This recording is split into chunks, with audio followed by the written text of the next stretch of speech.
91.9 is counting down 91 days of Christmas. Yes, 91 days of Christmas. It's karaoke, prizes to be won, giveaways. It's the 91 days of Christmas on the street. 919 FM. I could sing a good serenade. Oh, it's Christmas. It's the launch of Legacy's 2023 presentation, A TikTok Affair.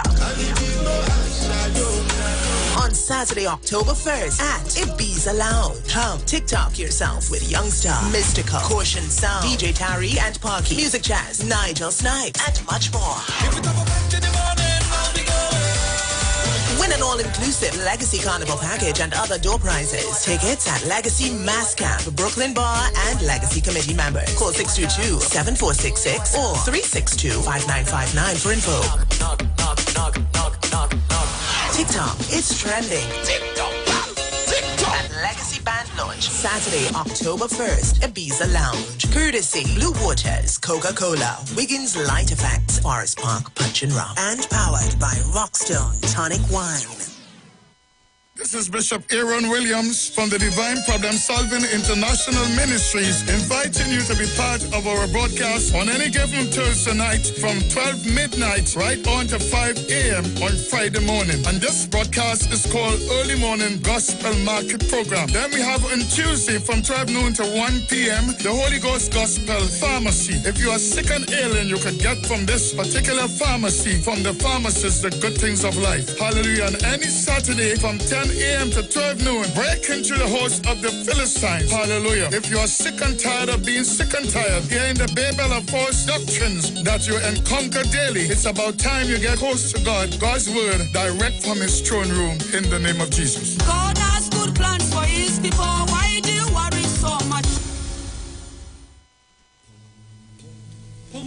Tune in to the Street 919 FM for Gospel in the Bone Ministry every Sunday from 7:05 a.m. to 8:55 a.m. For the program, God's Last Warning Message. Hosea chapter 4 says, "Hear the word of the Lord, ye children of Israel. For the Lord hath a controversy with the inhabitants of the land, because there is no truth, nor mercy, nor knowledge of God in the land. By swearing and lying and killing and stealing and committing adultery, they break out, and blood toucheth blood." Remember, every Sunday from 7:05 a.m. to 8:55 a.m. for the program God's Last Warning Message with Gospel in the Bones Ministry, right here on the Street 919 FM.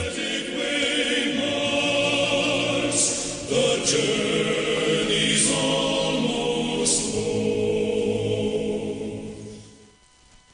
Good, that boat ride looking like it real bad. Are you ready for that boat experience again? The Sea Champion and the Embassy say, book with us for that unforgettable boat ride experience.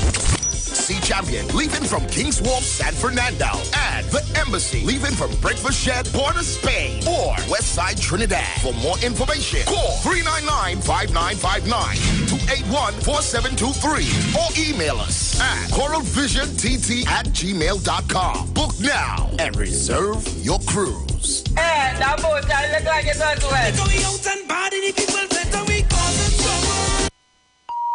The views expressed are not necessarily the views of the management of the Street 919 FM.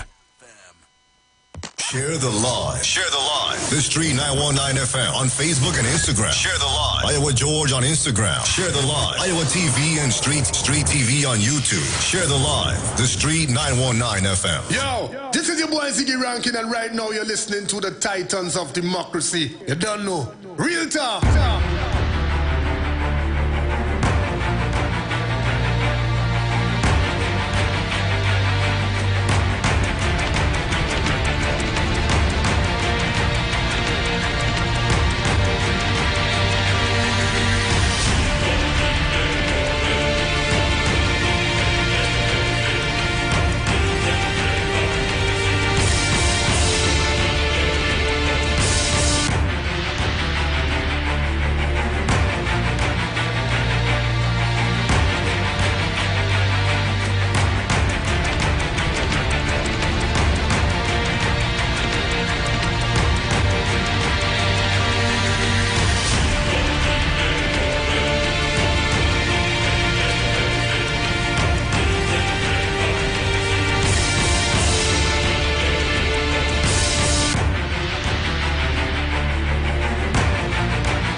Well, a pleasant good morning to each and everyone, and welcome to this edition of the Titans of Democracy right here on the street 919 FM. Let me thank the Heavenly Father for bringing me here safe, sound, and all together in one piece. Pleasant good morning going on to my entire family. Good morning to the lovely Miss Sharon Felix, Mr. Dominic Romin, and their entire families. Good morning to you, all our callers, all our listeners, to all of our viewers online. For those of you that are always locked on with us, it's always a pleasure to have you guys right here on the inside with us. Let me also say good morning going out to my friends and family in Tobago. Good morning. Good morning, Auntie Pat. Good morning to my special friend. Yes, my special person, I would say. Pleasant good morning going out to the management and staff of the street 919 FM. Good morning to Mr. Iwer George and his entire family. So, as I open up the lines to take your calls, give your morning greetings. Caller, good morning. Morning, Brucey. Hi, good morning, my dear. How are you this morning? Dear, hanging. Nice. Hoping and praying for the best. You see, God bless you, son. God bless you. God bless my family. God bless Mr. Tonapuna. God bless my Prime Minister and his cabinet, and also his family. God bless Trinidad and Tobago. God bless Mr. Monks and George. And the Lord should lead me. But we'll see, I get to that scene because we love past the street. This morning, my lady. God bless all of us in the country. And you see, I thought Aaron Duncan was coming for it last night, eh? Okay. Okay. Have a blessed day. You too, my dear. Take care. Caller, good morning. Hello, good morning. Okay, not sure what's going on there.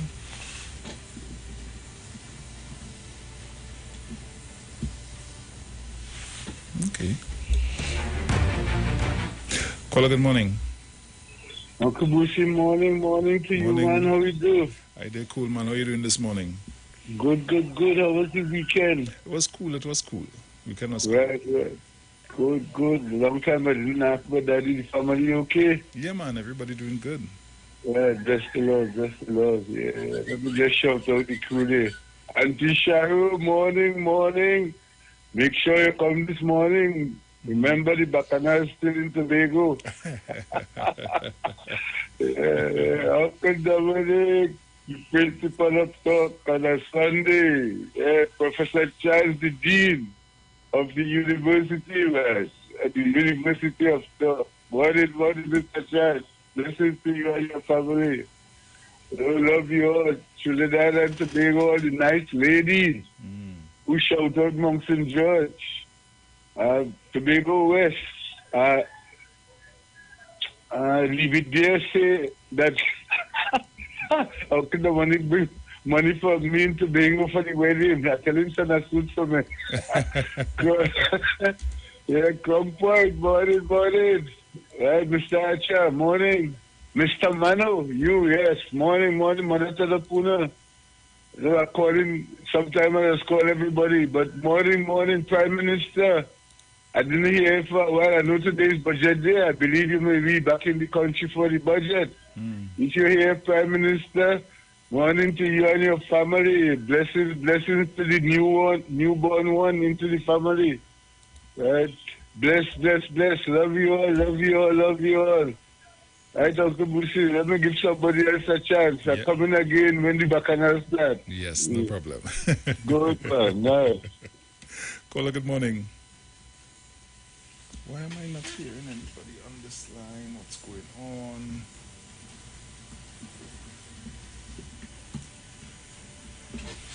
I don't understand. Hey.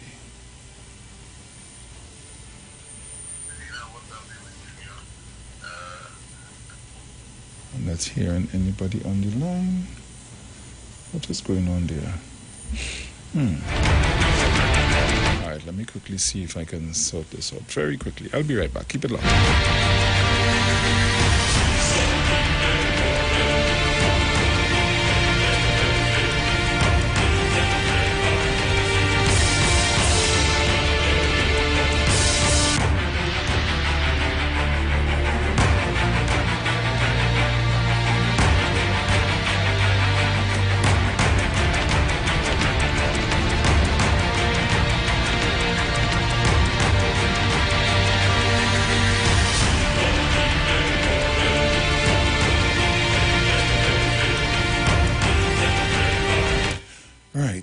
So let me see what's going on here now. Let me see if I get you. Caller, good morning.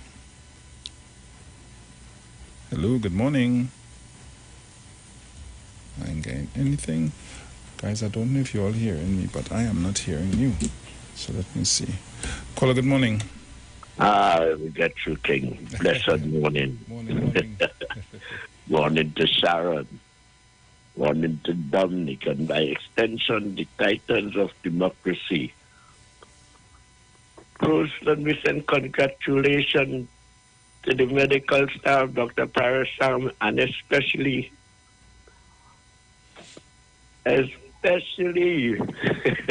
Iwer George. Yeah, man. Neil Iwer George, congratulations to the boss. Well, boy, what a presentation. I enjoyed to the fullest. It's time we wake up and get we act together, we black people. It's not easy when these people on the other side, they don't like us, and there was never ever about country king. And we have to tolerate them for time longer than trying. God is always the boss. Let me say morning to the Titans of Democracy, Sister Jenny, Sister Carol, Mr. Chance, our constituency guru, Mr. Barataria, Rowley Jr., Brian, Oi Mount St. George, and I tell you about Manu. Mommy saw Shak Lady, Miss Freiserman. I hope Mr. Rapuna is doing well. Doctor, my brother, time for me to push back. Yeah, man. Blessings. Good thing.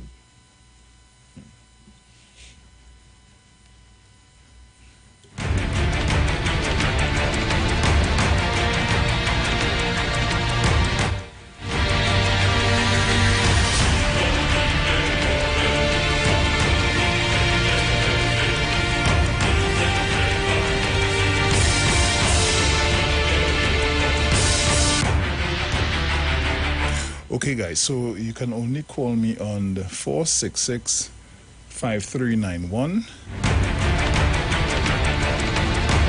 Right, call me on 466-5391. I'm not too sure what's happening with the 342, so call me on 466-5391. And with that, guys, we got to keep it tight. So let's go. Caller, good morning. Blessed love to you, Mr. Bruce Wayne, this morning. Thanking you again for being here, you and your family. Blessed love. Blessed love to the co-workers. I have to go short because money is short this morning. Yes. So blessed love to my surroundings, Pastor Street, Mova, Beetham, and Paradise Side. Let us keep that faith because I see it start. Bloodshed starts. So stop that for me, please. Stop that in Jesus' name. Yes. Blessed love to Mr. Chance, Mano, Mother Torapuna. Blessed love to you. Blessed love to my girl Gemma, my in-law. Blessed love to each and every one of the Titans this morning. Love, love, love all the way, and keep that love going in Jesus' name. Amen. Go on, Mr. Bruce. Nice. Okay. So, guys, you can try the 342. Let me see if it's there. Caller, good morning. Hello, good morning, Bruce Wayne. Good morning, my dear. How are you this morning? I did, Alan. No longer trying to get in there, but something going on. But these internet things, it look like it's them. You hear, darling? So I called out to shout out Trinidad and Tobago. Good morning to everybody. And the Titan, good morning. Manu, Shak Lady, Mr. Napuna. And morning to all the maxi taxis and the bus, everybody. Morning, blessed morning today. And God bless us. Yeah, my Prime Minister and his wife, good morning to his whole family. And good morning to Mr. Foster Cummins, good morning. And Mr. Iwer George, congratulations to you, darling. You're here, and good work, okay? God bless all of us and keep us in the name of Jesus. And Yusufin, you and your family also. Sharon, Mommy Sauce, everybody, morning, and have a blessed day today. Thank okay, you. bye-bye. Yes, my dear, take care. All right. Yes, guys. So you can call me. You can call me on 342-0081 and 466-5391. Yes, I sorted out. Caller, good morning. Bruce, good morning to you, my dearie. Good morning. Good morning. How are you doing this morning? Good. Thank God it's another day. Bruce, I like what the Industrial Court did and to send it to the Minister of Labor. You understand me? I love that deal. It's time to take a stop. You understand what I'm telling you about? Because Bruce, what is going on, you understand me? Yeah. What is really taking place? What it is every time the children will be suffering because of the teachers. I love it. When I tell you I love it, Bruce, I'll call back in. Have a good one. No problem, my dear. Take care. Caller, good morning.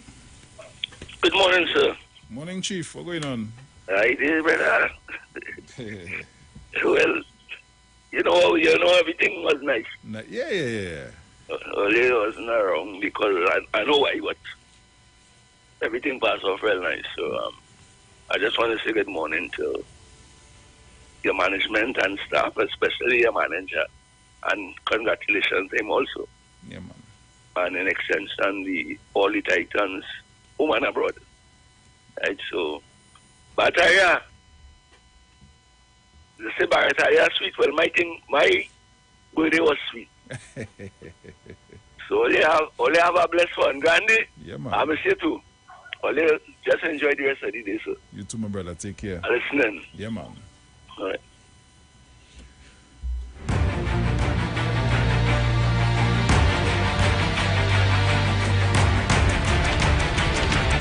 Caller, good morning. Good morning to you, boss, master of music. Good morning, my dear. How are you this morning? I'm blessed and highly flavored.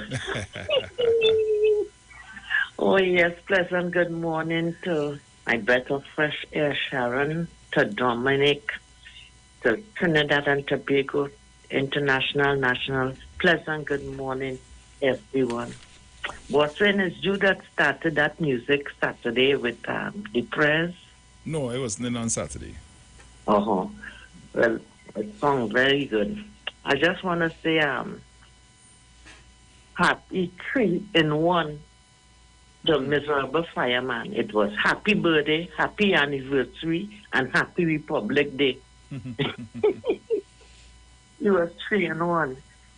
Right, the music song good, but my son started playing music and drawing it out.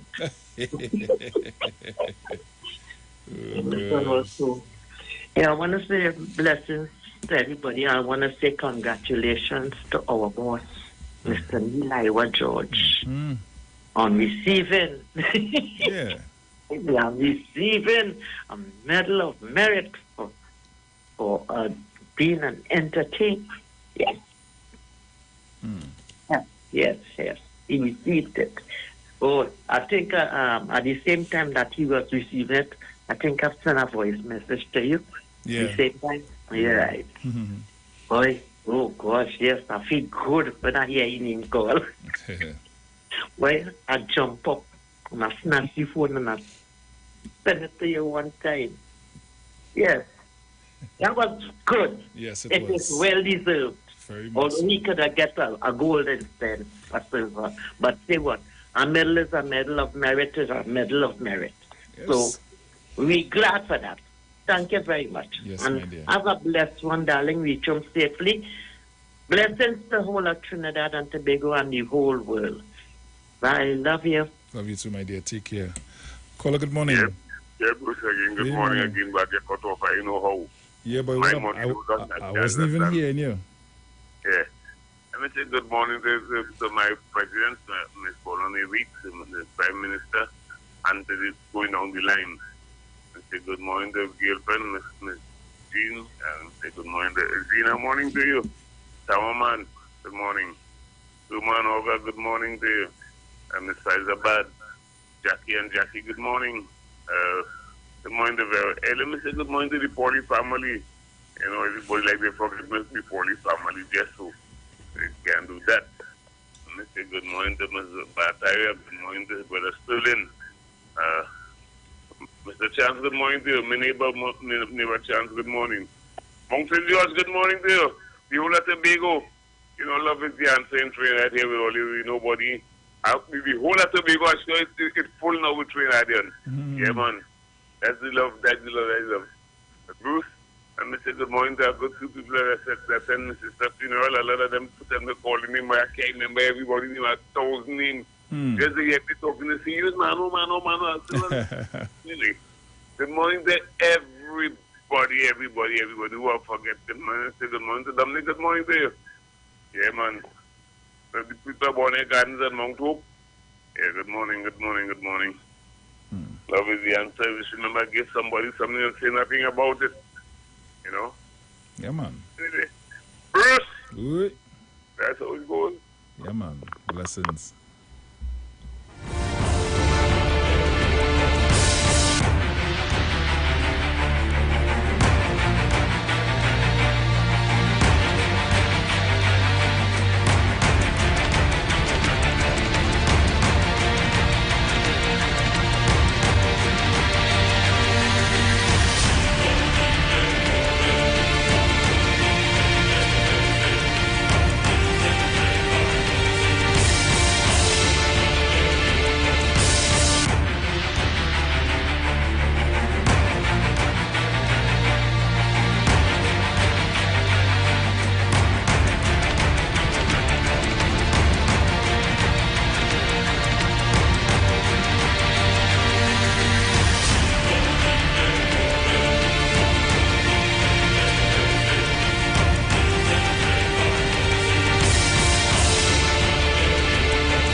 Yes, so I will take probably a call or two again before I get into our online papers for today, the 26th of September 2022. Month done already and all, yeah? Month and week, yes? Time waits on no one.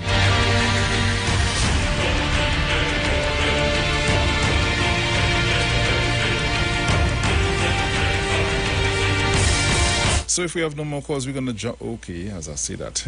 Caller, good morning. Oh my God, a day like today, I can't get through Batman. Hi. On top of the world, looking down at creation, and the only explanation I'll always find is the core 91.9. Happy birthday to me. Happy birthday to me. Happy birthday, dear Merlin. Happy birthday to me, 74 years. Happy birthday, darling. And I'm going by my lady, you know. I ain't staying home. And from the lady is my daughter. From my daughter is my sister. Oh, Lord, what a day it will be. You have a full day. Yes, darling, and I feel great. Love everybody. But Terry, I ain't here to wish me happy birthday. I expecting to see my gold ring this morning, you know. Bye-bye. Bye-bye. Love everybody. Love you too, my dear. Have a great day. You thanks a lot. Bye.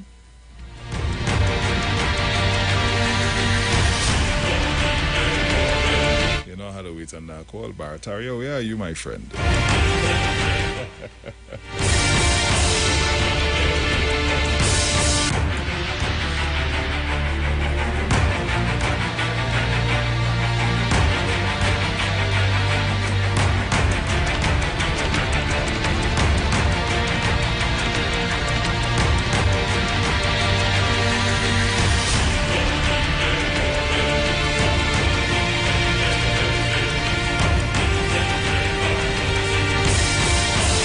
Caller, good morning. Oh, Lord, Father God. Won't give me trouble, Bruce Wayne. I must be called about 1,000,000 times. Happy birthday to you. Happy birthday. Me no singer, man. Happy birthday to you. What's she said her name was? Merlin. Merlin. Yes. Happy birthday, dear Merlin. Happy birthday to you. And I ain't got no gold ring for you, no Merlin. I have a diamond ring for you, Merlin. Right? Because you are hard and as strong as diamond. Because you are 70 how much? 2 or 3. So Merlin, happy birthday to my back lady. And do enjoy your day. And I hope to meet you one day, Miss Merlin. So Batman, good morning and thank you very much for waiting on that call, my brother. Yes, my brother. All my male and female gurus, everybody, good morning. And Merlin, do enjoy today, my dear. And all my diamonds are for you, my dear. Bruce Wayne, thank you, my brother. Yes, that is why we are family. Yeah, Titans forever. So, guys, as we get ready to get into the online papers for today, Monday, the 26th of September, 2022, headlines in the Express: teachers blocked, court grants injunction preventing industrial action, and boyfriend found dead, search on for missing woman. Forest search for Marissa. Hunters, police officers, and relatives of the missing University of the West Indies employee Marissa Edwards returned to the forest of Tabakit yesterday. Hold on. Let me get inside. Right. Yesterday, where hours earlier, the body of a man who was last seen with her was discovered. The body of Simeon Rupchand, 51, was discovered in a forested area off McCarthy Street, Tabakit, on Saturday afternoon.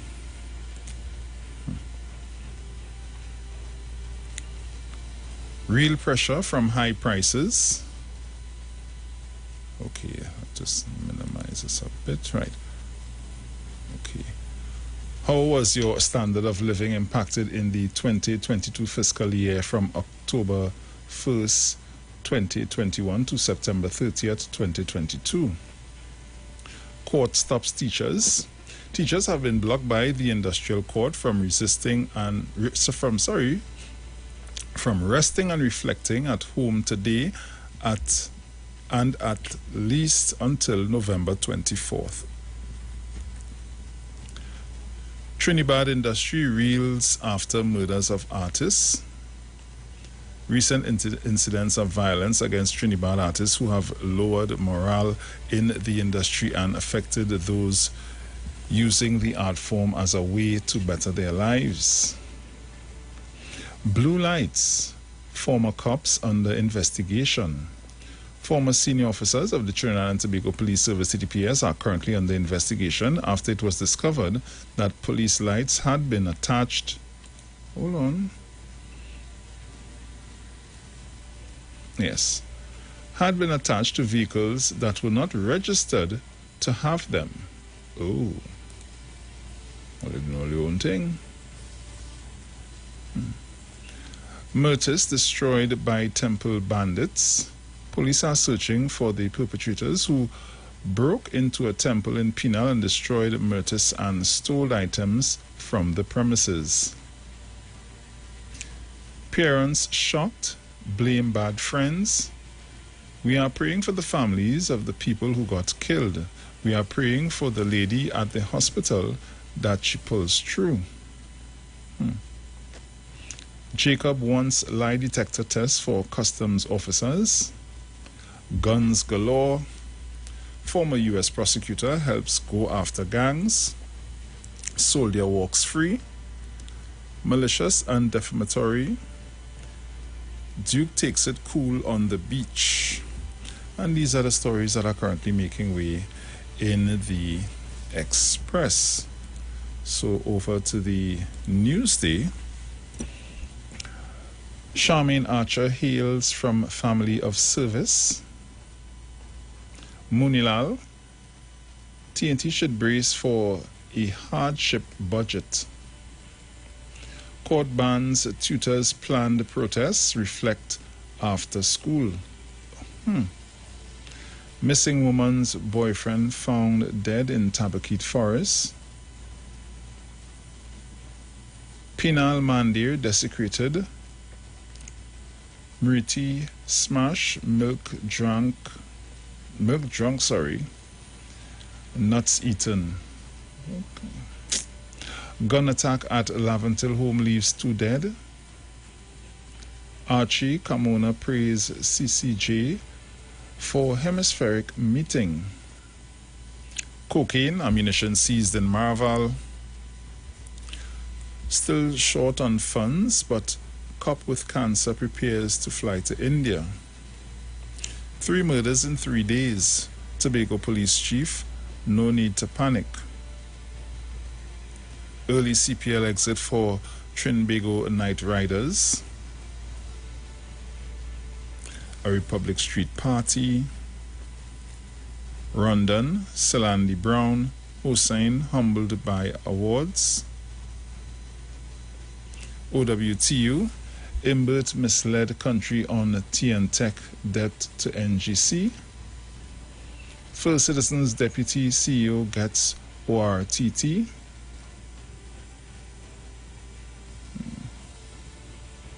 Carnage man held with cocaine and ammo. Guapo man who died saving girl honored for bravery. Paris Ram medics honored for pandemic service. 15-year-old gets medal for bravery after rescuing doctor. It's my pleasure to help. Hunters find man's body in Tabaquite Forest. Tobago stakeholders want a bigger slice of budget. Griffith, Police Association head knock police omission from national awards. And these are the stories that are making way in the Newsday. So over to the Guardian. Headlines in the Guardian: no rest for teachers.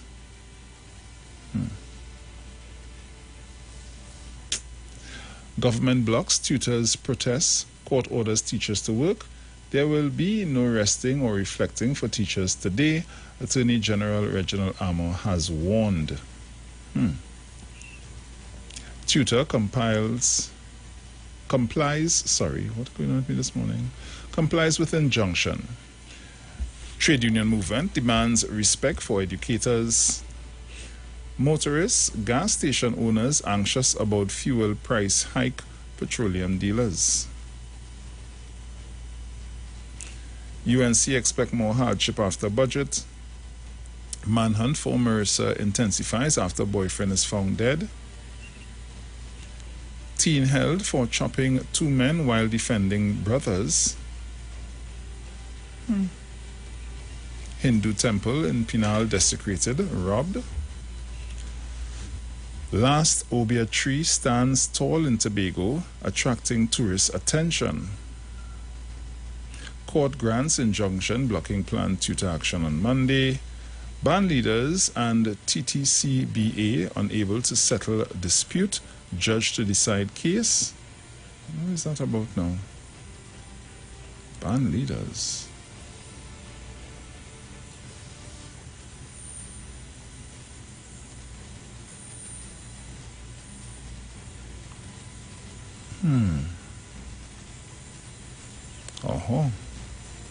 Okay. All right. Continuing.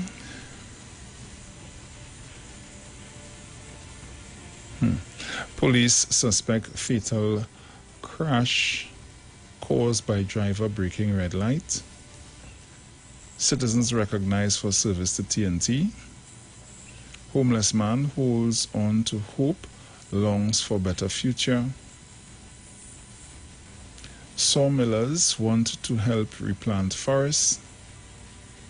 Shogunas residents top Hindi film singing competition. Man arrested with cocaine and ammunition. Craziness is this now.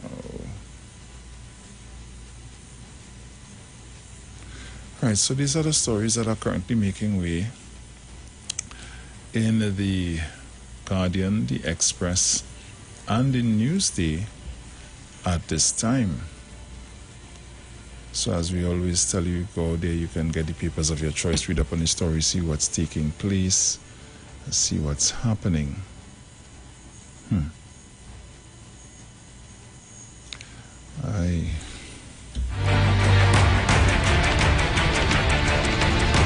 So guys, the lovely Miss Felix is a bit under the weather this morning, so she won't be with us this morning. So we continue to take your calls, discuss and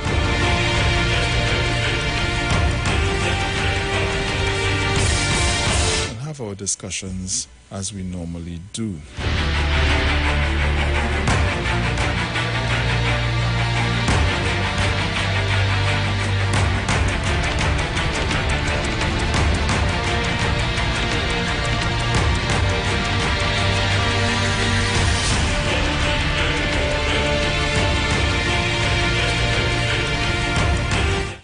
Caller, good morning.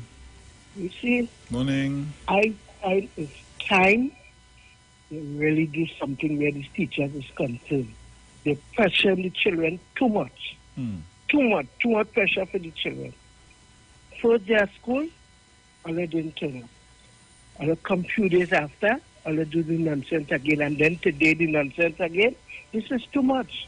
If they had to change the constitution or do some kind of thing where these teachers is concerned, the government needs to stand strong and take charge of these teachers. They're giving these innocent children too much pressure. Too much. Okay, Brucey? Yes. I was now about to read the article in the Guardian. Government blocks tutors' protests. Court orders teachers to work.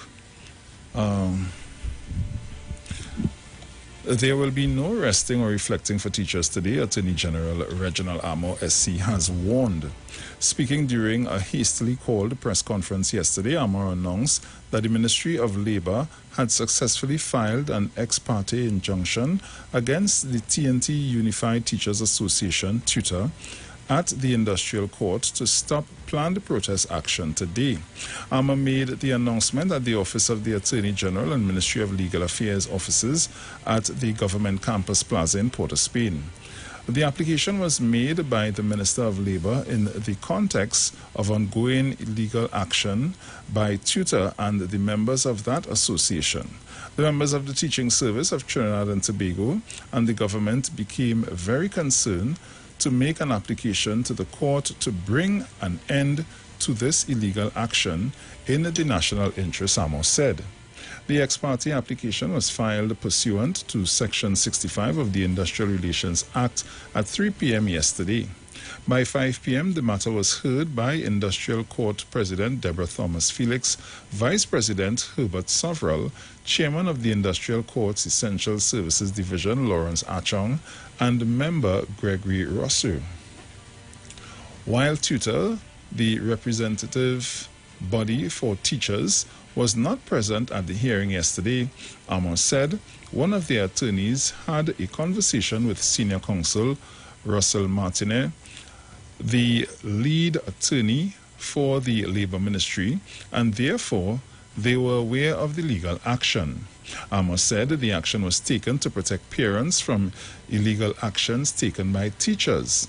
The illegal industrial action, which was being taken, started on September 5th, the first day of the opening of primary and secondary schools in the new term in TNT, and the record shows that upwards of 50%, sometimes as high as 70% of the primary school teachers and secondary school teachers have stayed away from school as a result of being called on by their union to rest and reflect, Amos said. That action is threatened to continue tomorrow, well, which would have been today, which is the first day of school for the coming week. And it is against the background of that threatened action that the government took the decision to approach the court, he added. Hammer said, according to Section 69(1)(d) of the Industrial Relations Act, the teaching service is an essential service and is therefore not permitted to take industrial action, whether it be resting and reflecting or anything amounting to not turning out to work. Interesting. He said that the legal team was relying on a compelling 1997 judgment against Tutor to buttress its case. There could be no doubt on the part of Tutor or, in fact, those advising the union that the action that they have undertaken over the last couple of weeks since the start of the new school term is illegal, Amos said. Amos said if Tutor or teachers breach the court's order, they are liable to tens of thousands of dollars in fines or even loss of employment as a result of a breach of contract. It is my confident expectation that law-abiding citizens of TNT, including teachers, will turn out for work today, and parents of those students can expect to send their children to school, and the schools will be properly staffed, he said. He warned that Tutor, as a union, could be deregistered if it does not heed the court's ruling. Armour also warned doctors issuing sick leave certificates for today to be aware of the terms of the order from the industrial court, as all such documents will be properly scrutinized. Asked if he felt the action by the government would further anger teachers, Armour said, I cannot speak to the emotional condition of Tutor or teachers as to whether they will be angry or not. That is not for me to say. All I would say is that the government was very concerned about what was concerned about what was a continuing state of illegality and has gone to court and has been successful in persuading the industrial court, the Superior Court of Record, to issue an order to protect the continuing functioning of our schools system and prevent any further illegality. The matter will be heard on November 24th at 1:30 p.m. Caller, good morning. Yes, Uncle Bruce, me again. Right, Mrs. or Miss the Freitas, whoever you are, I find that you're overdoing it. You already got your education. The teachers has already got their education. But you want to pressure my grandchildren and my great-grandchildren from getting theirs. And you all are being paid to do a job. You all stayed home for 2 years plus and get up every mountain morning and go to the bank with your card or whatever and receive your salary without 1 cent deduction. Mrs. De Freitas, there is a God above. And after we leave here, after death, we have a high price to pay, you know. You all stop destroying Trinidad and Tobago. Stop interfering with the children's education to make them take the street and commit violent acts and all these sorts of things. Mrs. De Freitas or whoever you are a grown woman. You all use love and wisdom and responsibility and not foolishness but money, money, money. This is not what it is all about. We have a nation of young people who are coming. We are seeing the violence because of our stupidity and all these sorts of things, and you just getting up every day and talking about rest and reflect. If the government of Trinidad and Tobago during the COVID, they say, let them rest and reflect and don't pay you all would not have liked it, but you all enjoy it.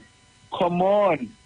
Dr. Parasram, Chief Medical Officer, you are, and I am very happy for each and every one of you all that was recommended and received the Medal of Award for doing your best during the COVID. Kingsley, yesterday on the program, you say that Dr. Parasram, they should take back his award. Kingsley, go to hell, because Dr. Parasram didn't kill 4,000 people or whoever. It's COVID killed them. It has millions of people that die all over the world. Why you don't tell those people who are leaders of that country that let them take back their award, or let them step down from the prime minister or whatever they are? Kingsley, all you must know what to tell people. You're talking about people going and full up gas yesterday, that they're going and buy groceries. I wonder if it will last until Christmas when they full the tank today. I wonder if the car will run until Christmas with that amount of gas in it. Kingsley, always stop being foolish. Whether it raise or it ain't raise, even if you buy a tank of cooking gas, it ain't going to last until December 25th. I say so. Kingsley, you all stop behaving foolish. Central, you are a next distractor. Central, shut your mouth. Ask your prime minister, who was the prime minister before this one. Ask her where she got the money from to build the heliport in her yard or on top of a house in the Philippines. Stop asking foolish questions and talking rubbish. Always stop with these nonsense in this country. Stop it. Monks and George say so. Ms. DeFreitas, you again have grandchildren who are doing very well in school, and you stopping them because you already get your education. Stop it, Ms. DeFreitas. It is not good.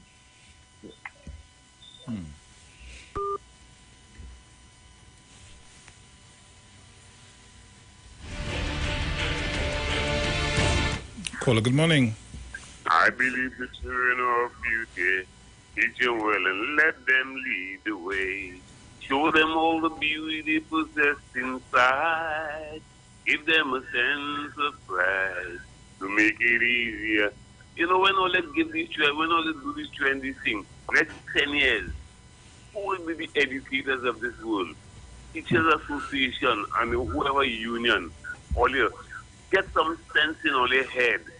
For a dollar or two more, or you're going to handbag the children, the beauty of this world, the beauty of Trinidad and Tobago, or they don't have all their money, or they only get 2 years and something, and they still don't get money, and all they did nothing with the money, or they could have done something with it or something. Come on. Let us do something different. Get some sense in all their head. All the union leaders, or they have no sense of etymology, if you know the sense of that means. Come on, people. Let's keep the children going. It's the future of this stuff for this country. Where would you get the next prime minister like Dr. Rowley? But you can't get somebody like that woman at all, because them encouraging us stupidness just because they're not ruling. Trinidad and Tobago, let us tell these teachers where to get off. Let us tell them where to get off. This morning and beyond. Get off, teachers. Teach your children the right things and teach them the right way of God. Yeah, man. Caller, good morning. Hey, Bruce, good morning. Morning, Charo, morning, Charo. Bruce, so the union president doesn't know the rules of engagement. She doesn't know them simple rules that she should, this is the thing that she should know. You know, once she was in the executive of tutor for all these years, now she's president, she didn't know that. This lady has been making a lot of bundling and bundling all over the place now. This lady was asked to come into a consultation and bluntly refused it and talk about she not going there for nobody to tell her thing. You know, she's supposed to go into the when they had the consultation on the pandemic and how the children and them, you know, could get the children some little education, either from say school. That discussion, and this lady bluntly refused to go to it and cited something totally different from what was being put to her, you know. And then I had to make a 360 degrees turnaround. Now today, it seems she's making another 360 degrees because she's a breach of the law. And then JTAM is supporting that. Yeah. Are these unions working for the workers' interest? I mean, come on, Bruce, imagine you have parents who working for minimum wage, and in some instances, they're working under the minimum wage. Want to get the best for the child because they don't want the child to grow up in the world without a basic education that they could learn a simple job to pay them, at least they could support themselves.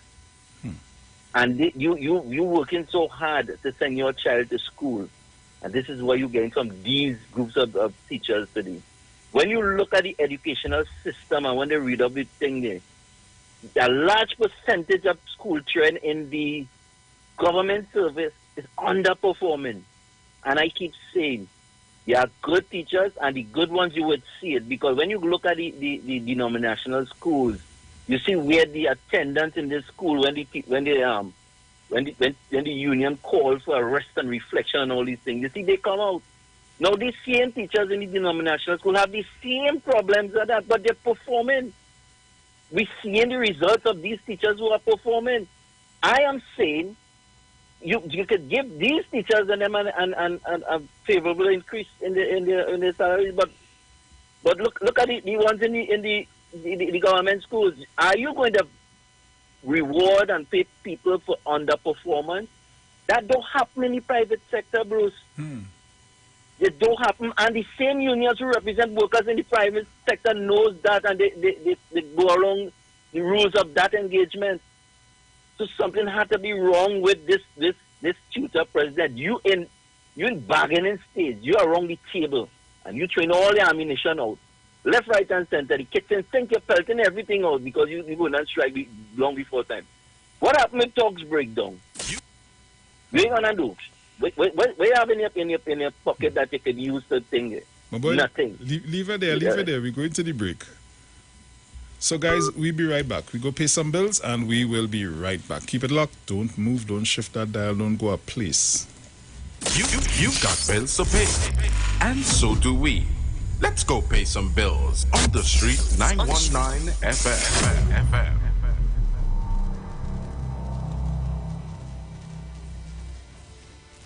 Tune in to the Street 919 FM for the program The Final Hour with Pastor Valentine Garcia Jr. and his wife, Nikki Garcia, for the Bible study every Thursday from 9 a.m. to 10 a.m. Mark chapter 16, verse 15 says, "Go into all the world and preach this gospel for every creature, for I am not ashamed of the gospel of Christ, for it is the power of God unto salvation."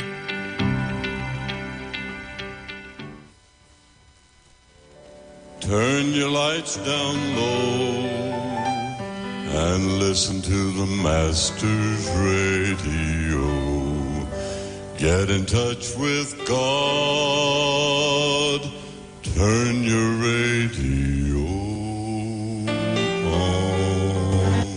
You are invited to join Pastors Morris and Agnes Johnson of the Church of the Firstborn Assembly Miracle Center, located at number 399 Eastern Main Road, Guayco in Sangre Grande, for the Old Time Gospel Hour Family Radio Ministry every Sunday from 1 p.m. to 6 p.m., to the Children's Hour Worship Ministry of the Word and the Family Forum every Tuesday from 9 a.m. to 10 a.m., The Law and You, and every Friday evening from 9 p.m. to 5 a.m. All Night Prayer Live, designed with you in mind. This program deals with today's issues from a biblical perspective. You will also be given the opportunity to call in and interact with us. Micah 6:8 says, "He hath showed thee, O man, what is good, and what doeth the Lord require of thee, but to do justly and to love mercy and walk humbly with thy God." Your financial support through the First Citizens Bank will be greatly appreciated. Account number 795222. For further information, call 753-1113 or email us at church668hope@gmail.com.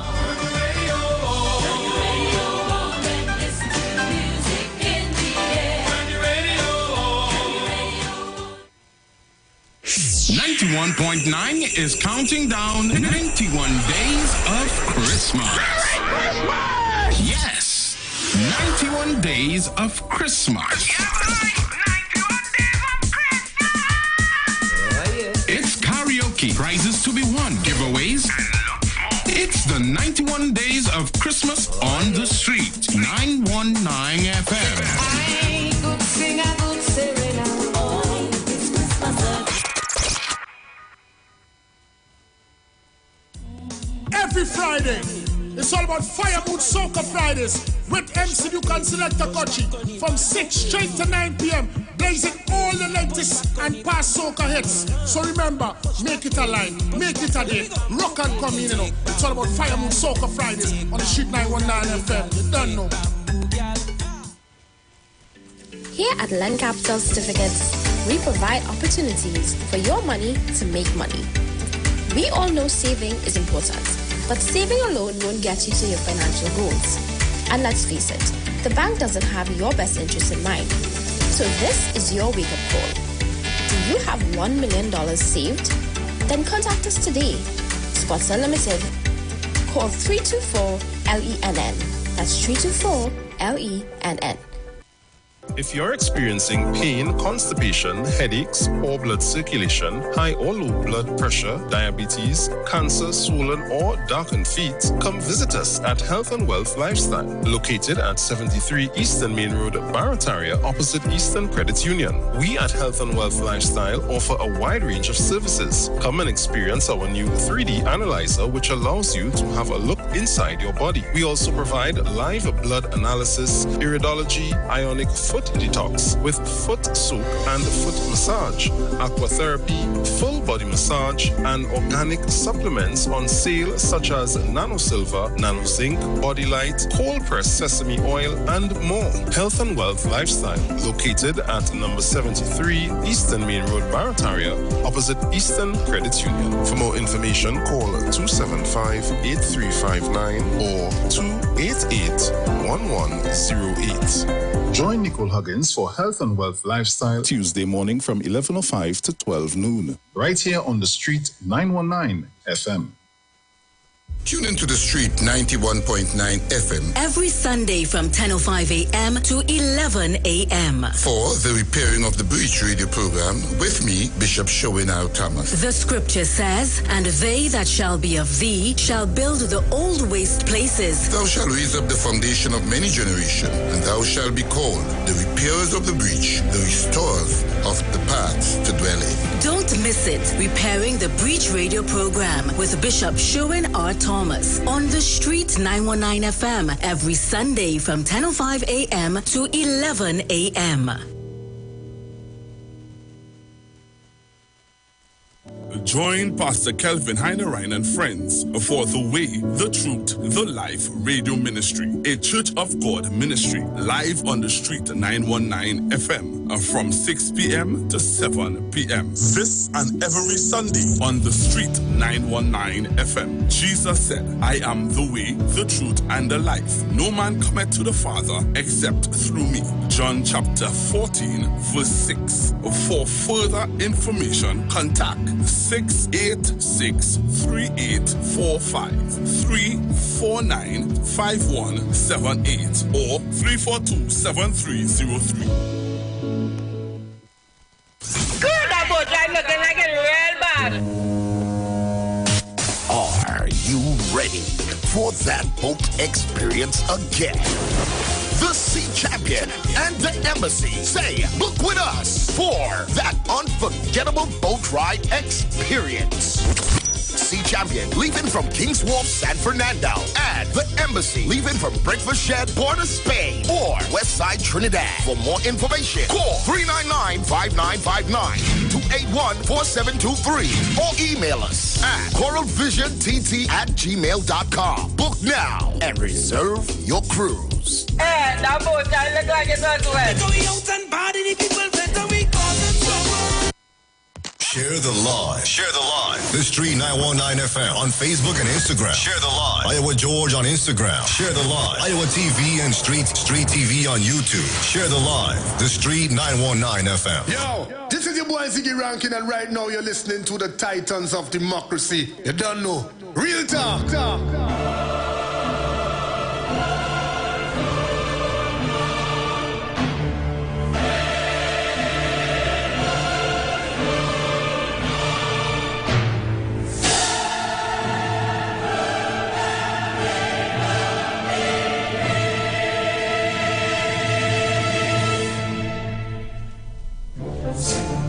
So welcome back.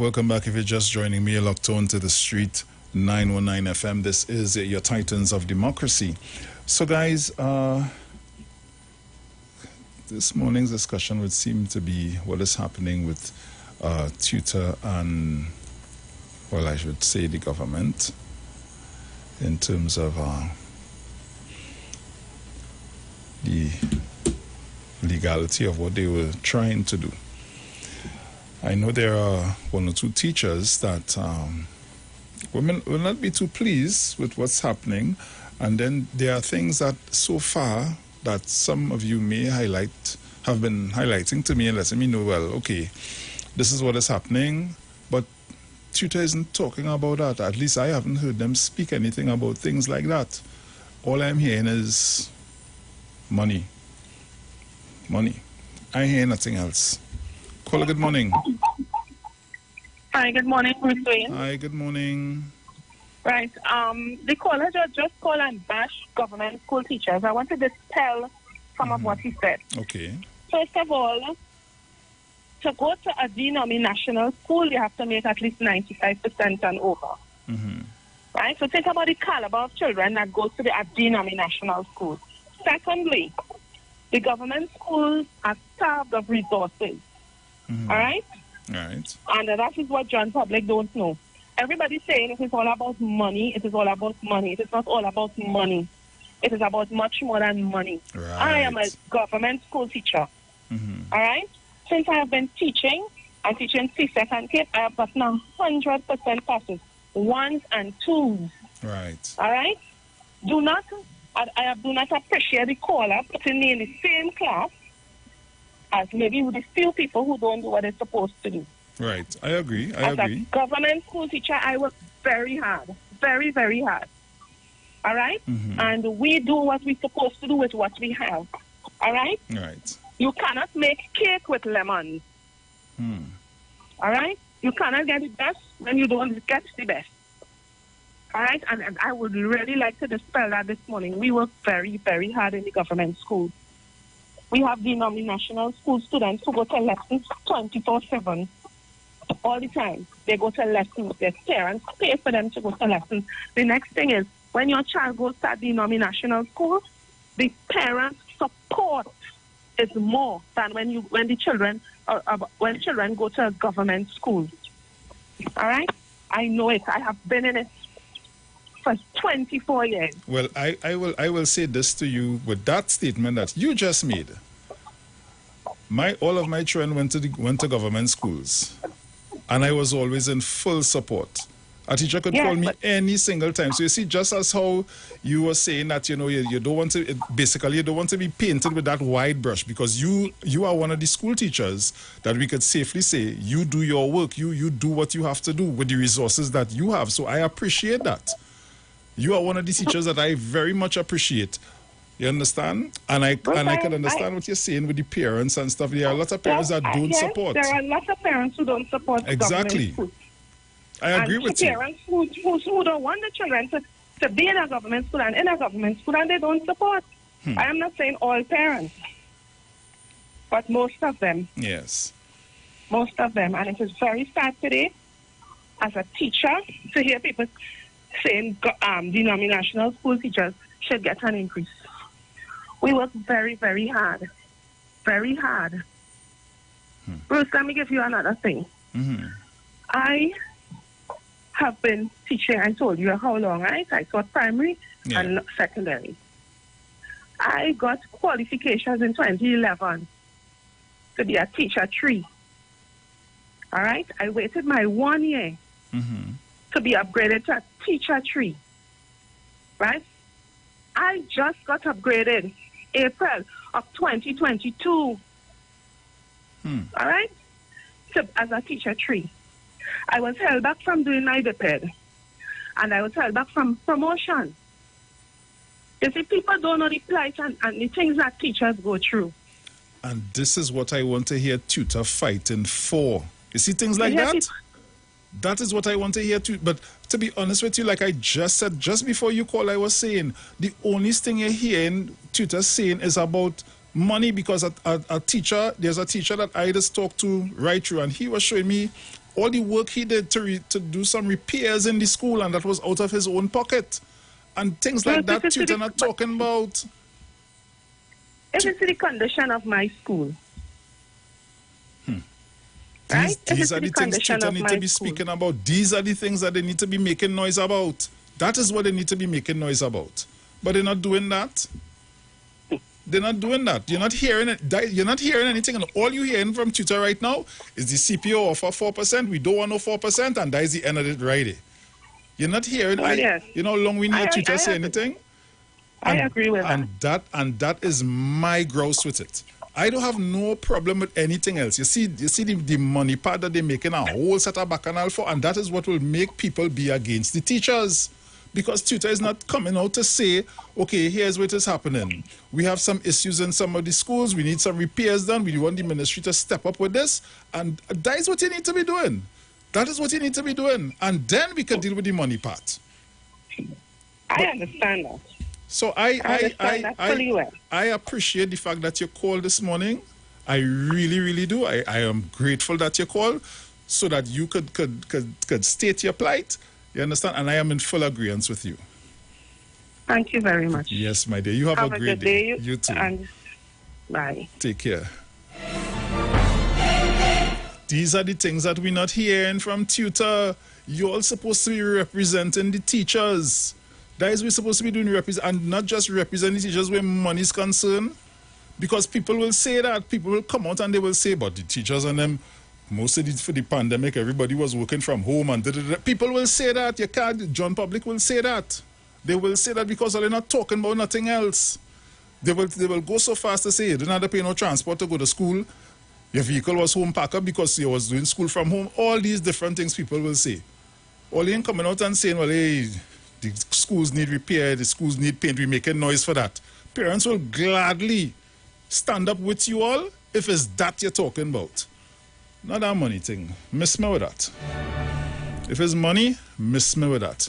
Because each and every one of us working out here could make a grouse to our employers about money. Believe you me, all of you could do that. Caller, good morning. Yeah, good morning, Bruce. Morning. Hi there, cool man. Happy belated Republic Day. And I want to send a congratulations to your boss, Iwer, Georgia, winning an award. He deserves it. Yeah, man. Right? And all the awardees, particularly the Ministry of Health, those people and the health team, they deserve it. Bruce Wayne, I'm going to tell you something. You see, when you mix this thing with politics is what's coming to play, you know. And that president of Twitter, that lady, I kind of, for the last years, I've been watching her kind of cookie eye. And I don't know if people have seen it, but I think she have an agenda. She have a grouse against the government. I don't know what the PNM did to her, but this is my thing. She has some kind of grouse against the government. Like I said again, these are watching cookie because you know the good thing about this thing. Just almost 10 years ago, there was a gentleman who accepted 5%. Oh, remember that gentleman? No, we're not talking about the person who accepted the 5% and the minister tell them take the 5% or want to decide. But the government has had to go and what somebody suggests, go to the IMF and borrow the money, find the money, the other find the money to pay public servants.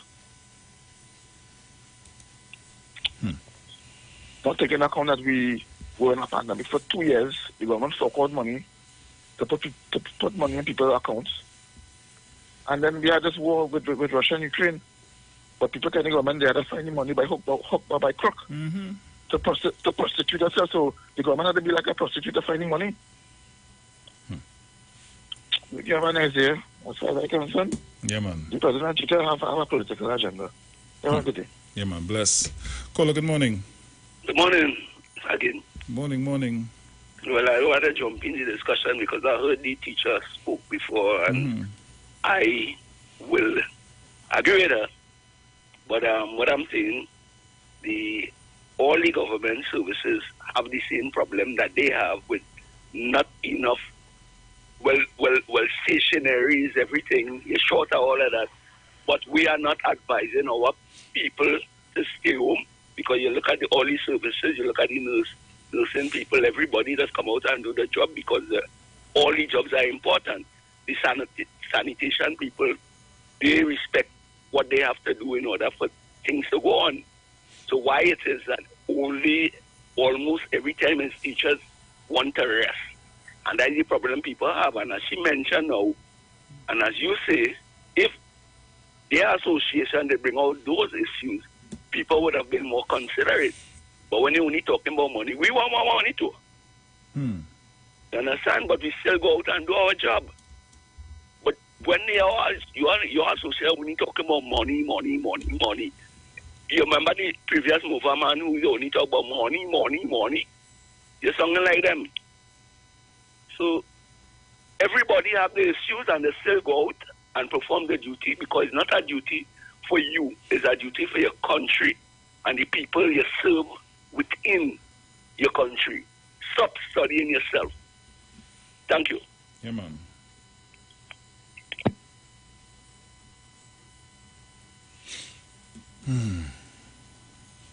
Caller, good morning. Hey, Bruce, morning again. Yeah, Bruce, man. allow me to clear up some misinformation from the teacher. One, I said those are teachers who are performing should be rewarded. In other words, that was saying. Two, the denominational schools, she said, the kids and them who scoring high get into the denominational school. That is incorrect to say that.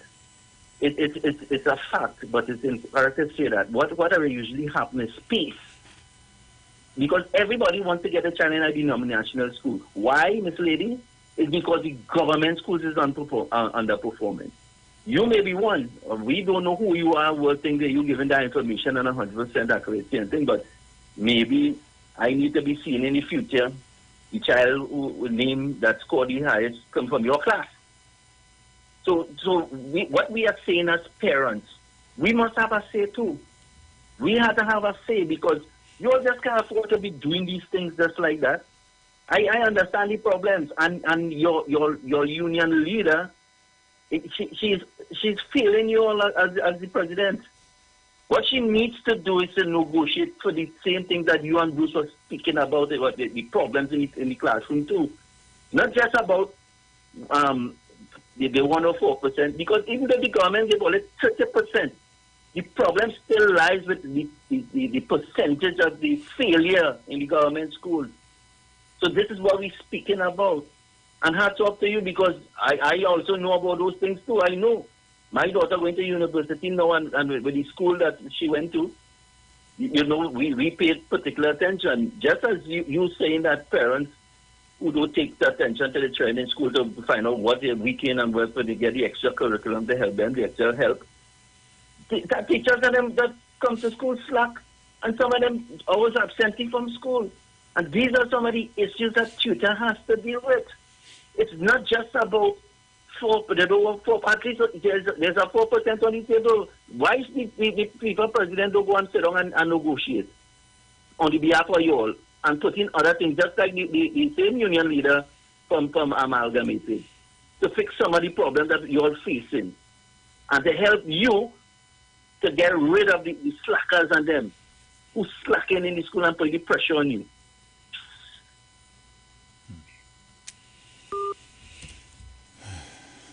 Caller, good morning. Bruce. Oi, mommy, morning. You listen to the lady who called a while ago. You know her at all, you know her? No, I don't know her personally. But she said she's a teacher. Yeah. You heard what she said? The school apparently what she teaches is a totally mess. Right? It's a document, right? Right. Bruce, look at Incarnage. You remember some years ago, girls and boys was in one school? Yeah. Yes. And it was crowded, boys and girls in one school, right? Yes. Eventually, our member of parliament, and we got a boys' school to be built. Am I right or wrong? That's right. And then look at Point Commander School again. Point Commander RC School. Girls and boys was in that very same school, and we had to wait.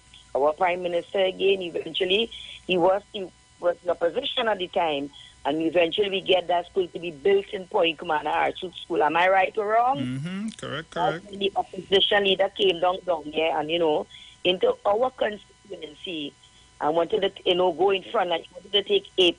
and kind of wanted to leave with my member of parliament. You understand me? Right? That's the time that she offered me the cupcake, Bruce. You should know what I'm speaking about. Right? And we wait, so we know exactly what is taking place at a lot of schools, Bruce. You understand me? Hence the reason why I'm saying again, the president, the tutor, whatever the hell she is, you're supposed to be more, professional more than that. You hear what I'm telling you about? It's only one thing they're going after, the 4%, the 4%, the 4%. You hear what I'm telling you about? You listen to the teachers said a while ago there. The school she teaching like it is a totally set, Bruce, in a mess. You have to be much better than that. And Bruce, now listen to me. What touch me, they get the most holiday. And it's about the countries, Bruce. When school closed, you're not receiving no pay until you go back out to school. That's true. You hear what I'm telling you about? Bruce, something I want to touch on. Why every time the budget is to be read, the opposition leader always want to put it in the people head, brace, because the budget will be the worst today. I'm telling you, Bruce, I sure when you had told me going to different states, you look at television and you'll see all different countries, the impact of different countries, Bruce. So Bruce, we have nice here, you hear what I'm telling you about? People have seen it. No, you hear what I'm telling you? God and God, no, but Bruce, you have a good one, my dearie. You too, man. Take care. Caller, good morning. Hi, pleasant morning to you, Bruce. Morning. Caller, Bruce, oui? I am pleased with the decision that was taken, right? And as I keep saying, I'm speaking to some, the wickedness that some of these teachers doing to the children by their action, I keep asking them, if their teachers had done the same to them, would they have been teachers today? That is one.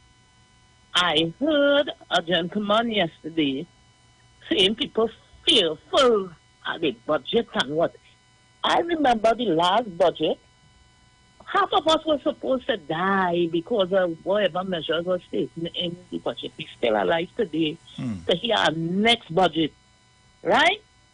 And a gentleman called earlier on, and he was saying this man accepted 5%. He forget to add 5%. He accepted 5% without the consultation with the persons who he received, who he signed up for that 5% for. See, he didn't consult with anybody. He did it on his own. He accepted it, and then when he was called, he said, I'm on vacation. You understand? And another gentleman made a reference to shortages of stationery and stuff in the schools. It's not happening in the schools alone because some people feel wherever the place of employment is the shopping area too. Have a good day.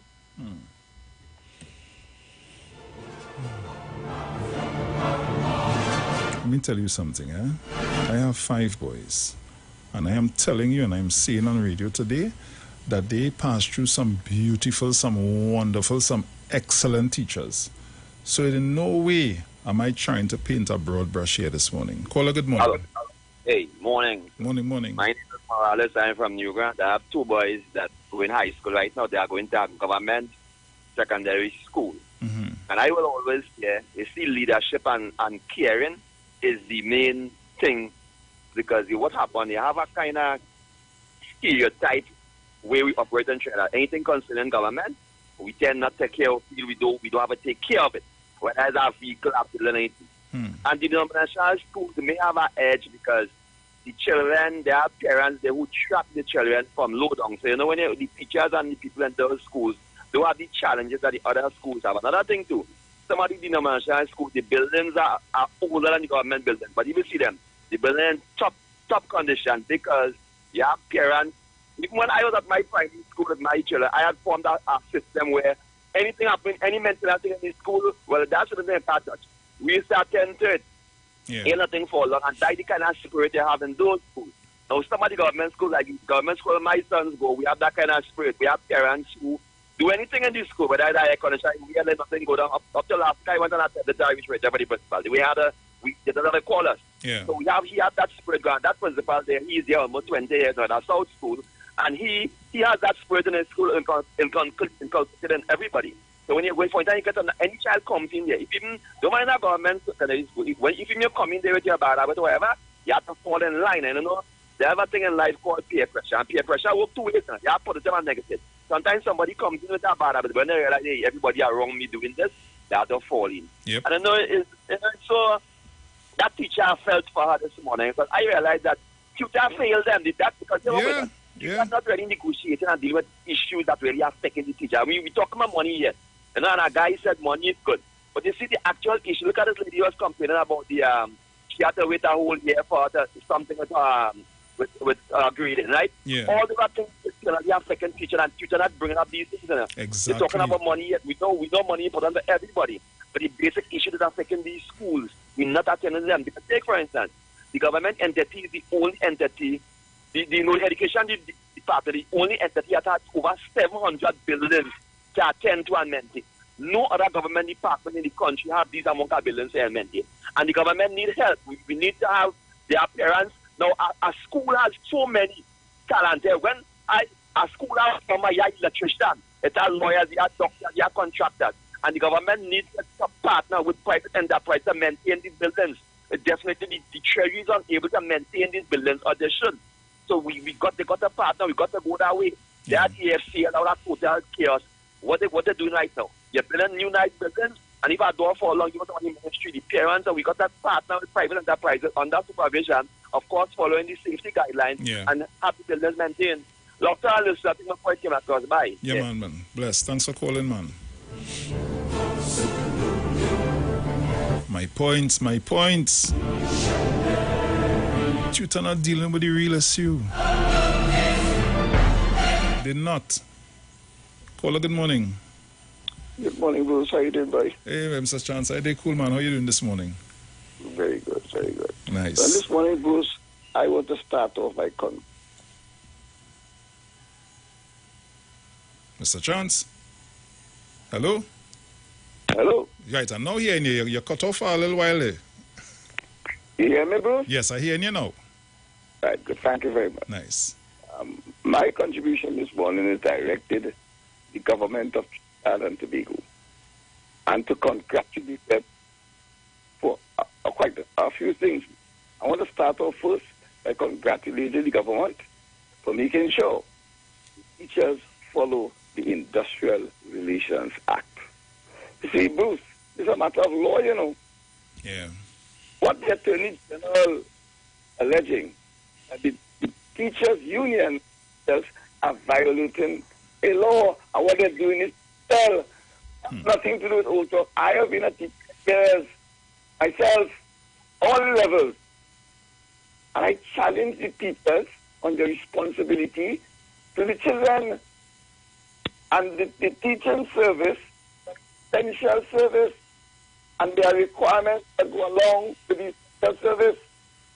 And if you violate those, which are identified in Section 5 and Section 7, so it's not about who are more talk, who are more able, it's not that, those who fix in the school. It's about violating Act. This talks about the responsibility of teachers as an essential service. I want to congratulate the government for stopping the teachers' union and the teachers from holding our children to ransom. You see, Bruce, let me close off this little piece by telling the teachers, I'm talking to all the teachers now. They don't know, I was a teacher under St. Elmo Gopal, first president of tutor. And you know how he got the registration and certification? I want you to listen to this. He went throughout I was a teacher at the time, went through the country, right? Trying to get the parents on his side. And the parents gave him support. On the country, the parents gave him support to get his registration and certification. The first president of tutor. Fact. And now, same tutor turn around and throwing the parents on the back. That is why AG put the matter in the industry court. But my second thing is that I want to congratulate the government for using culture to bring us back together again. Bruce, I hope you feel that, you know. Because following COVID, as a society, We were part of it. Couldn't gather, Bruce. That's all. Yeah. What is important together? That Diamond Jubilee celebrations in the Republic, when the government brought us together through some music, yes, have field bands playing, and we come out very field band. Through Calypso, come out very Calypso. That. And I want to compliment the chairman of the committee, Diamond Jubilee to Republic Committee, for that very wise idea. In our culture, bring us back together. And then they use it again, back to the Diamond Jubilee, Monarch competition, all of that, after the celebration, Bruce. Yes. Where the government brought our people together. A significant number of people who were in the grand on Sunday, thinking they're free, Bruce, to participate and us together with the government with a very lovely prize of $200,000 for the first prize. I want to congratulate Snakey for winning it. And that is an event by the government. Put people together through culture. Let me go to the other one. I want to compliment the government on. I want to compliment the government on the national award. And why I'm complimenting the government on the national awards, they are paying recognition to people who contributed to the development of Trinidad and Tobago. I want to start first of all with the medical people. Yeah? The government paying recognition to their contribution. Are you hearing me, Bruce? Yes, loud and clear. Right. Yeah. I want to start with Dr. Parishram. He got the ORTT, the Order of Trinidad and Tobago, Bruce, the highest award for his leadership. And then I want to go to behind epidemiologist, yes, coming forward. Then I go to Trotman, thoracic expert, dealing with diseases of the lung. Then I go to Dr. Richards. She's an expert in public health. And Professor Chris Carrington, professor of virology. These are the experts that guided us. Government duly recognized their efforts and gave them Onya Gold, second highest order. And I cannot forget that the government also paid tribute to Miss Marilyn Gordon and Jared Narayan. Marilyn Gordon is a favorite of this station. I want to take this opportunity to compliment Miss Gordon on the achievement of that award. And now, Bruce, let me go to the Calypsonians. You see, Bruce, we have to recognize the work of the government. Yes. And the government paid a lot of tribute to our Calypsonians, Bruce. To our Calypsonians, they paid to our Calypsonians when they gave them, right? Yes. And they paid a lot of tribute to our Calypsonians. So who are the Calypsonians? Who are the Calypsonians that the government paid tribute? Giving them awards. Start by telling you, they paid tribute to Marshall Montano. Yes? Contribution to the development of Trinidad and Tobago. And I want to make the difference. People could win Road March, you could win Monarch, but it's a different award, That award has no cost, it's priceless. A national award for contributing to the development of Marshall Montano. Lingo, right, was a real challenge, right?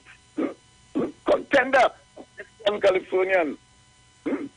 Penguin, brother, we went to Penguin College together, and he has made a significant contribution. He got his award firstly, and finally, Neil Iwer George. And I want to talk to him this morning too. I want to congratulate him. I want to tell him that I'm one of the ardent listeners and followers of 91. I wanted to recognize the government has paid tribute to him in spite of all matches he has won. It's a different one. The award is a different thing. You know what this award is? It is on the books for contributing to the development of Tobago. What is what award is about? Yeah, George, I'm proud of you. I want you to recognize who gave you that award, where it came from. And I want all the Calypsonians to recognize that. And I want to close my contribution by complimenting the government for housing. Bruce, do you know that over this last 4 months of the year, the government has a special program called Home for Bruce? Home for Christmas. That is, Bruce? That is every month, government providing homes for deserving families. Every month, government is giving out keys to deserving families every month. Home for Christmas, low-income families too. And Bruce, I want to tell you this, closing off in this speech, Bruce, that when the CEO spoke to the CEO of it, he said over the last time, this government has distributed keys to 3,000 families, Bruce. 3,000 families. In spite of the fact that we had COVID for 2.5 years. So we can say in 2.5 years, government distributed keys to low-income families, 1,000 of them. And she further went on to tell that in the not too distant future, they'll be distributed to further 2,000 people. And that is why I have to come back to the government. But as I close, I want to connect that with letting the people know who are getting keys and getting those people who are occupying government assistance housing, that did not my happen. Bruce, you know when the government housing business started that we enjoying today? Bruce, that started under Dr. Williams. Bruce, you know that? That's the first place, calling out over now, first place to enjoy government housing was Malik in Mova. I want the people don't get to listen to that. The first housing in 1958, Dr. Williams came in power in 1996, Bruce. And in 1958, he started a small government housing for low-income families. And in 1959, I want Mano to hear this, he went to Mungfu. So Mungfu got the second government housing. And 1961, he went to Master Terrace Parima. That's my tongue. I know what I'm talking about. I got to read it, I could report it, but I was part of the action. I know the action. And by 1965, he went to Digo. He went to Diamond Field in Digo Martin. That was the biggest one. But you know what caused everybody to enjoy that more, bro? Because during that time, no low-income family could have gone to the bank and get a loan out of my land. The bank would refuse it because you have no collateral. Yeah. You know what the government did in 1965? Dr. Williams established Trinidad and Tobago Home Mortgage Bank. You know what that was for, bro? That was to provide the financing so low-income families can get the house. And it's from that. Now we have all east, west, north, south, central housing because of the establishment of the home mortgage bank in 1965. We need to know these things, bro. I know it's taken very long. But we need to educate our people. That's right. When people come out and say, what the government do? Government provided education, as I said, with the independence, and now I'm talking about home. I'm talking about housing. That was the work of Dr. Williams. And it happened so much so that before Dr. Williams came, you know what was the percentage of people of African descent who own residential houses? It was below 10%. Before Dr. Williams came, it was below 10%. And in 2011, when there was a census in 2011, so how many people identified of African descent own residential houses? It was 41%, Bruce. How did they get that? Who made it? Government policy is that government in 1962 established the Housing Act, which meant that they are going to provide housing low-income families because these families cannot go to the bank to get a loan. Yeah. You know what I'm talking about, Bruce? Yep. And now, because of the finance, they go home mortgage bank. That is right. So when you go for your house, you go to home mortgage bank. That was established in 1965, Bruce. So the point I'm making, that whenever people make this statement, what the government do for we have to tell them that. Tell them that education, the foundation, and the second one, housing infrastructure. Lay the foundation by Dr. Eric Williams since in the 1960s, Bruce. Thank you very much for the time, Bruce. Thank you, Mr. Chance. Education. Caller, good morning. Blessed morning to you, Brucey Boston. Hey, morning, my brother. How are you this morning? Shanti, Mr. Dominic, all loyal listeners that call us all on the line. Mr. Chance, you could take as long as you want. You're right, Chancellor Chance. You could take as long as you maintain facts, figures, and information positively all the time. Housing. Yes, Mr. Chance. I am one who always interested in housing because right now, I hope that in this budget also, that they increase the amount allocated to the housing development because I would like to see a few developments in my area, especially in Mr. Scotland, right down on South Key. They have that piece of land, it's 15 years now. They cleared that land in Bruce in 2007 to put a housing there now. If you ever, Okay. And the whole of South Key.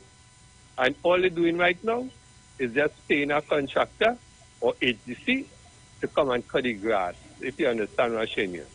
When you're passing all who coming from the east would see it empty lots, and they have a plan for it. Okay. Up in Junction, they take down the decanting centers we were there for over 40 years, Bruce. All the land they start to make these youths and them and the people in the areas, let them do the work, let them build the houses. National Housing Authority used to build houses, according to Mr. Chan. Mr. Chan knows people will build those houses, you know. It was no contractors at the time. National Housing Authority had a labor force, if you ever showing you, with all the different skills, carpenter, mason, whatever. You understand? Yeah. Until they started bringing contractors and overly price, overestimate, and these kinds of things happening throughout the whole ministries. They bring in a set of contractors and everything gets inflated. And we, the citizens, just have to watch and work back and see that we, the government, have to pay for these extra estimates that these contractors do in Trinidad and Tobago. I would like to see more money in housing, and as I share, money to refurbish all HDC housing developments. If you ever showing you, because those, if you pass through them, you would understand what I'm telling you. Need that refurbishment and let the youth in all these areas do the work. No set of contractors. Let HDC do that work. These contractors overinflating and making sure that the work is done in a way that after 2 years, they had to come back and do it again. These are the things must stop. Make sure that we get proper work for the money being put out to do the work. And already good. I would like also money to be put in the regional corporations. I would like to see the local government reform come to pass, that regional corporations be in charge of their resources so that we wouldn't have people burning tires and protesting about roads. Money is regional corporations to do it. But first of all, Bruce, I would like to see the Auditor General Department get more funding so that these all government institutions to be audited properly and up to date. Thank you very much. Thank you. Let me also say happy birthday going on to Mr. Terrence Dialsing, celebrating his birthday today. Happy birthday to you, son. We're going to have a great day today. Caller, good morning. Bruce. Oi. I also want to say happy birthday to him also too. And I forget to mention to Sharon Rowley on Friday was a birthday to Bruce. Happy belated birthday to you, Miss Sharon Rowley. Well, my son was on Saturday.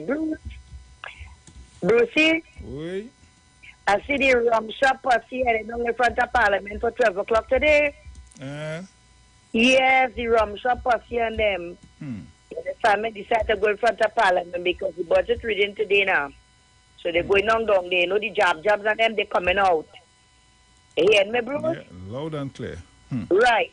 And I see my friend, my boy Fally, I see he started to talk about the calling contractors' name too, Bruce. Yes, he started to call contractors' name. Fally, I don't know what's going on with Ole, but all what I seen with Ole right now is to head back to the poll. Honest to me, Bruce, But follow it up. The Jab posse and the Rum Shop posse heading in front of Parliament today, Bruce. Have a good one. Thank you. Caller, good morning. You see? Morning. You hear Professor? Professor Mr. Chance. That is Professor. Not how we name. Okay? No name, no warrant. Okay, Brucey.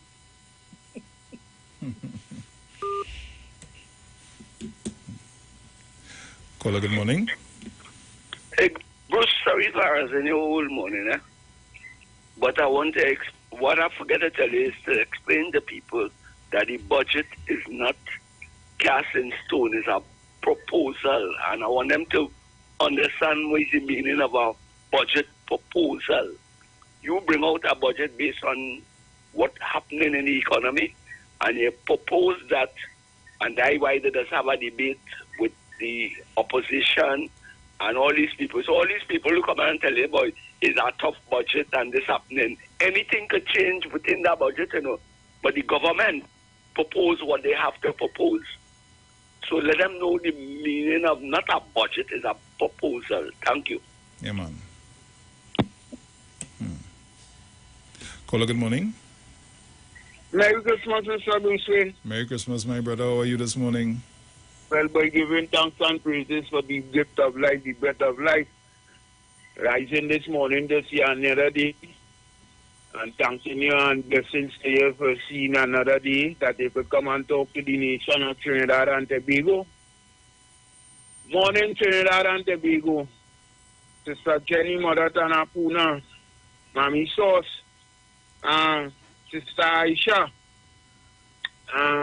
hey, Mr. Felix, morning, all the blessings, all the greetings to you, my dear, all the blessings. Mr. Chance, morning, sir. Thanks again. Thanks in a million for giving me all this good information this morning, Mr. Chance. Thanks again. Sister Jenny, morning. Manu Chawaman. Uncle Bruce? Oui. Boy, I had to tell you this morning, Uncle Bruce, is the best year, I had to say, that I spent in Trinidad and Tobago throughout my life, Uncle Bruce. You see, with this 60th anniversary at Trinidad and Tobago, Uncle Bruce, and this Republic Day, Uncle Bruce, is the best celebration I see throughout Trinidad and Tobago, Uncle Bruce. With this celebration, I didn't miss a beat, Uncle Bruce. Thanks again to the government of Trinidad and Tobago. Mr. Iwer George, peace and blessings to you, my brother. Blessings to your awards and all the artists of Trinidad and Tobago. Blessings, blessings, blessings. All you keep the faith, keep the tempo going. All the blessings to all you. Thanks, Mr. Iwer George, for giving we a station that we could make all we comments to help uplift Trinidad and Tobago. Thanks again, Mr. Iwer George, to you and your family. Have a blessed one. Uncle Bruce? Oui. I'm having a little situation by me. I don't know if I could announce it on your airways. Because our elder talking to me this Friday, Uncle Bruce, and she having a problem with a light pole up a Bellevue Road, long circular. Uncle Bruce, the lady came and showed me the whole post. Uncle Bruce, you didn't even know it was a lamp post there. What? And the whole thing covered with bush, Uncle Bruce. And when the rain fall, it's tripping off the current. So I would like Kiantet to come, or if there anybody hearing this message, please, because the elder living not too far from the pole itself. Yeah? And it always, because sometimes we just see the current trip off, we know where it is, and the lady was showing me is the bush that cover the whole post when rain fall, it's tripping off the current in the area. So if they're hearing this message, they could come and deal with this problem, so we please. Thanks in a million. Yeah, man. Yeah, Uncle Bruce? Yeah, man. So you enjoy your day, big brother. Have a safe one and be safe for me, please, because you see the kind of weather we get in these days. Yeah, boy. So you have a blessed one and all the blessings to you and the family. Yeah, Uncle Bruce? Yeah, man. Bless up. Stay safe and strong. Blessings. Thanks for the time, big brother. Bless. No problem, man. Caller, good morning. Hi, morning, Bruce. Hey, Jen. Morning. How you doing? Okay, morning to all the callers and listeners on 91.9. Mr. Chance Manatana has been a Manu, Brother Sterling, Brian, everybody, and those from Tobago, also Mr. Archer, Mount St. George, and others. I want to send out congratulations to all the awardees at that function on Republic Day, and especially to Mr. Iwer George on his achievement for the arts and culture. Yes. And especially for Miss Marilyn Gordon, the Hummingbird Silver, and Mr. Jared Narayan Shakona Silver. Coincidentally, when I was growing up, they were both my members of parliament at the time. I wasn't old enough to vote as yet. Before them, it was Mr. Hector McLean, then Miss Marilyn Gordon, and then Mr. Jared Narayan. If I'm not mistaken, he became one of the first MP for the La Hokata area, because La Hokata, I think, would have been completed during his tenure. If I'm not mistaken, I could be corrected. So congratulations again, Miss Gordon, Mr. Jared Narayan. I just want to touch quickly on this whole union situation. In every working environment, there's relationships. And between an employer and employee, they will have conflicts. Anyway, it has human beings, you'll have conflict between them.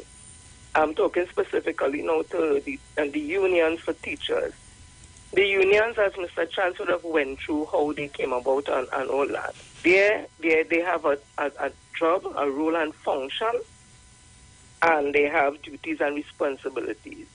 Just like in the school system, there's a relationship between the parent and the child. The parent has to make sure that the child is ready for school, whether toilet train, have the books, the uniform, everything that the list would have been given to them by the school, and they prepare the child for that. When that child reaches in the school, there's a relationship between the teachers and the child. The teachers have a responsibility to that child, and that is to teach the child in whatever areas of learning, to make sure when that child leaves from that class to go to the next class, it's prepared for another level, and it continues until the child finishes schooling, whether they go continue tertiary or not. There's also a relationship between the parent and the teachers, because that will keep the bond on if the child is doing well, what is needed, what is not needed, and that. So it's relationships are building here. There's a relationship between the principal and the teachers. The principal is to make sure in the school space that the teacher has what is needed. That is the link between the ministry and the school, the principal. And that is another relationship. Then there are the union. The union has a relationship with its members, and also in a relationship with the city, and by extension, the state or the ministry. Everybody needs to know their role and function and their duties and responsibilities. Anytime any one partner, social partner, does not know, then it will break down into the situation that we see. However, with regards to tutor, I have always said that I found the tutor president to be weak.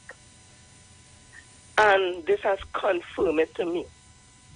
Because clearly she does not understand the Industrial Relations Act and the act that governs labor.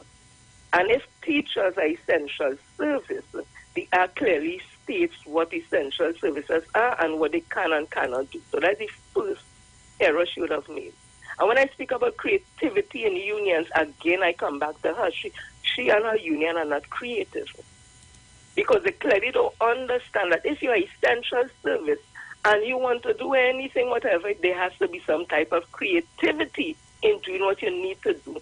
And while understanding that you also have people who are going to be affected by the actions that you take. So that's where the creativity comes, where you're able to get your voice out there to show you the satisfaction, and at the same time balance that with the responsibilities and duties that you have with your members, and your members have with the relationship with the children and the parent, and it goes along. And that is why I keep saying unions have become lazy. Their first response is tell people come on the street or stay home and reflect. The government has their role and duty to play. Just as the union will have their lawyers, the government have their lawyers, or the Attorney General is the head, the lawyer for the country. And if you breach any law, there are consequences. So that is the same way. If the employer breach any industrial relation law, it's the same way the unions will have their lawyers to go through it and take the government, the CPO, whoever to task, take them before the industrial court. So that's why I say there's a relationship that has to be maintained. And you have to be creative enough to maintain that. Yes, you're unhappy about the 4%. All of us are. However, what do you do? Is it that your first response after when the first time and the second time, because the CPO moved from the ridiculous 2% to 4%. So there was an upward movement. Union starting, here the unions and them 24%, PSN 19%. So they start there.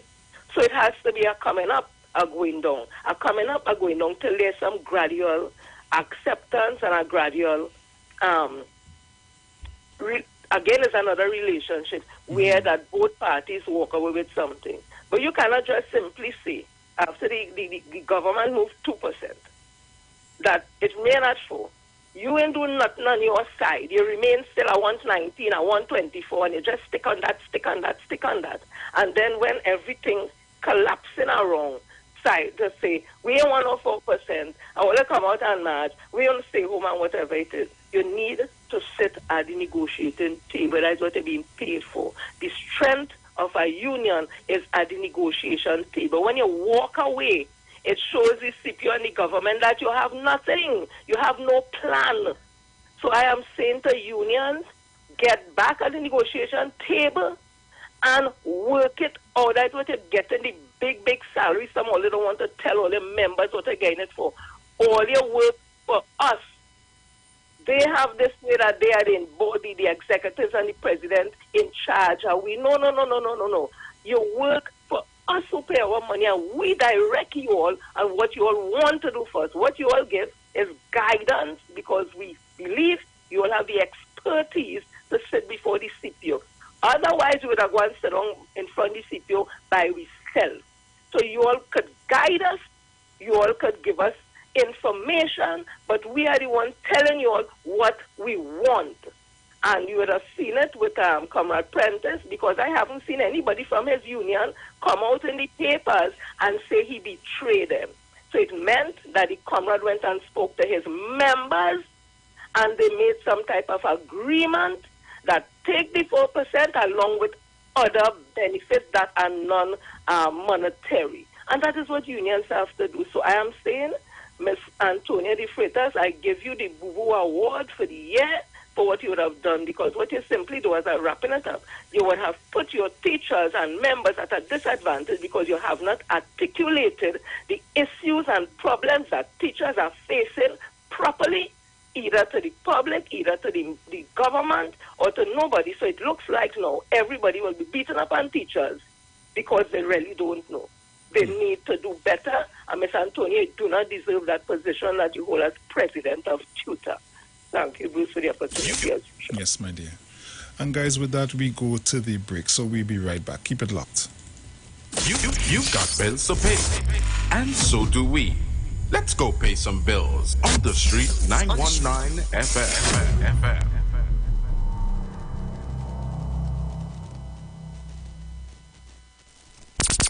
We are the street. 919 FM.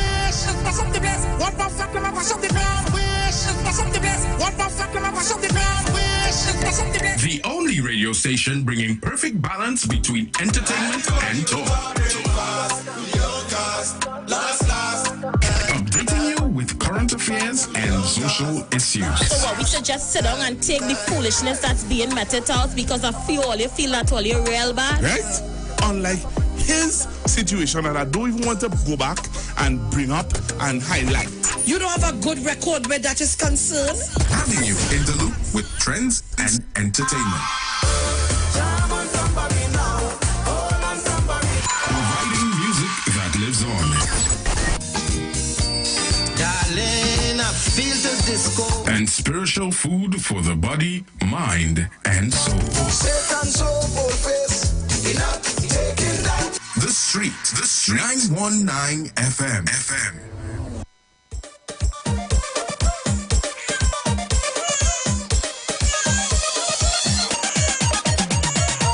I drink in me daru, liming with the boys. This woman shout out, I make out your voice. From there we start moving, one thing lead to the next. 9 months later, it's back and all and commence. Look where one lash could do. Look where one lash could do. Now she belly high, right up to she throat. Where I go tell me why. This thing in a joke.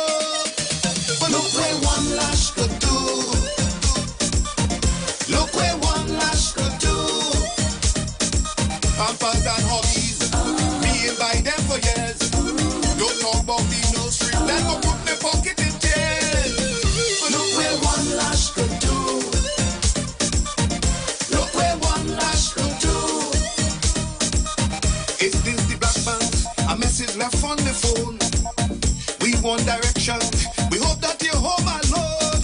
Hello, sugar daddy. The water bag bus. Scanted twin babies. We christening them in August. But look where one lash could do. Look where one lash could do. She in front me house. Hanging down me door. How these babies view. Doctor said for you. But look where one lash could do. Look where one lash could do. Sex before marriage, I never indulge in that. Is she who tempt me? Ties our belt and lash. But look where one lash could do. Look where one lash could do.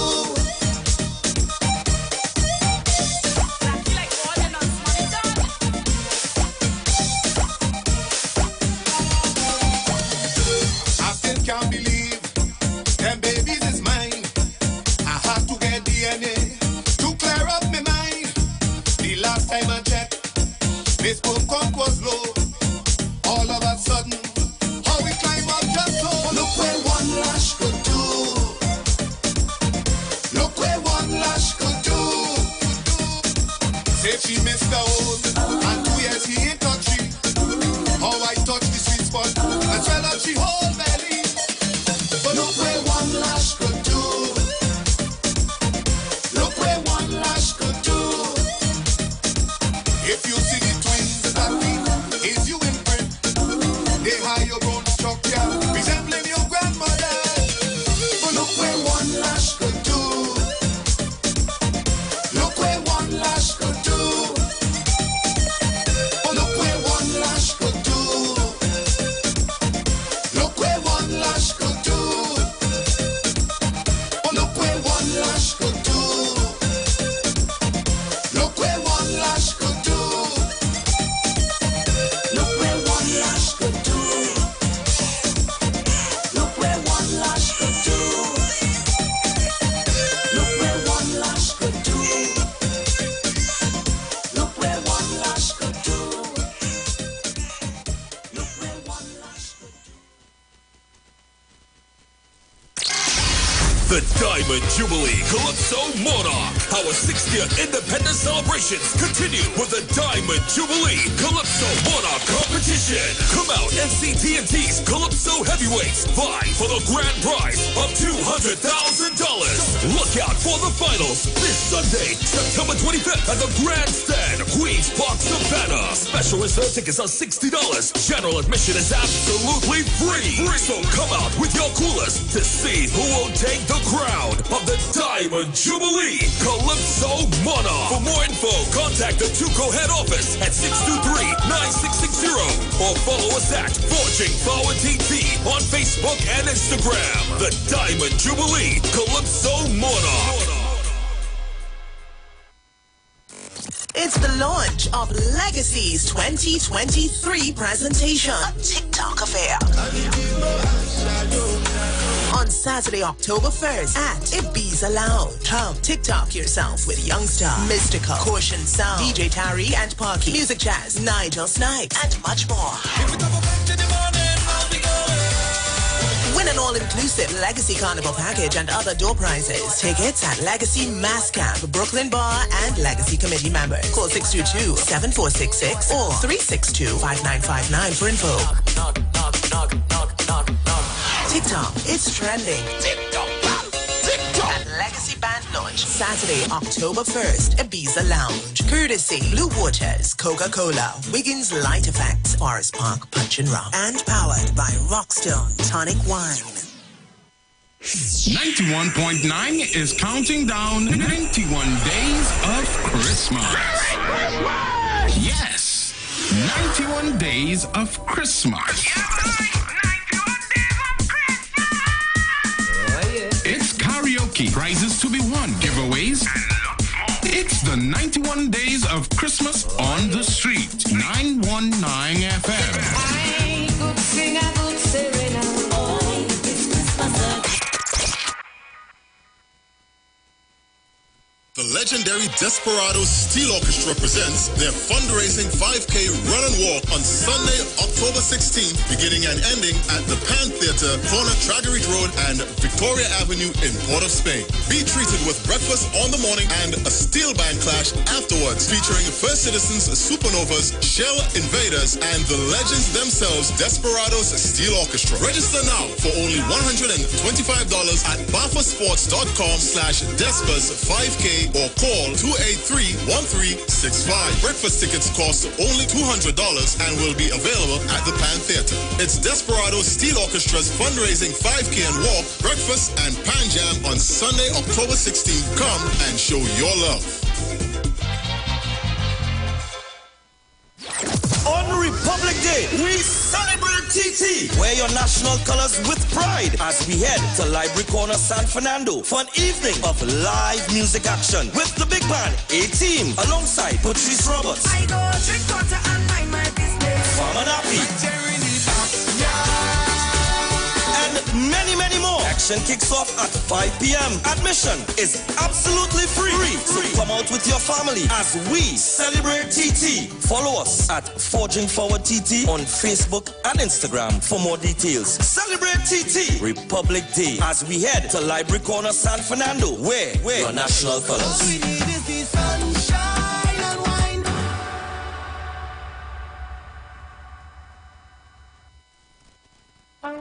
Hi, Trinidad and Tobago. This is yours truly, Pastor Charles, streaming live from Port of Spain, Trinidad, Maraval Road, 91.9.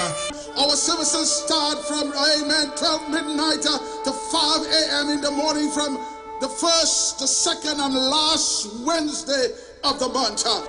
We are going to have a T-R-M-E time in the presence of God. We will be praying, praise God, for our nation. We'll be praying for families. We'll be praying for those that are sick and those that are in need. Tune in to the best station, 91.5 FM Street Live, Port of Spain, Maraval. Jesus over your family. Plead the blood over your family. If you're experiencing pain, constipation, headaches, poor blood circulation, high or low blood pressure, diabetes, cancer, swollen or darkened feet, come visit us at Health and Wealth Lifestyle, located at 73 Eastern Main Road, Barataria, opposite Eastern Credit Union. We at Health and Wealth Lifestyle offer a wide range of services. Come and experience our new 3D analyzer, which allows you to have a look inside your body. We also provide live blood analysis, iridology, ionic foot detox with foot soak and foot massage, aquatherapy, full body massage, and organic supplements on sale such as Nano Silver, Nano Zinc, Body Light, cold pressed sesame oil, and more. Health and Wealth Lifestyle, located at number 73 Eastern Main Road, Barataria, opposite Eastern Credit Union. For more information, call 275-8359 or 288-1108. Join Nicole Huggins for Health and Wealth Lifestyle. Tuesday morning from 11:05 to 12 noon. Right here on the street, 919 FM.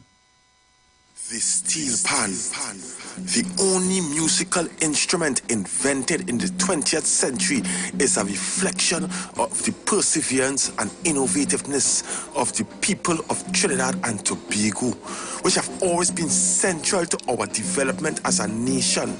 And the steel pan story epitomizes this, carved out of life and struggle and determination, rising out of the spirit of the African drum. The steel pan stands today as evidence of innovativeness, creativity, and passion for life integral to the people of Trinidad and Tobago. My name is Kwesi Paul. Join me each and every Sunday from 9 p.m. to 12 midnight on the street, 91.9 FM.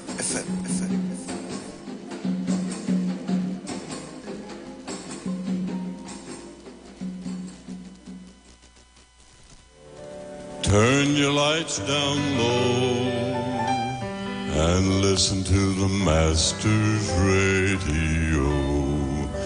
Get in touch with God. Turn your radio on.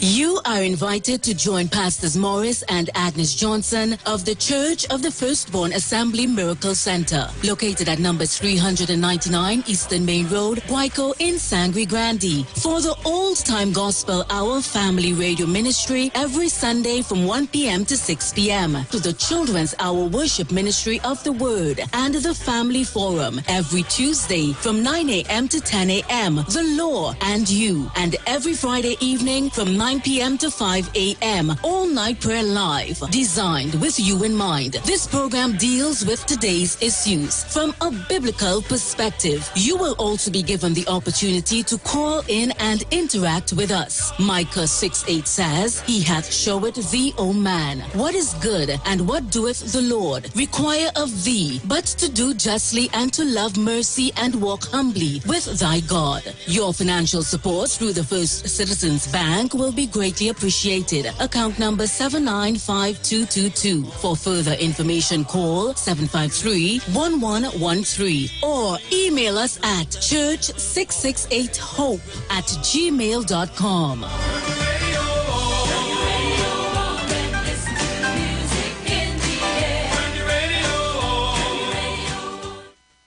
Looking for a safe and relaxed professional massage therapist and nutritionist? Look no further. Nature's Touch with Empress Judy and Associates offers a natural approach to better health. Treat yourself to a professional massage therapy and nutrition advice in a safe and relaxed atmosphere. Rejuvenate your body, mind, and soul at Nature's Touch Therapy. For an appointment, please call or WhatsApp 1-868-398-8282. or visit our Facebook page. Remember, your health is our responsibility at Nature's Touch. Good about I'm looking like it real bad. Are you ready for that boat experience again? The Sea Champion and the Embassy say, book with us for that unforgettable boat ride experience. Sea Champion leaving from King's Wharf, San Fernando, and the Embassy leaving from Breakfast Shed, Port of Spain, or Westside Trinidad. For more information, call 399-5959, 281-4723, or email us at coralvisiontT@gmail.com. Book now and reserve your cruise. Hey, that boat I look like it does well. Share the live. Share the live. The Street 919 FM on Facebook and Instagram. Share the live. Iowa George on Instagram. Share the live. Iowa TV and Street TV on YouTube. Share the live. The Street 919 FM. Yo, this is your boy Ziggy Rankin, and right now you're listening to the Titans of Democracy. You don't know. Real talk.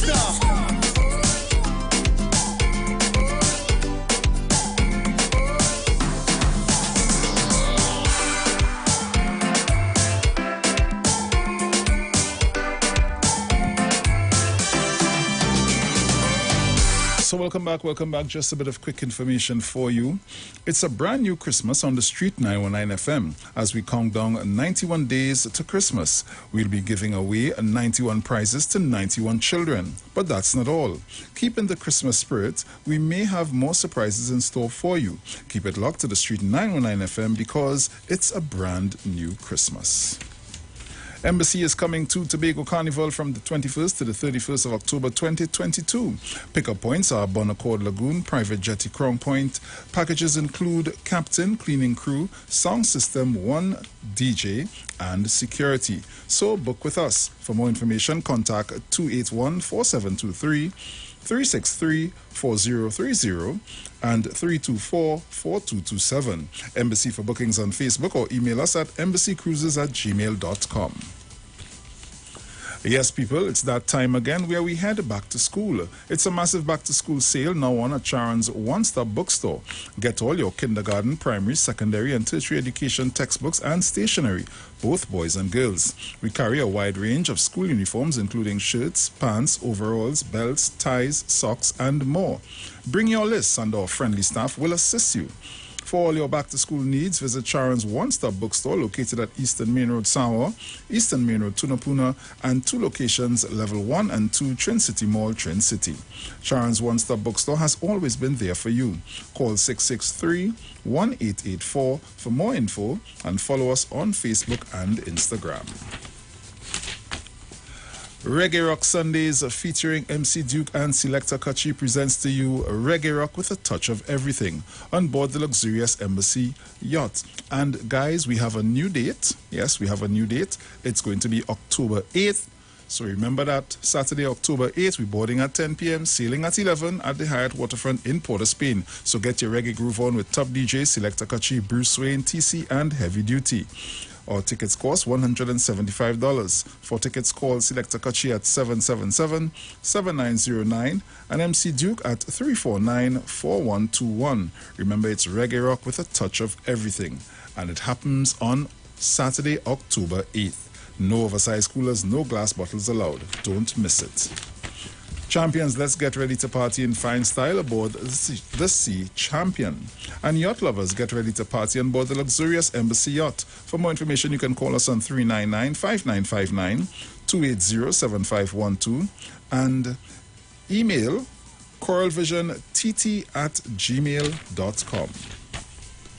Join Pastor Kelvin, Harry Narayan and friends for the Way, the Truth, the Life radio program Radio Ministry, a Church of Life ministry live on the Street 919 FM every Sunday from 6:05 p.m. to 7 p.m. For further information, contact 686-3845 or 349-5178 or 342-7303. And tune into the Street 919 FM every Thursday from 10:05 a.m. to 10:20 a.m. for the program Straight and Narrow, The Way of Life. The Health Store being brought to you by Mrs. Arlene Collins Mohammed.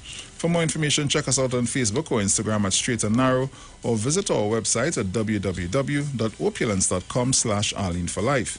You can also call or WhatsApp us at 309-4697 or 620-9379.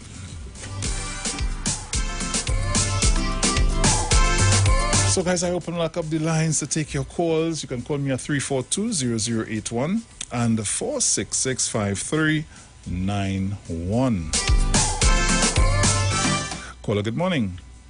Batman, me again. Hey. I couldn't leave. I had to give my last few words to Mr. Barataria. At 74, I don't need no diamond jewelry. I just need peace, love, and happiness, my dear. I have started to give away all that I have.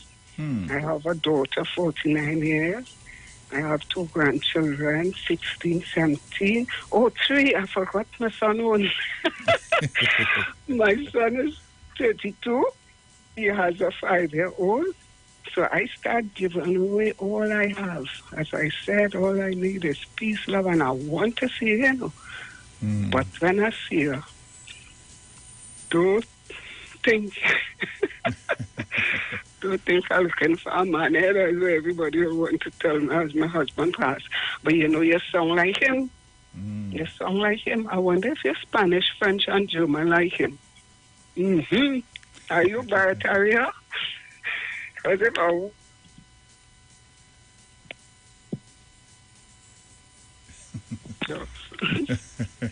No, I own. And finally, hey, I wish I had that stamina like Jenny. Is Jenny from PSA? Mm-hmm. Yeah, boy, I wish I were in her shoes. She's brave. She's very brave, and she's very well educated. Jenny, I wonder if I know you in the 70s when I used to line with Jason Williams from John D., Neville Warner, Paul from Nima, and all those nice educated guys who would give us a lot of knowledge. Franklin from Montegran. I feel I know you, Jenny, but one day I'll see you.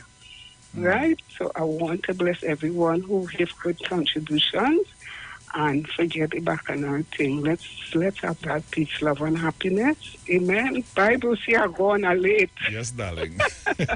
All right. Bye-bye. Bye-bye. You have a good one. I will. I'm looking for long circular. Eh? I will be the first to be in that party. Whether on with walking stick or not, but not me. My father lived until 96 and was moving all around strong. I will be good. Especially when I come in to do the dancing. I love to dance. Bye-bye. I'm going late. Yes, darling. Caller, good morning. Hello. Good. Morning. Me again. You know, the other day when they had the restaurant inflection, right? Mm-hmm.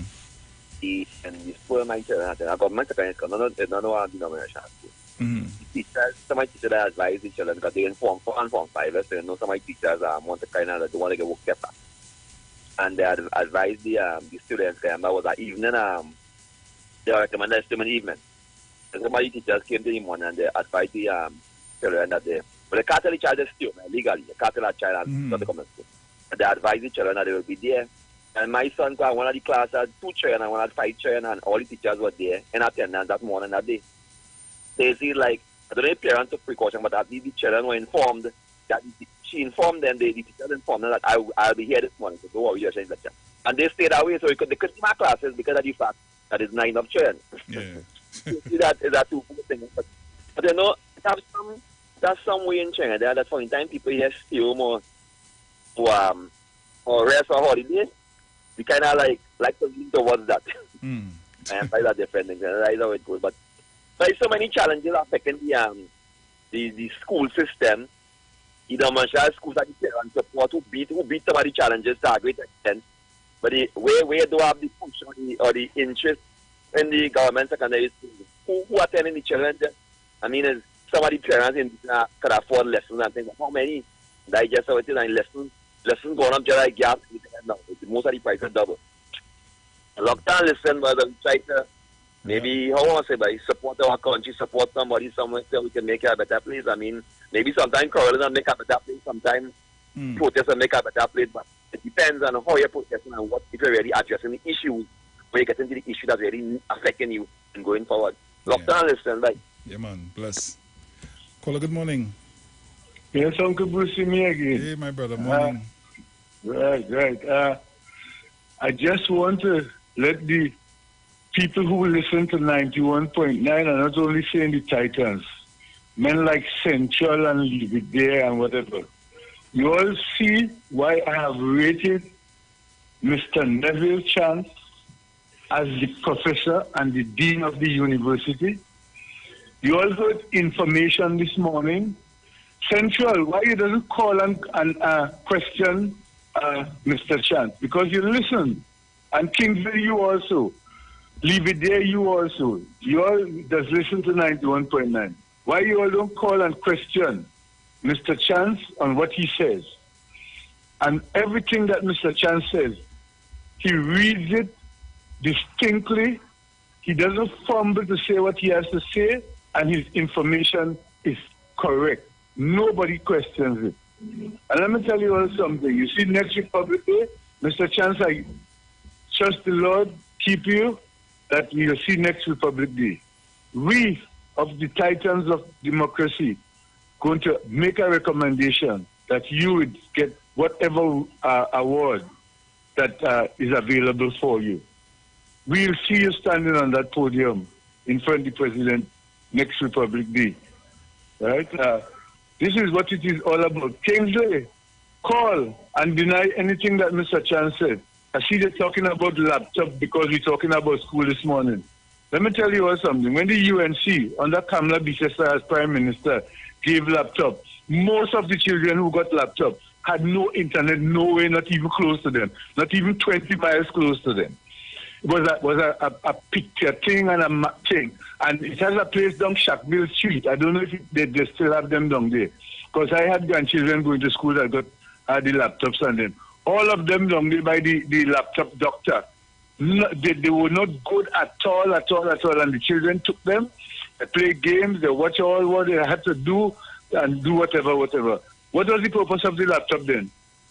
You could get information on your phone, or a parent, they even sometimes have bound to buy a laptop all the time. They could get so many information. But yes, the children need a laptop to type in certain things and do whatever. Right? And there are many parents in Trinidad and Tobago who could afford to buy laptops for the children outside of the government. Yes, I am not saying that the government can't give the less unfortunate, but why does the government have to do all of that? You're already getting free education, doing everything free. And the government, come on, people of Trinidad and Tobago, wake up. It's what we could help to do to build our country, right? America and all these big places, you think they have it nice? You boys, many of you all should travel and see the conditions of places. We're not saying that Trinidad should be so, but you always behave like if Trinidad and Tobago, the government here, especially when the PNM in power, that they have to do everything and make everybody comfortable. Come on, people. Come on. Wake up. Caller, good morning. Good morning, Brucey. Morning. Good morning, Mr. Chance. Good morning, Jenny. Mr. Chance. Mr. Augustine. You're getting an echo, Bruce? Slightly.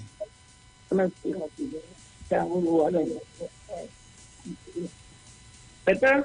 Yeah. Mm-hmm. Yeah. Good morning, Jana, Jem, Mr. Matt. Dina, good morning, Mr. Potter Spain. Everybody, good morning. I tell you, I enjoyed that little program last time that came over live on Wax Radio Station or whatever. But my little horse last time was the Random Canyon. I really know the other guy too tough. He was all right, but when I still congratulating him because, I mean, you was very close. You got the good hopes to getting into a big man now. You're whining on stage and saying, no, yeah, man, think good. So people, you all have a pleasant get a blessing. And don't forget to pray. My granddaughter told me that they're expecting a storm in Tampa tomorrow. And they called me, Granny, we want prayers. I said, okay, darling, I'll see the best to do. You all have a blessed day. Morning, good morning.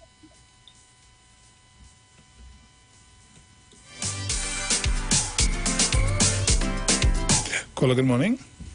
Hey, good day, Bruce. Yeah, man. Bruce, I want to talk to Mr. Chance. Mr. Chance, what is also needed too is land. What we have seen happen between 2010 and 2015 is that the land from Chagaramas on the ridge going straight across the Marval and the Parmin area to Maracas, Las Cuevas and Blanchishes. And if you go around that ridge, you end up in Matlot. But the land has been taken away and people is now, they put parks and all this other nonsense on there and car park and all, you know the corruption we talk about that. What I've seen in Parmin now is that a lot of people, because of the same PNM government put the rural access roads up there, a lot of the agricultural land is now being developed and going more so residential and commercial. And I don't mind too much residential, but the commercial taking up too much land space because you see what is happening in the world today. And some of the foods that feed this nation also come from farming, and not just Caroni and those places there and Shogunas that people want us to believe. The North Coast, the Northern Ridge, from all these places, Blanchishes, Las Cuevas, Maracas, the food basket. So the people in those areas need help. You need some help, to develop. Although yes, the PNM government had did a lot, because by putting these access road, make it easier for the farmers and them to go to the garden, load up the goods and bring it to the market, because that was a serious problem. If you didn't have a proper working 4x4, you started to use things like donkey and things to bring it out into the road and then pack it into your vehicle.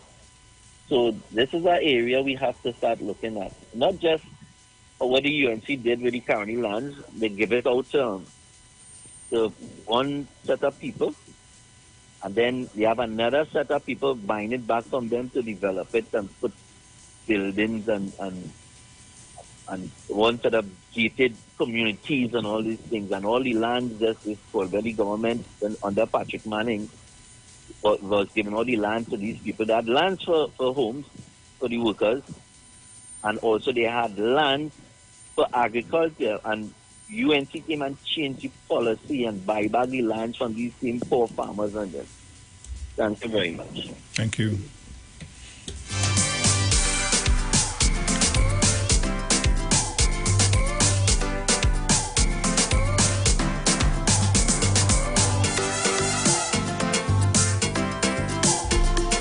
Caller, good morning.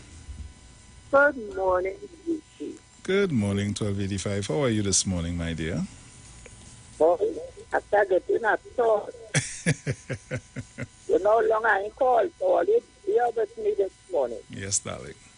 Because I ain't getting you. So I want to send out this to Mr. Terrence Bianching, Miss Sharon Rowley, my son, Stephen, whose birthday was also on Friday. Mm-hmm. So I want to sing a little thing, right? When you're down, I know you're so weary.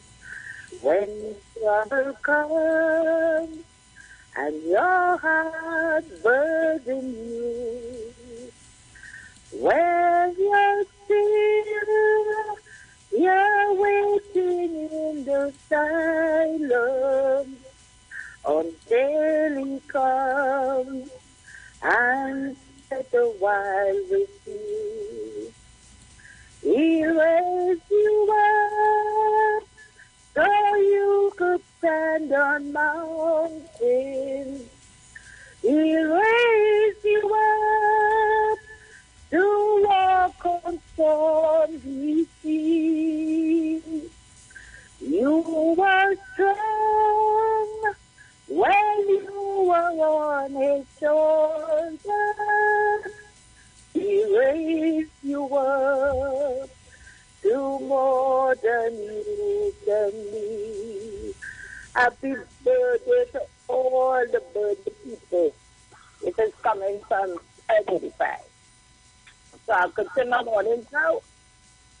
Good morning to Mr. Malcolm, Miss Gemma, Miss Angie, Miss Thomas, Miss Nora, Mother Tonapuna, you know we love you, and my educational officer, Mr. Chan.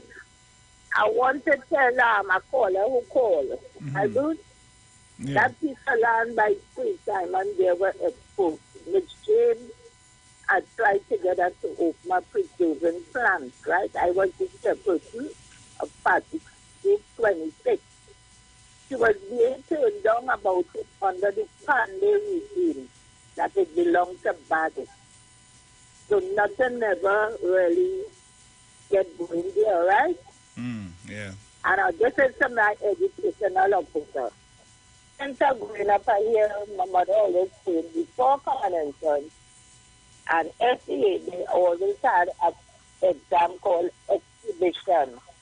Mr. Chance, I would like you to highlight more about it for me, please, before Dr. Williams bring in SEA and whatever, right? So, good morning to the Brazilian Pierre and everybody else. Good morning, Sharon. Good. Yes, madam. And you can see. Thank you.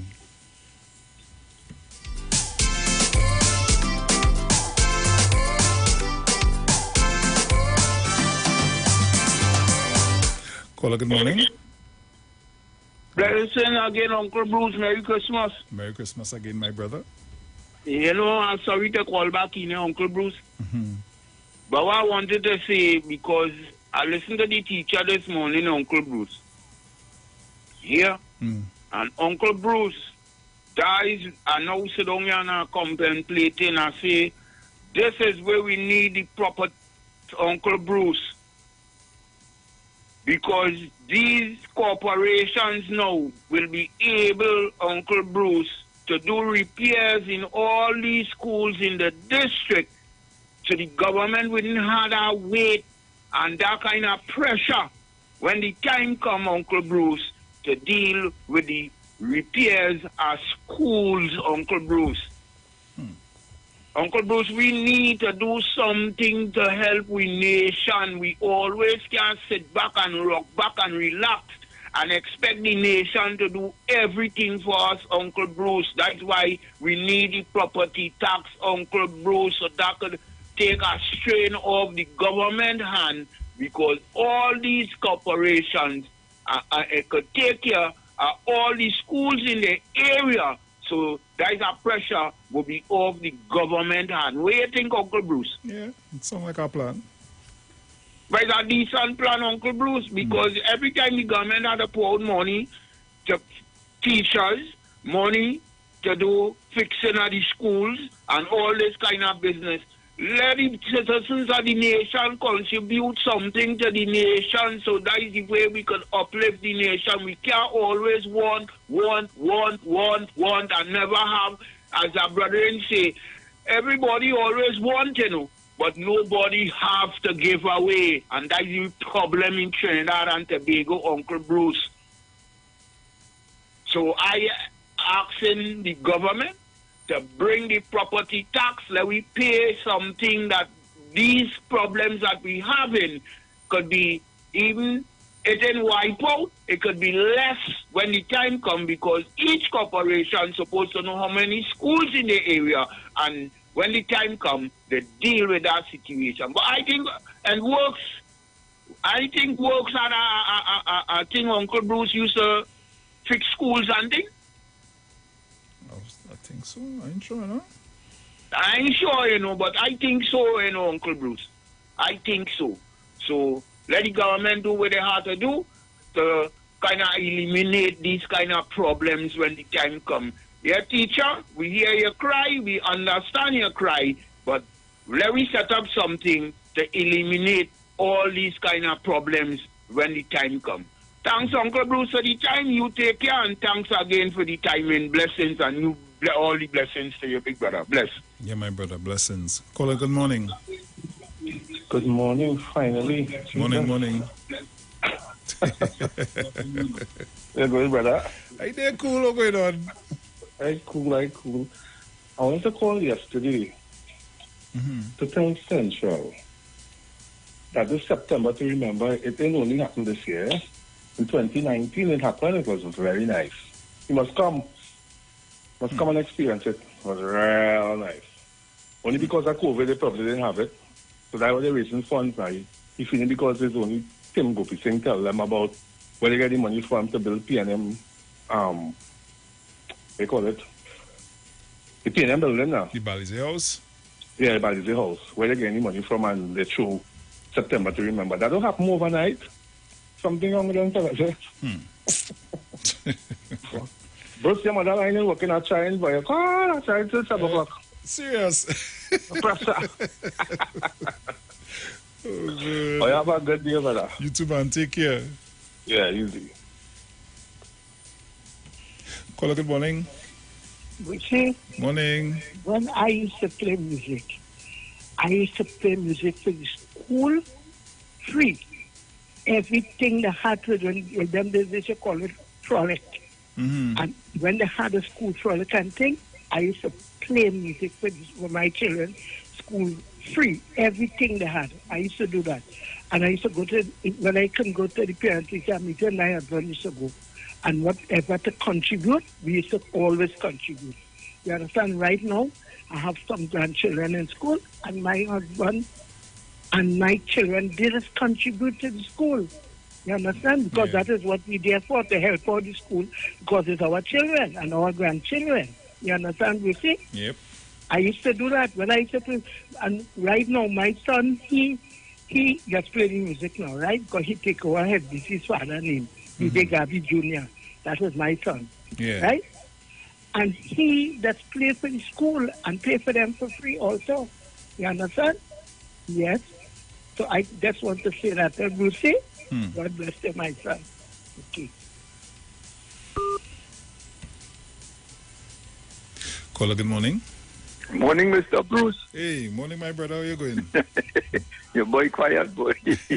Morning, Mr. Dominic Weber, you and Lady Sharo. And 91.9 listeners, everybody, beautiful morning. Thank God for you all around. Bruce, I listened to the Attorney General yesterday.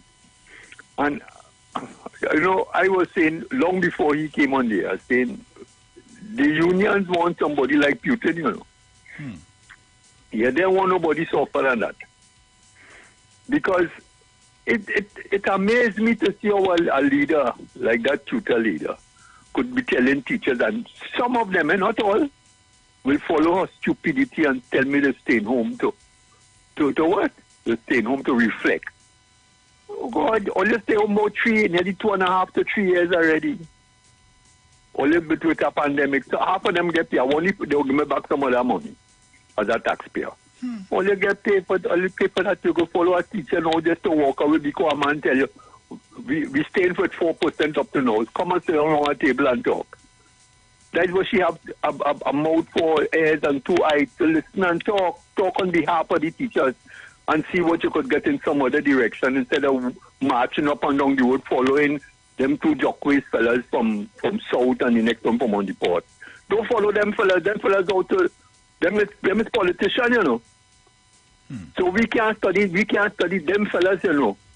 And PSA man, all of them is politicians and smart men. You see? But she should have more sense than that instead of encouraging some of the delinquent teachers to stay home. When the parents have to go to work at this time, they have to study now to stay home with children, and then you tell them to take half day and all kind of things. Whoa. Where these leaders come from, boy? So they're one that holding back the progress of Trinidad and Tobago, as far as I'm concerned. And you see this change in government thing? To us 90 years backward, after we pay them go and do everything as Mr. Chance from the days of Williams, which is a fact I born under Williams. Up to today, when the other parties go in Parliament, what do they really do to the benefit of the people of Trinidad and Tobago? They do absolutely nothing. You could count it on one hand what they did. PNM coming out and have to do the job that they didn't do and do our next 5 years, and everybody wants to kill PNM. To do this, we want that every 2 minutes to hear this happen and that happen. PNM must do it for them. But when the other party go there, everybody put up the finger in the mouth and they look it up in the air, have nothing to say about them. But the bank full of money, treasury money missing from central bank, 500 million, man gone with 400 million, and this kind of wrong thing, and they make the jail yet. But the milk is driving slow but sure. Bruce, have a wonderful day. Reach home safe. And God bless Trinidad and Tobago. Yeah, have a nice day, brother. Yeah, man. Bless. Yeah. Caller, good morning. Morning, Alan. Yeah, man. Morning. Yeah, today's my youth strong also. You was watching. Hey. Blessed is strong, man. Yeah. Now, I want to also congratulate all the awardees. And you know, the opposition, UNC, is saying it's fair, them the awardees. But I want to tell the opposition that is citizens of Trinidad and Tobago that received those awards.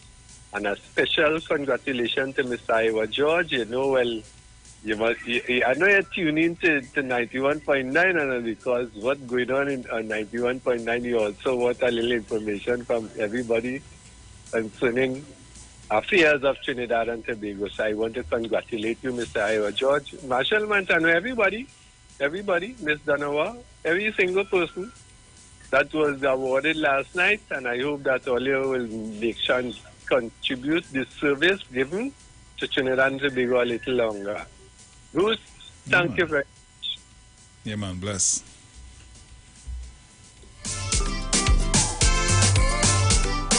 Caller, good morning. Lucy, Oui. I listen to the Piper station. It's a Piper station, me calling on it, right? You get me? The Piper station stating that because of the incident with the teachers, is the Prime Minister called that shot. Well, I didn't know the Prime Minister have so much power, Bruce. I didn't know he was in court yesterday. I'm telling you about. Right? I didn't answer the Piper station saying, and they talk about Bali's house. Yeah? They say it's a complex. They say it's a part. Maybe you're the pong in Bali's house. But Bruce, I never know the Piper station have a banker for Bali's house. So here I'm telling you about Bruce. Because I know exactly, Bruce, I keep saying over and over, the Mount Bushland, you will know about that Bushland in Shagaramas, Bruce. Yeah. Yeah, the response to help with that Bali's house, I don't know, but let it continue, right? Let the Piper station continue. Brucey, have a good one and reach home safe, my darling. Yes, my dear. Thank you. Take care. Caller, good morning. Hello. Morning, Bruce. Morning. How are you? Hi there, cool man. What's going on? Not too bad. Pleasant good morning to the listeners and callers. Bruce, you're hot this morning, brother. Really difficult to get in. But Bruce, I just want to as well congratulate the awardees yesterday. Not yesterday, sorry, on Republic Day. I thought it was really a fantastic show. Yeah. And I want to applaud even all of, especially Dr. Parasaram, who he and his team did human service in the service of Trinidad and Tobago, despite all of the naysayers, as he rightly said on yesterday on the news.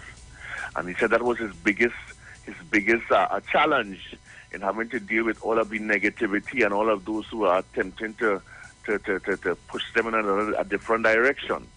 Yeah. But Bruce, I want to talk about something that is very important to Trinidad and Tobago, because there's talk by the opposition that the Prime Minister, when he went abroad for the last couple of occasions to work on behalf of the people of Trinidad and Tobago, was having a good time trip, a glad trip. But let me explain why he had to do that. It's important that people understand the importance of Trinidad and Tobago's, the Prime Minister's trips abroad. Bruce, just recently we signed a new agreement with BPTT, Bruce. Bruce, that was so important, even at the time when they were changing presidents, because it was clear Fitzpatrick has left the island to go back to England. And we have a new president. Now, I can't recall his name at this point in time. But he is here, and we signed a new contract with the upstream BPTT that would assist us as far as our gas is concerned. That was signed between BPTT and NGC for the supply of gas to assist our downstreamers. Now, let me explain why this is important. BPTT has begun to build a pipeline from out in the east coast of Trinidad coming to Galeota for $125 million to bring their fuel to shore. $125 million Bruce, that is the type of investment that BPTT is doing in Trinidad and Tobago. Not only that, Bruce, that agreement which they signed guarantees for at least the next 5 to 10 years gas to NGCs to supply gas to the downstreamers. And I will tell you why that is important, Bruce, because the downstreamers produce ammonia, methanol, and urea, Bruce. Bruce, you know what ammonia is used for, Bruce, in the world, Bruce, right now? It is used for things like adhesives and for cleaning agents, Bruce, and to build explosives, Bruce. Bruce, what's going on in Europe right now, in Eastern Europe? You know what going on, Bruce? Bruce, why do you think ammonia is so expensive right now, Bruce? Huh? And we have to capitalize on selling of our ammonia for things like adhesives and farming and cleaning agents and so on, Bruce. And explosives and these type of things, Bruce. Bruce, what do you think methanol is used for? Methanol is used for, right, because if you recall, people are looking at reducing the pollution in the atmosphere, Bruce, and methanol is a clean burning type of fuel, Bruce, and it is used around the world for fuel, for ships and vehicles and building vehicles, Bruce. It is also used, Bruce, as a cleaning agent and to the manufacturers of things like furniture and vehicles and that sort of thing, Bruce. It is needed around the world at this time, Bruce. You understand? To be using that every day, world countries around the world using methanol and ammonia on a daily basis, Bruce. That is why the price is so high. That is why the Prime Minister had to go to Poland in Europe and talk to them to ensure that they were happy and that we are happy too. Bruce, we may also make urea, Bruce. You know what urea is used for, Bruce? Farming, Bruce. Farming. Yes, farming products used around the world, Bruce. Bruce, we are supplying products that is being used around the world on a daily basis, 24/7, 365. And that is why the Prime Minister had to go abroad and talk to people like Proman to ensure that the investments that are happening in Trinidad continue into the future.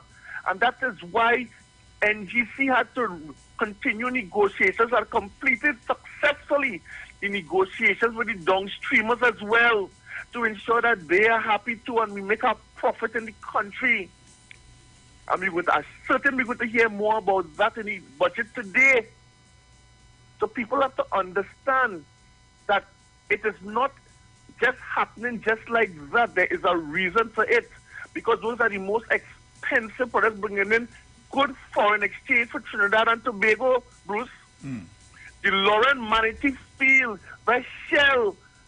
Now, I heard somebody talking about, in 7 years, nothing happened yet. Bruce, you don't just stick a piece of pipe in the ground and you get gas and oil, Bruce. It comes up in it's years and years of preparation and work. Right, that Manatee Field, that 27% of gas is going to begin to bear fruit in 2025, Bruce. It has already been signed, sealed, and will be delivering to Trinidad and Tobago in 2020, regardless of who is in power. You understand? So those are some of these things, Bruce, that have been signed off, agreed to, and has been effected, and there is work apace, Bruce. So for people who don't know and who talking and want to know, oh God, how we go live and how we making money, and this is the time for us to make money, Bruce. We don't really want a war in the world, but at the end of the day, Bruce, we, just like the rest of the islands and the countries around the world, have to capitalize. And that is what our Prime Minister went to talk about and do for us. Our Prime Minister and our Minister of Energy went to talk about. They wasn't here just talking stupidness and buying car for people, Bruce. They wasn't doing that and spending the good, scarce foreign exchange to help with friends and them, Bruce. He wasn't doing that. The Prime Minister was busy working for you and me and the rest of Trinidad and Tobago, Bruce. We wasn't in Kankalang, Bruce, and talking about who love who and who. Anyway, let me go that far. But you know what I'm talking about and who I'm talking about, right? But the whole point about it, Bruce, the Prime Minister is working. It's leadership, as Mr. Chance always says. He ain't had time for all this stupidness that's going on and come here to ask us and talk us about stupidness. Like Rudy Inda saying want the president to talk about. We ain't had time for that. To give them fuel to talk stupidness on this Sunday morning and Monday night. We ain't had time for that. We're busy attempting to bring foreign exchange and revenue into Trinidad and Tobago, and it is important at this time that the Prime Minister ensures, as well as the Minister of Energy, ensures that we close these deals and we have these units working and not shut down, Bruce, as it was in 2013, 2014, when the then Prime Minister could not negotiate and they threatened to leave the country. In 2014 especially, when they sent letters to the then government and threatened to pack up and go. This Prime Minister is ensuring that they stay here and that they are happy. And when they are happy, Bruce, we, in the end, will be happy. And they had to study the next 5, 10, 15 years. Bruce, and it will work for both Trinidad and Tobago. Bruce, I thank you very much. Amen. And with that, guys, the countdown has begun. We are almost ready to get out of here.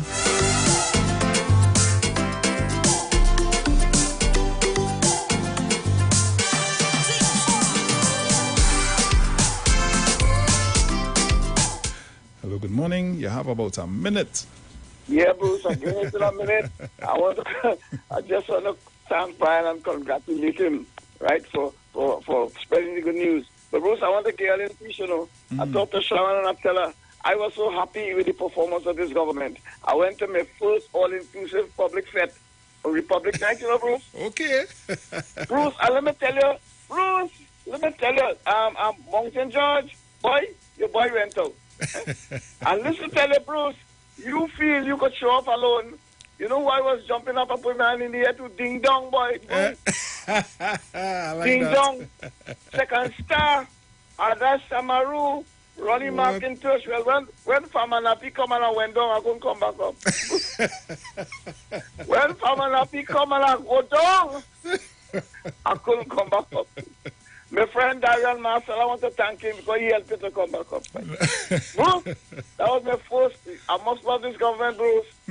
For 3 years, I ain't do a little fat boy. Boy, I come out and I celebrate on Republic, boy, from 6 to 12. Thank you, Darian Marcel.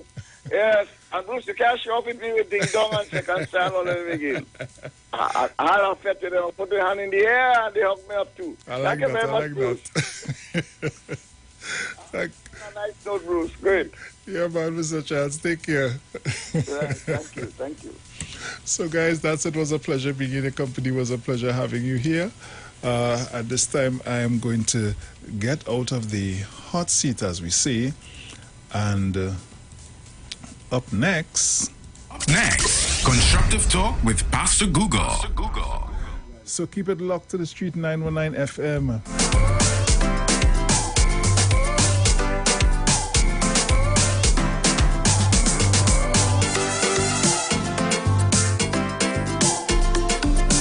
Ciao.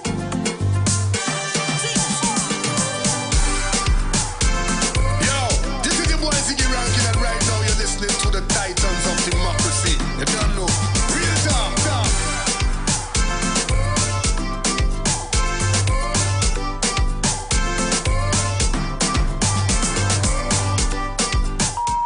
The views expressed are not necessarily the views of the management of the Street 919 FM. You've got bills to pay, and so do we. Let's go pay some bills on the Street 919 FM.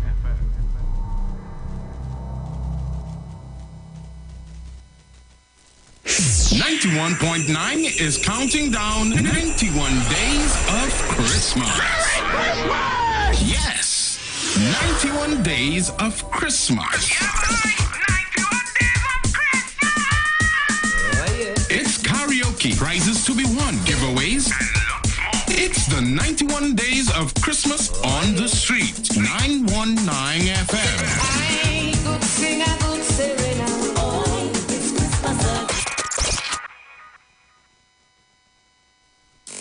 It's the launch of Legacy's 2023 presentation, a TikTok affair.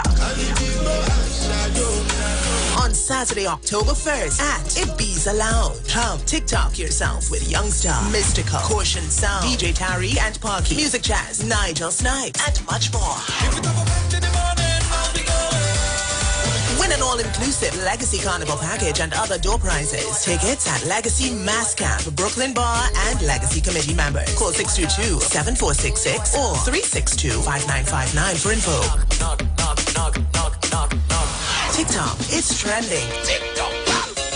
At Legacy Band Launch. launch Saturday, October 1st, Ibiza Lounge. Courtesy Blue Waters, Coca-Cola, Wiggins Light Effects, Forest Park Punch and Rum, and powered by Rockstone Tonic Wine. Here at Lend Capital Certificates, we provide opportunities for your money to make money. We all know saving is important, but saving alone won't get you to your financial goals. And let's face it, the bank doesn't have your best interest in mind. So this is your wake-up call. Do you have $1 million saved? Then contact us today. Spots Unlimited. Call 324-LENN. That's 324-LENN. Tune in to The Street 919 FM every Thursday from 10:05 a.m. to 10:20 a.m. for the program Straight and Narrow, The Way of Life, The Health Store, being brought to you by Mrs. Arlene Collins Mohammed. For more information, check us out on Facebook or Instagram at Straight and Narrow, or visit our website at www.opulence.com/Arlene for Life. You can also call or WhatsApp at 309-4697 or 620-9379. Good, that boat I'm looking like it real bad. Are you ready for that boat experience again? The Sea Champion and the Embassy say, book with us for that unforgettable boat ride experience. Sea Champion leaving from King's Wharf, San Fernando, and the Embassy leaving from Breakfast Shed, Port of Spain, or Westside Trinidad. For more information, call 399-5959, 281-4723, or email us at coralvisiontt@gmail.com. Book now and reserve your cruise. Hey, that boat I look like it's as well. It's all about the fastest growing reggae show in the land without a doubt. Right here on the Street 919 FM. Each and every Sunday from 7 p.m. to 9 p.m. with yours truly, MC Duke, alongside Selector Kochi. So make it a date and don't be late. Rock and come in, line up, link up, creep up. You don't know reggae rock each and every Sunday. Salute God Amari, King Selassie.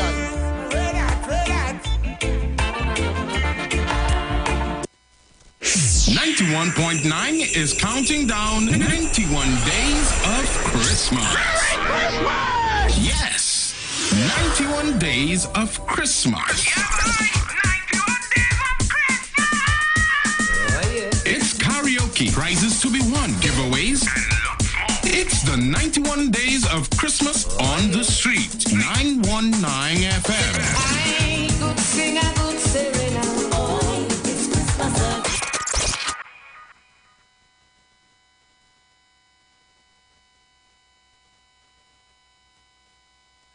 Is a call to worship on Street 919 FM. This is a call to worship on Street 919 FM. We play the best in gospel music on the Street 919 FM. Lift your hands, everybody. Team, begin to lead us as we worship the Lord. Come on.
To the God who is eternal, we cry out.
changes, we cry out to the God who is eternal. We cry out to the only one who's able to deliver, restore, and heal. Come on, church, let me hear you. We cry out to the God who never changes, to the God who is eternal,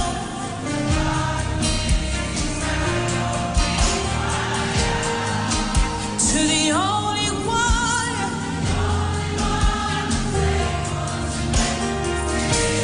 restore and heal our land. See, we're calling out for our soul up for you.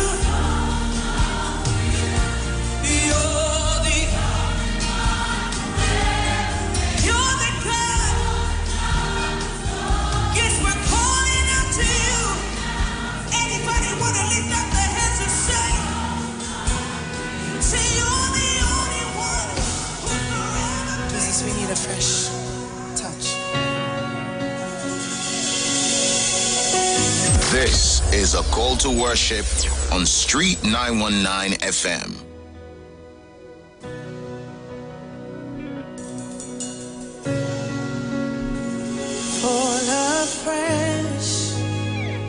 Fall afresh on us. Breathe again. Breathe new life in us. Pour it out. Pour your spirit out. 'Cause we're desperate. How many desperate?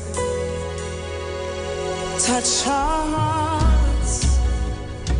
Let our passions be one. Touch our minds. Let our thoughts be like yours. Fill us up till we overflow. 'Cause we want more. So fall afresh on us. We need you, God, to fall afresh on us. We're waiting on you. Oh, fall afresh. You can worship.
is when desperate. Oh, Abba, Father, let your presence fall on us. Oh, Abba, Father, let your presence fall on us. Pastor Google is playing the best gospel music on the street. 919 FM. Somebody praise his name tonight. Oh, come on, you can do better. Oh, yes.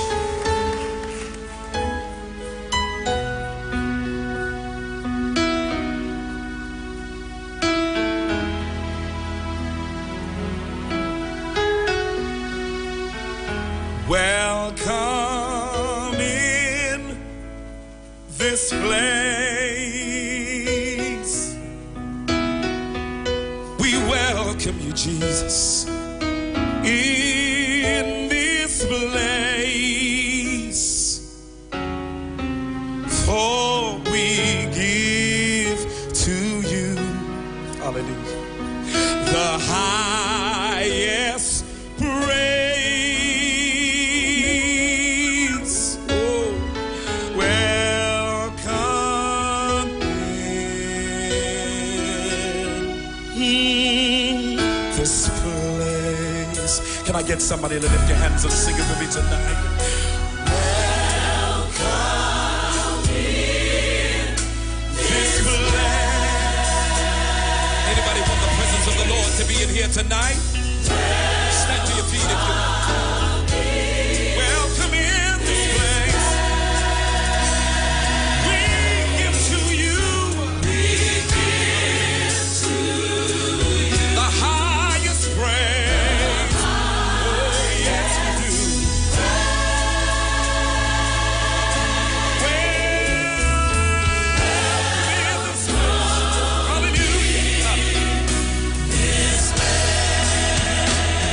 Come on, take it higher to me. Welcome in this place.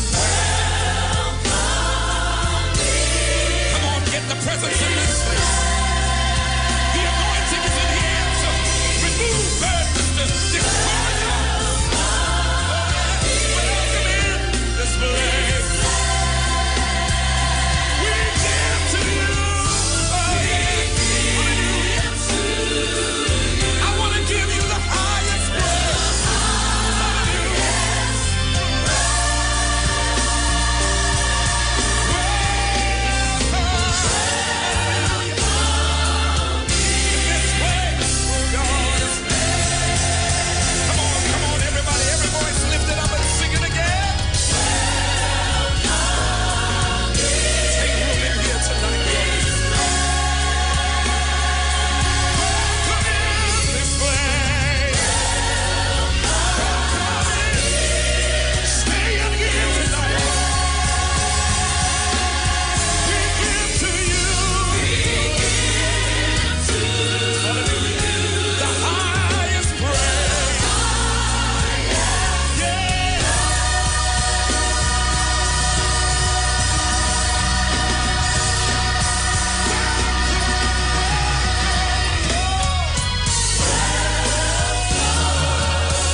Somebody praise him in here. Come on, open your mouth and give him some praise.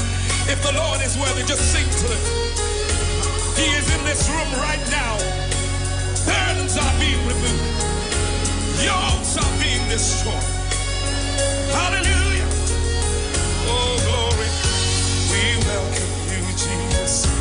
We welcome you, Father.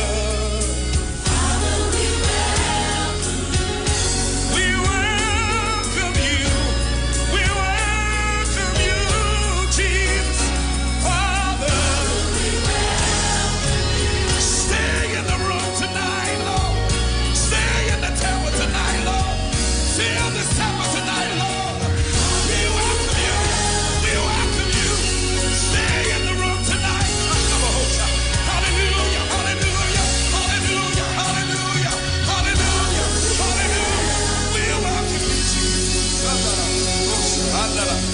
Hallelujah. Somebody clap your hands and praise him tonight. Somebody lift him up. Open your mouth. Give him some praise. Give him some praise. Can I hear somebody praise? Can I hear somebody lift him up? Oh, hallelujah. Hallelujah. Hallelujah. Hallelujah. Hallelujah. Oh, Shamanda. Oh, Koso. Oh, hallelujah.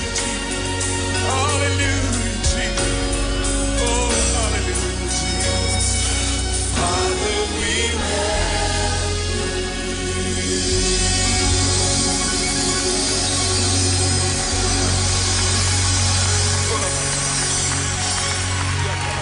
We play the best in gospel music on the street. 919 FM.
My eyes have seen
many you know that the Lord is worthy? He is worthy of all praise. Listen to this song. Worthy, oh, worthy, oh, worthy, Lord. Worthy, oh, worthy, oh, worthy, Lord. Sing choir. Worthy, oh, yeah. Worthy, oh, worthy, Lord. Worthy, Lord. Worthy, oh, yeah. Worthy, yes, you are. Worthy, Lord. Jehovah. You are the most high. Jehovah. You are the most high God. Jehovah. You are the most high. Jehovah. You are the most high God. Holy, oh, holy, oh, holy Lord, you sing. Holy, oh, holy, yes, you are. Holy Lord, Jehovah, you are the most high. Jehovah, you are the most high God. Jehovah, you are the most high. Jehovah, you are the most high God. Jesus, oh Jesus, my Jesus is Lord. You sing. Jesus, oh Jesus, my Jesus is Lord. Jehovah, you are the most high. Jehovah, you are the most high God. Jehovah, you are the most high. Jehovah, you are the most high God. You are the most high. Jehovah, you are the most high God. Jehovah, you are the most high. Yes, you are. You are the most high God. Now listen to this. Glory, oh glory, glory to the Lord.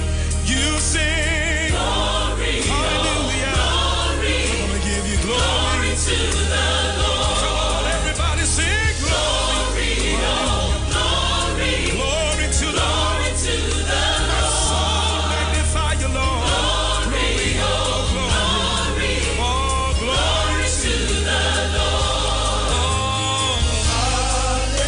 Oh yeah, hallelujah. Somebody just worship him, worship him. Hallelujah. Oh, yeah. Oh, hallelujah. Oh, yeah.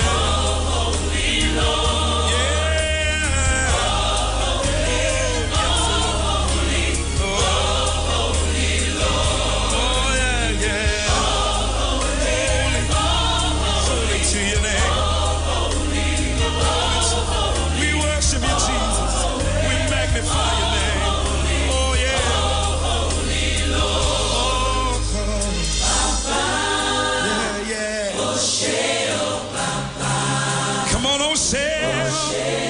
Awa Dupwe. Ba, ba, ba, ba. O'Shea. O'Shea, Baba. Awa Dupwe. Oh, yeah. Yeah. Father, I thank you. Is there anybody grateful in here tonight? I thank you, Father. I really thank you, Father. Sing it again, Father. Father, thank you. I thank you, Father. Oh, I thank you, Father. Really thank you. It's the gospel on 919 FM. We bring it from the heavens, take it to your streets. Your streets. Your streets. We worship you, our Lord. You are worthy to be praised. Sing it again. You are Alpha and Omega.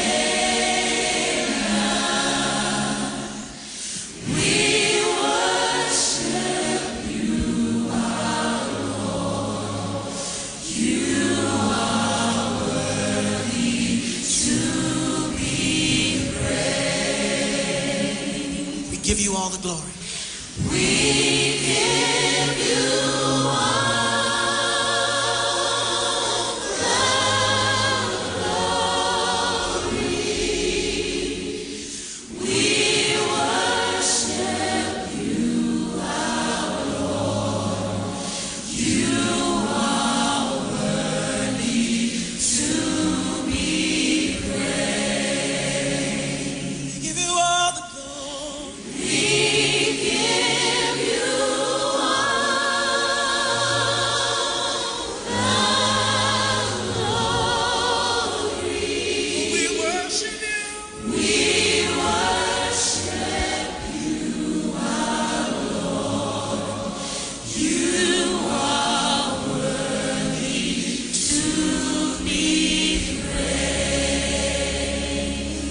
You are Alpha and Omega. You are Alpha and Omega. We worship you, our Lord. You are worthy to be praised. We give you all, we give you all, we give you all.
Google is playing the best gospel music on the street.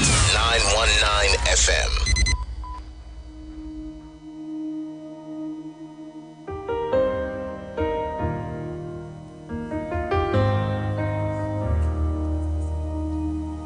I'll never be more loved than I am right now. Wasn't holding you up, so there's nothing I can do to let you down.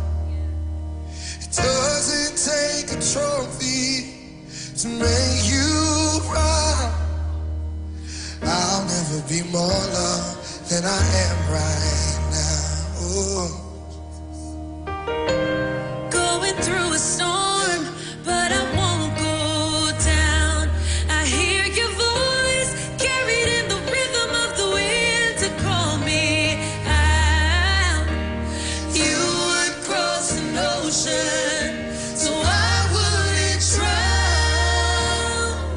You've never been closer than you are right now. You are a child. You are enough. Jireh, you are enough.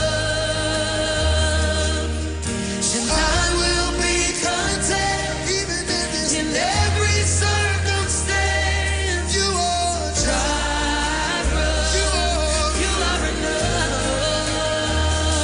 Forever enough, always enough, more than enough. Forever enough, always enough, more than enough. I don't wanna forget how I feel right now on the mountain top. I can see so clear what it's all about. So stay by my side when the sun goes down. Don't wanna forget how I feel right now. Jireh, Jireh, you are enough. You are Jireh, you are enough. So I will be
hate a job because you've worked it, but how do you hate a person you've never worked with? People will hate you as if they are paid to do it, and they never clock out. And ask yourself, why are they so committed to hate?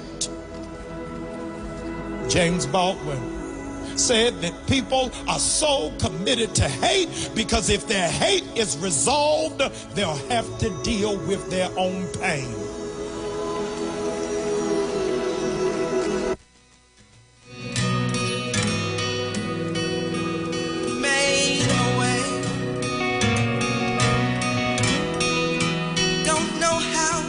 You did it, made a way, standing here, not knowing how we'll get through this test, but holding on to faith you know best. Nothing can catch you by surprise. You got this figured out. You're watching us now, and when it looks as if we can't win, wrap within your arms and step in, and everything we need you supply.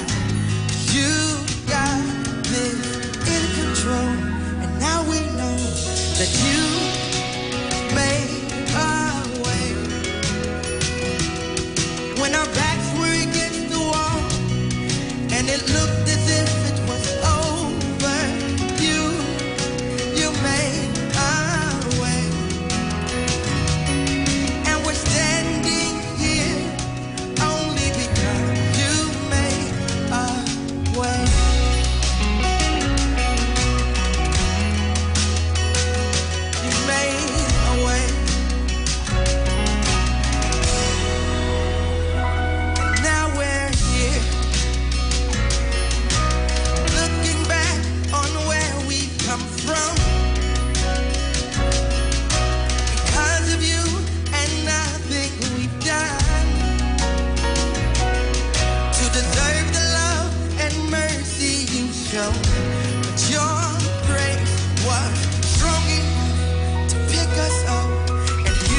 You move mountains. You move mountains. You cause walls to fall. You cause walls to fall. You cause walls to fall. Hey, you cause walls to fall. And you cause chains to break. Hey, you cause chains to break. Hey, you cause chains, hey, to break. Hey, you cause, hey, no, no, no, show it. Hey, and giants fall.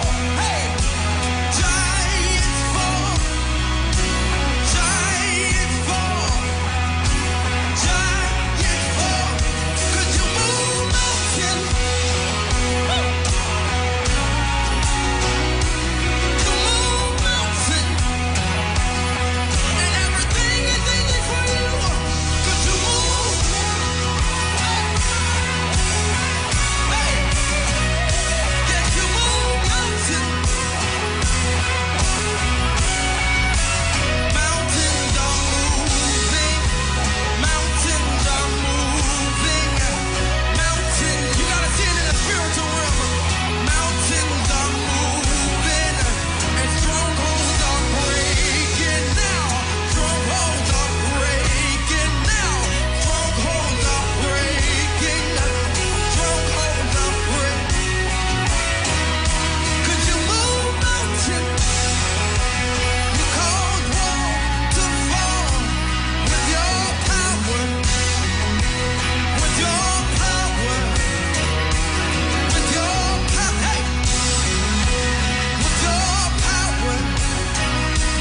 Perform miracles. Perform miracles. You perform miracles. You perform miracles. My son is free. You've got bills to pay, and so do we. Let's go pay some bills on the street 919 FM.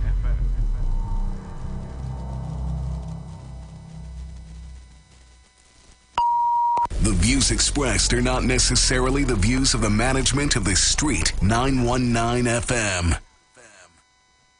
Tune in to the Street 919 FM every Thursday from 10:05 a.m. to 10:20 a.m. for the program Straight and Narrow, The Way of Life, The Health Store, being brought to you by Mrs. Arlene Collins Mohammed. For more information, check us out on Facebook or Instagram at Straight and Narrow, or visit our website at www.opulence.com/Arlene for Life. You can also call or WhatsApp at 309-4697 or 620-9379. The steel pan, the only musical instrument invented in the 20th century, is a reflection of the perseverance and innovativeness of the people of Trinidad and Tobago, which have always been central to our development as a nation. And the steel pan story epitomizes this, carved out of life and struggle and determination, rising out of the spirit of the African drum. The steel pan stands today as evidence of innovativeness, creativity, and passion for life integral to the people of Trinidad and Tobago. My name is Kwesi Paul. Join me each and every Sunday from 9 p.m. to 12 midnight on the Street 91.9 FM.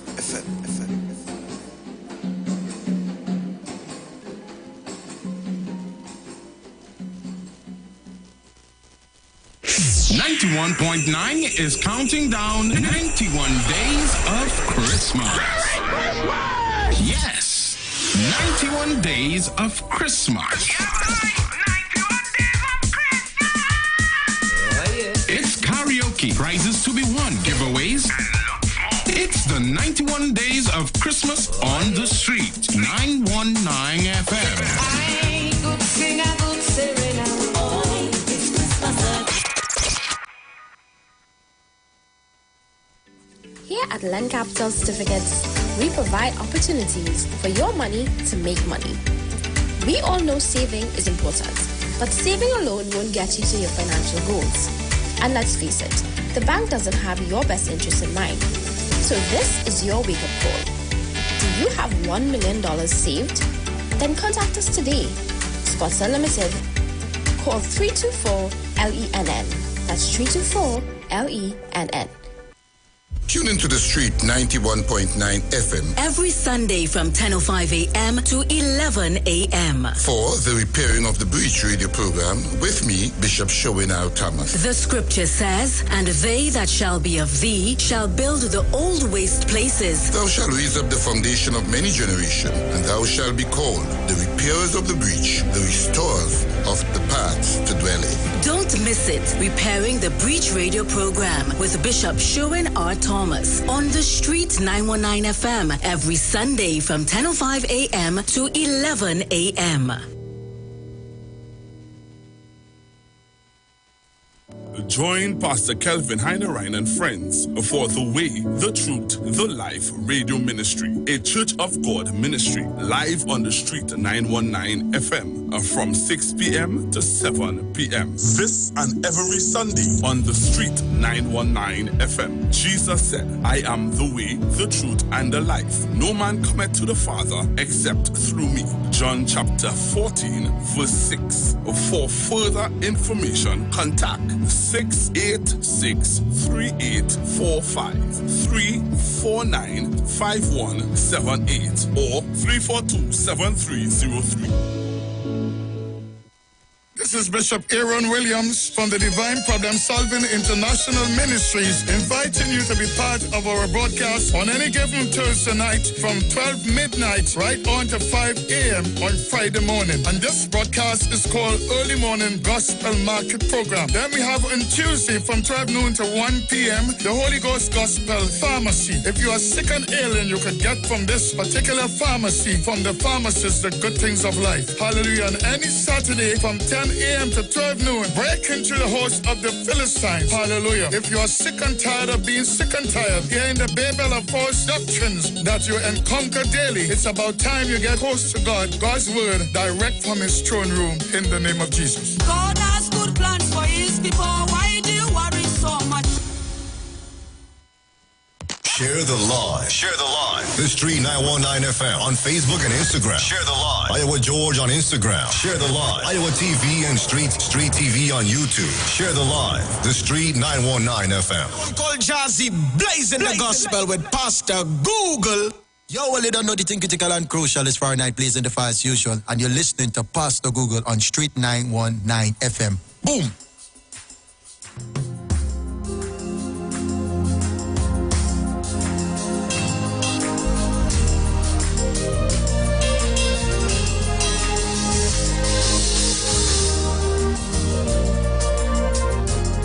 You ready for me? Go. Oh, oh, oh, oh, oh, oh, oh. Yeah. Oh, oh, oh, oh, oh. Yeah. Oh, oh, oh, oh, oh, oh. Yeah. Oh, oh. Say. Oh, Mary, Mama, oh, Mary.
Well, good morning, Trinidad and Tobago. Good morning to the world by extension.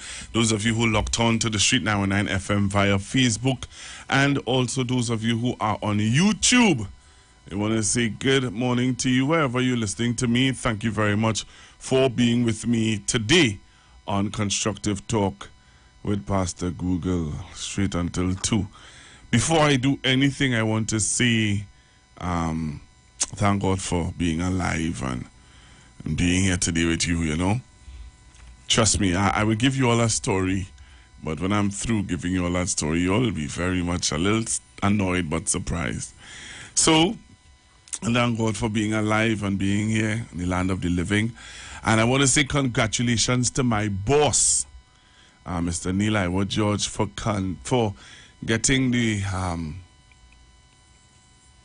it was a medal. You know, you got appreciated. He got a national award, and I want to say congratulations to him for getting a national award. So my boss is now a national awardee for culture. And you know, when I think back on during the pandemic, the things that my boss would have done to keep, you know, the culture and a lot of stuff going. We had our green screen, and we would do our Iwer stage, and every Wednesday we had a gospel night and live band and gospel singers, and it used to be real nice, man. I miss those days. So congratulations again, boss, on your achievement. And you know, you worked hard for that recognition. And as somebody was saying, thank God that they recognize you while you are alive. You know, most people just get recognition when they're gone. But you have been recognized now that you are alive.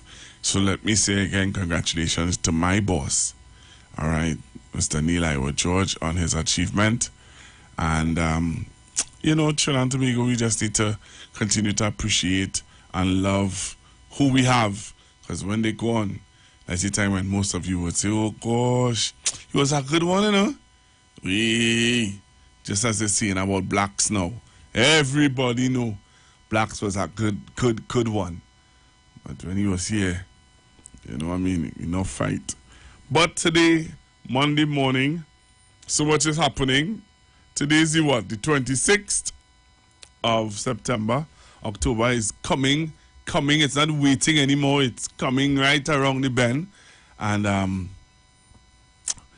so much is happening to us to talk about. But October has a special event that I wanted to share with you guys. I have a guest in studio. In a little bit, you're going to see my guest. But I call him the Tyler Perry in England. He's Tyler Perry in England. You know, Tyler Perry does do all the drama and thing, all the big play and thing. Yeah. It have nobody. You know what I'm saying? It's you thinking he's very humble fella, you know. But you know what I'm saying to your boss? There is nobody in England that does do plays and get sold out like this man. Just now, wait, you will see just now. Take a picture of him and thing, you know. Because when he get bigger than Tyler Perry, a lot of people are going to say, but wait now. Then the same man used to be on Google show. Yeah. You remember I tell earlier. So I have in studio with me the next big thing like Tyler Perry. You understand? When the man called a play in England, it's so loud. This was my best man, you know, Robert. Yeah, in my wedding, this was the best man. This was the man who Santa Pa was frightened when he started talking about. I thought he was going to sell out some of the secrets in England. But he has sell out a lot of secrets in England. Let me tell you something now. This man do me a wickedness in England. Boss, let me get a joke now. No, my first time in England, winter time, boy. You know, you had to make the little money, little dust now. This man carried me what we went to do? Full a skip, a scoop. What is call it? What is call it? Tell them what is call it again? Skip. A skip. This man carried me in the height of winter, brother. Rain falling. I lie. Tell the people the truth, you know. See how you laughing? Height of winter, boy. It was autumn. Was it October? Brother. I didn't you laugh at when I say brother. It was winter for him, right? Because autumn. Of course. Yeah, but it's autumn. September, October, November, that's autumn. Winter, December, January, February. Brother. You understand? Was there any snow? But the place was cold. When you take up the shovel, watch me. When you take up the shovel, brother, the shovel cold like ice. Here what I'm telling you, the rain started to fall. And I telling you, but this thing feel like cold water from our fridge. But have you seen the place now? I sent you pictures, right, of the place now that you did, that you cleared. See? He did it over. It's you like see? Yeah. But the man worked my hard. If I tell you how much pounds I get, you're going to laugh. Hard work never kill anybody. Tell him how much pounds I get that day. It was a long time ago. What, 25 pounds? And back then it was 10 to 1, bro.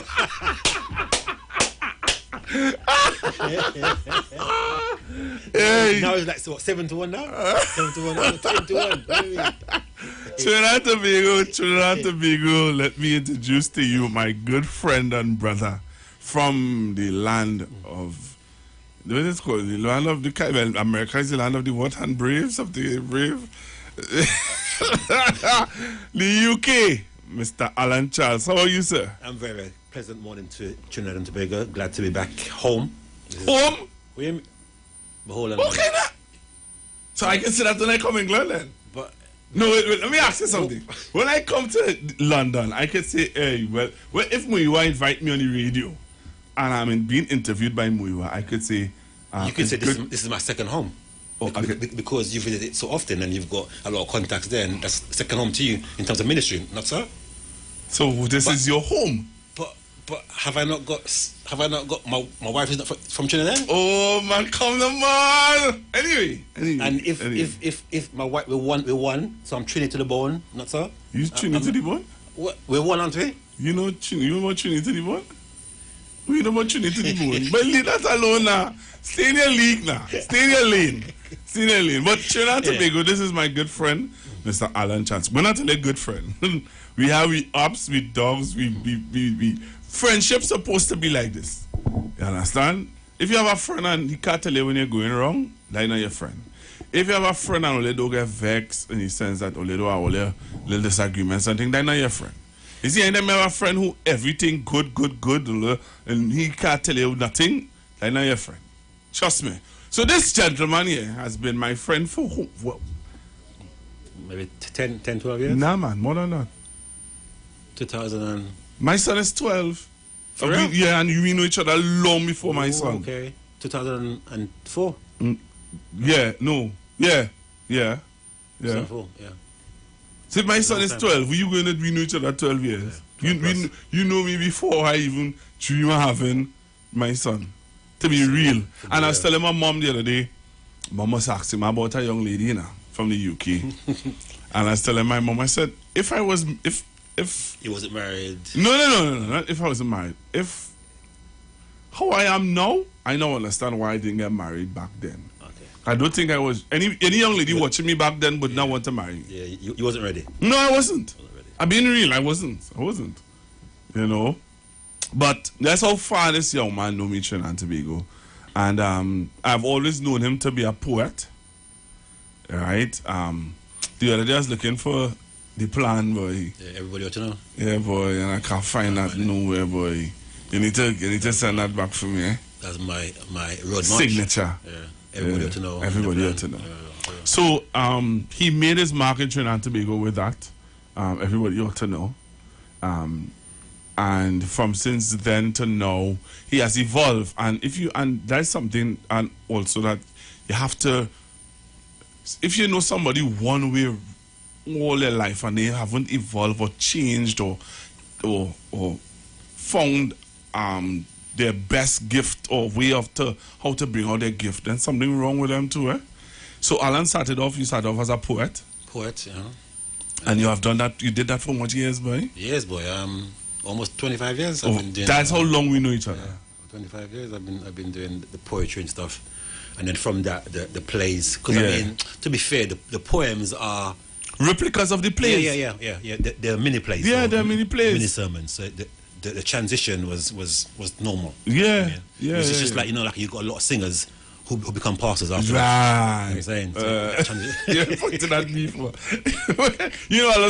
I've always wondered, how comes all the singers that I know in the UK... Yeah, turn out to be pastors. Yeah. The next to his pastor is that pastor, the final... Yeah. I didn't know. That's a fact. Thing.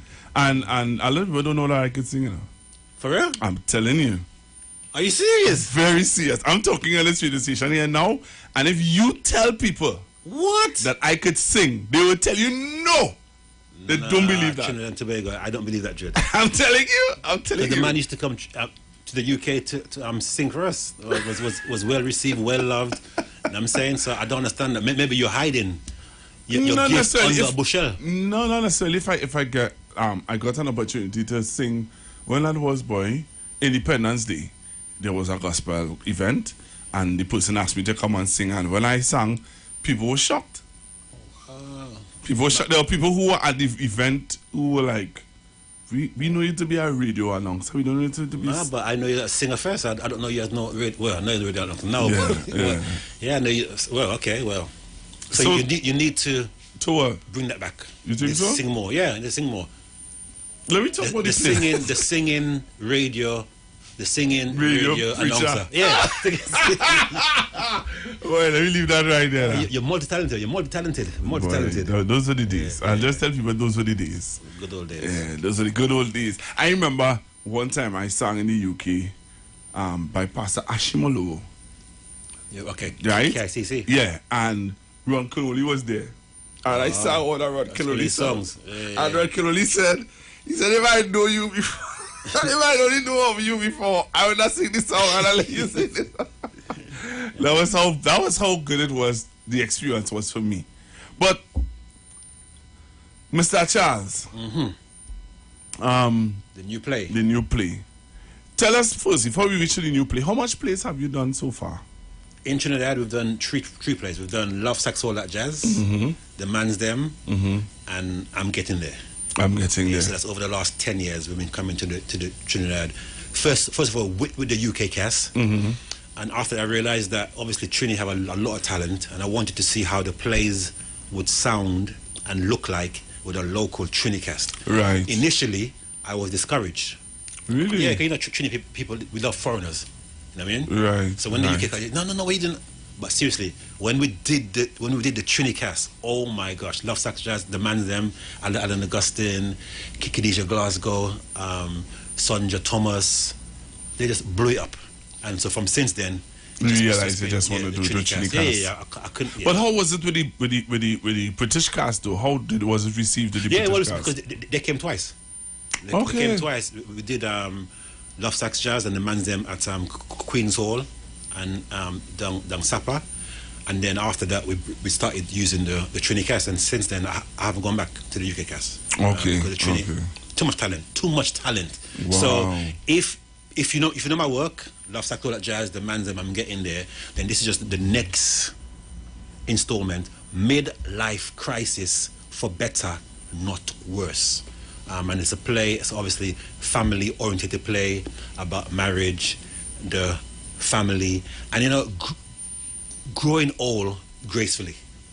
Sometimes we reach the age where we start panicking, we're looking around, we're comparing ourselves to our friends, our colleagues, our neighbors, and we probably don't think that we've reached the stage where we should be in our lives. And so we can become very, very negative and become very, very fearful and start doing a lot of stupidness now to try and catch up, as it were. And so the play is just dealing with that, a couple who have been married for 25 years. The kids are grown, they've gone to university, the mortgage is paid, and then they look around at each other and they realize, I'm not sure I know who you are.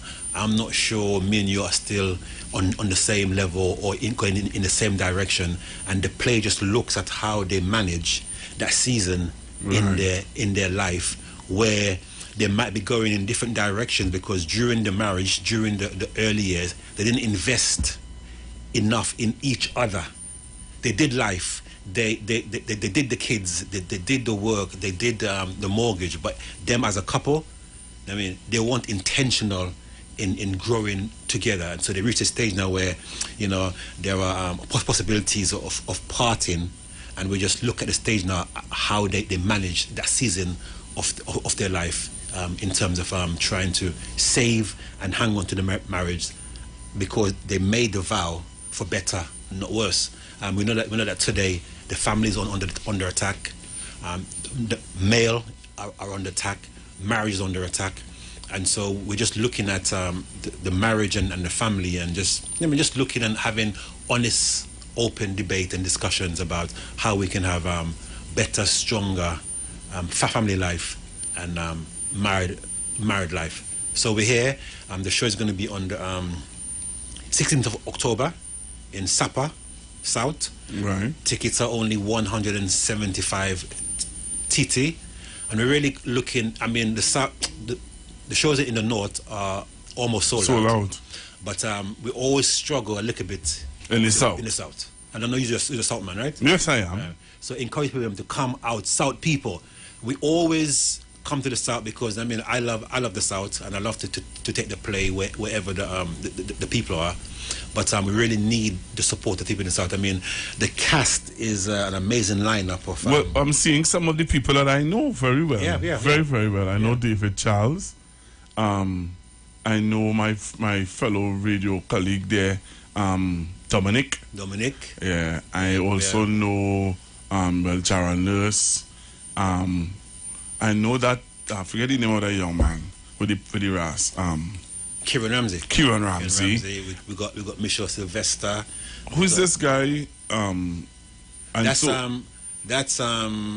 Modest. That's Joshua Modest. Okay, that's Michelle Modest's son. Yeah. Look how big. So remember we had Michelle in Love Sax Jazz. Okay. And now we got her son in Midlife Crisis. All right.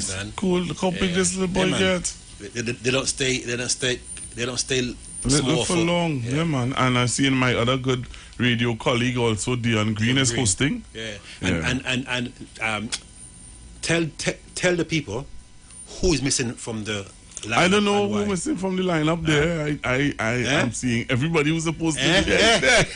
Everybody who's supposed to be there is there. The man get too big, man. Ask the man to join the cast. Try to make he wanted me to be a part. Up to now, I don't hit dog. Oh Lord, forgive your brother, man. Forgive your brother. All forgiven.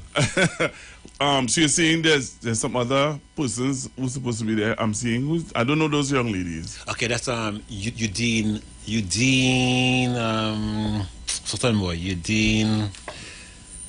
Prodham. from Daybreak, and we have Curlan Bradshaw, who's a young actress out of UWI. So we got some seasoned actors and actresses, and then we have some celebs, and we have some personalities. I mean, so let me tell you one time. So let me jump into it and tell you that there are people from Tobago who's very upset. Okay. All right. Somebody is typing saying, "What about Tobago? Trinidad is not the only place that plays. You would not have had to struggle like that if you were in Tobago." Right. Okay. So people are sending messages. So we did consider Tobago, but I didn't have a proper link in Tobago. You know, I didn't have a proper link in Tobago to take into Tobago. So now I'm here. So the person who's sending the messages from Tobago, if you want to be the link, you could send us a number, contact on 7711791 while Mr. Charles is here. You can come to the show. I will pay your boat fare to come over. Okay. I can't straight to the airplane. Right.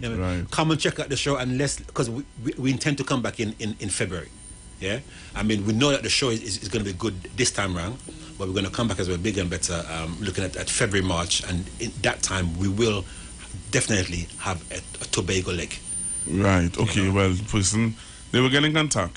But they are really there's some persons here really upset that they play in Tobago, boy. Yeah, but we'll come and we can make it happen. So midlife crisis, but better not worse. Coming to Central Bank on the 23rd and 24th of October. The 22nd is already sold out. Right. So get your tickets early. We're going to be at tickets from A&A Pharmacy. You can check out ITHNAC. Down south, Maranatha Bookstore. Right. In the east, Maranatha Bookstore is located by Bible Church. If anybody don't know where Maranatha is, that's right. And in the east, Living Legacy Pharmacy. And online, the tickets are $175. But if you book online, you can get it for 160 TT. Okay. www.theticketsellers.co.uk. Right. It will be in pounds. But the conversion, we're doing 8 to 1. So you're paying, if you go online, you're paying $16 less. I mean, okay. Can I buy roti these days? $15 for a roti? No? I see you showing off you buy a roti. Something wrong with you, Yeah, so come and check it out. It's if you enjoyed the other place before, you're gonna enjoy this one because it's a laughter. We're dealing with issues such as let me talk to you because you I wanted to show some. Where can I get some videos of the play in the UK so that they can have an idea? We haven't got that up yet, but what we do have is that we have seminars coming up where we do bits of the play and we talk about some of the issues that we raise in the play. Really? Yeah. So one of the I want to talk to you about, seeing that you are a married man, yeah? As a married man, can you be friends with a single female? Yeah,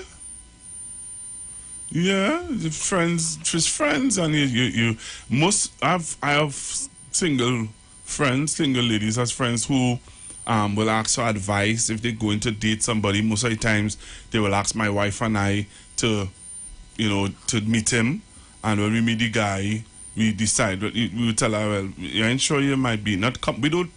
I've moved out of the phase of compatibility now, and dealing with somebody that you could really live the rest of your life with, because sometimes you may not be you might be compatible with somebody now, and next 10 years the compatibility gone. Right. So that's what we deal with. I mean, how is the person? Can you guys grow together through thick and thin? That's it. That's what I have to look to. The person I was in 2010 isn't the person that I'm today. That's and it. Sometimes what happens as well is that sometimes the ladies especially, they grow, and sometimes they outgrow us men. And we reach a stage where we feel like we're helpless, we're useless, because they've grown and we haven't. Yeah. So sometimes a lot of us as men, we don't step up. You know. But and my thing is, if because the reason why you asked me that question, because sometimes there's the level of insecurity and there's a level of distrust where a married man have a single woman as a friend. But if that single woman who's your friend is a secret friend, that is the issue. Right. That is an issue. But but why would they be a secret friend? That is it. That's what I'm saying. That's the only time I have an issue. If you and her are friends and then you get involved and you get married, then surely she would have been at the wedding because she's your friend. She would have met the wife because she's your friend. But sometimes you may meet a friend after you get married. Well, okay, so we had that discussion on Friday, and they were saying any new person must come through the wife. What do you mean come through? Well, I don't like the come through part. You said it come through? No. I like it come through the wife. What they were saying? I find, you know, your wife must, hey, my friend, you know, Shelly Ann is my wife. Hey, Shelly Ann, how you going? I'm cool. The thing and... But what they were saying there is, once you're married, if you meet anybody and you have any ideas of becoming friends with them, then that friend should be a trio friend. Trio. It can't just be your friend. Obviously, you can bring old friends. You can bring old friends into the that may not be friends with your wife. Right. But once or two you're married, and you have a new friend, then it has to be a tree friend. A trio. Okay. Is that for the wife also? Yeah, obviously. No, I'm telling you myself, that's just really bad enough. But then if so what you're saying to me is that, say if I have a friend on work, I come to work. Hold on. You're married already, right? Yeah. You're married, right? Yeah, I come to work. All right, so I have friends here in this building who my wife don't know. Right, but they're my friends. They're work friends, right? Yeah. So if you say, oh, I'm staying back to have a roti with my work friends, right? Your wife's supposed to know who these work friends are. Okay. You know then? Okay. No, I'm listening because I don't understand the intricacies now. They never underline it. It's used or underline it statements that are coming through there. So I always say this as really like you know, sometimes as married, because I don't wear a wedding band, right? Right. So but I always say that if you meet somebody, if I met a woman and we're talking whatever, or any married man, within the first 10 minutes of conversation, right, your marital status should be known. Should be disclosed. Okay, but that's if you don't wear a wedding band. Yeah, but sometimes we're wearing band, but we're not wearing band. You understand what I'm saying? The band is just there, but I mean the band don't mean nothing. Okay. You understand? Okay. I hear you. Yeah. But okay, these days now we're online, Facebook and thing, right? Yeah. So if you're talking to somebody online now, within the first 50 minutes, your marital status is supposed to be announced. Okay. Otherwise, to me, it appears as if you're looking. Interesting. So all of these things. So all of these things going to be discussed in the play. Yeah. So those things are being part of the play. Yeah, midlife crisis. But you know, I hear you. You know, I hear you. I understand where you're coming from, but I don't think one cap fits all. No, it doesn't fit all. But there are principles that we. There are basic principles that stand. So if you're on the phone, hey, and your wife says, "Who is that?" and you're like, "Oh, it's Mary," and she don't know who Mary is. There's a problem. You don't think so? No. Hey, we on the phone with John. Okay. Think. Who's John? Then my pal up there. When she finished on the phone, she would come and she would say, John is a pal from one work, he going to a little studio with his son, whatever. So I just tell him expansion. That's cool. Okay.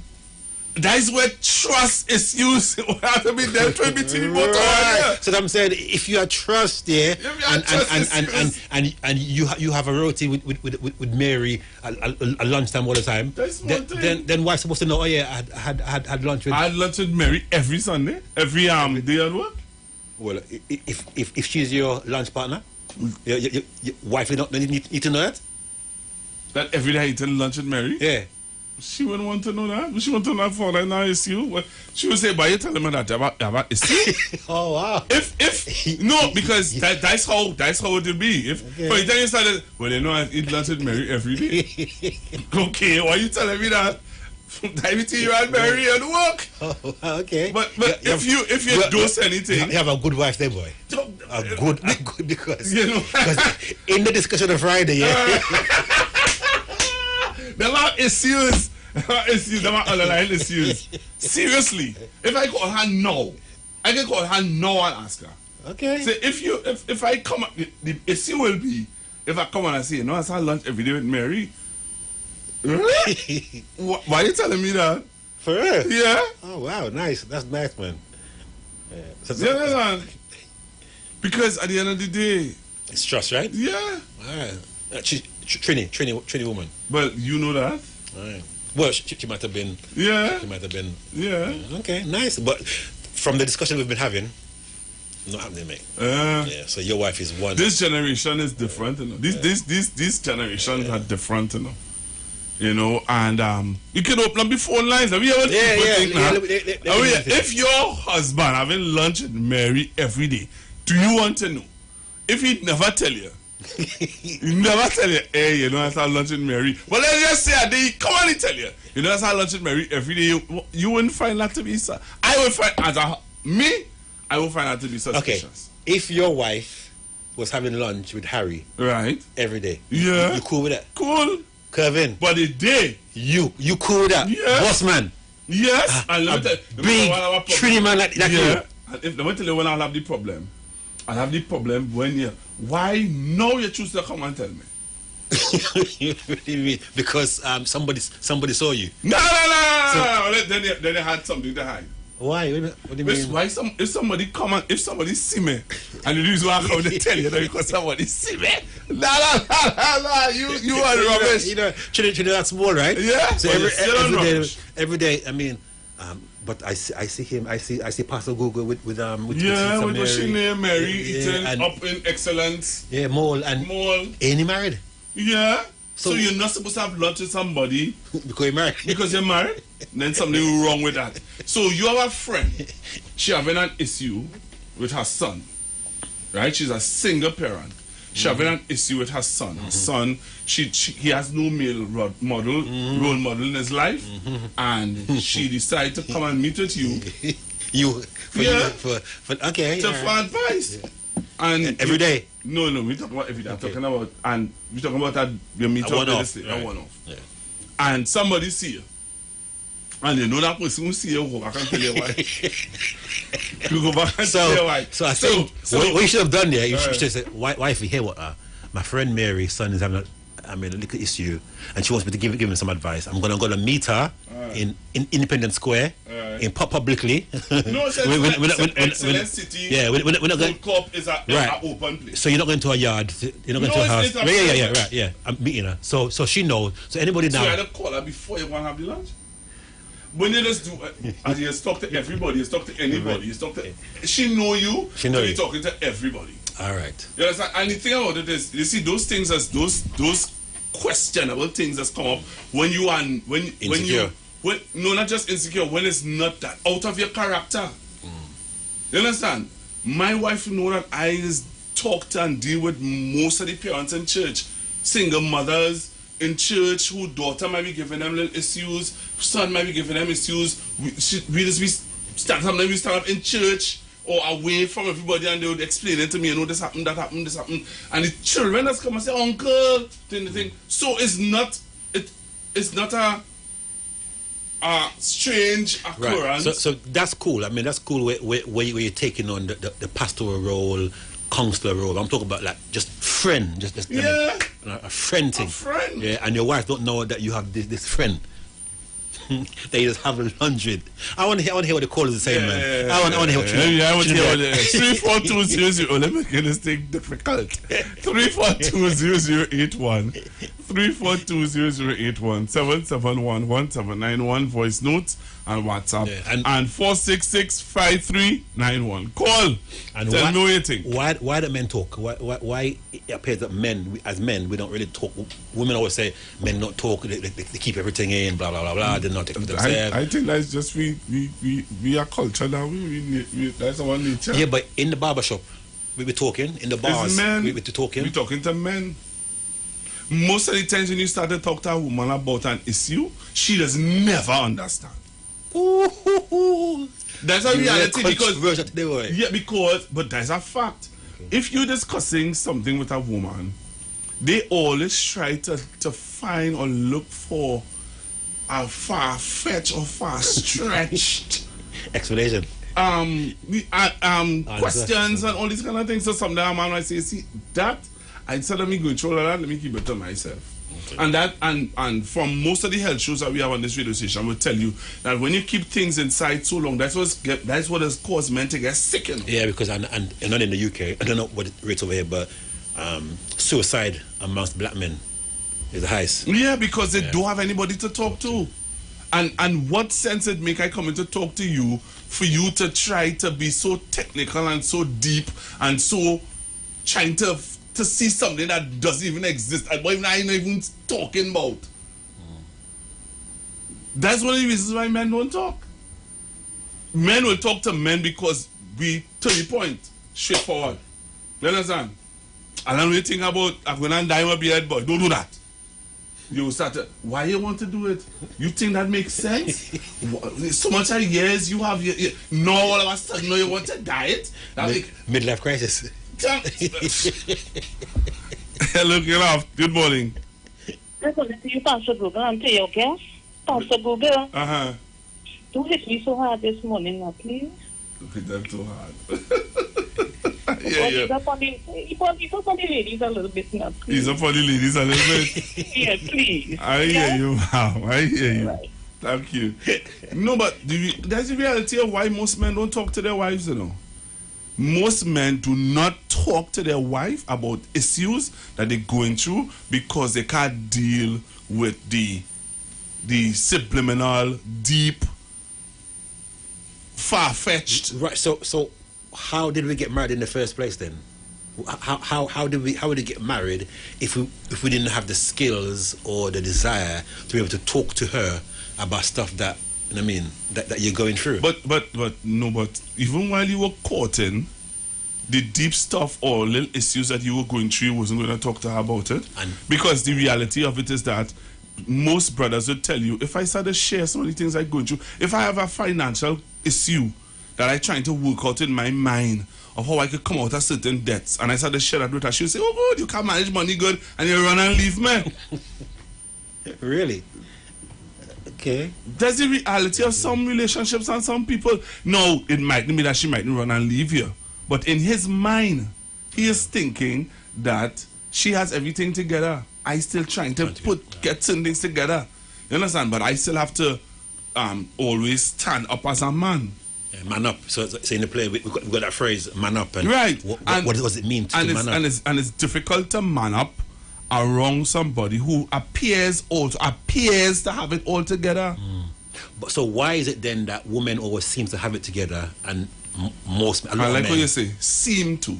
Yeah. Because some of them don't. Yeah, and like we said, so that phrase "man up," but you never hear the phrase "woman up." No, you wouldn't hear that. Right. Wait to hear that. Be a man, but you never hear "be a woman." No. You know. So why is that though? Why? Because is it that women already have it together from childhood? Is it they read? For me, how I have looked at this society. Most young men grow up without a father. So first beginning, they don't even know, they never saw the example of manning up. Okay. Young ladies grow up with their mother, they see their mother fulfilling the role of a woman. Of what they see, what they perceive to be a woman. So they know how to fulfill that aspect and that role of life. But most of us young men trying to be who grew up without a father. Right. And grow up with a strong woman. You know my mom. Mm-hmm. And you grow up in an environment with a mother like that. And you meet a woman who similar to that. You really gonna, girl, you know, I think that I can't pay my bills, you know. Or I don't know how to deal with watching another nice woman and walking in the road. Then you really feel you will be so open. Most of the times they would think that you are nasty. It's a lot of things to look at and deal with. Yeah. So what's the remedy? How do you remedy the missing fathers, the absent fathers? And that is where the church. That is where the men in the church have to come together and mentor young men. Yeah, because we also have the issues within marriage as well. That the ratio is, they tell me in England is 7 to 1, 7 women to 1 man. Right, and if we're saying get married, and we only dealing with 1 man, 1 woman, that means that 6 women may not get married. Mm-hmm. So there are 6 single women, And that puts pressure as well on the few married men in the church as well. You know, things happen. You know what I'm saying? So as a church, as a community, as an island, as a country, as a nation, what are we doing to keep the family together so that boys can have men and the fathers in home, so that we can have stronger communities? I believe that they should have more male mentorship programs.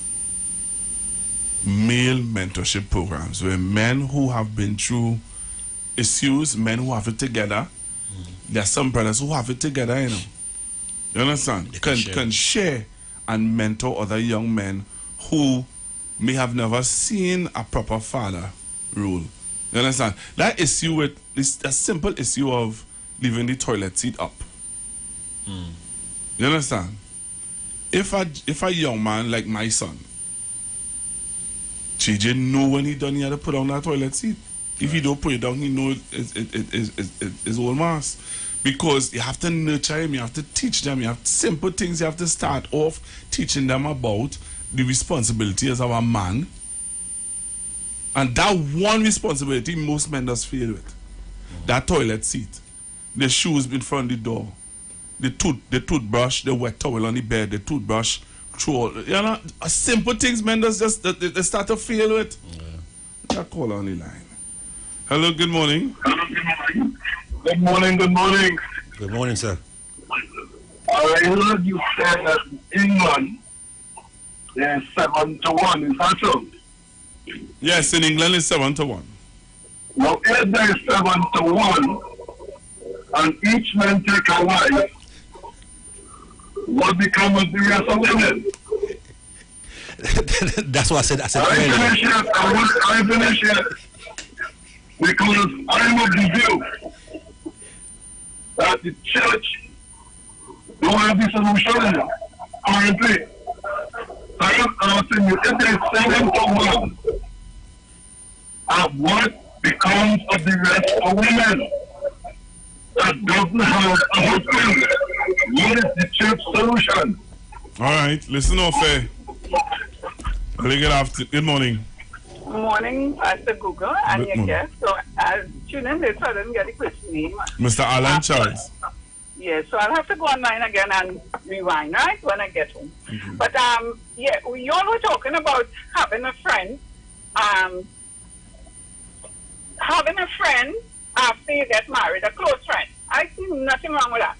Whether it's a man having a female friend, because they don't have to be a wife friend or your husband friend. Wife has to be a just go out to them. You can communicate to them. You have something that you discuss with them. Why it has to be always intimate? I have a problem with people who cannot understand that you had a life before marriage, right? And you develop friendship with people, not an intimate relationship. Okay? So the other issue is responsibility, Pastor Google, like you talked there about training the male. And I'm thinking that, you see the toilet issue? I too have a problem. I think a lot of ladies have a problem. If you're not renting and you're going to build a house, please plan it well, men. And put in your urinal there, have that for home. I like to see that. Put it in, please. And, you know, and there are a lot of little things that, you know, like the gentleman was talking earlier. Of course, things change. As you grow older or you develop different relationship with people and, you know, things that you are seeing and you want to adapt, and you now have to sit down and talk with your partner, your husband, whatever, and say, you know, this is it. So you know that and I know that, we come together. Everybody have differences. We always have differences and we'll always quarrel. It doesn't mean that you quarrel all day. Forget it. You say what you have to say, this one say what you say, and move on. Have a pleasant day. Thank you very much. I hear that. Let me hear you. We have our next caller. Caller's coming in, man. Hello, good morning. Good morning, Google. Google, you like gold to get on to. Google, you like gold to get on to. Hear me. At one time, that gentleman need to down, have some prayer, breadfruit, and if you can get plants, call me. That man, I will give him a prayer when he go make millions. I go get money too. All right, hold on. It's my life story, right? Yeah, all right. Tom, sir. Hello, good morning. You know you're supposed to walk with a little complimentary to give away. Yeah, I have complimentary, man. Yeah? Yeah, what do you mean? You think you think about it? Yeah, what do you don't say that. What do you mean? Look at the time when you don't say that. All that Paul, that's what call you like well with that ticket. You're not nice. we have free. But it's interesting that the lady was saying that friend thing, because like I said, seriously, the seminar we had on Friday, the woman wasn't having it. Any new friend is our friend. If you can't be our friend, he's no friend. Why? Why they were saying that? Because they were saying the two become one. You need to have your own friend now. I mean, with one, blah blah blah blah, and things can happen. And why would you need other friends? I'm your friend. I mean, I'm your best friend. You know what I mean, kind of stuff. You know what I mean? You accepted that, though? I'm not like you. No, I don't accept it. But did you not try to bring proper reasoning to this? Right, but I'm saying that you cannot negate a person's opinion and feelings about the situation. That's their story, and I didn't agree, but I understand. All right, but let me ask you this. Yeah, and in fact, one guy said, for example, we'll talk about sometimes your wife have, the women have intuition, so they might see you around. They might see you're a woman and they might say, no, Alan, I don't like she. So his stance was, if the wife agrees with it, proceed with caution. If she doesn't, cut that off completely. With lunch with I work. Utterly. Yeah. So somebody was calling, man.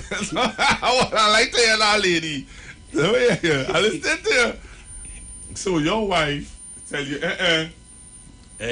don't eat lunch with Mary. Yeah. Mary looking like a good one. Right. The fact that she says no, yeah, you gotta respect that. You have to respect that and cut that. Wow. Cut that. Wow. So if you follow on work here and Mary say, no, your wife tell you don't talk to me. Something no, you think about that. Something wrong with that. That's different, man. Come on. But that is how some people will react to things like that.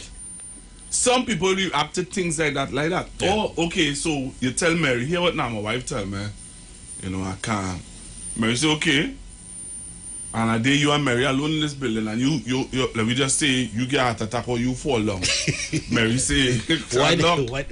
I will say hard luck. Hello, good morning, Pastor Google, and to your guests there. I really enjoying the show.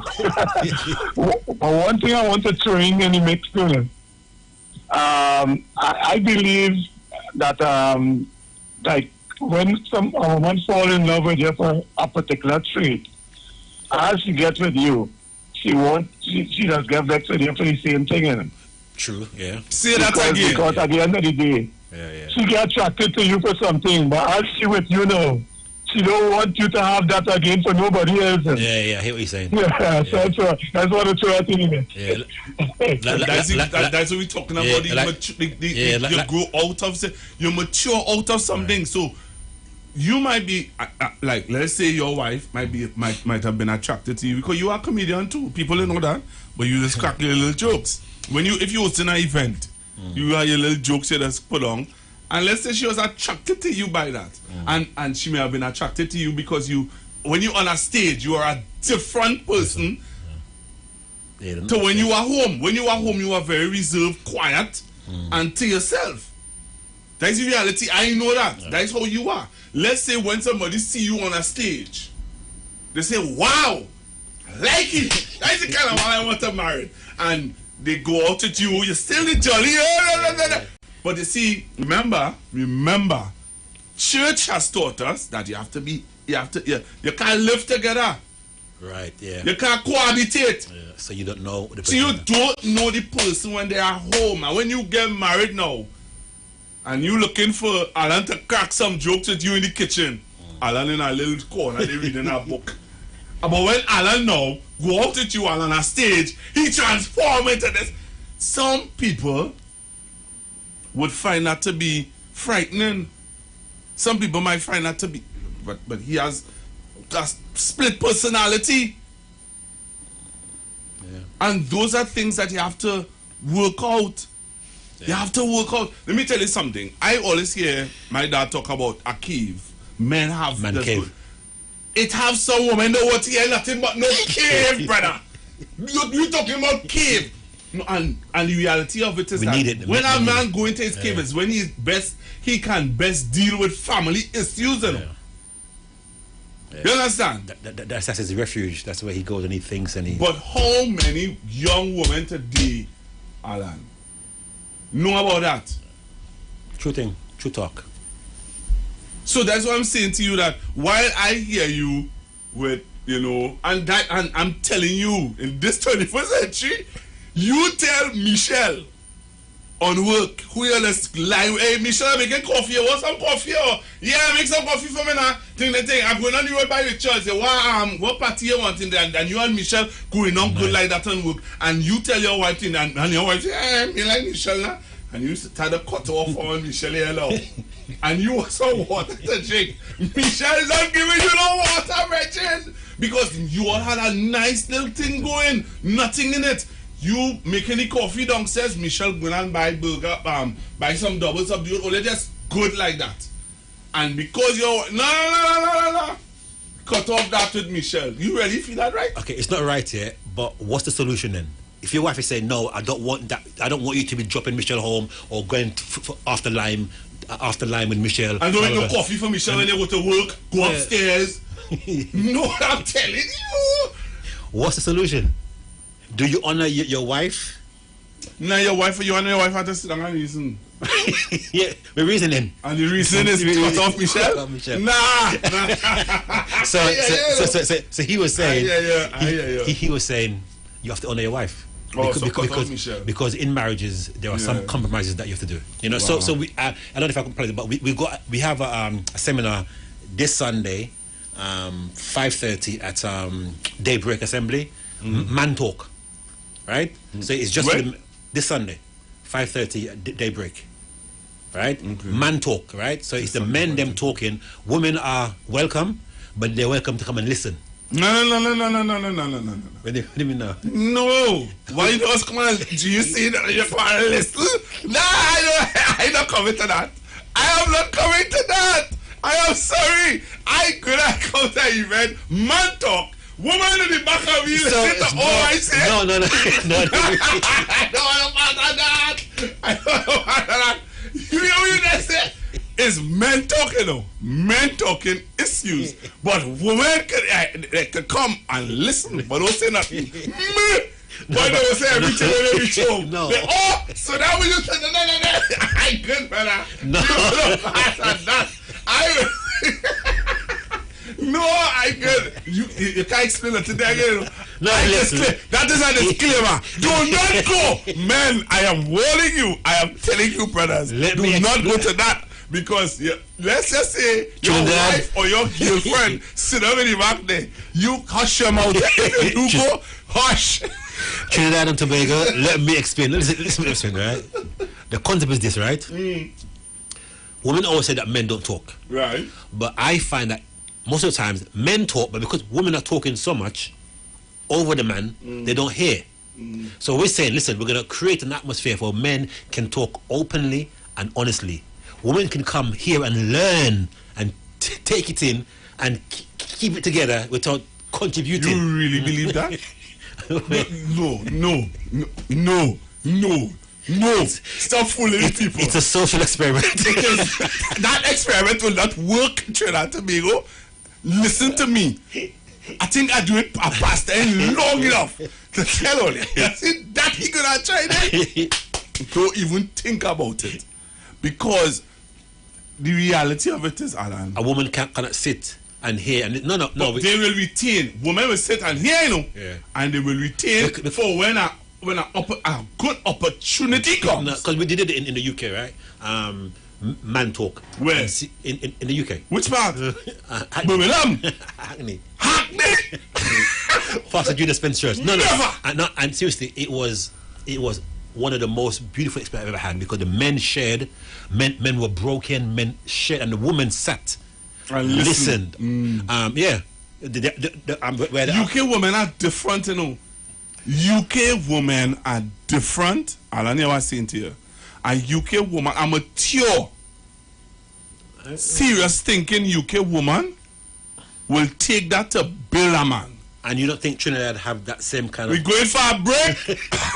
We coming back. You know what I say? Trinidad and Tobago. I go for a break and come back. Lift your hands, everybody. Team, begin to lead us as we worship the Lord. Come on.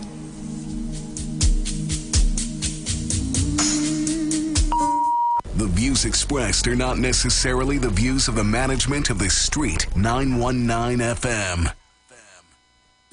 You've got bills to pay, and so do we.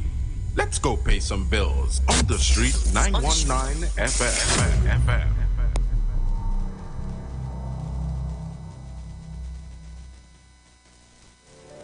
Turn your lights down low and listen to the Master's radio. Get in touch with God. Turn your radio on. You are invited to join Pastors Morris and Agnes Johnson of the Church of the Firstborn Assembly Miracle Center, located at number 399 Eastern Main Road, Guayco in Sangre Grande, for the Old Time Gospel Hour Family Radio Ministry every Sunday from 1 p.m. to 6 p.m., to the Children's Hour Worship Ministry of the Word and the Family Forum every Tuesday from 9 a.m. to 10 a.m., The Law and You, and every Friday evening from 9 p.m. to 5 a.m. All Night Prayer Live, designed with you in mind. This program deals with today's issues from a biblical perspective. You will also be given the opportunity to call in and interact with us. Micah 6:8 says, He hath showed thee, O man, what is good, and what doeth the Lord require of thee, but to do justly and to love mercy and walk humbly with thy God. Your financial support through the First Citizens Bank will be greatly appreciated. Account number 795222. For further information, call 753-1113 or email us at church668hope@gmail.com.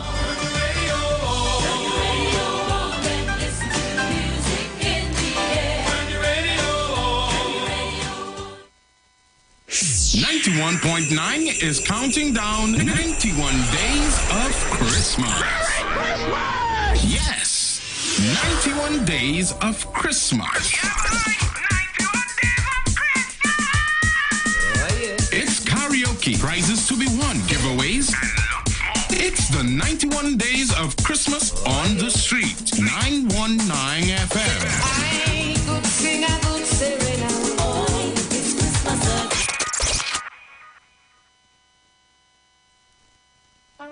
Hi, Trinidad and Tobago. This is yours truly, Pastor Charles, streaming live from Port of Spain, Trinidad, Marvel Road, 91.9.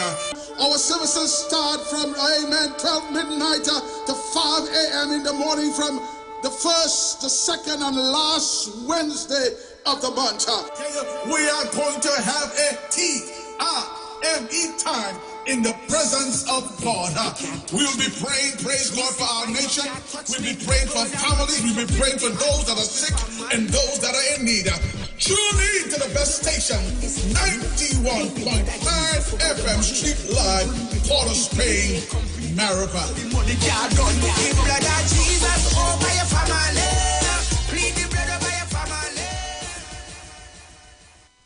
Hi, I'm Valentine Garcia. And I'm Nikki Garcia.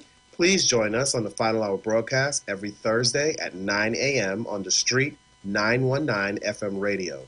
Every week we will journey into the amazing Word of God. So please join us. See you then. It's all about the fastest growing reggae show in the land without a doubt.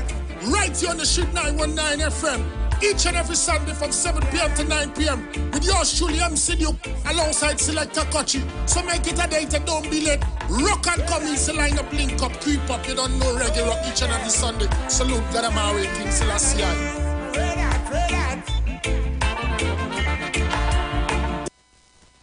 Share the live. Share the live. The Street 919 FM on Facebook and Instagram. Share the live. Iowa George on Instagram. Share the live. Iowa TV and Street TV on YouTube. Share the live. The Street 919 FM.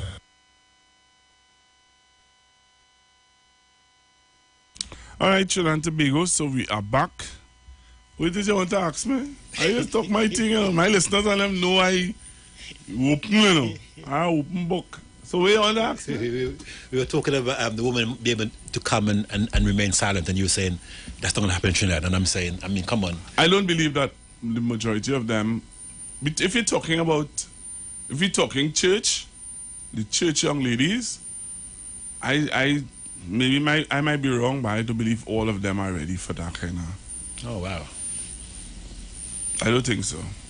The culture shock of that, it will be a culture shock. So you're saying that don't let them in? Nah, they ain't ready yet. 98.1 at the gospel station. That's have men talk. And Pastor Noel used to have a men's conference too. No women allowed. None. So how are they going to learn? I mean, how are they going to learn? Because we want to get women to listen to us, to listen to what we're saying. That's the whole point. Yeah, what I'm saying to you. You really feel that they don't know? Let's be real. You really feel that woman don't know? Well, it would appear so. Else we wouldn't be having this discussion and this disagreement. So, and because they're saying that we don't talk, we're now creating a forum where we are talking. So they can hear and understand our story, our experiences, and be able to understand. Boy, you just say them things excuses, boy. Wow, you're real harsh, man.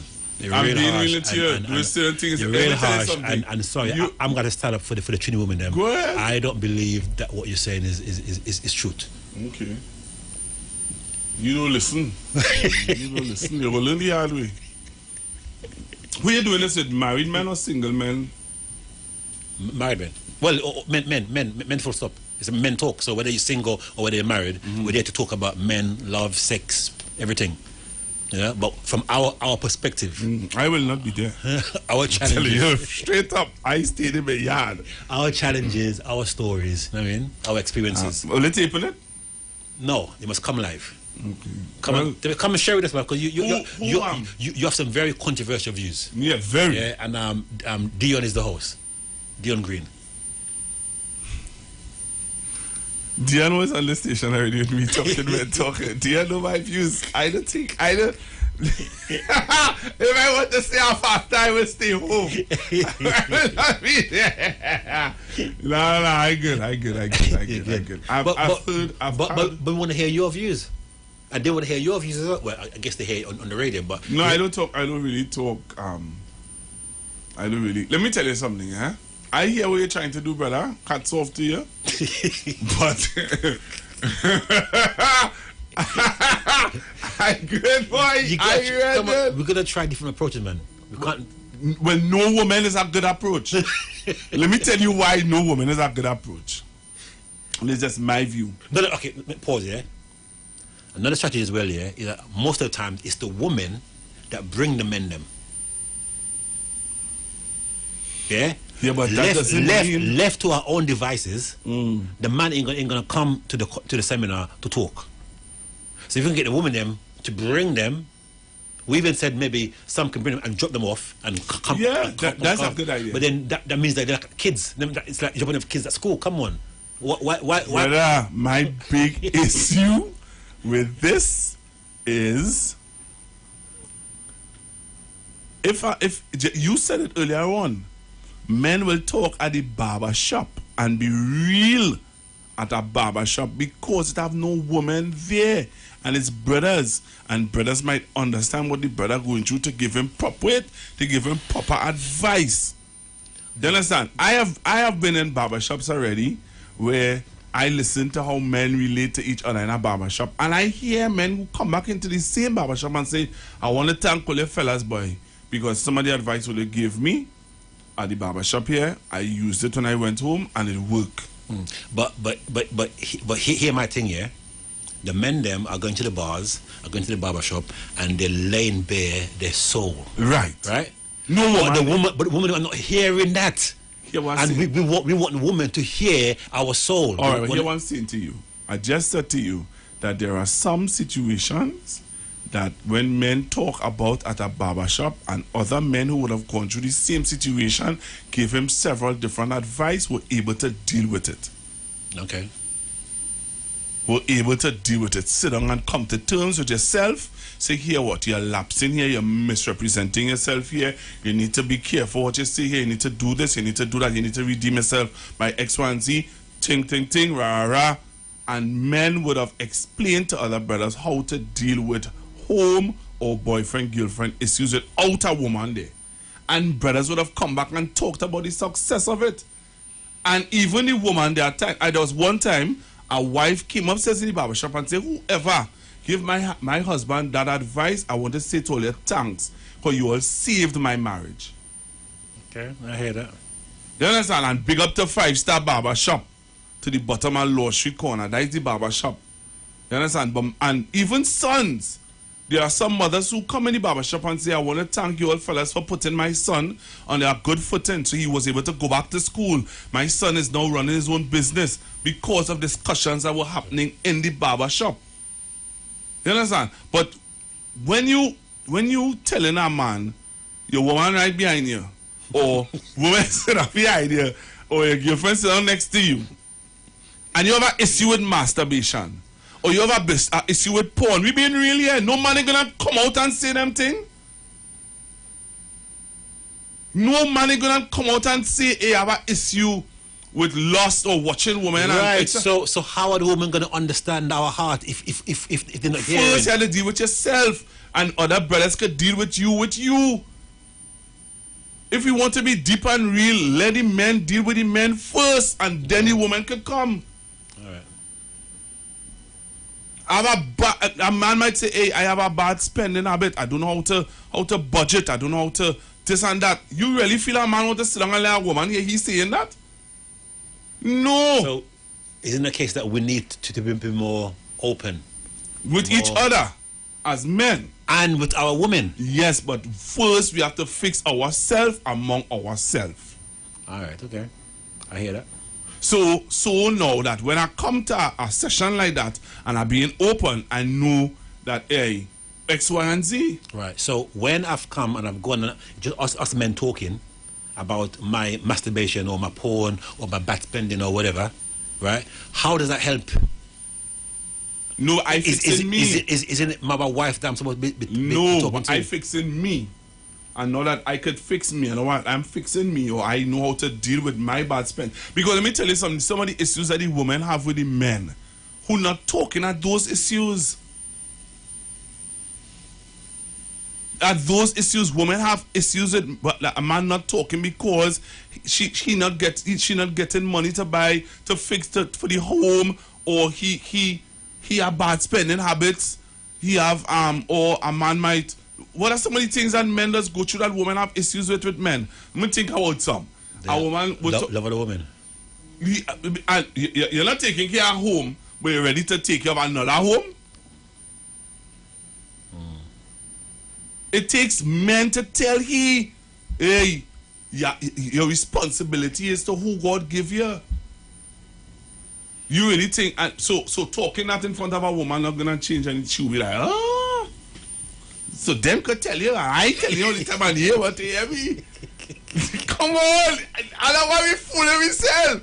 That is what a woman would say. So wait now, it take Alan Chance to come from England to have a men's conference for he to tell you what I telling you for years.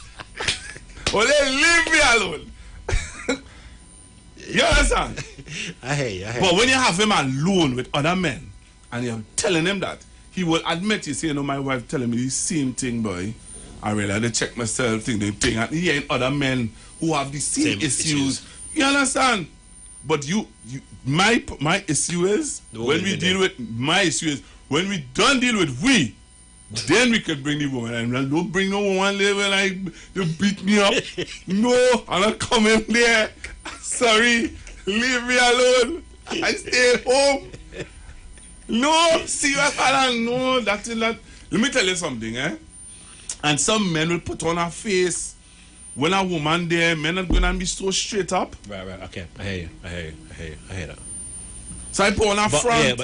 So I think that for me, I was looking at that we need to create an atmosphere where men can talk freely, the women can hear one time, yeah, so they can hear our hearts now. They can hear what we desire rather than us we talking here, and then a lot of times we talk here.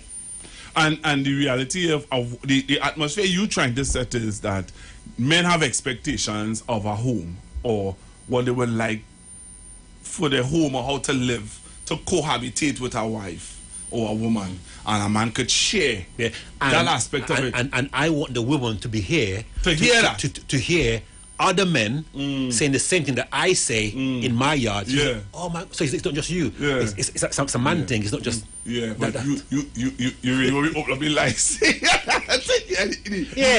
Let's say if the woman then would come and be able to sit and listen, observe, and hear our men. Hear the barbershop talk in a safe zone. It's a safe zone. We're creating a safe zone for the men to speak with the woman present, knowing that when they go back home now, everything's sweet because we've now discussed some of the issues. Somebody's saying they need to give advice to single women. To single women? Yes. Create an environment for single women, so that single women could understand so that single woman could understand what men look for. So that's boss. That's what I'm saying. So boss, when the single women come to the conference, they're gonna be hearing. No. What do you mean no? No. You go and do that. You will see. You will hear the outcome. Mr. Google, I don't believe in telling my husband who's this woman, boy? Miss Ned, I like you. No, you know, I think that, I don't know if your listeners are on a different... Yeah, my listeners are mature. You know, she said, Mr. Google, I don't believe in telling my husband who to be friends with. But? You understand? Who to be friends with. He cannot tell me who to be friends with. Within our relationship, understand? There must be trust. Okay. With our trust, the relationship will not, without trust, the relationship will not last. Oh, nice. You understand? Okay. We have been married. No, we have been together for 32 years and we are married 22 years, going into 23 years. Ah, nice. One hat don't fit all. One hat don't fit all. But it seems like your listeners is one hat. Because I'm not. Hear this. Google. Hear this. Anytime man and woman see it. Read it, man. Read it. Read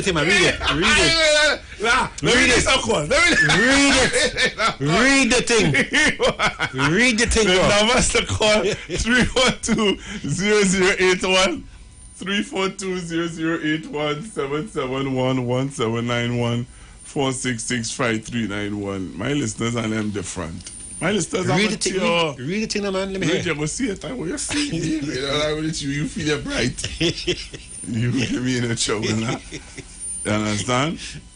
So taking your calls, 342-0081, 342. I have in studio with me Mr. Alan Charles. There's a play happening in October. Give them the date, something again. Sunday the 16th of October at Sapa. Tickets are $175 available from Maranatha South, or you can go online www.ticketsellers.co.uk and you get it for $160. We're also going to be at Central Bank on the 23rd and 24th of October, 6:30 p.m. Same price tickets, $175, available from A&A Pharmacy in Port of Spain, Charlotte Street. You can call Ithnak on 394-2042, or you can go at Living Legacy in the East. And also online again, www.theticketsellers.co.uk. Tickets are only $160 if you book online. Or you can check us out on Facebook. Just type in Midlife Crisis, or check out Alan Charles, or even any of the cast members: David Clark, Karen Noel, Michelle Sylvester, Jaron Nurse, Sandra Thomas. So we got some of the top entertainers and personalities in Trinidad and Tobago for display. Midlife crisis, for better not worse. The kids are grown, the mortgage is paid. It's now their time. That's the problem. Beautiful. All right, so read some of your... Right, so good morning, Pastor Google, locked on from Canada. Good morning, Canada. Pastor Wisdom brings growth. Very true. Totally agree. All right, somebody said, Mr. Google, I am with you. Let the woman chop off a man. I totally agree with you too. Understand? Nice idea. Yeah. Why aren't you reading? Some of them you're not reading. Yeah? But again, read it. You read it. I can't see my hair, man. I haven't got my glasses. I find you're reading the ones that's in agreement with you, but the ones that's not, you're skipping. I ain't skipping nothing. All right, good morning, Pastor Google. All the field locked on, be safe. All right, so we have people here, man. I didn't see what YouTube people saying. YouTube, we have about people on YouTube. Wow, good morning, YouTube. What YouTube saying? Let me hear YouTube. Is saying nothing. Okay. By the way, I mean, I might take your advice and ask the woman to just drop them off. And drop off the So you'll come now, right? I will come once a woman, not there. I come. Okay, well, let me give away the ticket. Yeah? All right, so if you want to win a ticket, let me take this caller first. Okay. I want to take this caller for you. Hello, good morning. Yeah. And I hope you know this caller is your family. Yes, family, put him in the place. Deal with him. I don't know what time it is.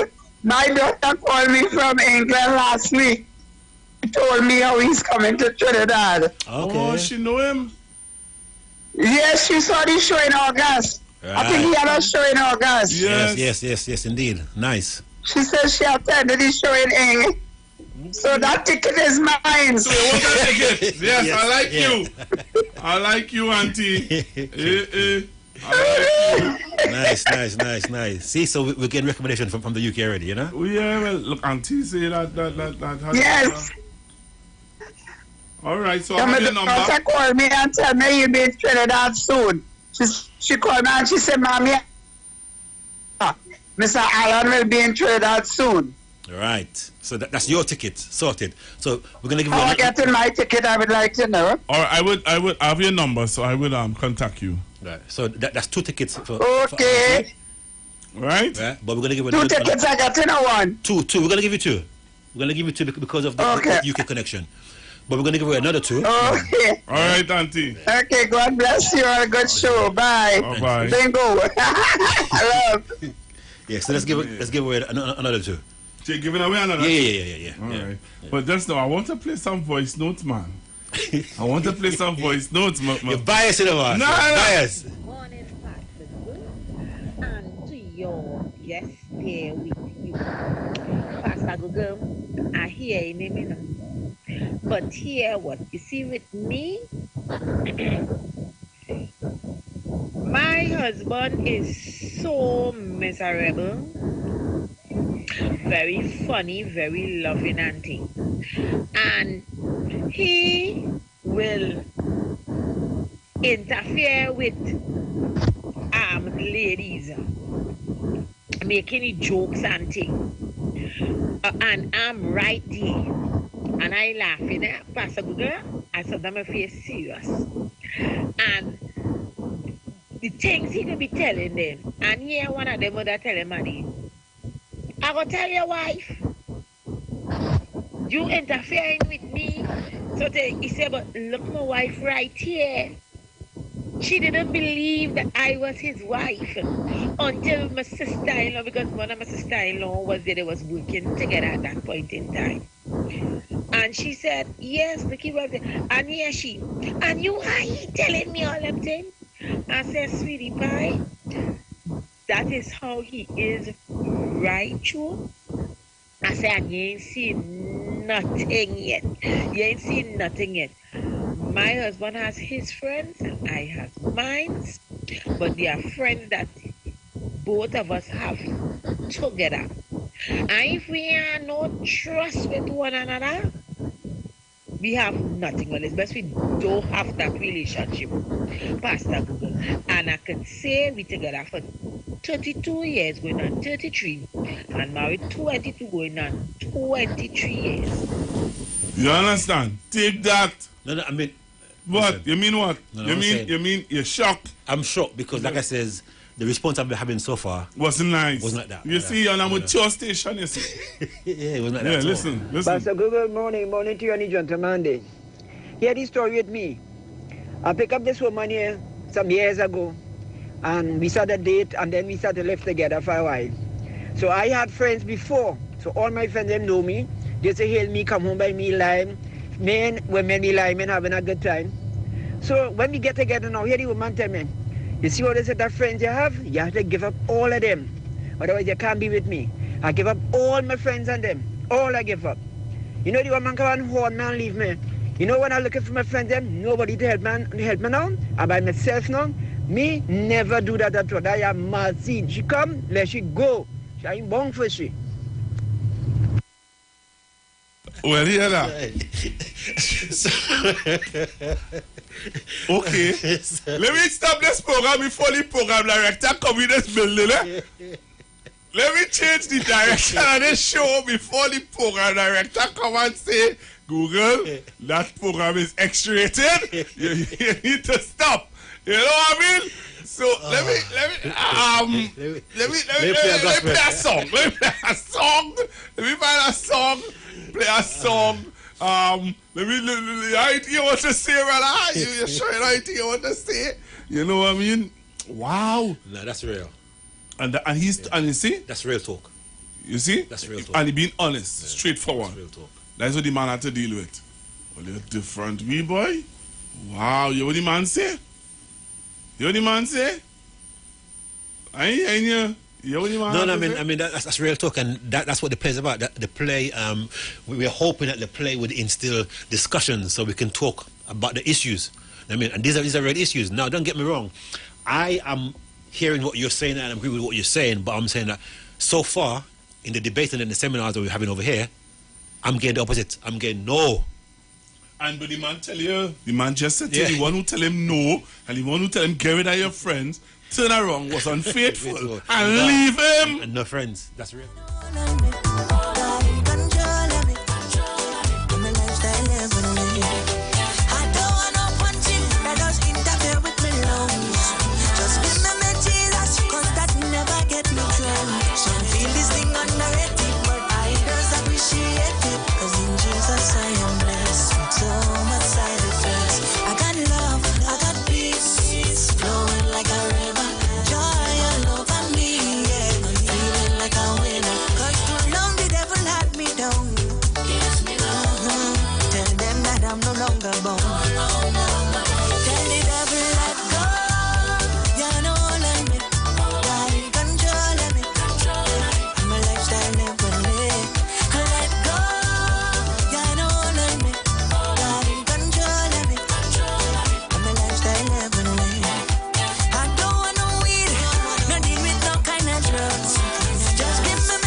Flowing like a river, joy inside of me, feeling like a winner. Cause too long the devil had me down. Tell them that I'm no longer born. Tell the devil let go. You know let me.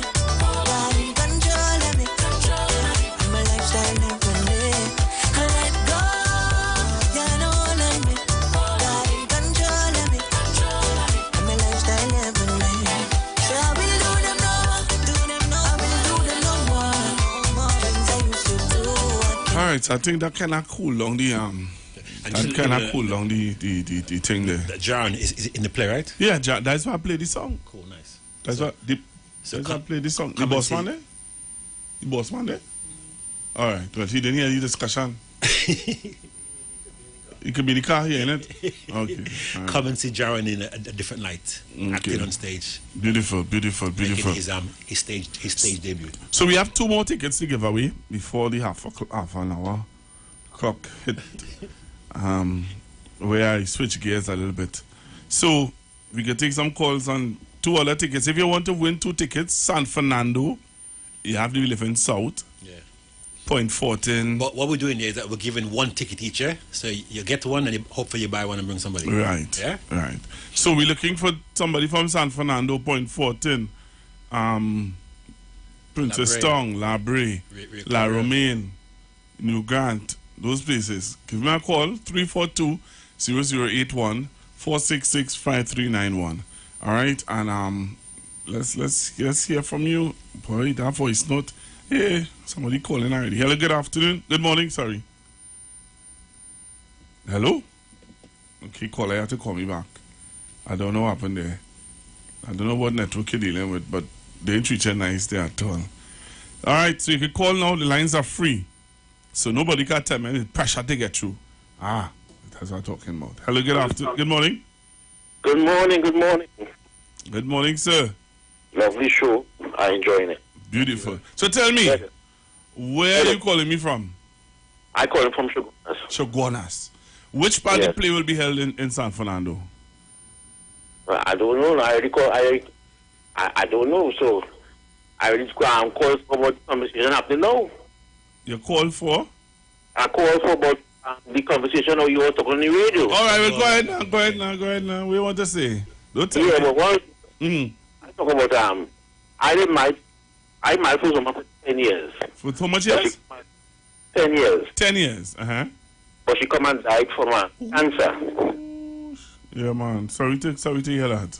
Yeah. But what I was saying is, I always know that my mother always told me that her friends is my friends. Her friends was never my friends. Beautiful. So we always keep that distance. But if the friends come by her, right, I would have talk and laugh and make a small joke. Thank that you. was all. Yeah, man. But if she come and die now, and the phone call stop. Right. Because so the mother was never your friends. Yes, my mother always, because she had a woman friend. Yeah. You understand? So mother always say, her friends never your friends. Beautiful. Because when she had the cancer, they used to come and see about her and take care of her. So now she come and die now, everything stopped. So the more the whole story is, when you're married to some, you're married to her family. But her friends, it's not so because friends. My friends wasn't her friends to them. But if they come by me and talk, you will laugh at the memories we had when we was growing up. Yeah. The only distance we had. Yeah. You understand what I'm saying? But it was a good marriage, and I never been married until I. Wow. All it was show. Thank you very much, man. Yes, man. Thank you very much for your call here. It's interesting, but he heard what he said. The interesting part of what he said. Her friends were her friends, and his friends are his friends, and his friends are his friends. But if they were to come home, they say they come to check her. They would laugh and talk, crack jokes, everything. But that is her friends. It's not your friend. But to me, that's sad. It's a sad story, right? In the sense that her friends come home, you laugh, you joke and stuff, and now that the friend is gone, died, right? You don't have that love to support the husband in the aftermath of his grief and stuff. That's not your friend. It's not your friend. It's not your friend. Hello, good morning. It's not your friend. Hello, good morning, Pastor. Good morning. And how are you today? I am all right. Yeah, now you're in your conversation talking there. You know, you're in the conversation? We're talking about we talk. Man and woman, how long they're living together? No, friendship. Huh? It's friendship? Yeah, if the man have a friend at work, you need to tell his wife. Right. Yeah, a man always have to have a friend and a woman have her own friend. You understand? Mm-hmm. But some of we women and some of we man doesn't understand that. Wow. A friend is a friend and a friend in need. And indeed, people doesn't study that kind of way now. Every time when you talk to you, you say, that's your man. No, it's not. So, are there not any dangers with you having friends of the opposite sex? No, man. It's not so it is. Your friend is your friend. Right. My friend is my friend. I that respect don't say myself. we have anything going on or what, but that is my friend. Because you respect yourself and you know your boundaries. I respect myself, and that is my friend. Right? I introduce him, that is my man, and whatever it is, and I leave a man for that same thing. Me line. Honest to God, here me yesterday. The first man I had in my life, I leave him for that. Because everybody I talk to is my man. You understand? We never had no mashing up with no woman or no man, but everybody I tell to, I go by my mother, I go to meet a man. So I leave out that right day. I make 2 boy children friends, and one, when I leave him, one was 2 years, and one was 3 years because they go. I make one this year and one the next year. You understand? And I leave here and take up my 2 children and come out. And when I come out, I say I ain't going back in no relationship again with no thing because I can't understand this thing. Right? A friend is a friend and that is a friend. You have to control yourself and you know that is a friend. If you don't trust me with that, what you wouldn't trust me again with? You understand what I say, Pastor Google? Yes, man.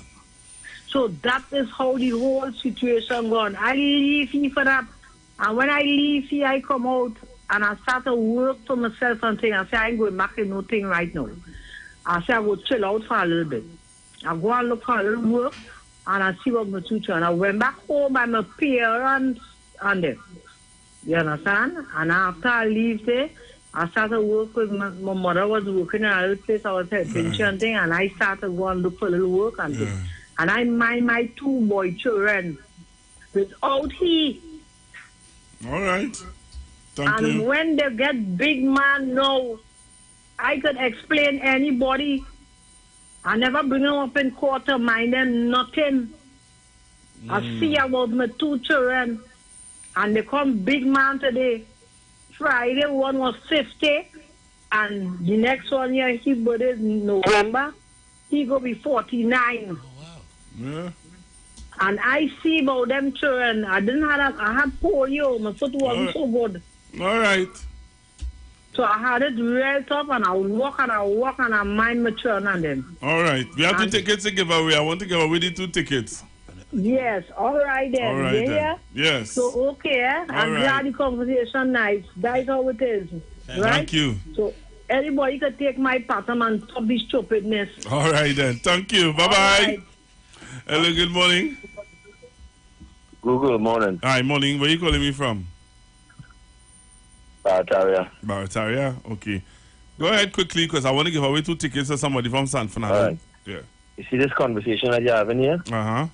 This is a conversation that only people with experience could really contribute to this. That lady before is a wonderful lady, but I don't think she really have much relationship experience in the sense that I understand where she's coming from. You know, she's like most Trinidadian women, a very, very decent woman who ain't trying to necessarily be with no other man while she in a relationship with a man and all them kind of stuff like that. And you heard what she said. She was with this man and she couldn't understand how he couldn't trust her. But in the majority of relationships, you see, if we have 2,000 bad rocks, right? And they say 100 rocks is good rocks that coming at you. You're not going to be a concern about the 100 good rocks. You're going to be a concern about the 1,900 bad rocks that could lick you down. So there are some very good women and men, but the large majority of them, they're not that faithful in relationships. But you see, people have to understand this. you cannot be policing a person who you take into your life and you're supposed to be living trust in, because whatever you focus on, you create an abundance of it into your life. And if you continue to behave as though your woman is not to be trusted, what will happen is that she's going to realize that you are not going to be there for her in the time of need. But I have some advice to give to people. Stop trying to monitor each other's organs. And for the ladies, you all have issues with one another. A lot of the problems in relationships between men and women have nothing to do with the man and his lifestyle. Women just don't like women and don't trust one another. And that is where the big issue is, because women know how women are and how women are very, very inclined to take advantage of situations and circumstances that they're in. You see, God gave women the ultimate right to decide what is going to enter them. Nobody could enter a woman without her permission. Otherwise, if he does, he's going to get locked up.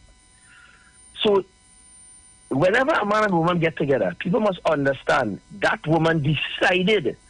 It is not because you is some kind of nice man or you have money or whatever it is. For whatever reason, she decided that she is going to allow you to enter. Right. So when, right? And people have to understand that, Right. and stop monitoring each other's organs. Thank you very much. All right, somebody on Facebook, thank you. Somebody on Facebook said something. And as I tell you, it's all comes down to maturity, you know. Somebody on Facebook say, my husband's friends was never my friends. My friends was never my husband's friends. Right? We are married for 44 years. 44 years, and I never questioned his friends or his intentions with any of his friends. 44 years of marriage. It all comes down to trust. It all comes down to trust, so you can... No, I hear you, boss. And I'm in agreement with that. What I'm saying to you, I don't know where your sample of listeners are coming from. Because, you know what I mean? Or unless you're only reading out the one. No, look at that one saying my husband must have no female friends. Period. For real? Yeah. My husband must have no female friends. You see that? Between me and you. That's what I've been hearing. Yeah, but here was saying to you though. Here was saying to you. Anytime somebody tell me that they're in a relationship with somebody who telling them that they must have no friends, period, or no female friends, that is a flag. Yeah. And anytime somebody tell you too that you have to, some of your friends and whoever, some people just try to isolate you to destroy you. So you don't think that there's no validity in what the lady just said? What? That you should have no female friends, period? Nah, something wrong with she. Something is wrong with that lady. I say it publicly. Why somebody would say to you must have no female friends, period? Because she is your wife. She's female. She's all you need. She's sick. Hello, good morning. Good morning, you are the gentleman. Good morning. Now you're talking. Yeah, this topic is really fun. I love it. And it's like everyday experience you have in life, I think. And so that was also people to master the living all of that. And so sometimes it's good out. Trust them. You understand? Trust is the most important thing here. My wife. She cried about over short years, and she just spoke to men. And most times she tries to everything. They want business and they understand. Because we still move and laugh and talk. People like she understand. People will be around. She has things, but it's about fact. A while ago, right? Everybody not doing the same man. And that's fact. Because you see this strength with woman and man, right? So it could be normal, neutral, doesn't happen, and time it could happen. I'll tell you why. I know for a fact that you know my husband going to work, and this man coming right through. He said, I'm your friend. You know what happened? 8 months afterwards, right? She ended up with a man in house then. So this is something you have to be careful with, right? All heart is not the same, but it happens with a woman.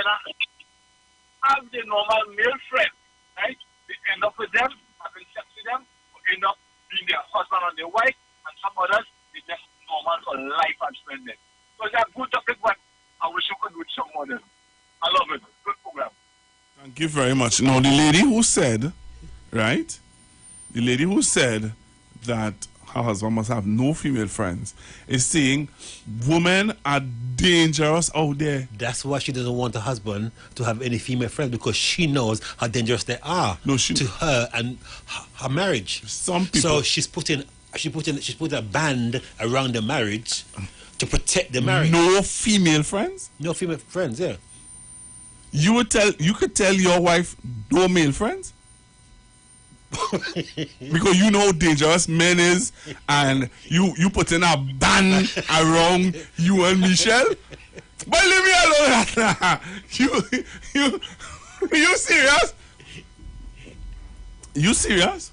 No, I'm not serious, but I'm just saying. I'm asking you, will you do that? No, I wouldn't, because I'm not that kind of You know how dangerous men are. Yeah, very dangerous. Very dangerous. Yeah. And you want to protect. But I wouldn't have gotten married if I went in with that mindset.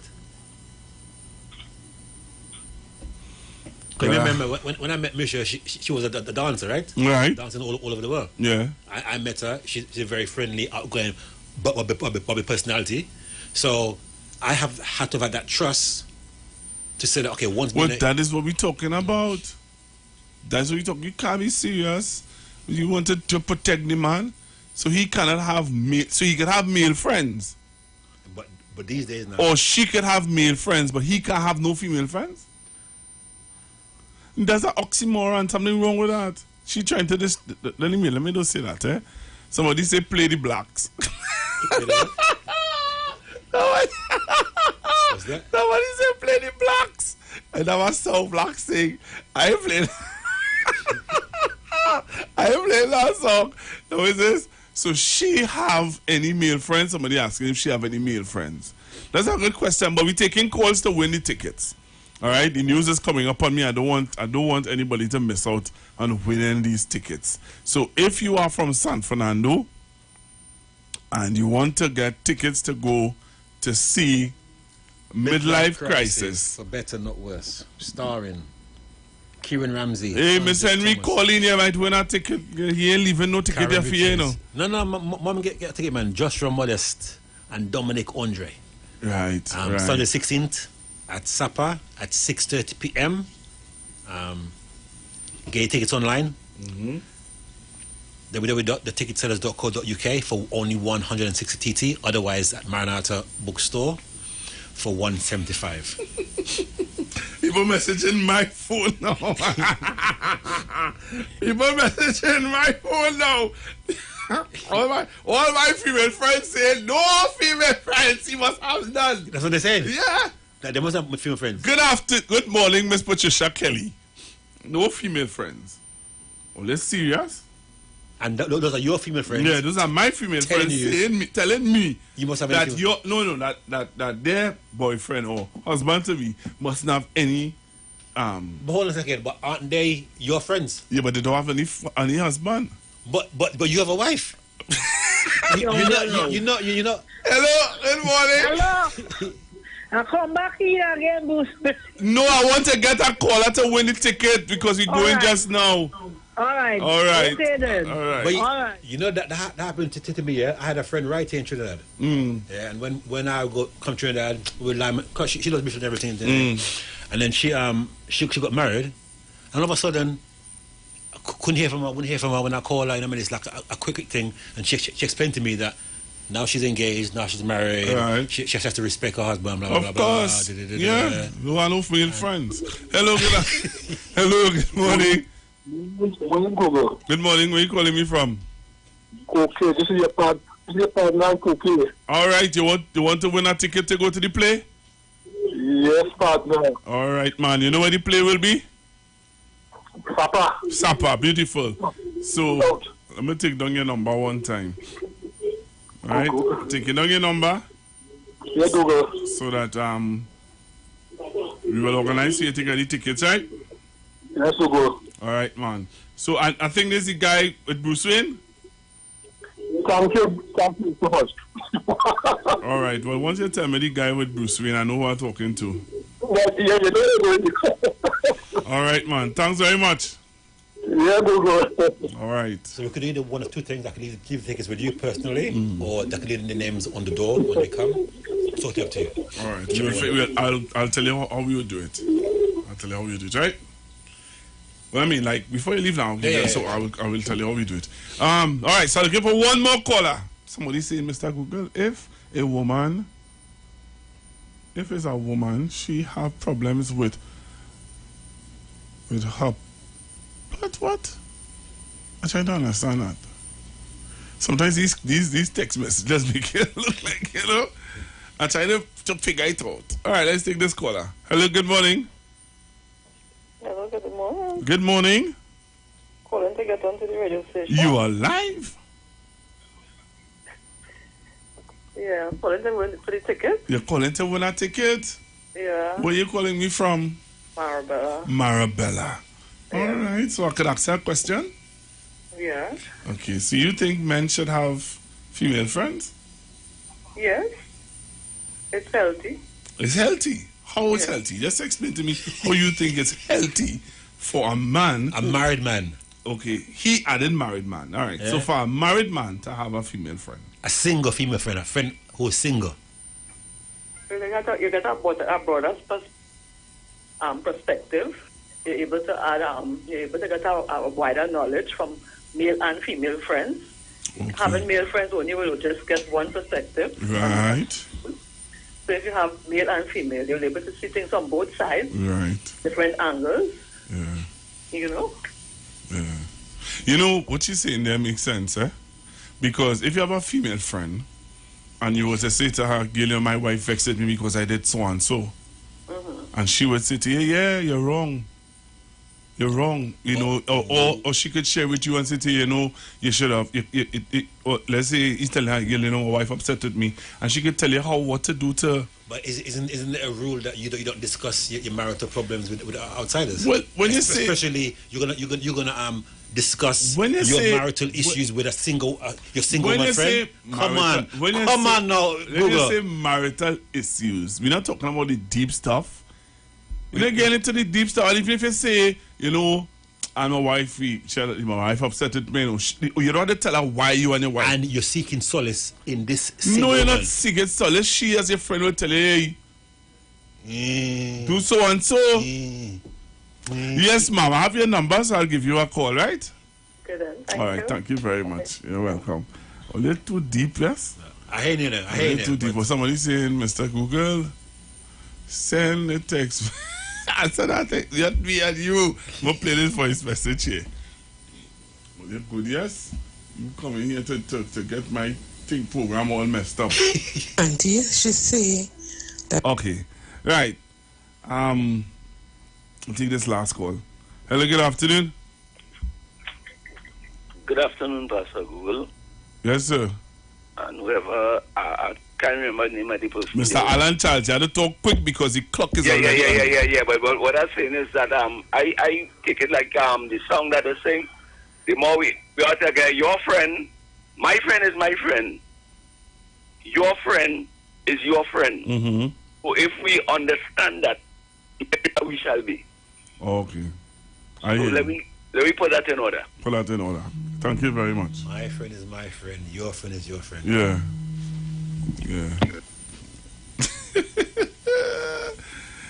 So you're leaving here with the understanding, Mr. Charles, that you can have your friends, right? Your friends is your friends. My friends are my friends. That is basically the Trini culture. Cool. Well, that's not the Trini culture on Friday night.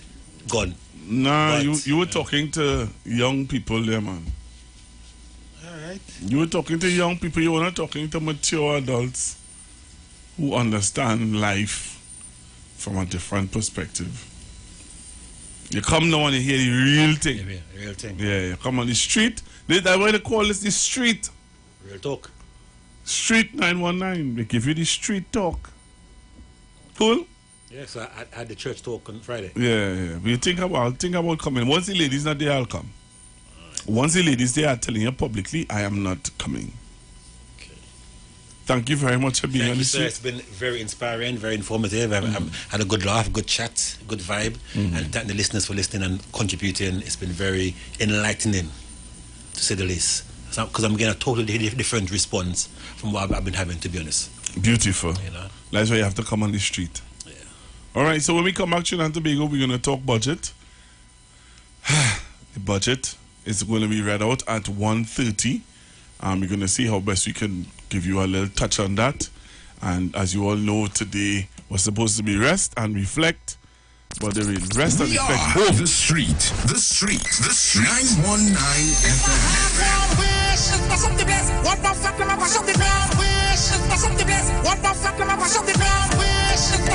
The only radio station bringing perfect balance between entertainment and talk.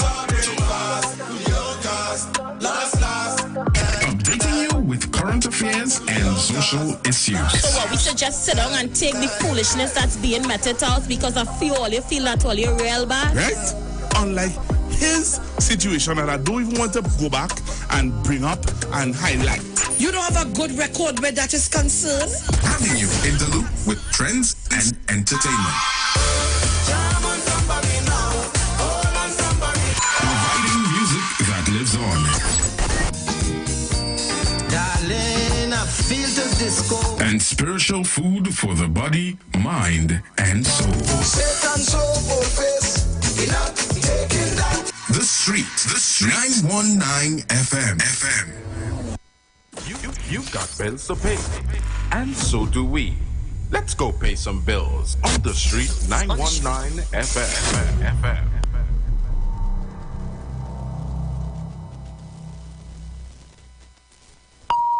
The views expressed are not necessarily the views of the management of the Street 919 FM. The steel pan, the only musical instrument invented in the 20th century, is a reflection of the perseverance and innovativeness of the people of Trinidad and Tobago, which have always been central to our development as a nation. And the steel pan story epitomizes this, carved out of life and struggle and determination, rising out of the spirit of the African drum. The steel pan stands today as evidence of innovativeness, creativity, and passion for life integral to the people of Trinidad and Tobago. My name is Kwesi Paul. Join me each and every Sunday from 9 p.m. to 12 midnight on the Street 91.9 FM.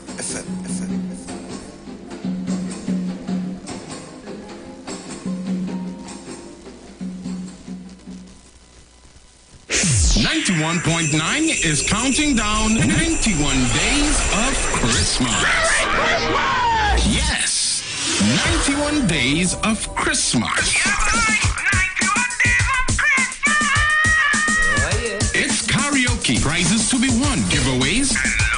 It's the 91 days of Christmas on the Street, 919 FM. I could sing a good serenade. Oh, it's Christmas. It's the launch of Legacy's 2023 presentation, a TikTok affair. On Saturday, October 1st at Ibiza Lounge. Come TikTok yourself with Youngstar, Mystical, Caution Sound, DJ Tari and Parky, Music Jazz, Nigel Snipes, and much more. Win an all-inclusive Legacy Carnival package and other door prizes. Tickets at Legacy Mass Camp, Brooklyn Bar, and Legacy Committee members. Call 622-7466 or 362-5959 for info. TikTok, it's trending. TikTok. At Legacy Band Launch, Saturday, October 1st, Ibiza Lounge. Courtesy Blue Waters, Coca-Cola, Wiggins Light Effects, Forest Park Punch and Rock, and powered by Rockstone Tonic Wine. Blessings in the wonderful name of Jesus. My name is Nikki Garcia, and you are invited to listen to the Final Hour broadcast every Monday from 12 midnight to 5 in the morning on the Street 919 FM radio. Here, Pastor Helen Garcia and my husband, Pastor Valentine Garcia Jr., preach the Word of God. We can be contacted at 629-0113 or 623-8444. Tune in and prepare to be blessed. As my life I lay it on the altar, as my life. Tune into the Street 91.9 FM every Sunday from 10:05 a.m. to 11 a.m. for the Repairing of the Breach radio program with me, Bishop Showinau Thomas. The scripture says, "And they that shall be of thee shall build the old waste places. Thou shalt raise up the foundation of many generations, and thou shalt be called the repairers of the breach, the restorers of the paths to dwell in." Don't miss it. Repairing the Breach radio program with Bishop Sherwin R. Thomas on the Street 919 FM every Sunday from 10:05 a.m. to 11 a.m.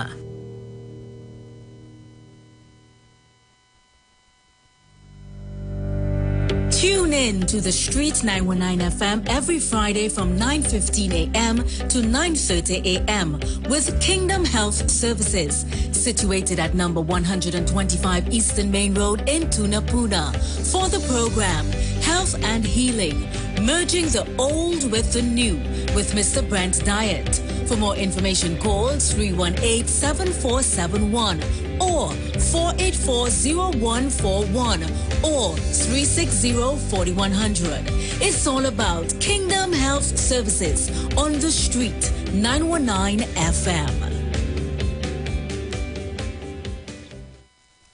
Join Pastor Kelvin Heinerine and friends for The Way, The Truth, The Life Radio Ministry, a Church of God ministry, live on the Street 919 FM from 6 p.m. to 7 p.m. This and every Sunday on the Street 919 FM. Jesus said, "I am the way, the truth, and the life. No man cometh to the Father except through me." John chapter 14, verse 6. For further information, contact 686-3845, 349-5178, or 342-7303. Share the live. Share the live. The Street 919 FM on Facebook and Instagram. Share the live. Iowa George on Instagram. Share the live. Iowa TV and Street TV on YouTube. Share the live. The Street 919 FM. Broadcasting from Trinidad to the world. The Street 919FM.com. News from the Street 919FM.com. Here's what's happening. Good afternoon. I am Vanessa Thomas with the 12 o'clock news on the Street 919 FM and online Facebook and YouTube on Iowa TV. In the headlines, a warning to citizens to brace for a hardship budget to be read today. Court bans tutors' planned protest today, tells teachers to reflect after school. 3 murders in 3 days, Tobago Police Chief says there is no need to panic. An internationally deadly gun attack at Russian school, and Floridians brace for strengthening Hurricane Ian. And now the news in detail. The United National Congress is warning of even more hardship and distress when the national budget is read this afternoon by Finance Minister Com Imbert. In fact, Oropouche East MP Dr. Rudal Munilal said on Sunday that the public can expect more taxes to be announced in Imbert's presentation. Munilal and Mayaro MP Rushton Parry spoke at the opposition's weekly Sunday media briefing and predicted that there will be more taxes. Munilal predicts that every little thing you do in life will have a tax attached to it, and what they cannot introduce new, they will increase. A grim Munilal warns of a rough road ahead for the people of Trinidad and Tobago. He also said he wasn't hopeful that the budget would include measures to address crime, unemployment, poor road infrastructure, new investments to stimulate the economy, or an ease to high food prices. Munilal also believes that there will be no talk on anything about creating jobs. If anything, Munilal believes Imbert may speak about taking away jobs and closing down sectors. In other news, the Industrial Court has cancelled Tuta's planned protest today, where teachers were instructed to take today as a day of reflection and only teach for half the day. The Industrial Court, which granted the Minister of Labour an ex parte injunction, ordered teachers to turn up for work. This would have been the second day of protest by teachers who heeded the union's call to stay away on September 5th, the first day of the school year. Tuta have been at it with the Chief Personnel Officer over stalled salary negotiations. Today's planned protest by teachers has been described as illegal, with an explanation that teachers are deemed part of the essential services and therefore are forbidden from taking strike action. Refusal to obey the court could lead to Tuta being discertified as the recognized union to represent the interest of teachers. If this happens, current negotiations with the CPO will stop until a recognized union is appointed. In other news, with 3 murders occurring in Tobago in 3 days last week, head of the Tobago Division, Acting Superintendent Junior Benjamin, is calling on Tobagonians not to panic. In a press release Sunday, Benjamin said he has deployed several counter mechanisms, including specialized units, to tackle the issue of violence and murders on the island. Benjamin said the Tobago Division is confident in its ability to solve these unfortunate incidents as it maintains a 50% detection rate. With Carnival in October in a few weeks, an assurance has been given that more police officers will be conducting operations to increase visibility, safety and security in key areas. On Thursday, a worker from the APT James Ferry in Marrow Baines was gunned down while driving his car along Belmont Farm Road in Mason Hall. Later on Thursday night, 28-year-old Jonathan Batiste was shot and killed by a man at Lal's Car Park, Dutch Fort in Scarborough. Then on Saturday, 65-year-old Kenrick James was chopped to death at around 7:30 a.m. during an argument with a man he knew at Store Bay Local Road. Tobago's murder toll for this year stands at 7. Internationally, a gunman opened fire at a school in central Russia Monday, killing at least 15 people and injuring 24. Russian officials say the victims include 11 children at the school of about 1,000 pupils in the city of Ivishk. The gunman killed himself at the scene and was a former pupil of the school. Apart from the 11 children killed, 4 adults, 2 security guards and 2 teachers also lost their lives. In more international news, authorities in Florida have urged residents to brace for Tropical Storm Ian as it strengthened into a Category 1 hurricane early this morning. Ian was forecast to move northwest through the Caribbean near Cuba and the Cayman Islands and reach the state's west coast by Wednesday. The hurricane's exact path is uncertain, but Florida's Governor Ron DeSantis warned of broad impacts throughout the state. Residents have been stocking up on food, water, medicine, and fuel. The National Hurricane Center said it expects rapid strengthening from Ian over the next 48 hours, with maximum sustained winds of 75 miles per hour. And that was the 12 o'clock news on the street 919 FM and online, Facebook and YouTube on Iwer TV. Recapping the headlines, a warning to citizens to brace for a hardship budget to be read today. Court bans tutors' planned protest today, tells teachers to reflect after school. 3 murders in 3 days, Tobago Police Chief says there is no need to panic. An internationally deadly gun attack at Russian school, and Floridians brace for strengthening Hurricane Ian. Do enjoy your afternoon and continue to be safe. I am Vanessa Thomas. News from the street. News from the street. 919fm.com. 91.9 is counting down 91 days of Christmas. Yes, 91 days of Christmas.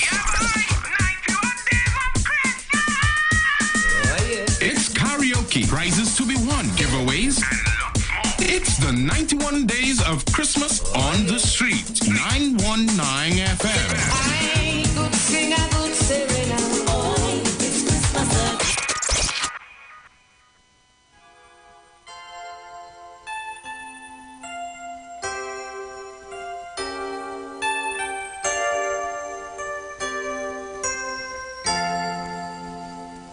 Should all acquaintance be forgot and never brought to mind? Should all acquaintance be forgot on days of old lang syne? Happy New Year! Should all acquaintance be forgot and never brought to mind? Should all acquaintance be forgot? Entertainment, information, conversation. All on Street 91.9 FM, the official station that defends the nation.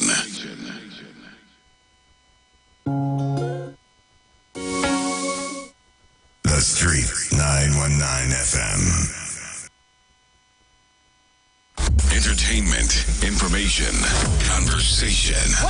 All on Street 91.9 FM, the official station that defends the nation. What a Christmas. Big bottle, small bottle. Dance, oh oh, dance. Drink water and dance. Dance.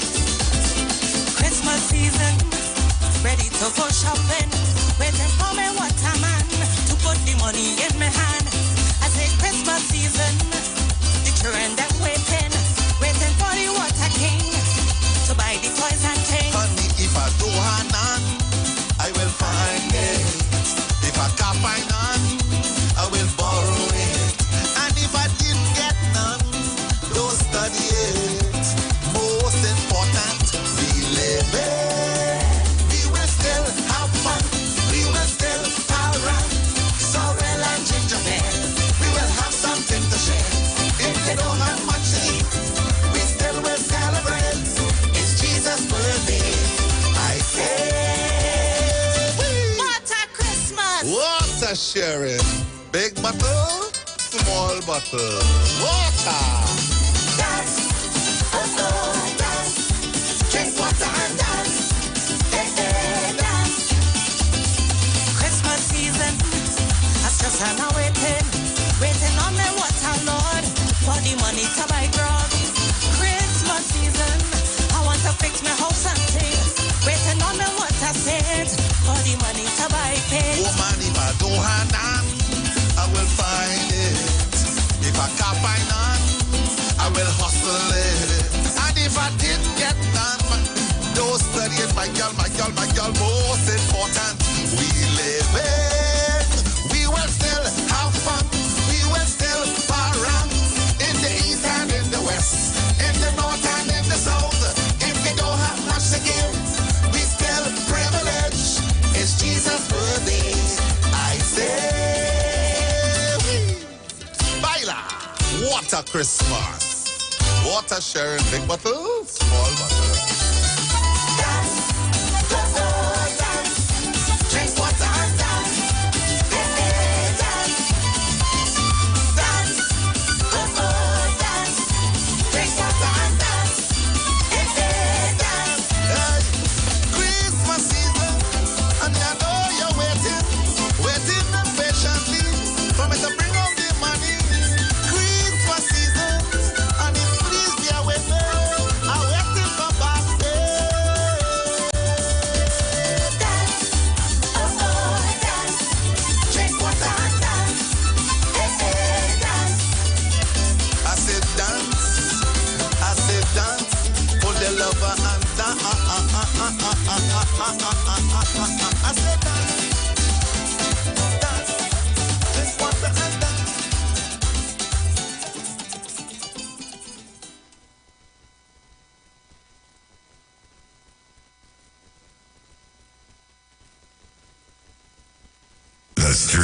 919 FM. Broadcasting from Trinidad to the world. The Street 919FM.com. What a Christmas! Big bottle, small bottle. Dance, oh oh, dance. Drink water and dance. Dance. Christmas season, ready to go shopping. Waiting for me water man to put the money in my hand. I say Christmas season, the children them waiting for the water king to buy the toys and things. Honey, if I don't have none, I will find it. If I can't find none, I will borrow it. And if I didn't get none, don't study it. Most important, we live it. We will still have fun. We will still around. Sorrel and gingerbread. We will have something to share. If they don't have much to eat, we still will celebrate. It's Jesus' birthday. I say. What a Christmas! What a sharing. Big bottle, small bottle. Water. Dance. Oh, oh, dance. Drink water and dance. Hey, hey, dance. Christmas season, I just am waiting on me water, Lord, for the money to buy drugs. Christmas season, I want to fix my house and things. Waiting on me water set for the money to buy pigs. Woman, if I don't have none, I will find it. If I can't find none, I will hustle it. And if I didn't get none, don't study it, my girl, my girl, my girl. Most important, we live it. We will still have fun. We will still around in the east and in the west, in the north and in the south. If we don't have much to give, we still privileged. It's Jesus' birthday. I say, baila, what a Christmas. Water sharing, big bottle, small bottle. Dance, oh, oh, dance. Drink water and dance. Yeah, yeah, dance. Dance, oh, oh, dance. Drink water and dance. Yeah, yeah, dance. Hey, Christmas season, and I know you're waiting patiently for me to bring home the money. Christmas season, and if please bear with me, I'm waiting for birthday. Dance, oh oh, dance. Drink water and dance. Hey, hey, dance. I said dance, I said dance. Hold your lover and dance. I said dance. So, music coming down from the boss, Neil Iwer George, and Miss Trisha Hamilton. And, you know, that's their new Christmas parang, right? So, we want to get into some discussion today, some talk, you know, on a Monday. We try to, you know, deal with the issues that has been happening over the weekend. I see over the weekend, in San Fernando on the cross, I believe it was yesterday, there was a shooting on the cross, and that would have enlightened a murder also. What again would have taken place over the weekend? Well, we've seen where the discussion continues with teachers rest and reflect, and the whole situation where the, what you call him, Attorney General would have placed on the table what is his view on the Minister of Labour would have filed an injunction to stop the teachers and they from resting and reflecting today. All right. So if you didn't see it, I'm going to play it for you. I'm going to ask you to join me on Facebook and on YouTube. Let's see what the Attorney General had to say, and while we look at what the Attorney General had to say about the situation where teachers are concerned. So remember, you can join me on Facebook, the Street 919 FM Facebook page. I want to thank my good friend from the UK, Mr. Alan Charles, for spending the first part of this morning with me. Would have had people laughing, would have had people taking this thing very, looking at it from different angles and realizing what is going on and stuff like that. So those are some of the, that is a great play for you all to go and check out, all right, coming up in October. So yesterday, the Attorney General would have done a press conference about the injunction that was filed by the Minister of Labour concerning teachers and their rest and reflect that they were planning to take place today. Let's hear what the Attorney General have to say. If you want to hear what the Attorney General had to say and you want to, if you missed it, you didn't see it, you didn't hear it in the news, if you're living outside of Trinidad and Tobago and you wanted to see or hear what the Attorney General had to say, you can join me. And when I'm finished playing what the Attorney General had to say, I'm going to play what the tutor president had to say, Mr. Freitas. And after that, we're going to talk a little bit about the budget. I'm going to highlight a little bit. We're going to talk about what some of the wish lists that I'm hearing. There are some media houses that would have made their way out on the streets to find out from the people what they were looking for, what they're expecting in the budget and stuff like that. We're going to talk a little bit about that. And I'm going to let you all know about me calling in a radio station this morning and my experience. And I have something to tell you all about an unfortunate situation that took place with me also. But we have a lot to talk about and we have much time. So let's go straight into the press conference with the Attorney General of Trinidad and Tobago yesterday at 5 o'clock or 5:30. I believe he did a press conference talking about the injunction where teachers are concerned. All right? So let's go straight into that. And then we're going to talk other issues. So if you join me on Street 919 FM Facebook page, and you're going to hear the Attorney General. So let's go.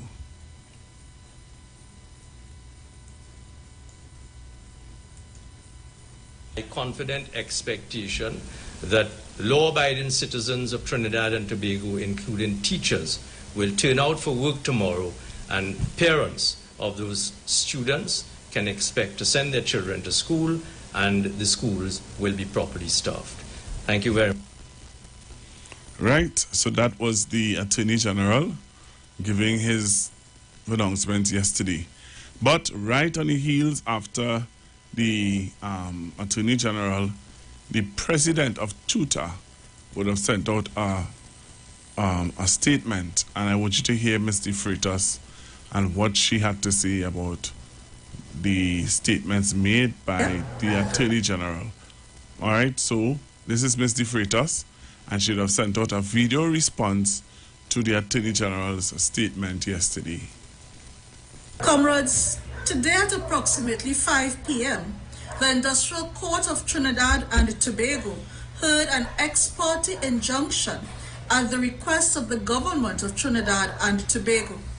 TUTA was not invited to be present at this hearing. However, the union's attorney indicated to the court that he was ready and willing to attend at the court's behest on our behalf. The court decided to issue an injunction to prevent educators from engaging in any form of industrial action. Teachers are ordered by the court to report for duty on Monday, 26th September. As your union's president, I advise that we follow the mandate of the injunction, and as law-abiding citizens, we should all report for duty tomorrow. Thank you, comrades. Right, so that was the TUTA president responding to the injunction filed by the Minister of Labour. All right, so you saw it, you heard it, and very interesting. Very, very interesting. So today teachers were supposed to be resting and reflecting, and as I just said to you, the Attorney General would have filed an injunction on behalf of the Minister of Labor to stop teachers. Yeah, to stop the teachers and they from taking any industrial action. All right? Very interesting. Very, very interesting. And I want to pull it from the aspect of what are your thoughts about it? Do you think that the government went too far? There's some people who are saying that the government should have left them. The government should have left them, let them protest. What's the problem? You know, there's some people who saying that. There's some people who saying, hats off, children are being affected by this. And they think that, you know, it was a very good move to file this injunction to stop them. All right, so there are some people who are saying that. So today, teachers were supposed to take a day of rest and reflect, but they got stopped. They got stopped in their tracks. All right. So the budget discussion is going on. Well, as you know, as you have heard, that the budget is to be read today at 1:30. 1:30. The budget should be is going to be presented to Trinidad and Tobago. They are the gloom and doom people. You know, they are the gloom and doom people who saying that you know, the budget they're gonna raise gas prices. They're going to do this. They're going to do that. But people will suffer. This and that and the next. I was listening to a talk show this morning on a youth station, and on the discussion about the budget and one of the several callers would have called in and said that they're going to raise gas prices. What we going to do? What we going to do? We have to do something, all right? And also I heard on the show, you know, the little petty talk, but both parties is the same thing, and you know, that kind of discussion. But in all, there are people who are against several things, and one thing that stood out to me was that in the discussion, one of the callers would have said that we don't benefit. No, one of the presenters, but the presenter said he didn't say it, but you hear them say we don't benefit anything from the budget. You know, I wish I could have gotten the recording because I think I heard the presenter said that. Right? We don't benefit anything from the budget. In all the years that we had budgets in Trinidad and Tobago, the people have never benefited from it. I found that to be a very misleading statement. So you know me, take up my phone and call the People M radio station. So I called, having a cordial conversation with the announcer. And he said to me, when I said to him, I said, that was when you all said that nobody have benefited from budgets, all the budgets that have been read in Trinidad and Tobago, nobody have benefited from it. I said to him, I said, that is not true. He said to me, how you benefit? How people benefit? I said, what about GATE? GATE was an initiative from a budget, was read out in a budget. So all the people who would have gotten GATE, all the people who would have gotten, you know, GATE was from a budget. He got quiet. He didn't say anything. Also, what about pension? Senior citizens' pension. When they raise pension and things, that's not in our budget. He got quiet. And then I said, you know, in a meeting, I heard the Prime Minister said that he instructed the Minister of Finance to take care of the nurses, give the nurses and something for dealing with the pandemic. And they had work that they would have done in the pandemic. And he said, well, that's just the nurses, you know, but the common man on the ground, look at nothing, and stuff like that. And I want to say, when people on a radio station spewing some stuff out, sometimes there's nobody to correct them and they continue to mislead people.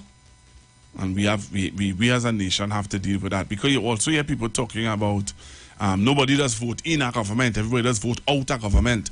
Nobody in this country ever vote in a government, which is not true. Dr. Rowley was voted in, and he got voted in another as far as second term.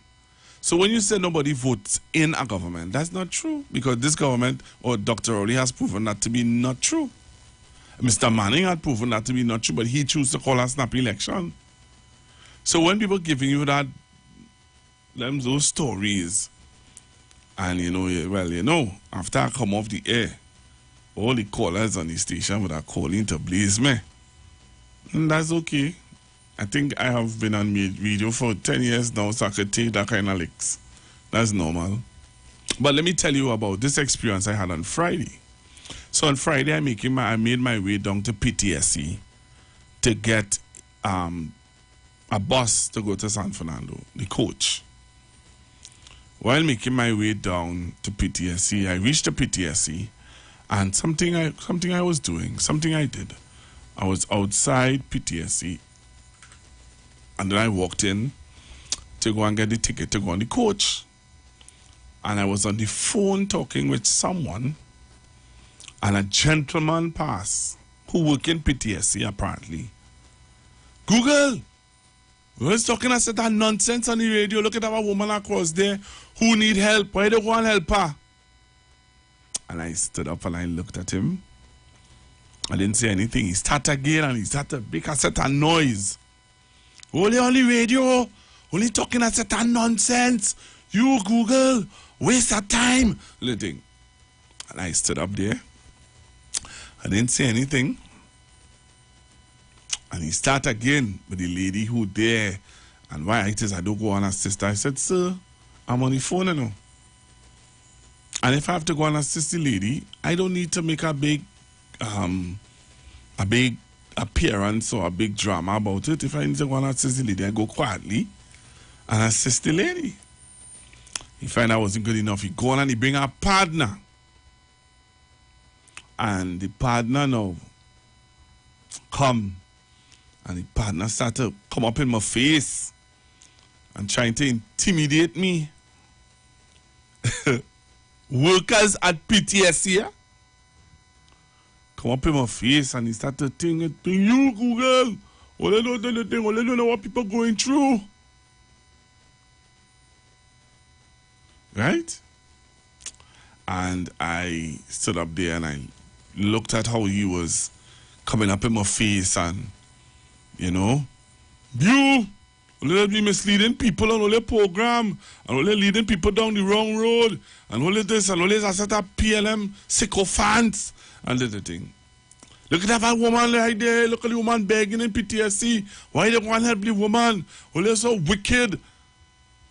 And I said to myself, okay, I now see why.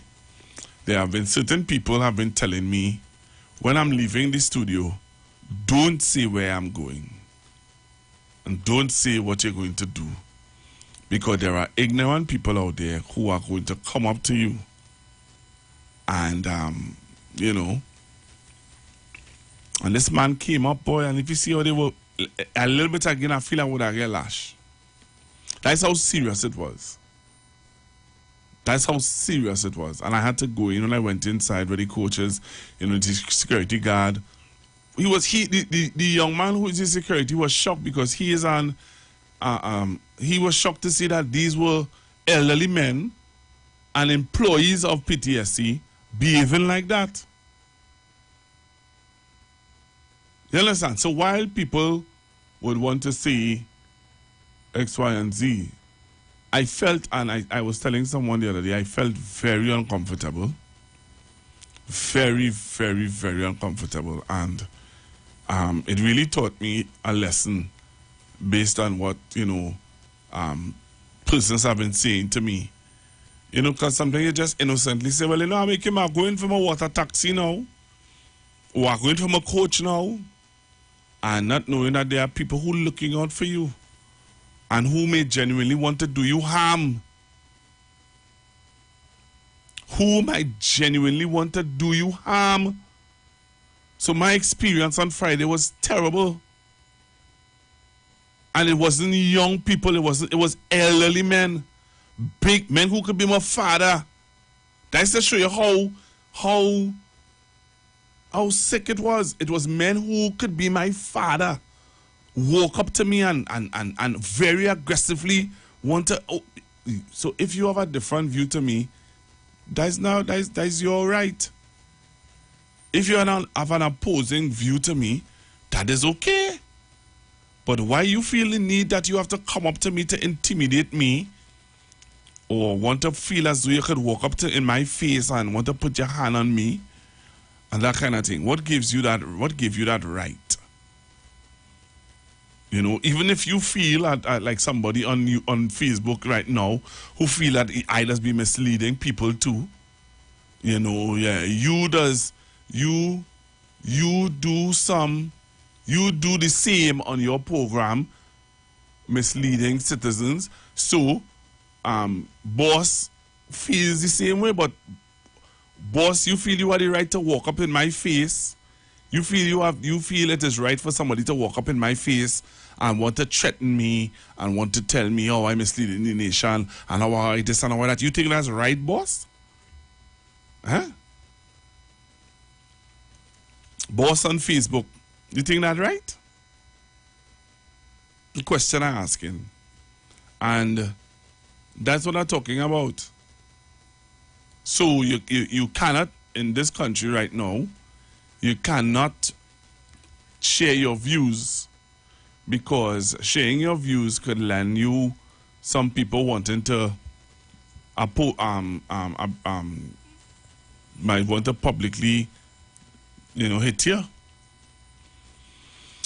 So that was my experience on Friday, and I said I wanted to come and share it on Street 919 FM, because at the end of the day, you all need to know that out here is not easy. All right? So the budget today. Yep, I will be very careful. Thanks to all of you on Facebook who are telling me to be careful. I will be very careful.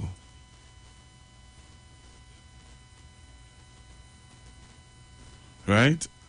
I will be very careful. So, budget is today. People are asking, and this is where I want to have the discussion now. People are asking that the government consider raising minimum wage because, cost of living has gotten very high. So people are saying that the government should consider raising minimum wage. People are saying that the government should try to do something to deal with high food prices. But again, what do you think about some of those things that people are asking the government to do for Trinidad to build for what's going on right now? I'm taking your calls. 342-0081. What are your thoughts about what you're expecting in the budget? All right, so what are you expecting in the budget? Give me a call. Tell me what are your thoughts, and you can also chime in on the teachers and the situation with the teachers and their injunction. So the numbers to call: 342-0081, 342-0081, 771-1791, 771-1791, and 466-5391. If I don't have none, I will find it. If I can't find none, I will buy. Hello, good morning. Or good afternoon, sorry. Good afternoon, Pastor Google. Pastor Google, I lie on my bed and I'm listening on different radio stations about it and the food price and everything else. Do the government have any grocery in Trinidad and Tobago? Do the government that's going in market and sell market goods and things? Is the people doing their own self, the grocery? People who raise anything, if you walk in 10 grocery to buy a tin of milk, every grocery have a different price. Is the government putting the price on the milk?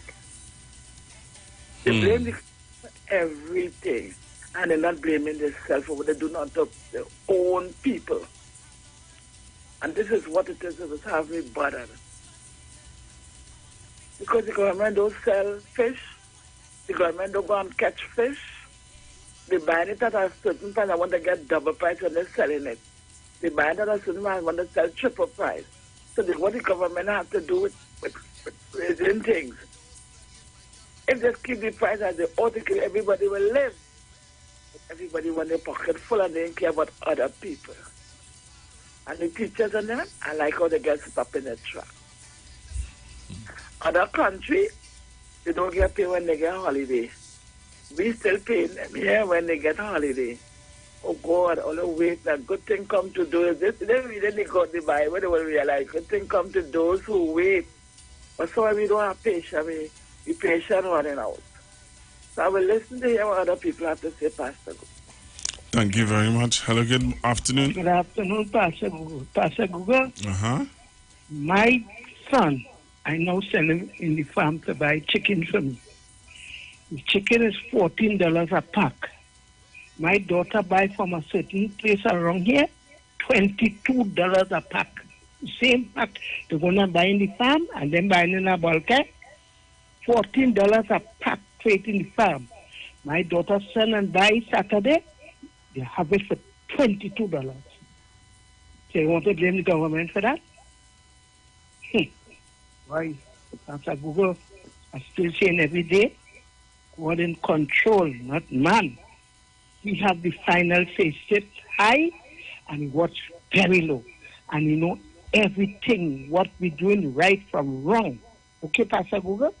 Yes. And I will never forget, if I shall lose, blood will flow.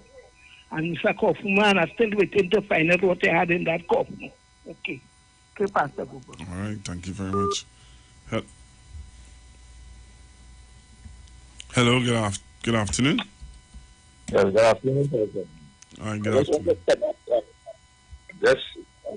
Sorry to hear that the concert that you experienced over the weekend. Yeah, Friday, but it was very, and then I felt intimidated, but you know what I mean? But it just shows you that there are people who listen, and it confirmed to me what the other persons who would call me shared with me. Be very careful when you are announcing where you're going for your transport, your mode of transport, because there are people who would I tell the man, walk up to him in my face. Yeah, I know you invade your private space, and so on.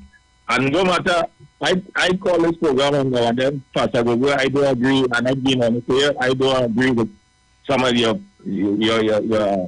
statements towards, right? I am one of the callers, 80% I don't agree with you, right? But nevertheless, I respect you for what you are doing, but everybody are entitled to their own opinion, right? And this is my view this morning. I thought to say something else, but let's leave it on that. Right? Yeah, go ahead. What is that you want to talk about? One of the call this morning on the program, and they say that one of the persons said that we didn't benefit anything, and we made a statement stating that you call pension and you call gate, but these things are just these majority of the people that don't impact us.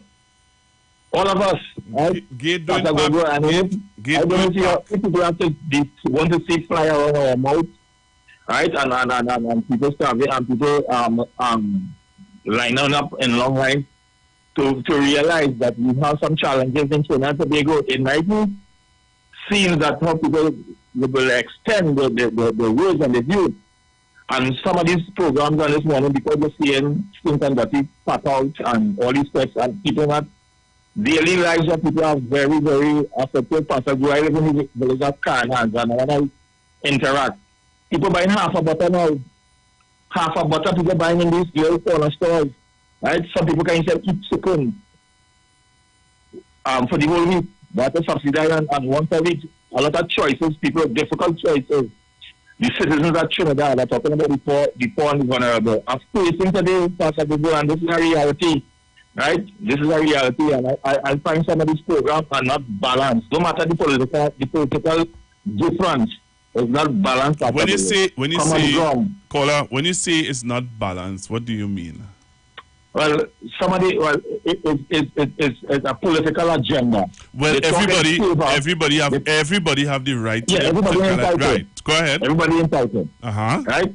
But you see majority of this, and on the both sides of the past, I go, I not defend anyone, and the both PNM and the UN send the program. Yeah, but but I want you to explain to me how we could be balanced, because if I take a position, majority of the callers who would call in would take my same position, but you might call and have a different position. How am I supposed to be balanced in the sense that? Let me just first, I go, most of your statements is in favor. Of course, and everybody know that I am not coming here to be balanced or UNC and PNM. I already said my position that I cannot support the UNC. So I don't know how you want me to be balanced. So look this morning, right? You know your words. You know you're repeating certain words because of your attorney general, right? And if you listen to some after the decision was made by the High Court, they have a lot of expert talk. They have some flaws within it that do you go through the flaws that the other professionals have raised or concerning it attorney general? So you come with a narrative and you're glad with the way that and the attorney general. Listen to this. And I'm not saying what teacher doing is the right thing. All right, but listen to this. You are not following up on other experts and their views. And I'm saying to you, sir, that I don't really care about the other experts and their views. But that's my. But wait, but just now. No, because it's my. But just like how is your right, just like how is your right, and I'm allowing you your right to feel that the other experts, right, may have shared their views, and the other experts would have showed their flaws, and the other I sitting here, and that is where you see you all want me to be a hypocrite, or you want me to be balanced. I am not. So then why you trying? Why you trying? So when people call your program, right, and those same your sentiments, because I got banned from the program for voicemails, you know. Why you know why I would have. No, that's not. All right, so listen to this. All right, listen to this. The reason why I banned your voice notes, but you were disrespectful to me. I find just not. And I don't want to have this discussion. No, I don't think we should have this discussion on air. All right, this discussion is not about me and you on air. We're talking about the budget. I appreciate that. Right, but all I'm saying to you is, and if I had banned you, right, in the sense of ban you really think I'd have had you talking so long? You're talking for the past. You're talking for the past. And my voice note is just challenging your. Listen to this. And I just tell you. And I don't find that disrespectful. All right. You see now you're going. I don't disrespect you. I disrespect that. All right. But you see you're going back down. You see you're going back down that road again, and then now when I tell you I don't want to have that discussion on air. I think we are discussing enough, and I understand your opinion, and I hope that you will understand my opinion. I understand your opinion. You want me. Everybody, is a UNC. All right. You see you're going back again. All right, caller. Thanks. All right, thanks. All right, thanks. Wow. Again, you see what I mean? You want me to be balanced, to come and show the other views of others. I'm not doing that. Let other presenters do that. I'm not doing that. Sorry, I'm not doing that. I am not Daily Knock and Tony Lee and all of them. I am not them. I tell you who I support. If you don't know who I support, then sorry. I'm being real. So you call me a hypocrite because I don't want to come and talk about the UNC side or the whatever, whoever. No, I'm sorry, I'm not going through that. And then I tell you why I cannot support the UNC. I'm sorry, I cannot. And if anybody want to hate me or disrespect me or find I shouldn't be on radio because of that, hard luck. But I cannot support the UNC. That's just my position. Anybody else want to support them, then they're free too. I just cannot. My conscience would not let me do that. That's the reality of my position. Hello, good afternoon. Hello, good afternoon. Good afternoon. Yes, I would like, concerning the budget, I would like a little thought on the disability grant if it can go up a bit, because it's a while the disability grant didn't go up. I know the old age pension went up, but it remained there. I would like to see some way that some people who are employable under that program and the disability grant, just like how Lingo is doing well, and congratulations to him, that there are people challenged that can work. And if there's some form of employment, that would be fine.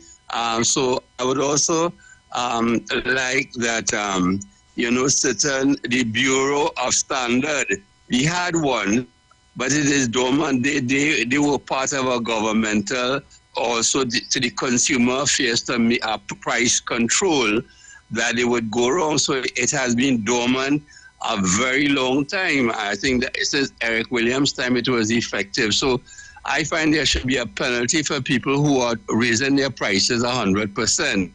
And to the callers, it's a worldwide problem with inflation. We were fortunate to keep it down, and it is because of the many factors that we had to try to pay more emphasis on local products and produce more local products and make sure the price control is correct. That is just my contribution.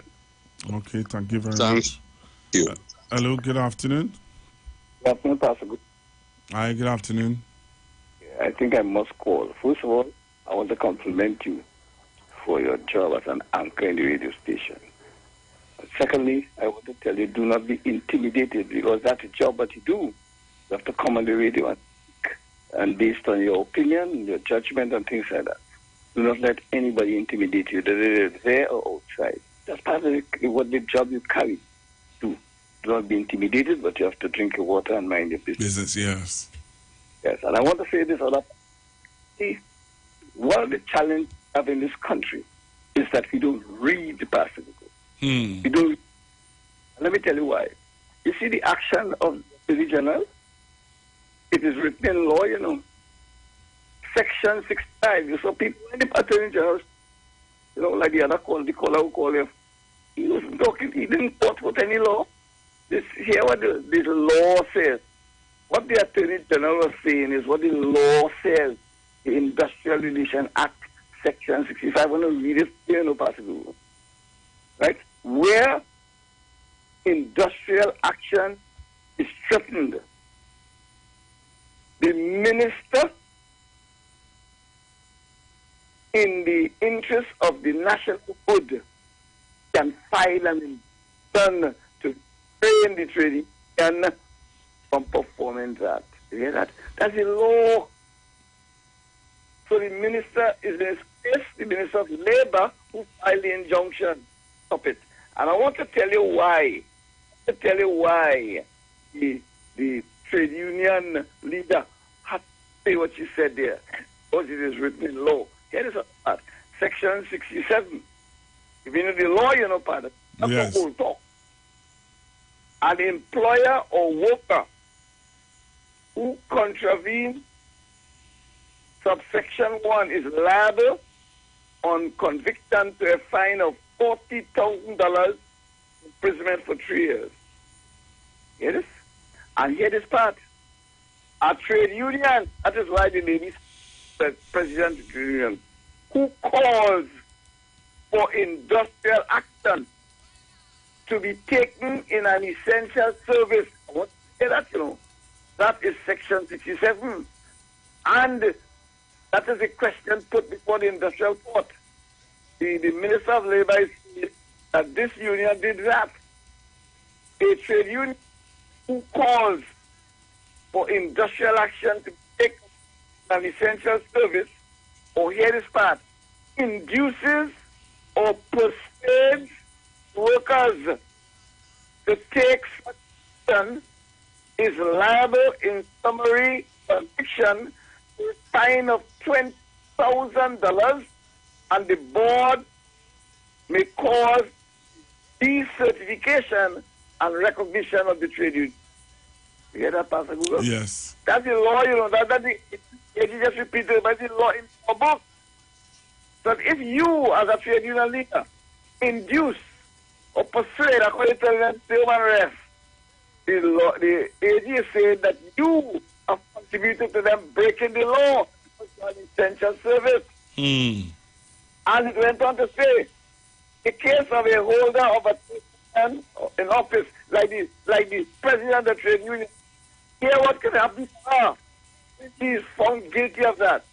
There's a fine of $10,000, imprisonment for 12 months.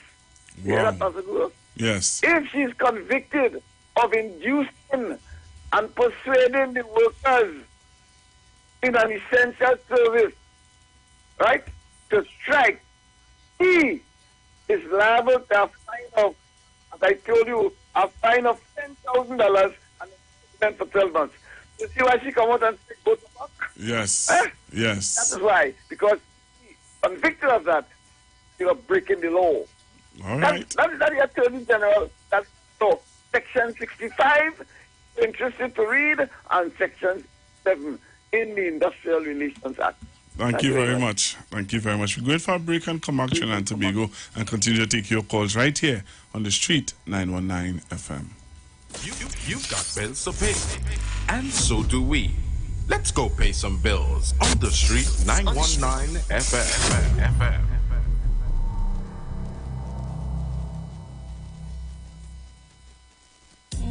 Every Friday, it's all about Firemood Soca Fridays with MC Duke and Selector Kochi from 6 straight to 9 p.m. blazing all the latest and past soca hits. So remember, make it a line, make it a day, rock and come in, you know. It's all about Firemood Soca Fridays on the street 919 FM. You don't know. Shalom. The Israelite School of Universal Practical Knowledge under commanding General Yohana will be on the street 91.9 FM every Monday from 7:05 p.m. to 8 p.m. bringing you the truth according to the Bible. The ISUPK is a non-profit faith-based community organization that will respond to the plagues that's affecting blacks, Hispanics, and Native Indians. We also have programs such as education, both adult and youth, food distribution, rehabilitation, both drug and alcohol, mentoring, counseling, and spiritual support. Remember, tune in every Monday on 91.9 FM, 7:05 p.m. Shalom. 91.9 is counting down 91 days of Christmas. Yes, 91 days of Christmas. It's karaoke, prizes to be won, giveaways. It's the 91 days of Christmas on the street. 919 FM. I could sing, I could say right now. Oh, it's Christmas. Here at Land Capital Certificates, we provide opportunities for your money to make money. We all know saving is important, but saving alone won't get you to your financial goals. And let's face it, the bank doesn't have your best interest in mind. So this is your wake-up call. Do you have $1 million saved? Then contact us today. Spots Unlimited. Call 324-LENN. That's 324-LENN.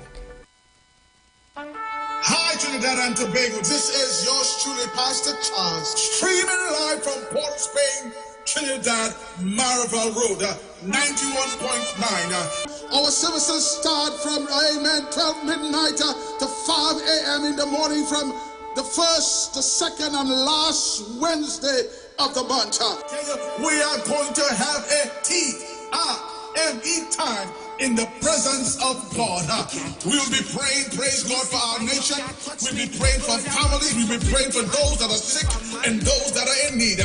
Tune in to the best station, 91.9 FM Street Live, Port of Spain, Maribel.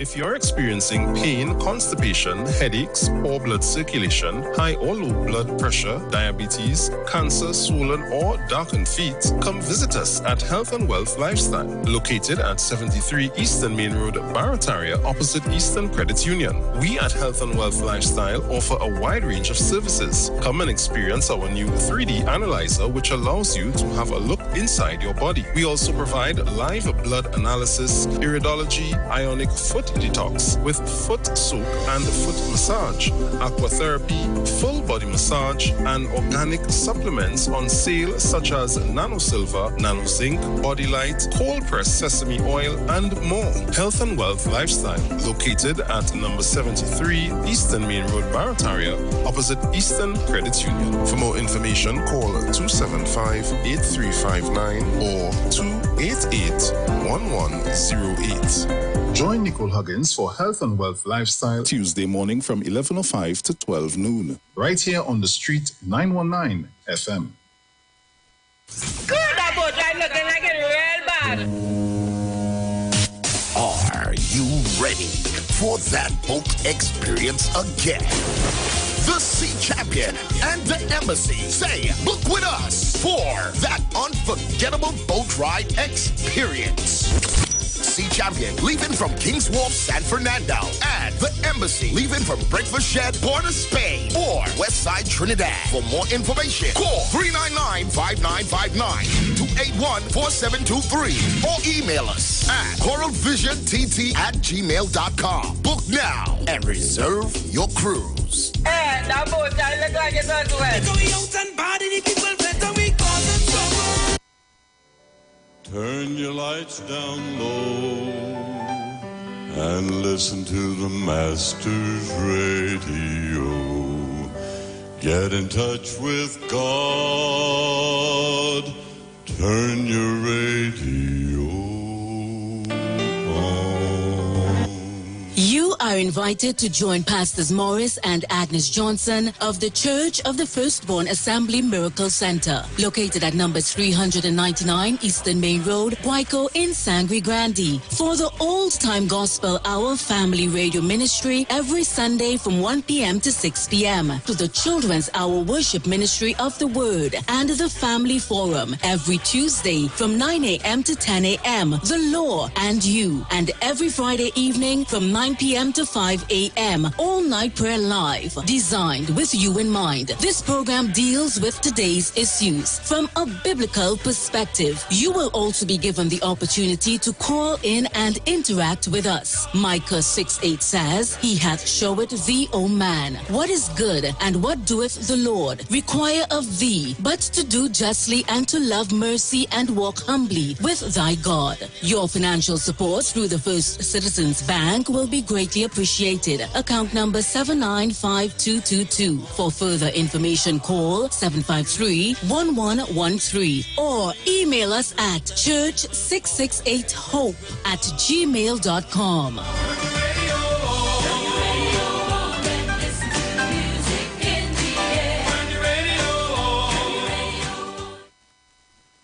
Share the live. Share the live. The Street 919 FM on Facebook and Instagram. Share the live. Iowa George on Instagram. Share the live. Iowa TV and Street TV on YouTube. Share the live. The Street 919 FM. Drink water and dance. Christmas season, ready to go shopping.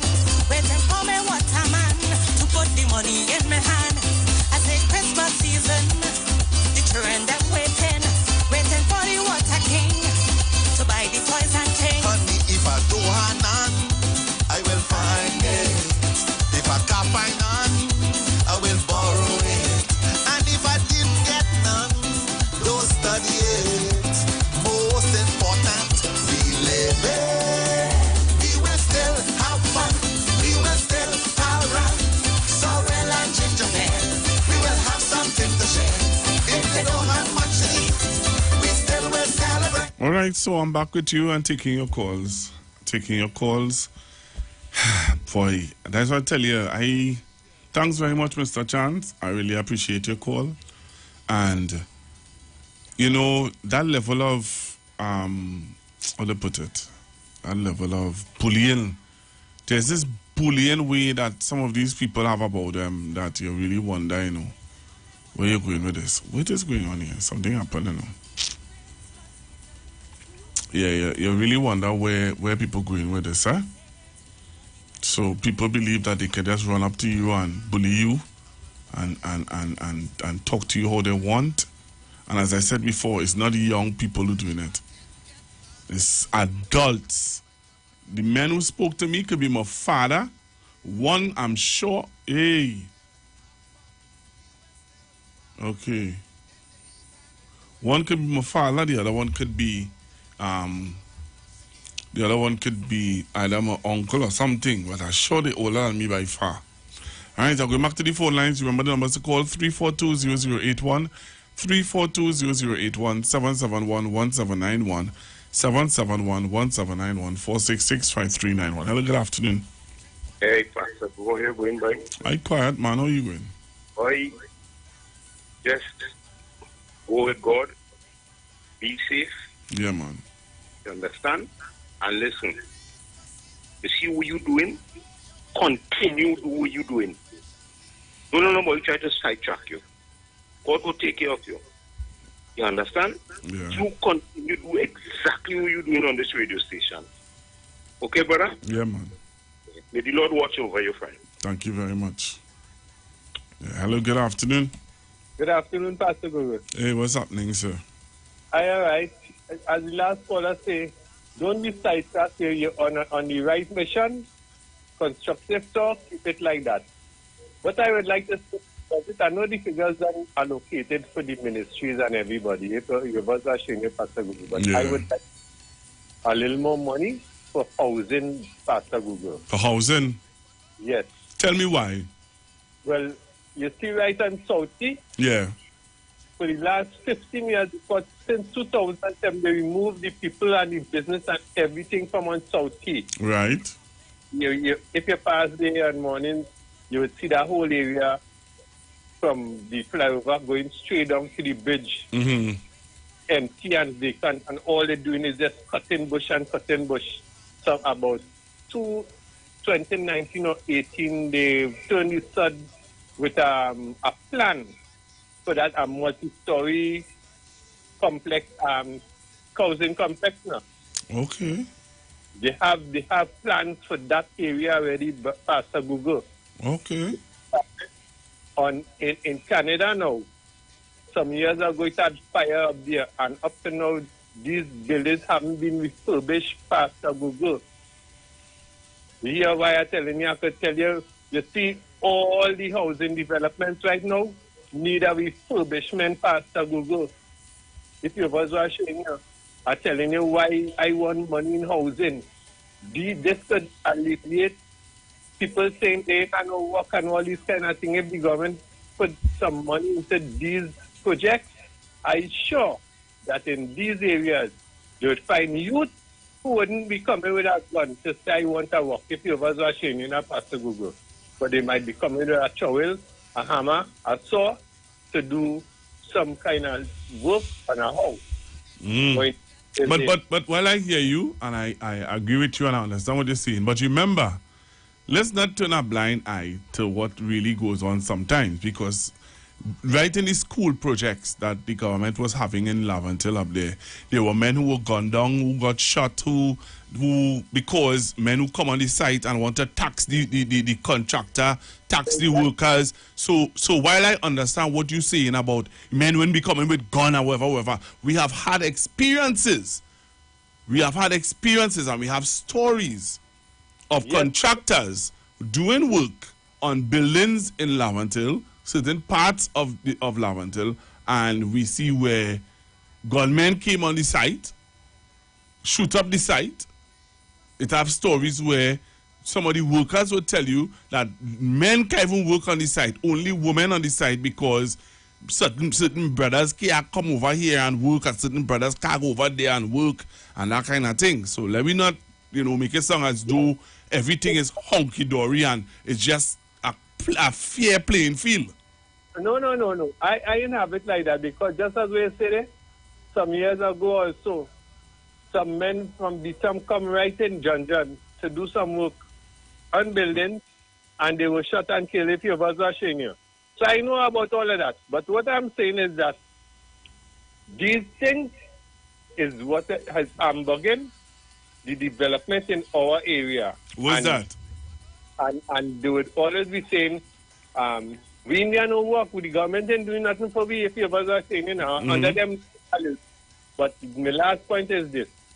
Now, all the money is being allocated to ministries and regional corporations.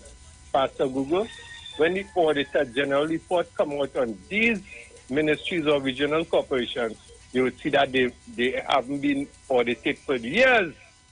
If you was watching you, I want things in place for the Auditor General Department to be beefed up right now, Pastor Google. It have young people who in the university who doing mathematical sciences. Get some of them on the job training so that I could get proper accounting and accountability for the monies being allocated and spent. If you understand what I'm saying here, because we in 2022 and some regional corporations can have audits for the last 5 years. Some 10, some 20 years past the Google, but yet still they're putting in the money for the allocation, for the regional corporation and getting it. You was and then saying the government ain't giving, or they didn't get this amount and that amount. I want proper accounting for all the monies being spent in this budget and going forward. Thank you very much, Pastor Google. All right, thank you very much. Hello, good afternoon. Good afternoon, Pastor Google. Good afternoon, sir. Pastor Google, don't let no fool upset you on that radio. Do what you have to do. And there's only one thing I want to say. St. Anne's have to build a certain building. So you see, when coming to this general election here in about 3 years' time, we'll have a lot of people going mad. We'll have to find a place for them. So St. Anne's have to build an extra place for them. That's what I'm saying. All right, sir. Okay, Father. Yeah, okay, Pastor. Yeah, man.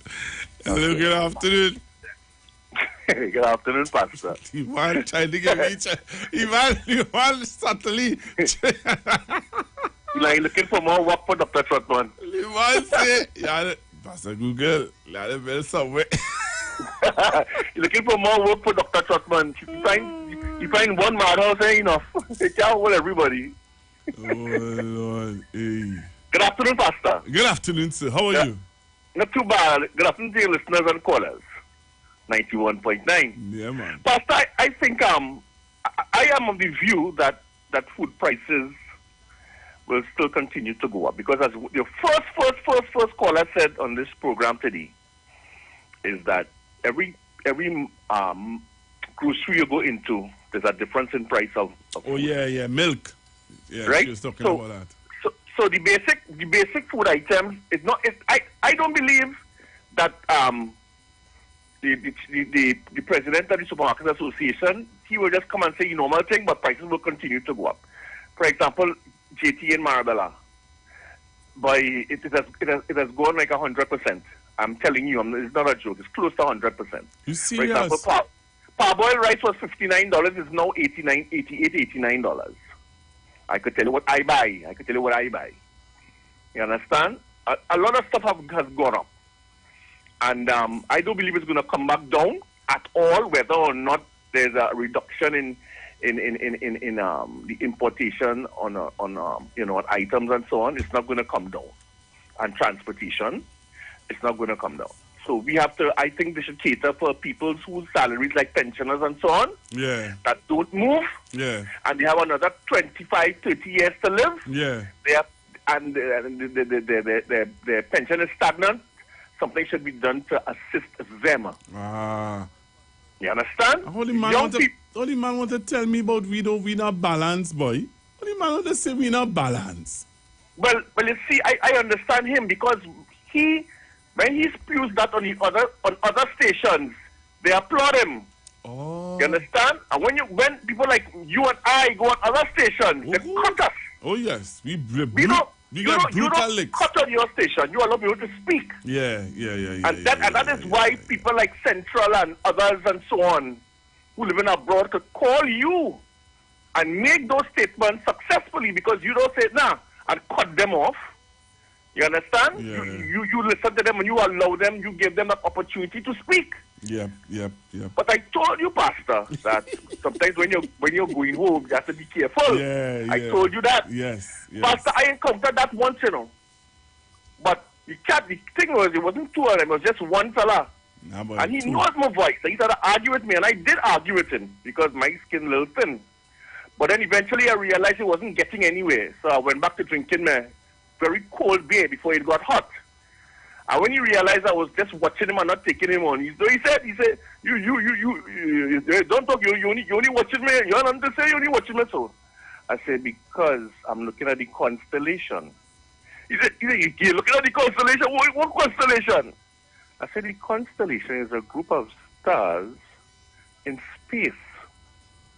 And that's what I'm looking at between those two big ears of yours.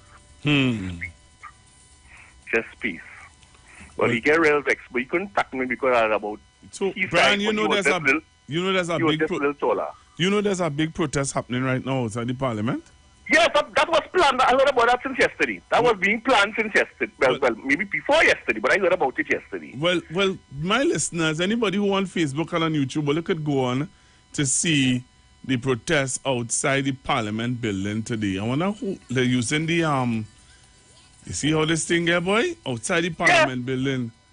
And you see, if you watch, you would see the photos of the gentlemen who in Paria.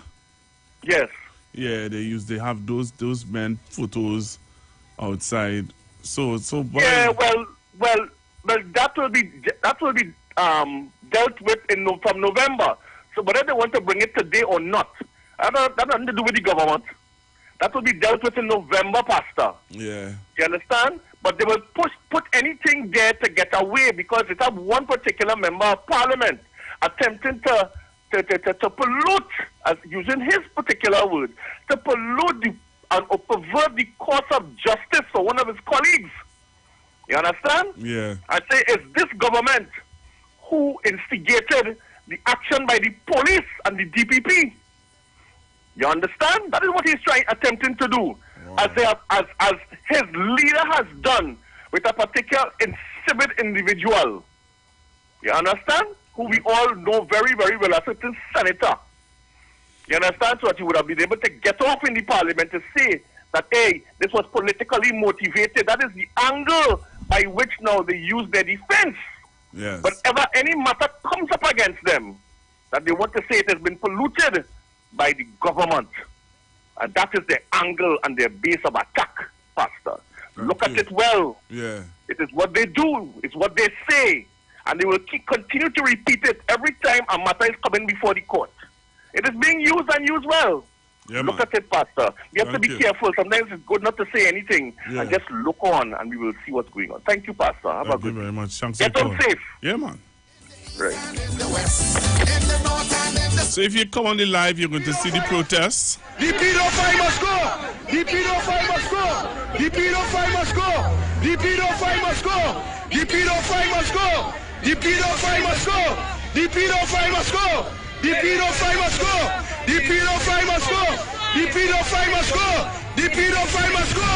The pedophile must go! The pedophile must go! The pedophile must go! The pedophile must go! The pedophile must go!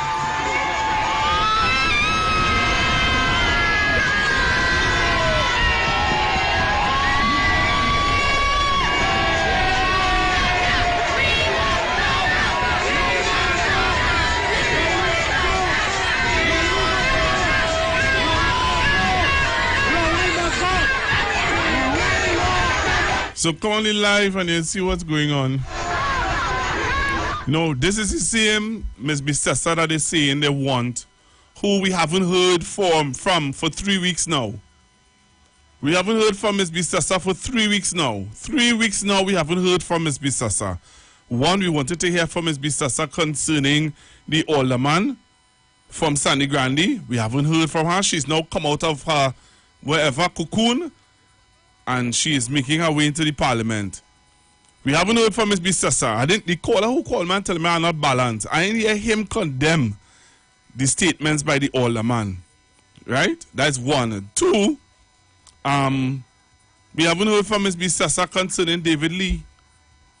No, we ain't hearing from Ms. B. Sasa concerning David Lee.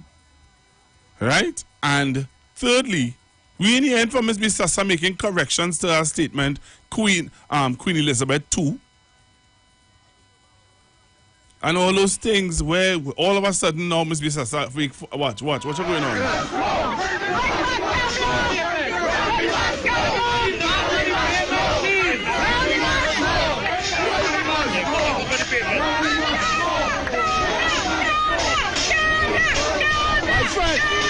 My friend.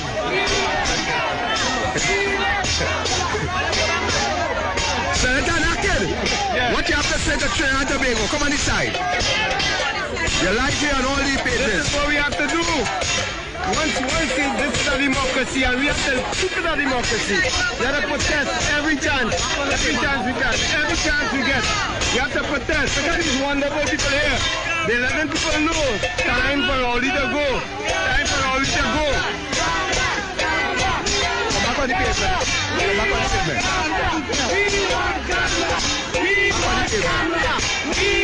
Are we serious, Trinidad and Tobago? That is what I'm talking about.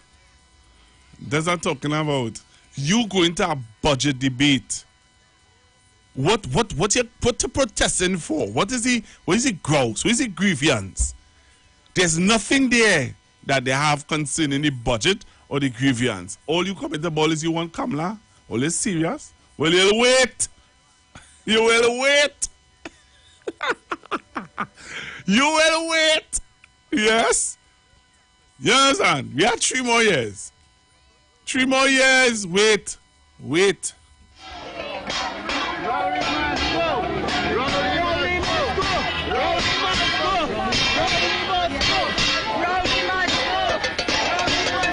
So I'm seeing 551 on YouTube. And I'm seeing about that 300 and something on Facebook. How much I seen on Facebook? 301? So somebody say Rowling going nowhere on Facebook. So that's what's happening outside the Parliament building. I'm going back to the phone lines. All right, let's stick to the topic. Let's stick to our topic. Hello, good afternoon. How's that, Google? Uh-huh. I'm taking this thing for joking. What is that? Google, this must see, I don't know what is it. Explain to me. Explain to me. This woman lose 2 elections. Yes. 2 general are talking about. Yes. And this woman not taking this easy for this coming election. This woman she will do she thing underneath.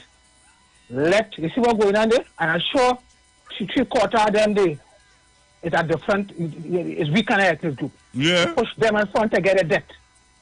Pastor Googles, this and Dr. Rowley had to watch herself.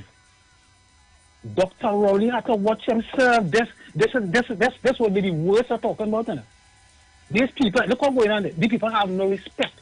This woman know, I'm not wishing this on nobody, but this woman know she has certain illness, she don't know how long she can live, and she wants to get I don't want to go down that road. Right. So stay away from that kind of discussion.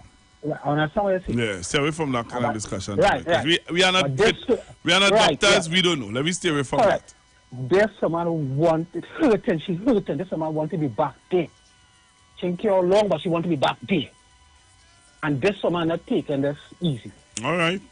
The reporters they ask what do you call them? Part or what his name is. They ask the next one, I mean, if them concerned people, they say no. But them will never, fisherman does never say if you shot me. Them are sucker fisherman to say if you shot me, they ask, so if the fish go to bad. They will say no, them know that was planned, that all on a certain radio station promoting that this morning. I know what sort of hypocrisy they can't talk about, they know. Yeah, but they can know that is going on. All right, thank you. Yeah. Hello, good afternoon. Good afternoon, Pastor Google. Good afternoon. Pastor Google, I'm saying it again. My father sitting high and watching very low. And he's a God of justice, not a God of injustice. And look what these people doing today. I know my father watching him. He's sitting high, but he's watching low, and he knows all things, even your most secret thoughts. Heaven help. My God. All right.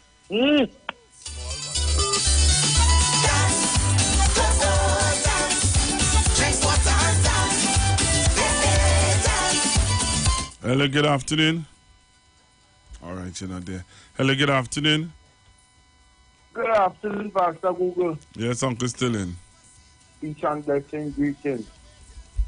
Pastor Google, and I feel I've tell you this already, you know, and I've seen it day by day by day, and I always see that have a saying, only fools go where angels fail to trust Pastor Google.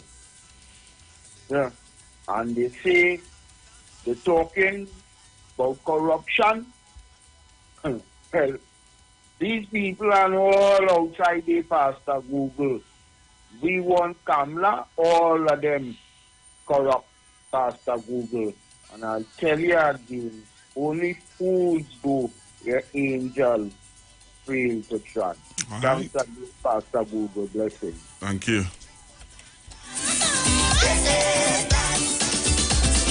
Christmas season. Hello, good afternoon.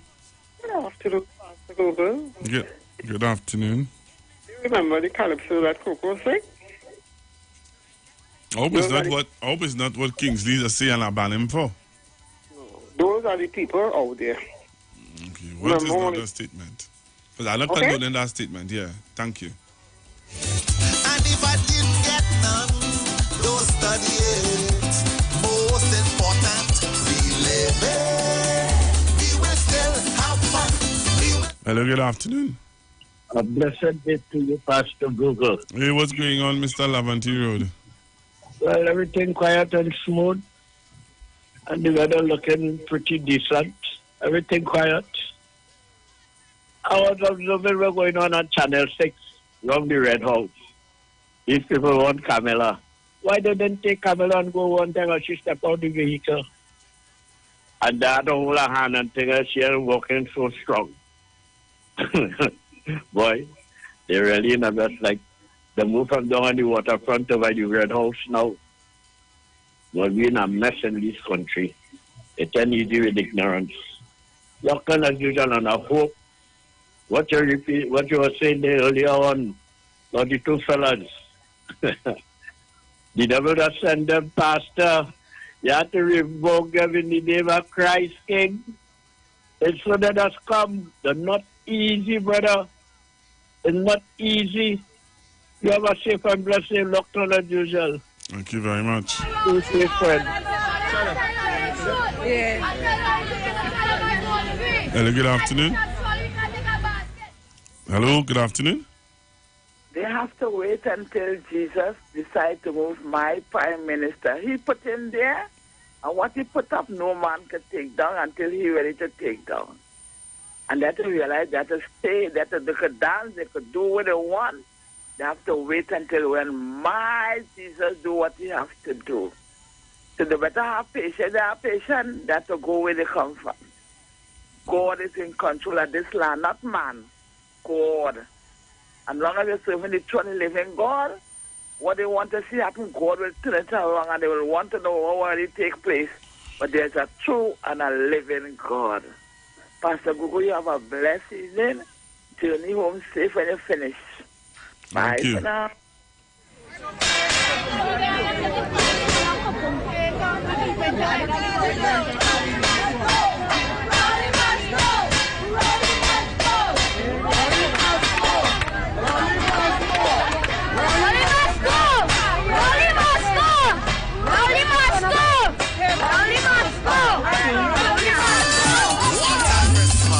So this is happening right now outside the Parliament building. Hello, good afternoon. Hey, Pastor Google. Good afternoon. Good afternoon. I've been hearing for the past 2 or 3 weeks that something big is coming. Something big is coming. That is what it I was? wonder- This is it? Well, I don't know. I heard it from the unions. I heard it from the scrap iron, the boatsman in the scrap iron, that thing association. Something big is coming, something big is coming. I don't know if this is the start of it. I don't know. Well, we will have to look. We'll see. Only time will tell. Yeah, man. Thanks very much for your call. Yeah, Pastor. We will still have fun. We will still around. Sorrel and gingerbread. We will have something to share. If they don't have much to eat, we still will celebrate. It's Jesus' birthday. I say,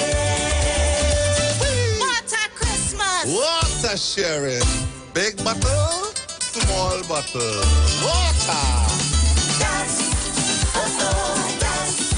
Drink water and dance. Hey, dance. Christmas season, I just am waiting on the water, Lord, for the money to buy grog. Christmas season, I want to fix my house and things. Waiting on the water, said, for the money to buy things. Woman, if I don't have none, I will find it. If I can't find none, I will hustle it. And if I didn't get none, don't study it, my girl, most important. We live it. We will still have fun. We will still around. In the east and in the west. In the north and in the south. If we don't have much to give, we still privilege. It's Jesus' birthday. I say. Hello, good afternoon. Good afternoon, Pastor Google. Good afternoon. Pastor Google, is not, these are not the same people call for an election. They won the election, now they got it. They lost. It's not the same set of people. Yeah. Again, they won the next election again. What is bad about this is the so-called leaders creating this expectation. Remember the last election, how much of them cried? Some of them they couldn't hold themselves together. You understand me? This is not democracy, an election every 5 years. Thank you. You can't talk about democracy and election and you want it before 5 years. You understand me? You're misleading people. They called for election, they got it, they lost, they're calling again. I hope they can take it next time around. Thank you. Thank you very much. And what that caller is saying is so right. You called for elections, we had elections. It was fair and fair elections. After that, now you're still calling for elections again? What is going on? What is going on with you? Like, all you understand is every 5 years. And if you call for elections if you call for elections, you had an election, you lost. What you calling again for? Wait until the 5 years. And after that you make it you do your thing. Hello, good afternoon. Yeah, good afternoon, Pastor Google. That is why centers have to be like extra place for these people. Thank you. Yeah. I will find it. If I can't find none, I will borrow it. And if I didn't get none, don't study it. Most important, we live it. We will still have fun. We will still around. Sorrel and gingerbread. We will have something to share. If they don't have much to eat, we still will celebrate. It's Jesus' birthday. I say. What a sharing. Big bottle, small bottle. Water. Dance. Oh, dance. Drink water and dance. Hey, dance. Christmas season, I just am waiting on the water, Lord, for the money to buy grog. Christmas season, I want to fix my house and things. Waiting on the water, said, for the money to buy things. Woman, if I don't have none, I will find it. If I can't find none, I will hustle it. And if I didn't get none, don't study it, my girl, most important. We live it. We will still have fun. We will still around. In the east and in the west. In the north and in the south. If we don't have much to give, we still privilege. It's Jesus' birthday. I say. Hey, Pastor, them protesters have a long wait, because if they feel Kamala coming back in power, Now a long wait. She has seen nature again. Pastor Dr. Rowley are going no way, so let us shout and say Rowley must go. They want Kamala. They have a long wait to see Kamala come back in power. Don't die their tail business. Dr. Rowley are going no way.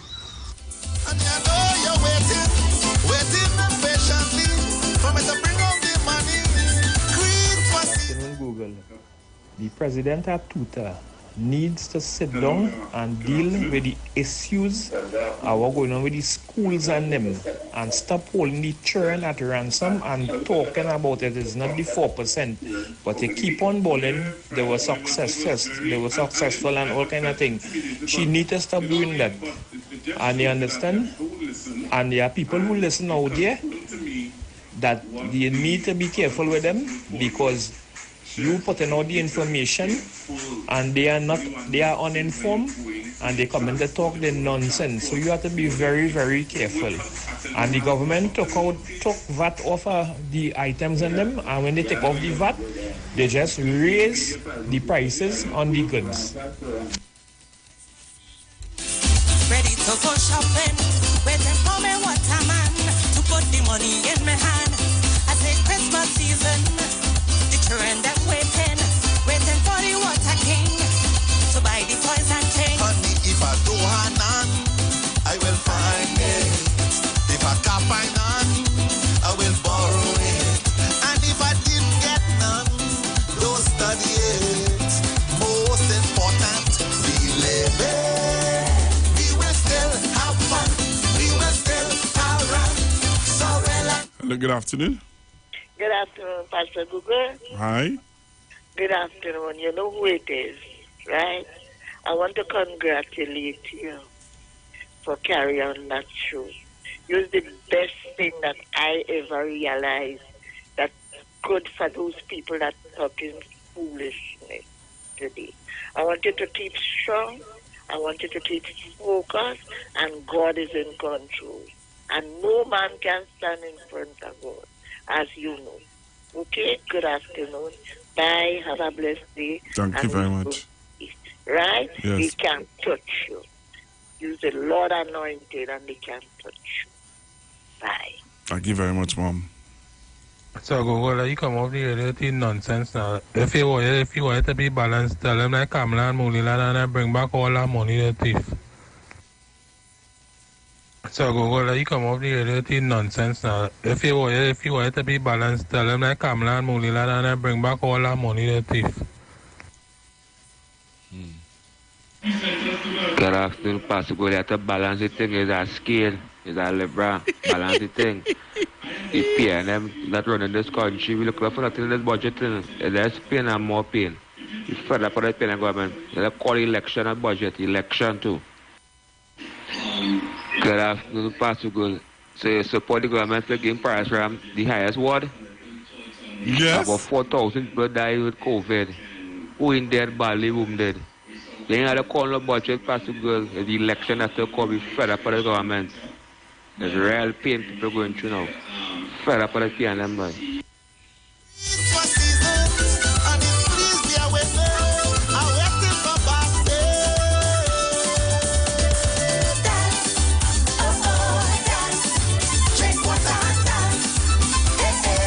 Hello, good afternoon. I want to tell KFC Wi-Fi to hush him out, please. That one who know don't talk the KFC Wi-Fi. Hush him out. Leave Dr. Rowley alone, Mr. KFC Wi-Fi.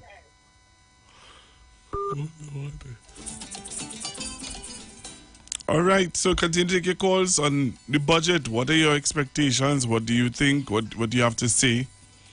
I listened and I'm hearing so people asking for more help where, you know, senior citizens are concerned. You can't be living on that pension and expecting to be able to buy food and all them kind of things. To put the money in my hand, I say Christmas season, the children that waiting for the water king to buy the toys and things. Honey, if I don't have none, I will find it. If I can't find none, I will borrow it. And if I didn't get none, don't study it. Hello, good afternoon. Good afternoon again, Pastor Google. Pastor Google, I'm saying it again, you know.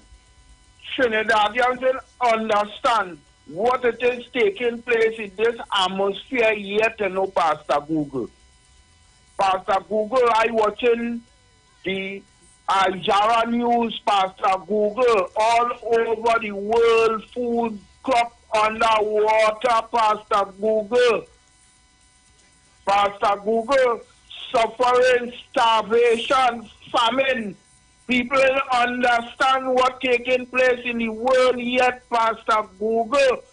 And they go meet plenty of them. You see how they're outside, they're balling, we want this? Because next 2 to 3 years, I want to hear that the Pastor Google did not understand it, taking this. Pastor Google, peace and blessings to you. Have a safe and blessed day. Go ahead.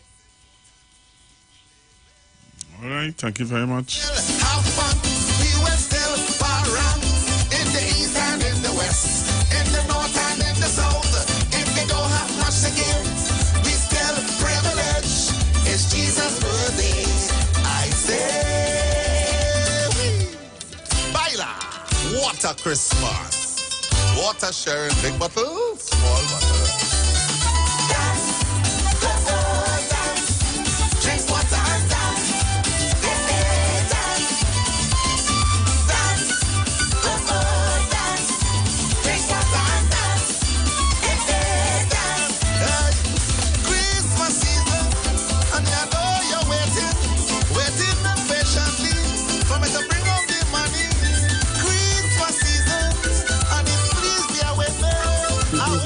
To pay. Those people were paid. The free maxi, free food, free drinks, come up there and make noise. Yeah? And a clown, a disrespectful Senator Bolin, Rowley must go. All your disrespectful to the fullest. But I want to tell the whole of the UNC and the clan, God don't sleep. God know your thoughts. You're here and God exposing them. David Lee, it's just the smoke. It have more to come. God exposing them. They mash up. They come like Mission Impossible, you know, to the end where they tape their self-destruct. I locked on and listening. Great program.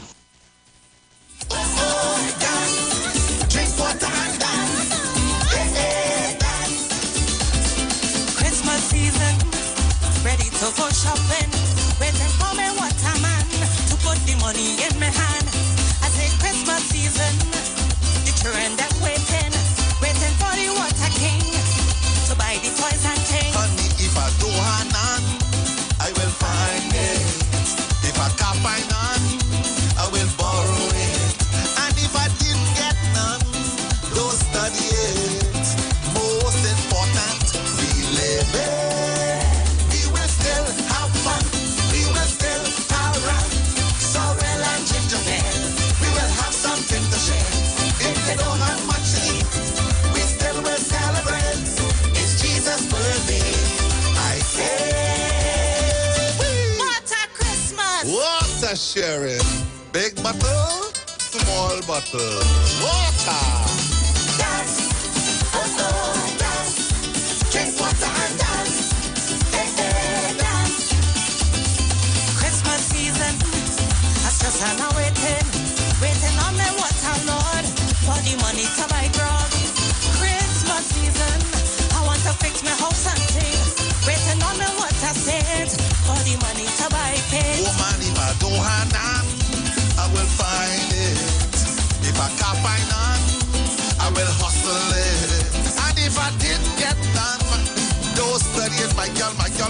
Most important, we live it. We will still have fun. We will still around in the east and in the west, in the north and in the south. If they don't have much to give, we still privilege. It's Jesus' birthday, I say. Baila, what a Christmas. Water sharing, big bottle, small bottle. Dance, drink water and dance. Dance, drink water and dance.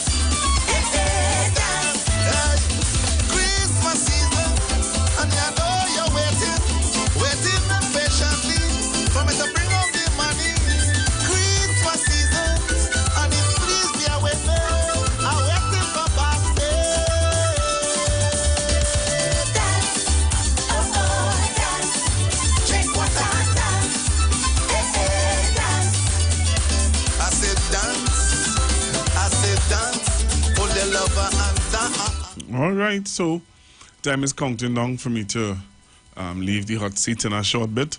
But, you know, we could continue. I'll continue to take some calls while I get ready to leave. So, budget has started. Hey, I don't realize, maybe that's the reason why I'm getting no calls out. Everybody watching budget. Has the budget debate started? I wonder. Let me go and check and see if the budget debate started. Or the budget started. Sorry, not the budget debate, but the budget. Has it started? I'm going to check and see. Let's check and see. I ain't see nothing. Oh, yeah, man. Man started to read the budget already, man. So I think I would leave you all with a little bit of the budget with Mr. Colm Inbert. TNT, have a blessed afternoon. Coming up next is the VNR show. Well, sorry, the Precious show. All right. So, Trinidad and Tobago, don't touch your dial. I'm going to give you a little taste of what Mr. Colm Inbert is about to see. Coming up next, it's The Precious Show. The Precious Show. The 2023 budget is designed to build on our resilience and facilitate a broad-based revival of the economy. It will encompass all sectors and all segments of the economy. It will strengthen business continuity and growth and drive our digitization program while assisting the poor and vulnerable. We have been steadfast and resolute in adhering to the principles set out in our public policy agenda. My fiscal 2023 budget theme, therefore, is tenacity and stability in the face of global challenges. At this time, I wish to acknowledge the outstanding performance of the staff at the Ministry of Finance. They have always risen to the challenges, including those posed by many external shocks to our economy. They have worked beyond the call of duty as they formulated the public policy responses to the COVID-19 pandemic. On many occasions over the last 7 years, we did not know where to find the money to pay salaries at the end of the month. But unlike other countries in the Caribbean, we have managed to do this every single month for the last 84 months without having to retrench public servants. To be able to do this, the government had to engage in significant borrowings of more than $30 billion. Even now, there are experts who advise that the nation's biggest problem is our public debt and debt profile. Some of them even speak gloomily of us entering the debt trap, meaning that we need to be mindful all along of our ability or inability to repay debt. As a competent and responsible government, we do not dismiss or disregard these warnings, but we use borrowings judiciously as a tool to preserve the gains that we have made and the jobs that we have, while at the same time supporting a development program. This budget 2023 has been prepared in the context of the continuing presence of COVID-19 and its many variants, within which lives and livelihoods are being rebalanced in an uncertain global economy. 2.5 years have now elapsed since COVID-19 was declared a pandemic by the World Health Organization. All countries, advanced, emerging, and developing, were forced to face two adverse challenges simultaneously: saving lives and protecting livelihoods. Madam Speaker, as of last week, the total number of confirmed cases of COVID-19 worldwide was more than 600 million, with global deaths in excess of 6.5 million. In Trinidad and Tobago, as of last week, the total number of confirmed cases had just crossed 182,000, of which over 173,000 had recovered, with 4,195 deaths and approximately 4,300 active cases. That is almost 200,000 people who have had a confirmed experience of the infection, with several thousand families facing the ultimate loss through death. Over the last 3 months, we have recognized an upward trend in the number of confirmed COVID-19 cases. But we have not seen any significant increase in the vaccine uptake, which remains at 51% of the population. This notwithstanding, over 716,000 persons in Trinidad and Tobago have been fully vaccinated. I wish to take this opportunity to extend my condolences to all the families who have lost their loved ones to the virus. I wish also to acknowledge the sacrifices of health sector workers whose call to public duty ensured that proper and adequate care was always given to all those who fell under their charge and responsibility, although they worked in direct contact with the virus. Accordingly, it is a fitting tribute to their exemplary and heroic performance that I have acted on the instructions of the Prime Minister, Dr. the Honorable Keith Rowley, to allocate the sum of $210 million in the estimates of expenditure for fiscal 2023 as a special payment to be distributed to health workers in Trinidad and Tobago. This will involve ex gratia payments to over 20,000 health workers. Madam Speaker, while highly transmissible, the latest subvariant of the virus is not leading to a drastic spike in hospitalizations and deaths. The good news, based on the science, is that the virus is evolving and losing its virulence, as predicted. Our citizens are now adjusting and learning to live with COVID-19 similar to other countries. Most COVID-19 restrictions and protocols have now been lifted, with a few remaining restrictions within the health sector, among others. As we adapt to the new environment, I wish to renew our call to citizens to continue to take the necessary precautions. Those vaccinated should access the boosters as required, and those unvaccinated, including those who have had infections, should also take immediate steps to become vaccinated. Increasing the fully vaccinated ratio above the current 51% is a collective responsibility and will greatly assist in securing a lasting recovery from COVID-19. On our part, the government will continue to make vaccines available at health centers throughout the country to all those who wish to get them. Madam Speaker, we recognized very early that the pandemic would seriously disrupt economic activity, with sharp declines in growth and the possible emergence of a financial crisis. We needed to act decisively. If we had not done so, the disruption in credit flows from the financial system would have left households and businesses in dire straits with associated production and labor losses. A package of fiscal stimulus programs, supported by monetary accommodation, was therefore quickly implemented, which enabled us to protect the most vulnerable and to keep the economy running. This targeted support and the stabilization of the financial system served to mitigate the social impact of the crisis and laid the foundation for economic recovery. The 2022 budget statement gave details of our fiscal stimulus package, including social grants and business support measures. That statement also itemized the series of measures adopted by the central bank aimed at providing stability to the financial system and supporting the flow of credit to the economy, which achieved the desired result. There is thus no need for me to repeat those details in this statement.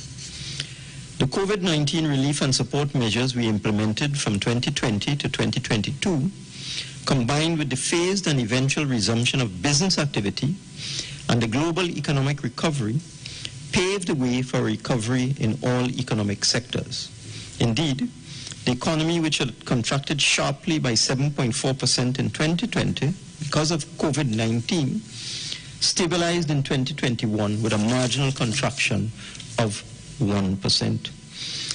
In the first quarter of 2022, after the usual post-Christmas decline in consumption, and without a boost from full-scale carnival activities, there was nominal contraction in real terms of 0.1%. But the preliminary second quarter data is very encouraging. And our economy is projected to recover with real GDP growth of 2% for the full year. And within this growth, real progress is being observed in several non-energy areas of the economy, such as trade and repairs, food and beverages, information and communication, financial services, and real estate, among others. Specifically, we are seeing growth of 18% in food and beverages, 15% in transportation and storage, 9% in trade and repairs, and overall increases in accommodation and food services and the wider services sector.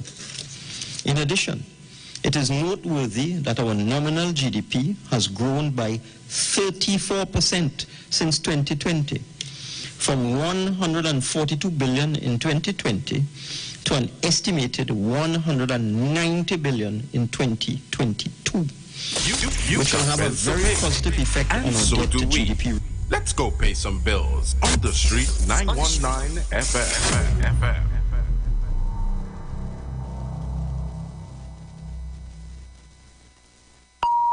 The views expressed are not necessarily the views of the management of the Street 919 FM.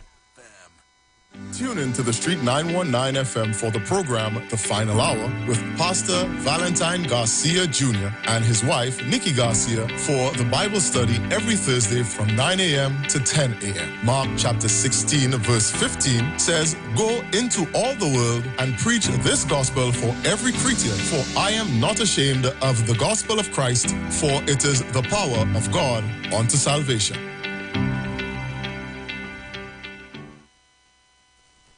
Tune in to the Street 919 FM every Thursday from 10:05 a.m. to 10:20 a.m. for the program Straight and Narrow, The Way of Life, The Health Store, being brought to you by Mrs. Arlene Collins Mohammed. For more information, check us out on Facebook or Instagram at Straight and Narrow, or visit our website at www.opulence.com/Arlene for Life. You can also call or WhatsApp at 309-4697 or 620-9379.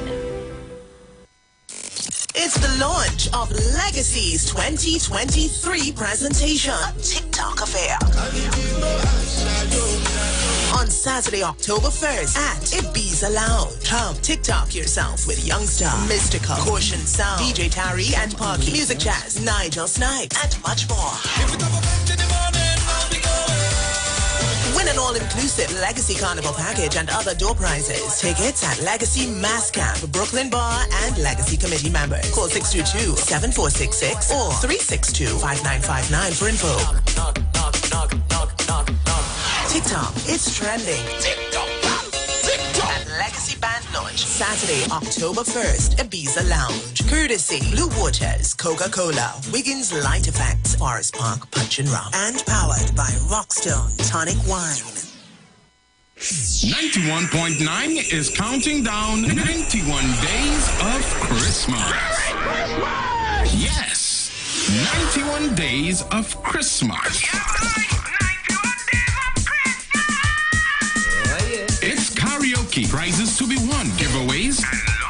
It's the 91 days of Christmas on the street. 919 FM. I could sing a good serenade. Oh, it's Christmas. It's all about the fastest growing reggae show in the land without a doubt. Right here on the Street 919 FM. Each and every Sunday from 7 p.m. to 9 p.m. with yours truly, MC Duke, alongside Selector Kochi. So make it a date and don't be late. Rock and come in, so line up, link up, creep up. You don't know reggae rock each and every Sunday. Salute God Amari, King Selassie.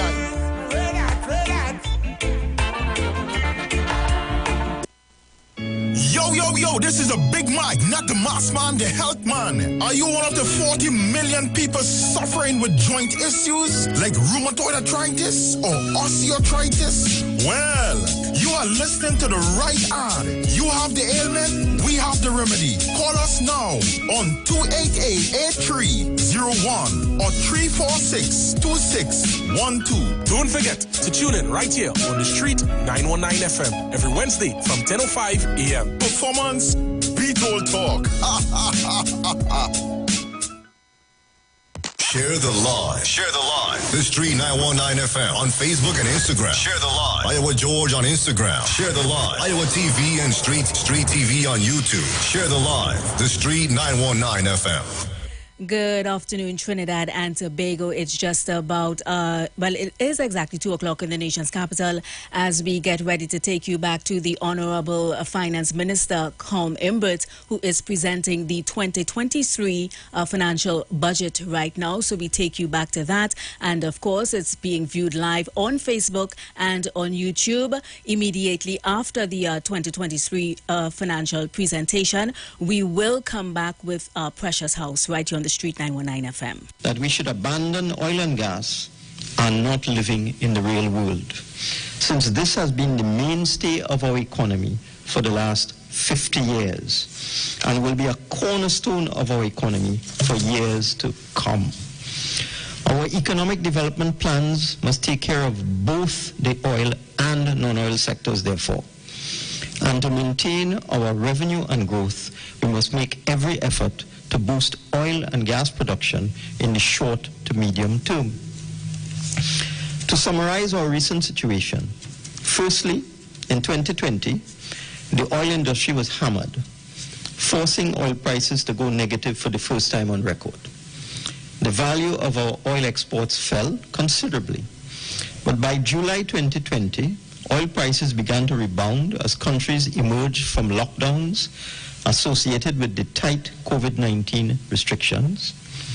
The Organization of Petroleum Exporting Countries, OPEC, had also agreed to major cuts in oil production. By the end of 2020, optimism relating to the planned rollout of multiple COVID-19 vaccines supported the oil market, and oil prices recovered to US $50 per barrel. This low price, however, was insufficient to support our $50 billion annual expenditure at the time without significant deficit financing. The second external shock, the invasion by Russia of Ukraine in February 2022, heightened the supply constraints already affecting the global economy because of COVID-19. Commodity prices escalated, but this time, this external shock was in our favor. Buoyant oil prices have since persisted throughout 2022. They have on average stood at US $100 per barrel, only recently dropping to the US $90 level. Petrochemical prices have also escalated in our favor, with the price of ammonia increasing by 300% in 1 year, and the price of urea increasing by 100%. The price of methanol has also increased significantly over the last 2 years. Henry Hub natural gas prices, which had crashed and reached as low as US $1.63 per MMBTU in June 2020, at the start of the pandemic, began an upward trend in 2021 and have remained at elevated levels following the Ukraine war, exceeding US $9 per MMBTU in early September 2022 and still close to US $7 per MMBTU today. Madam Speaker, these elevated prices are coinciding with our efforts to increase oil and gas production through several major oil and gas projects. I am advised by the Ministry of Energy and Energy Industries that natural gas production has stabilized and the decline in production which began in 2020 has been reversed. I am further advised that gas production has increased significantly since May 2022 and is now close to 2.9 million standard cubic feet per day.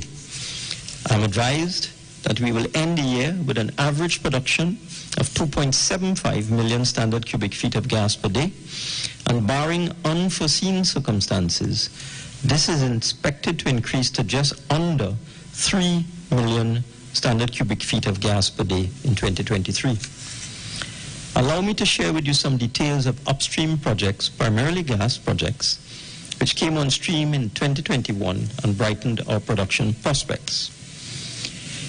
In June 2021, BPTT announced the installation of the topsides of its Cassia C project, enabling the production of low-pressure gas and maximizing recovery from existing resources. In July 2021, Shell announced the start of production in the Barracuda field with 140 million standard cubic feet of gas per day. In August 2021, the National Gas Company signed a consolidated gas contract with Methanol Holdings Trinidad Limited, guaranteeing important domestic gas supply. In August 2021, NGC and Evolving Technologies and Enterprise Development, ETEC, signed an engineering, procurement, and construction contract for the supply of natural gas pipeline infrastructure. In September 2021, BPTT confirmed that its Matapal project achieved first gas ahead of schedule and under budget. In November 2021, Touchstone Exploration announced a new light oil discovery in its Royston 1 exploration well. In November 2021, Shell and the government signed a 25-year production sharing contract to develop and produce natural gas from the Manatee field, with expected production to begin in 2025 with 350 million standard cubic feet per day and a peak of 700 million standard cubic feet per day. And in December 2021, Touchstone Exploration announced significant oil discoveries at its onshore Royston 1 exploration well. For 2022 and beyond, the story is also quite promising. Shell achieved the first output from its Colibri project in early 2022, the Kasra field, Block 22, at the end of March, and the Orchid field, NCMA4, in April. Peak production rates are approximately 250 million standard cubic feet per day. De Novo, with an investment of US 46 million, commenced production in its Zandoli field in July 2022. Touchstone, with an investment of US 85 million, anticipates first output from the Coho and Cascadura fields in the Ottawa block before the end of 2022. Development of the Royston field is now expected online by 2023. In addition, the company has further plans to drill 3 exploration wells in the Ottawa block. BPTT expects to achieve maximum output rates from its Matapal project by 2023, after production came online ahead of schedule in September 2021. The company's Cassia C compression facility, which is anticipated to increase the volume of recoverable natural gas reserves from the Cannonball, Immortel, Mango, Serret, and Angeline fields, is expected online in the latter part of 2022. BPTT also has several projects scheduled to come on stream over the 2023 to 2024 period, including its extended feed development and infill drilling programs and its development projects. In addition, Madam Speaker, very importantly, BPTT has just publicly confirmed that it will be proceeding with the development of its Cipra offshore gas project, which will be BPTT's third subsea development. It will include 7 wells and subsea trees tied back into BP's Juniper platform. Drilling is expected to commence in 2023, with gas coming on stream in 2025. It is expected to deliver 250 to 300 million standard cubic feet of gas per day. This decision, which followed the recent meetings of Prime Minister Dr. Keith Rowley, BP CEO Bernard Looney, and incoming President for BPTT, David Campbell, in London, where they discussed accelerating the sanction for this project, is a very positive development with far-reaching consequences for Trinidad and Tobago. BPTT also signed a new gas supply contract last week with the National Gas Company, securing future gas supply for NGC for our important petrochemical sector. EOG anticipates first output from its Osprey West project at the end of 2022 and Phase 1 of Osprey East in 2023. Production from Phase 2 of Osprey East projects in its Southeast Coast Consortium block and the Mento block, a joint venture with BPTT, is projected to come on stream over the medium term. The company also plans to drill a total of 6 wells, 3 exploratory and 3 development wells, for the Osprey East and West projects within the next year. To execute works for the Osprey East development project, EOG plans to invest approximately US $234 million between 2022 and 2023. Moreover, an investment of around US $555 million is expected to be made for the Mento Field development project during 2023 to 2026. The Ministry of Energy and Energy Industries has also instituted a series of competitive bidding rounds over the 2021 to 2022 period.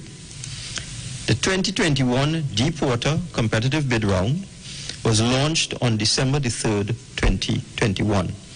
At the close of the bid round on June the 2nd, 2022, 4 bids were received for blocks 23B, 25A, 25B, and 27 from a consortium comprising BP Exploration Operating Company and BG International Limited, which is a subsidiary of Shell. The 2022 onshore and nearshore competitive bid round followed the Deepwater bid round. The round with 11 onshore and nearshore blocks was launched in July 2022 and will close in January 2023. The 2022 shallow water competitive bid round will be launched before the end of 2022. At least 20 open shallow water blocks are being considered for inclusion in this bid round.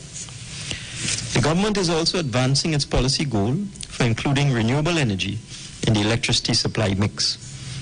The development of a 112 megawatt solar photovoltaic project at a cost of US $124 million is at an advanced stage of negotiation with a consortium of Lightsource Renewable Global Development Limited, Shell Trinidad and Tobago Limited, and BP Alternative Energy Trinidad and Tobago Limited. I'm advised that construction of this solar energy plant is expected to begin in early 2023. We are also pursuing a broad mix of projects in our energy transition strategy. A feed-in tariff policy is being developed to facilitate residential and commercial renewable energy generation and contribute to the reduction of greenhouse gas emissions. A renewable energy policy is being developed for Trinidad and Tobago, bearing in mind our carbon emissions commitment and the target of 30% renewable energy by 2030. A low-carbon hydrogen industry is being developed with green or blue hydrogen being a carbon-neutral alternative, which can be used as feedstock for petrochemical production. Phase 1 of this project involves National Energy establishing a pilot facility. National Energy partnered with the Inter-American Development Bank and KBR in 2021 to 2022 to complete a feasibility study on the establishment of a green hydrogen industry in Trinidad and Tobago. And the Piarco International Airport solar grant-funded project will generate 800 kilowatts. Solar energy systems are also being installed in remote communities and solar LED lights in play parks and basketball courts. We are continuing, Madam Speaker, to pursue diversification within the local energy sector itself, with several future projects now under active consideration, such as the methanol to polyolefins project by the Alkene Development Company of Trinidad and Tobago. This project, with expected overall capital expenditure of US $1.5 billion, aims to establish facilities to produce polyethylene and polypropylene resins. The aluminum ingot processing project is intended to create a new energy-based manufacturing industry without significant gas requirements. Products would include electrical cables and cold roll sheets made from aluminium. Capital expenditure on this project will be approximately US $685 million. The Alternative Marine Fuels Project will establish bunkering facilities to provide alternative fuels, namely methanol and LNG, to vessels at Point Lisas Industrial Estate and Brighton ports. The proposal involves 3 phases. Phase 1 starting with the implementation of bunkering facilities at either Chaguaramas or Brighton. Phase 2 at Point Lisas or Port of Spain. And Phase 3, which is an expansion to Phase 2. Phase 1 is estimated to cost US $3.5 million, while Phase 2 is expected to cost between US $7 million and US $13 million. Currently, a technical and pre-feasibility study is being performed with Methanex to explore the viability of using methanol as an alternative fuel for marine and road transport in Trinidad and Tobago. Madam Speaker, we are taking a balanced approach to determining possible changes to the country's oil and gas tax regime as it pertains to the upstream energy sector. To incentivize new production, particularly new oil production, we have decided in the first instance to adjust our supplemental petroleum tax regime to motivate oil companies to produce more oil. Over the next 3 months, we will also be looking at adjustments to other energy taxes, again to motivate the oil companies to increase production. I'll provide further details in the fiscal measures. I now wish to share with this Honorable House some of the key economic and financial data emerging in 2022. As I said before, our real gross domestic product, GDP, is expected to grow by 2% in 2022. This should be compared to the estimated real GDP growth for the United States for 2022, which is now estimated to come in at 1.4%, with real growth in the U.S. slowing to 0.3% in 2023. In fact, the GDP data for the United States for the first half of 2022 suggests that the U.S. economy was either in or on the cusp of a recession. Secondly, nominal GDP, as I said before, is expected to grow to $190.7 billion in 2022, or $25.4 billion more than the latest revised GDP figure of $165.3 billion for 2021, using the most recent data published by the Central Statistical Office, an increase of 15.3% in 1 year. The GDP in 2022 is also $48.5 billion more than the GDP for 2020, an increase of 34% in 2 years. It is noteworthy that our conservative Ministry of Finance estimate of GDP for 2021 in our last budget was $151 billion, but it is now confirmed using the CSO's recently published data to actually be $165.3 billion. The economic performance in 2021 was therefore better than we had previously assumed. The fiscal deficit for 2022 has been reduced to $2.43 billion, or 1.3% of GDP in 2022, down from the originally expected deficit of $9.1 billion, or 5.8% of GDP, at the time the 2022 budget was read in October 2021. Expenditure in fiscal 2022 is now estimated at $54.07 billion and revenue at $51.64 billion.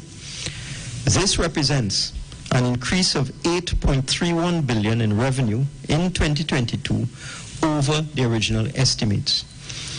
I must stress, however, Madam Speaker, because it appears that some commentators either do not understand or they pretend not to understand that despite our significantly improved revenue in 2022, we will still have a fiscal deficit in 2022 and 2023, and we must still contend with a high level of debt servicing. So, there is no great amount of surplus money in 2022 or 2023 to throw around, as some would have us believe. With better revenues we are simply able to better manage our debt financing and overdraft, reduce our fiscal deficit, improve our cash flow, and address long outstanding arrears of payments to suppliers of goods and services. By way of example, we were able to pay out $4 billion in VAT refunds in 2022, significantly more than originally planned. However, it is noteworthy that if we did not have to cater for spending well over $1 billion in subsidizing fuel in fiscal 2022, or make a deposit into the Heritage and Stabilization Fund of another $1 billion, which is counted as expenditure, revenue and expenditure would have been in balance in 2022. Compare this performance to India, which is expected to record a fiscal deficit of 6.5% of GDP in 2022, or Italy, with an estimated budget deficit of 5.6% of GDP in 2022. Closer to home, Colombia is expecting a budget deficit in excess of 5% of GDP in 2022, and Panama has an estimated deficit of 4% of GDP. Indeed, our deficit of 1.3% of GDP in 2023 is a far cry from 2021, when we recorded a fiscal deficit of $13.7 billion, or 9.1% of GDP. As a result of global events and the fact that much of our food and manufactured goods are imported, inflation, which was kept at bay during the pre-COVID years at the very low level of 1%, has been trending upwards to 4.7% in 2022. However, this rate is significantly below the rate of inflation of 9.8% in emerging and developing countries, the 8.6% inflation rate in the euro area, the 8.3% inflation rate in the United States, and the 9.8% inflation rate in the United Kingdom. And at a sub-regional level, as of June 2022, the economies of South America had an inflation rate of 8.8%. Inflation in Central America and Mexico was 7.5%, and the rest of the English-speaking Caribbean averaged 7.3%. Notably, the inflation rate in Barbados in July 2022 was 11.2%. Although we continue to be engaged in financing important programs such as road repairs and the purchase of pharmaceuticals through state enterprises at the level of the central government, we have not had the need to engage in new direct borrowing since December 2021. This aside, we have more than adequate access, if the need arises, to preferentially priced loans from the Development Bank of Latin America, CAF, the IDB, the CDB, the International Capital Market, and the domestic banking market, among other sources of financing. As I said before, our debt to GDP ratio has been reduced from over 80% in September 21 to 70% in September 22, to the surprise of the prophets of doom and gloom. In fact, based on our current borrowing and repayment schedule, we expect no significant increase in our total government debt in the 12-month period between December 2021 and December 2022, or in our debt to GDP ratio, the first time this will have occurred in many, many years. To stimulate growth and maintain economic momentum by increasing expenditure on our public sector investment program, now at $6.2 billion in 2023, which is where it counts, we have set a new soft debt to GDP limit of 75% for the next 2 years, which is well below the ratio of most countries in the world. Our premier record as a country which has never defaulted on its public debt remains intact, in contrast to other countries in the region who have found it impossible to honor their debts over the years. The current account of the balance of payments is anticipated to record a surplus of more than $4 billion in 2022. net official foreign reserves as of August 2022 stood at US $6.8 billion, representing 8.5 months of import cover, well above the international benchmark of 3 months. As a result of higher than expected oil and gas prices, we have deposited US $163 million or 1.1 billion Trinidad dollars into the Heritage and Stabilization Fund for intergenerational benefit.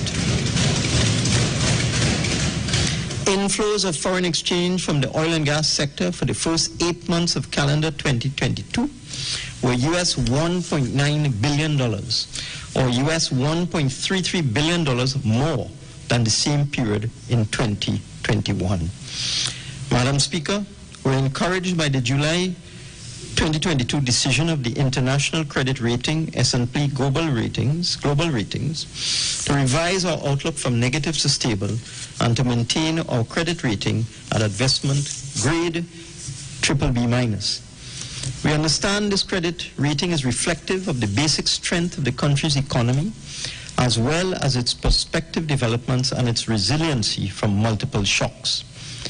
We recognize that this is the first time over the last 15 years that S&P Global Ratings has taken a positive rating action on Trinidad and Tobago. First time in 15 years. In the current situation facing the world economy, with multiple cases of economic and financial distress, negative outlooks and credit rating downgrades are the norm rather than the exception. And as such, we are now recognized as being in a favorable position. We remain an attractive location for investors, hence the ready availability of credit from international banks and multilateral institutions. As S&P puts it, higher prices for oil, gas, and petrochemicals will spur an economic recovery in Trinidad and Tobago and strengthen economic resilience. The recovery is expected to lead to strong government revenue growth and more rapid fiscal consolidation. The outlook on Trinidad and Tobago is revised to stable from negative, and its ratings are affirmed, including the BBB, long-term sovereign credit rating on the country.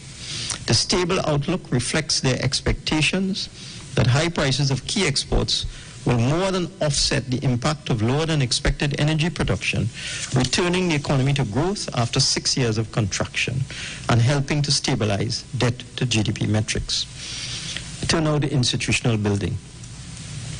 Madam Speaker, building and strengthening a mix of institutions has always been a policy objective of all PNM administrations, given the importance of their impact on growth, development, and prosperity. Indeed, the first institution established shortly after achieving independence status in 1962 was the Central Bank of Trinidad and Tobago. Its strong governance and technocratic structure has provided this country with almost 6 decades of financial and currency stability. Thereafter, we established, among others, in 1981, the Trinidad and Tobago Stock Exchange, in 1982, the Trinidad and Tobago Unit Trust Corporation, and in 1995, the Trinidad and Tobago Securities and Exchange Commission. The trust and confidence of our citizens in these institutions has ensured increasing levels of savings and investments, which are important for our growth and development. We have now embarked on the formation of new public institutions, such as the Trinidad and Tobago Revenue Authority. After more than a decade of technical work and stakeholder consultations, the Trinidad and Tobago Revenue Authority, TTRA, was finally established with the passage of the Trinidad and Tobago Revenue Authority Act in 2021. The TTRA has begun to build out its governance structure following the partial proclamation of certain sections of the Act in March 2022. We appointed a strong board of management in June 2022, and we envisage that the TTRA will be operational in 2023, with an improved revenue administration combining the operations of the Inland Revenue and the Customs and Excise Division. One of the board's priorities will be fulfillment of the legislative requirement to submit to the Minister of Finance within 6 months of appointment a strategic plan and operational plan for moving the TTRA forward. The board has engaged a strategic advisor and is working assiduously towards this objective. And I fully expect to have the strategic and operational plans in hand within the stipulated time frame. Once received and approved, the board will have a clear roadmap for effecting the long-awaited operationalization of the TTRA. Another key initiative of the board that is ongoing is the recruitment of a Director General who would lead the merged entity and be integral to the smooth transition to the TTRA. We expect that this key corporate officer will be selected by the end of 2022. The board is also working on establishing the information technology and communication systems that will form the operational platform for the authority, and is working with other state agencies to create the infrastructure and systems needed to maximize the collection of taxes in a fair manner for the benefit of the entire country. Further, in preparation for meeting the revenue collection standards of the TTRA, the Inland Revenue Division has been implementing several agreed-upon solutions to address the range of weaknesses identified in a Tax Administrative Diagnostic Tool Assessment, or TADAT, report undertaken by the International Monetary Fund some years ago. We are heartened to learn that the efficiency gains in tax collection driven by the TADAT-derived solutions could amount to additional revenue of at least 1% of GDP, or $2 billion in its first year of operation. The Gambling Control Commission. Madam Speaker, following the partial proclamation in June 2021 of sections of the Gambling, Gaming and Betting Control Act, we took steps to operationalize the Gambling Control Commission. We have appointed the Board of Commissioners who have begun their work to recruit staff, procure information technology to support compliance and tax collection, procure and outfit physical accommodation, design business processes, commence specialized training of staff, and develop their strategic plan. The Commission is also in the process of finalizing the draft regulations for the gaming and gambling industry to provide the required oversight and define the policy for the regulation of the gaming and betting sector. We will undertake relevant consultations and public sensitization on these regulations before enactment. Accordingly, revenue collection by the Gambling Control Commission is expected to commence in 2023. I now turn to the Trinidad and Tobago Mortgage Bank. Madam Speaker, we are far advanced on completing the technical work for the establishment of the Trinidad and Tobago Mortgage Bank. The protocols and legal requirements for merging the operations of the Trinidad and Tobago Mortgage Finance Company and the Home Mortgage Bank have been finalized by the boards of the National Insurance Board, the majority owner of the two institutions being merged. We envisage by early 2023 the full operationalization of the Trinidad and Tobago Mortgage Bank, which is expected to be a much more efficient and streamlined organization with improved financial strength, better equipped to assist the delivery of affordable houses by the Housing Development Corporation. We expect to have the new mortgage bank operational in 2023 with an enhanced presence in the capital market, appropriately branded for eliciting public trust and confidence in its dual functions of mobilizing resources and channeling those resources into mortgage portfolios. This merger will remove inefficiencies in mortgage financing and create a sustainable flow of finance to support the low to middle income housing market. And I'll turn to the Special Economic Zones Authority. Madam Speaker, in February 2022, we established the Trinidad and Tobago Special Economic Zones Authority, TTSEZA. In the process, we dissolved the Trinidad and Tobago Free Zones Company, which was a condition precedent for achieving compliance with the requirements of the OECD, Global Forum, and EU. The new agency will seek to establish an attractive and competitive framework in the country through reviewing and assessing the performance of all special economic zones, formulating standards and prescribing codes of practice to be observed by operators in these zones, thus facilitating an enabling environment in designated areas. The newly appointed board of directors is now developing the organizational structure of the TTSEZA, as well as the regulations which would underpin its operations. It is expected to be fully operational in 2023. The Trinidad and Tobago Trade and Investment Promotion Agency. Madam Speaker, we are advancing the modernization of our institutional arrangements for promoting exports and investments. To this end, we are in the process of establishing a single trade and investment promotion entity, the Trinidad and Tobago Trade and Investment Promotion Agency, TTIPA. To avoid duplication of efforts and to focus on a targeted approach to trade and investment promotion, the new entity is based on a merger of a number of other agencies, Export TT, Invest TT, Creative TT, and elements of the Trinidad and Tobago Coalition of Service Industries, TTCSI. The recently appointed board of directors is spearheading the work to operationalize this agency with a mandate to develop a diversified, resilient, and sustainable economy through the international promotion of Trinidad and Tobago.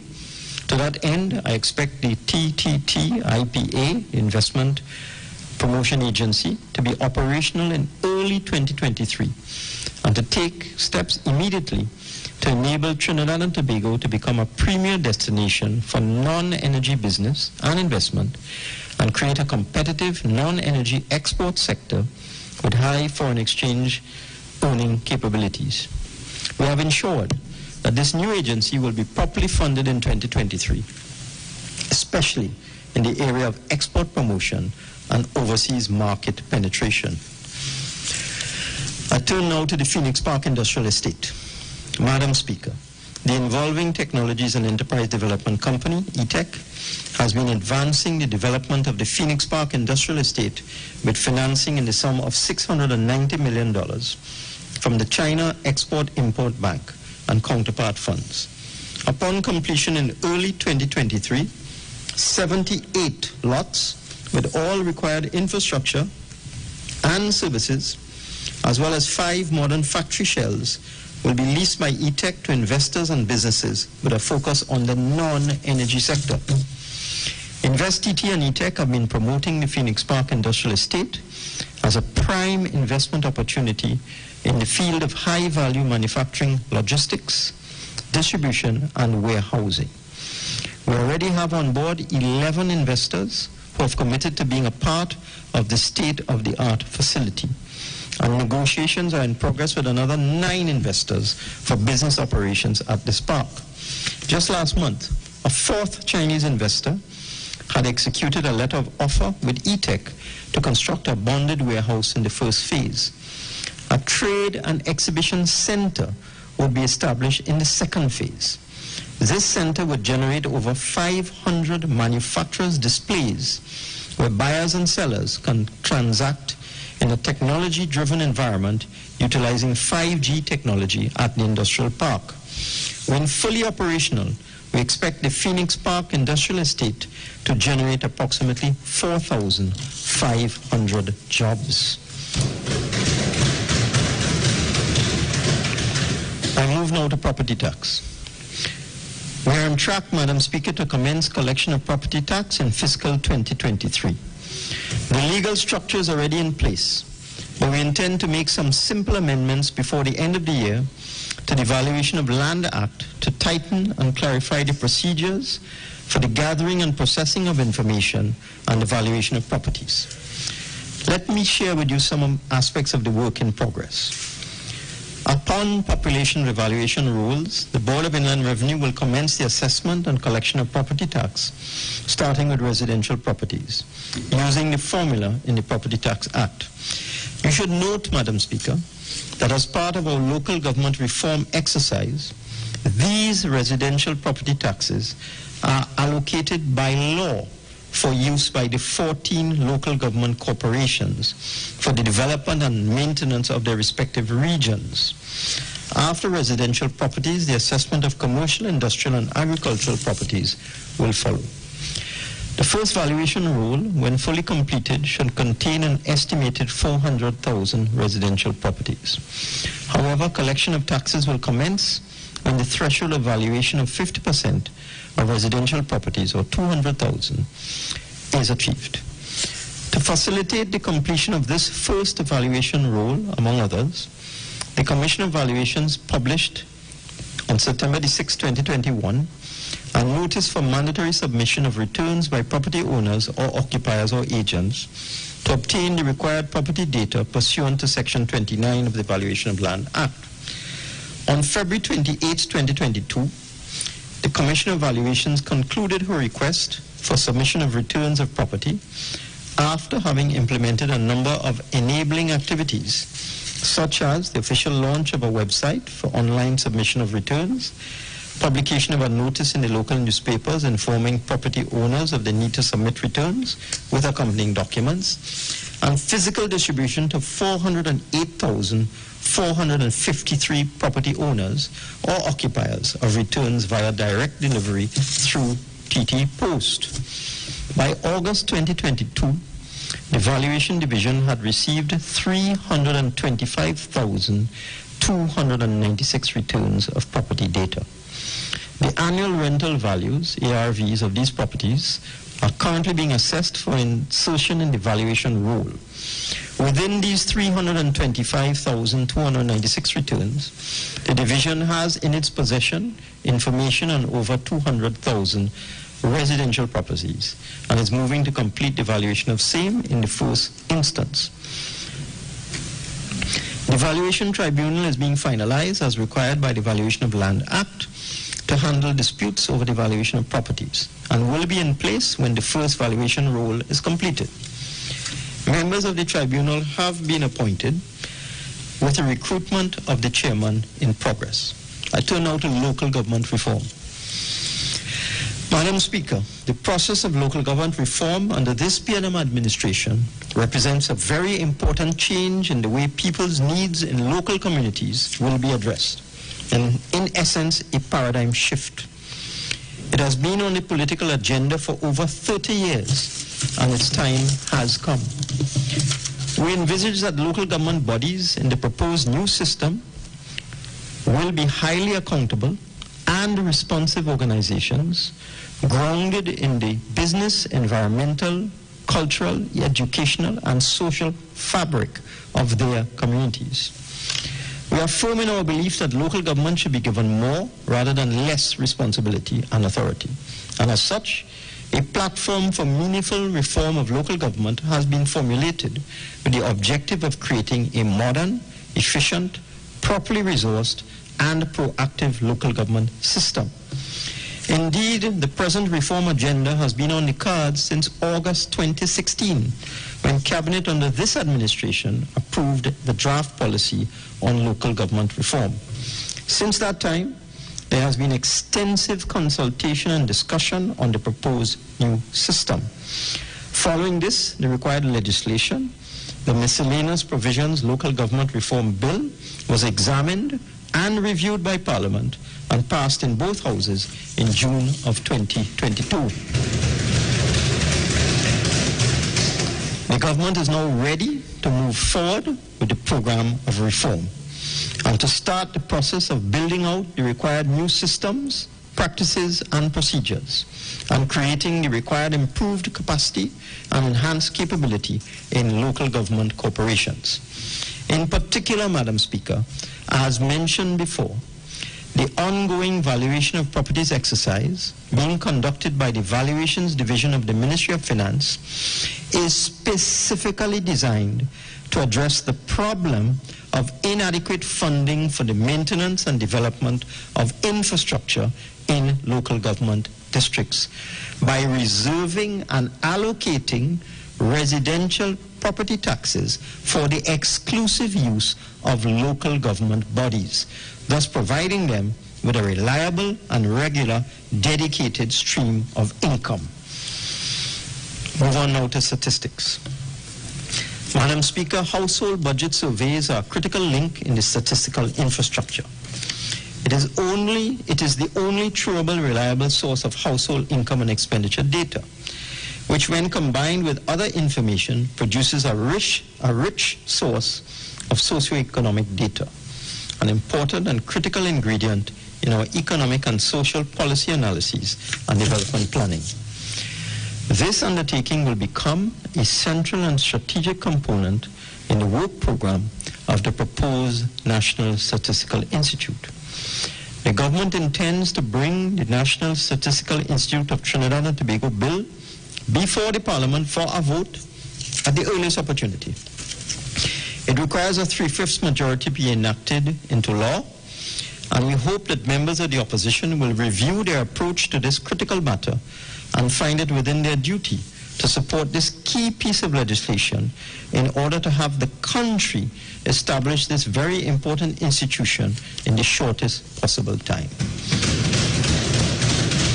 Madam Speaker, the next household budget survey is scheduled to take place before the end of 2022. For the first time, the household budget survey will be combined with the survey of living conditions.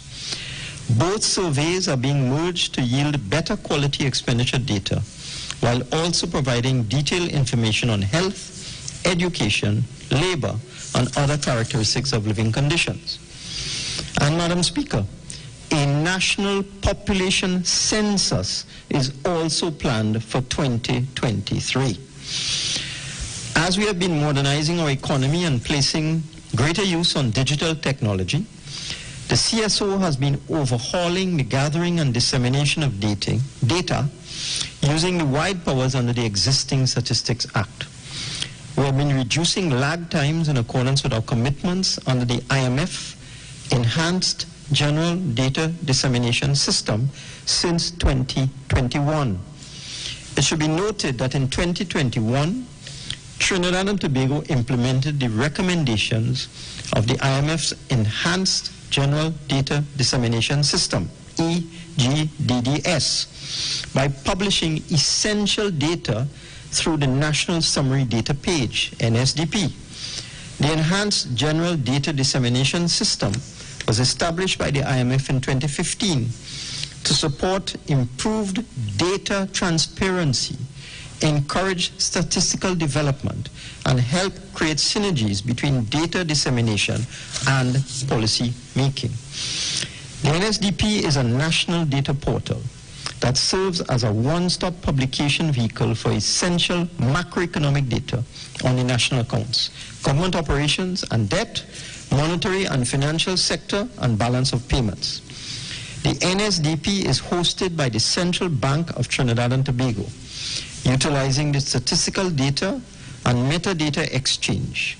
A link to Trinidad and Tobago's NSDP is available on the IMF Dissemination Standards Bulletin Board and contains links to statistics published by the Central Bank of Trinidad and Tobago, the Ministry of Finance, and the Central Statistical Office. Indeed, consistent with our commitment to ensure public access to national statistics, up to first quarter 2022, labor force data has been published by the CSO and disseminated, as well as up to first quarter 2022 GDP data. This is a significant improvement from previous years when national statistics were as much as 2 years out of date. The retail price index is also now up to date to July 2022. I turn now to fuel prices. Madam Speaker, the unexpected 100% increase in oil prices from 2021 to 2022 frustrated our policy objective to liberalize in 2022 the fuel market within which a standardized pricing system for motor fuels could have been established. In 2021, we had deferred to the first quarter 2022 the proclamation of the legislative amendments to affect liberalization of the fuels market, leaving the retail prices of motor fuels per liter as premium gasoline at $5.75, super gasoline at $4.97, and diesel at $3.41. However, Madam Speaker, the oil and fuel price scenario changed suddenly at the beginning of 2022. Rapidly increasing oil prices as high as US $120 per barrel would have required a huge amount of government subsidy in 2022, up to as much as $3 billion if left untouched. We sought to deal with this issue earlier this year in April, on the assumption that oil prices would come down from their extreme highs. However, oil prices continue to exceed US $100 per barrel for months. At that time, we proposed to share the burden of adjustment equally with the population by absorbing half the cost of the annual fuel subsidy. At that time, by increasing the prices of gasoline by $1 per liter and diesel by 50 cents per liter, we had estimated we could limit our expenditure on the fuel subsidy to $900 million a year. Although oil prices have subsided somewhat and are currently in the vicinity of US $90 per barrel, the U.S. Energy Information Administration, in its most recent September 2022 short-term energy outlook, has estimated the price of oil in 2023 to average US $96.91 per barrel, which means that if this forecast is correct, we will be facing a fuel subsidy in 2022 of over $2 billion. Allow me to explain, Madam Speaker, how the fuel subsidy works, since it is not fully understood by all concerned, and some commentators also confuse the issues.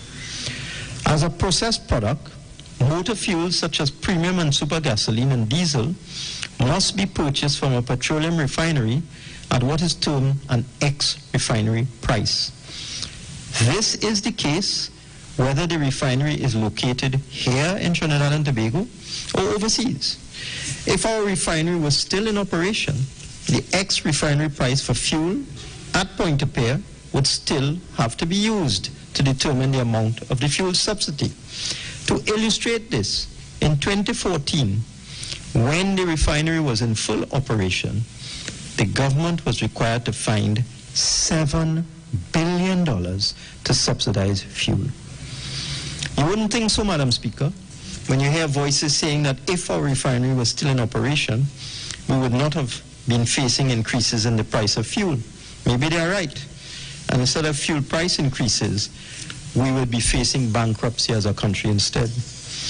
The ex-refinery price for fuel is directly proportional to the market price of oil and is derived from the cost of purchasing crude oil at world market prices, plus the cost of processing this fuel into oil. To this price must be added the cost of shipping, handling, storage, marketing, transport and distribution to get the retail price of fuel at gas stations. I'm advised by the Ministry of Energy and Energy Industries that at a price of US $95 per barrel for oil, the unsubsidized prices of premium and sugar and super gasoline and diesel per liter before any markup are as follows. Premium gasoline, $7.66. Super gasoline, $7.59. Diesel, $7.75. It should be noted, Madam Speaker, that in this scenario, the true price of diesel is currently subsidized by almost 100%.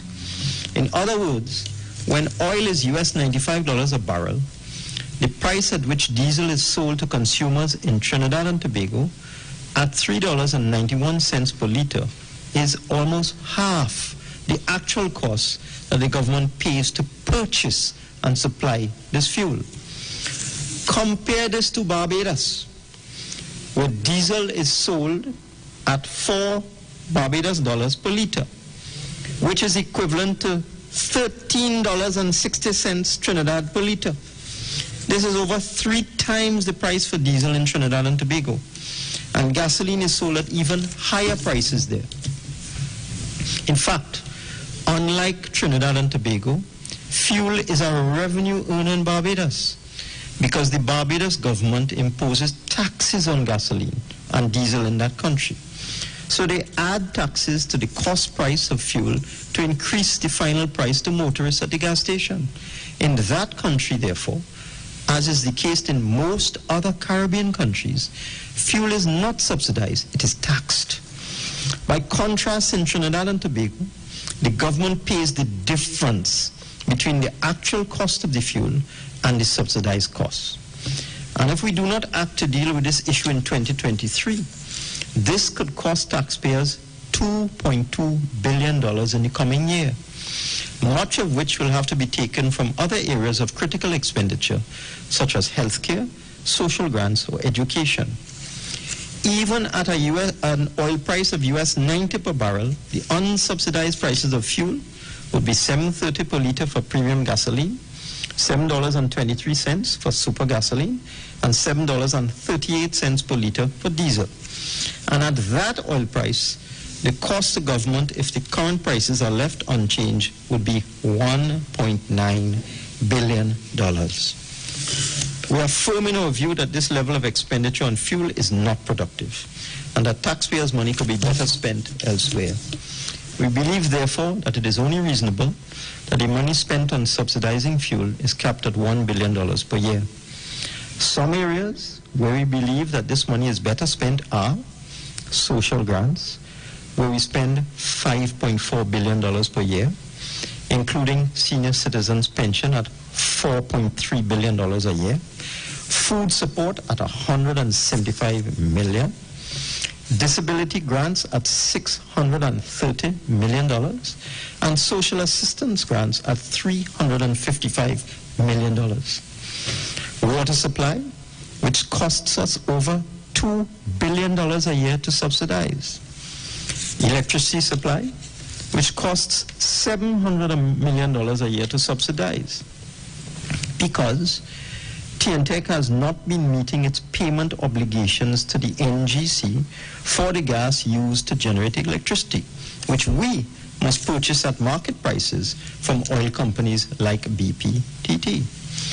Electricity rebates for low-income families, which cost $60 million per year.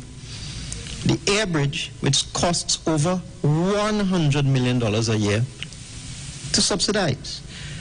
The inter-island ferry service, which costs $200 million per year to subsidize, not including the capital costs of the 2 new fast ferries, which cost us close to $1 billion to acquire. Free transportation for senior citizens and students, which costs $220 million per year.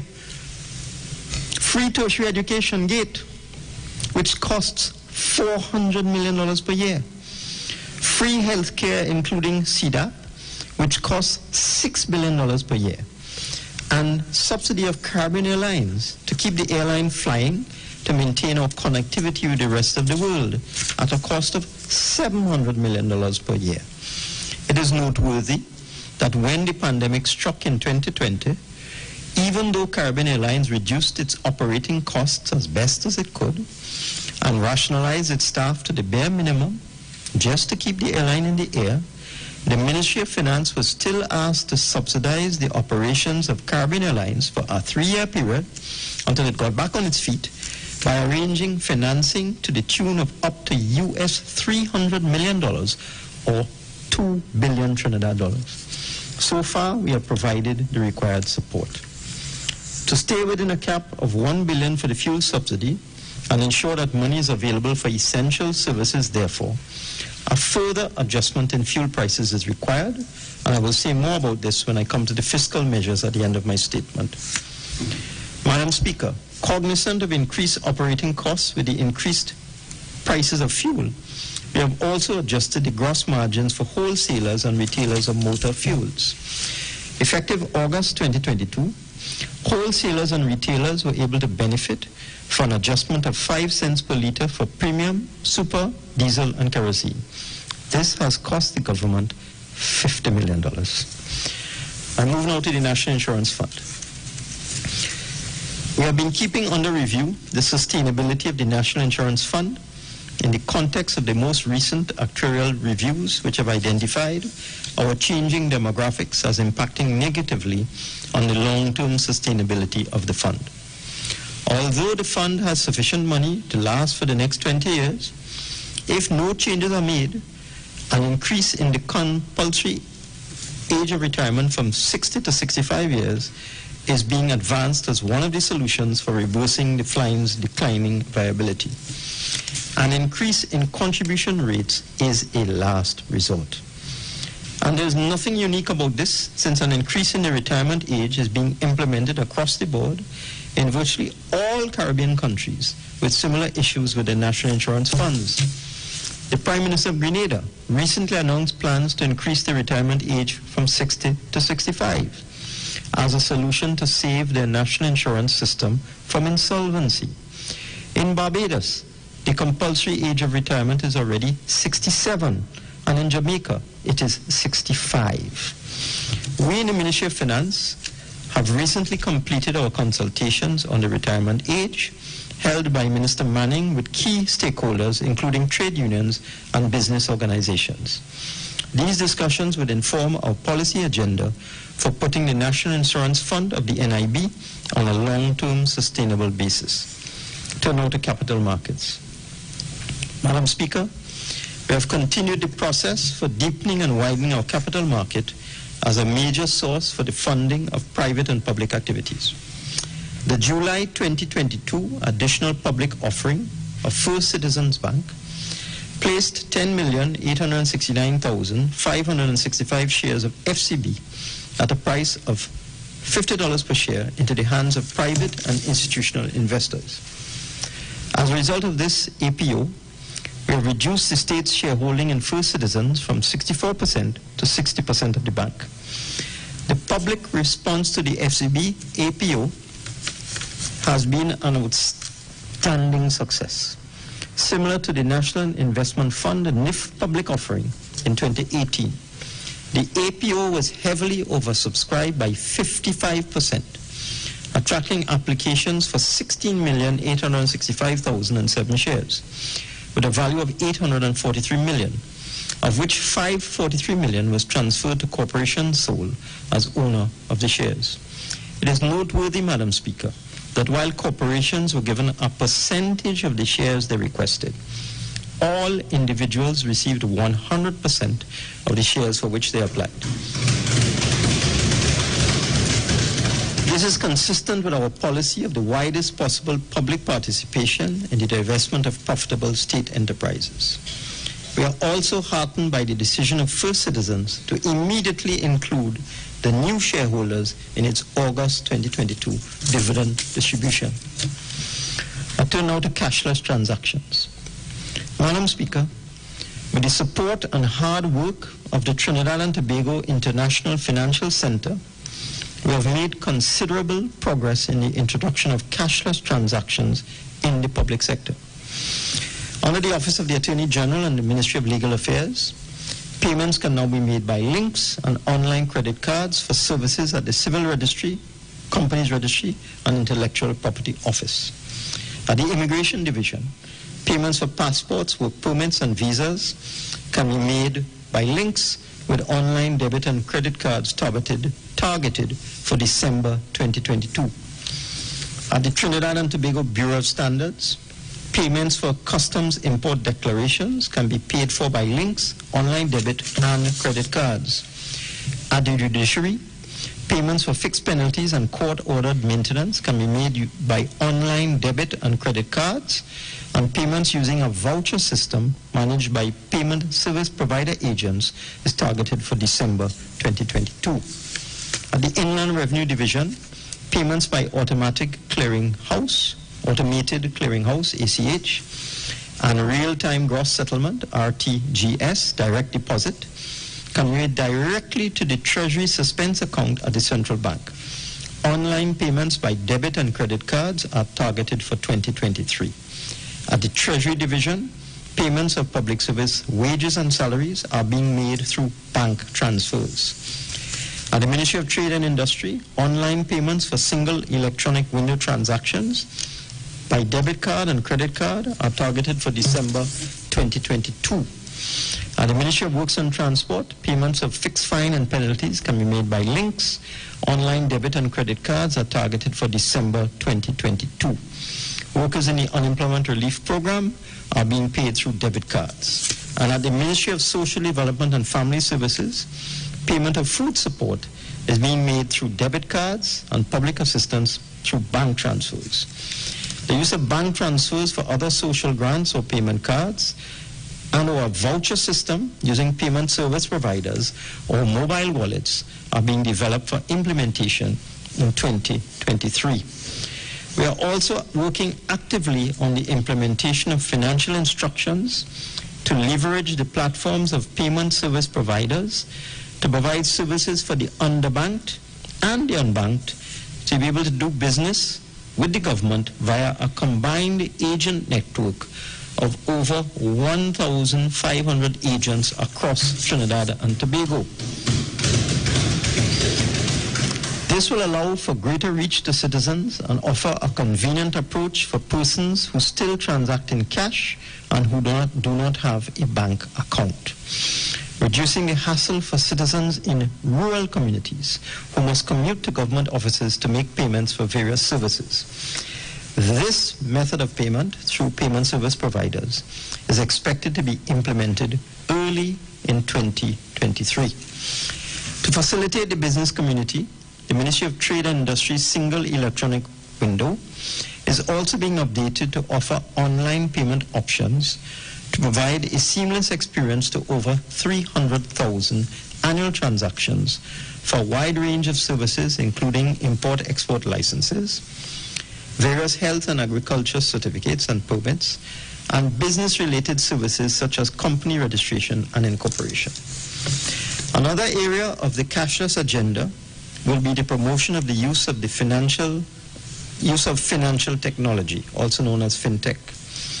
The region's first fintech innovation hub will be implemented by the TTIFC in 2023 as a collaborative environment with an on-site ecosystem whereby the regulators, financial sector actors, ministries, departments and agencies, fintech startups and innovators, both local and foreign, can connect and collaborate to achieve the goal of a cashless society in Trinidad and Tobago. I'm pleased to announce, Madam Speaker, that in furtherance of the cashless agenda, the Central Bank in September 2022 registered Paywise Limited as Trinidad and Tobago's first e-money issuer. This new e-money issuer will provide more access to financial services to the unbanked and underbanked citizens across the country, and I anticipate an increased number of approvals of additional e-money issuers in the following months in the context of our robust ICT infrastructure, the abundance of skill sets across technology, finance, and the digital world, as well as the proximity to their clients in the Americas. The TTIFC has already been receiving interest from other international financial technology firms such as Valenta International, MasterCard, Visa, and many others in terms of facilitating our drive to create a fintech-enabled ecosystem. We are also seeking to identify the payment needs of our citizens through the conduct by the TTIFC of the country's first national financial inclusion survey, intended to identify barriers impacting financially underserved adults. I move now to digital transformation. Madam Speaker, technology affects almost every aspect of our 21st century life, from transport efficiency to food and healthcare as well as productivity. The internet has enabled ideas and resources to be shared.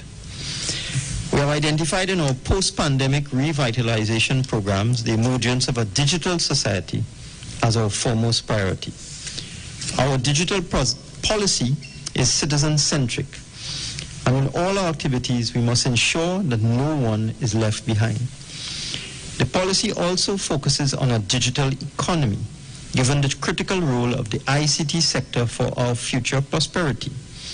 We are also focusing on digital government. I gave some examples just now about cashless transactions within government, which would improve the delivery of services to our citizens while at the same time reducing the cost of those services to the state.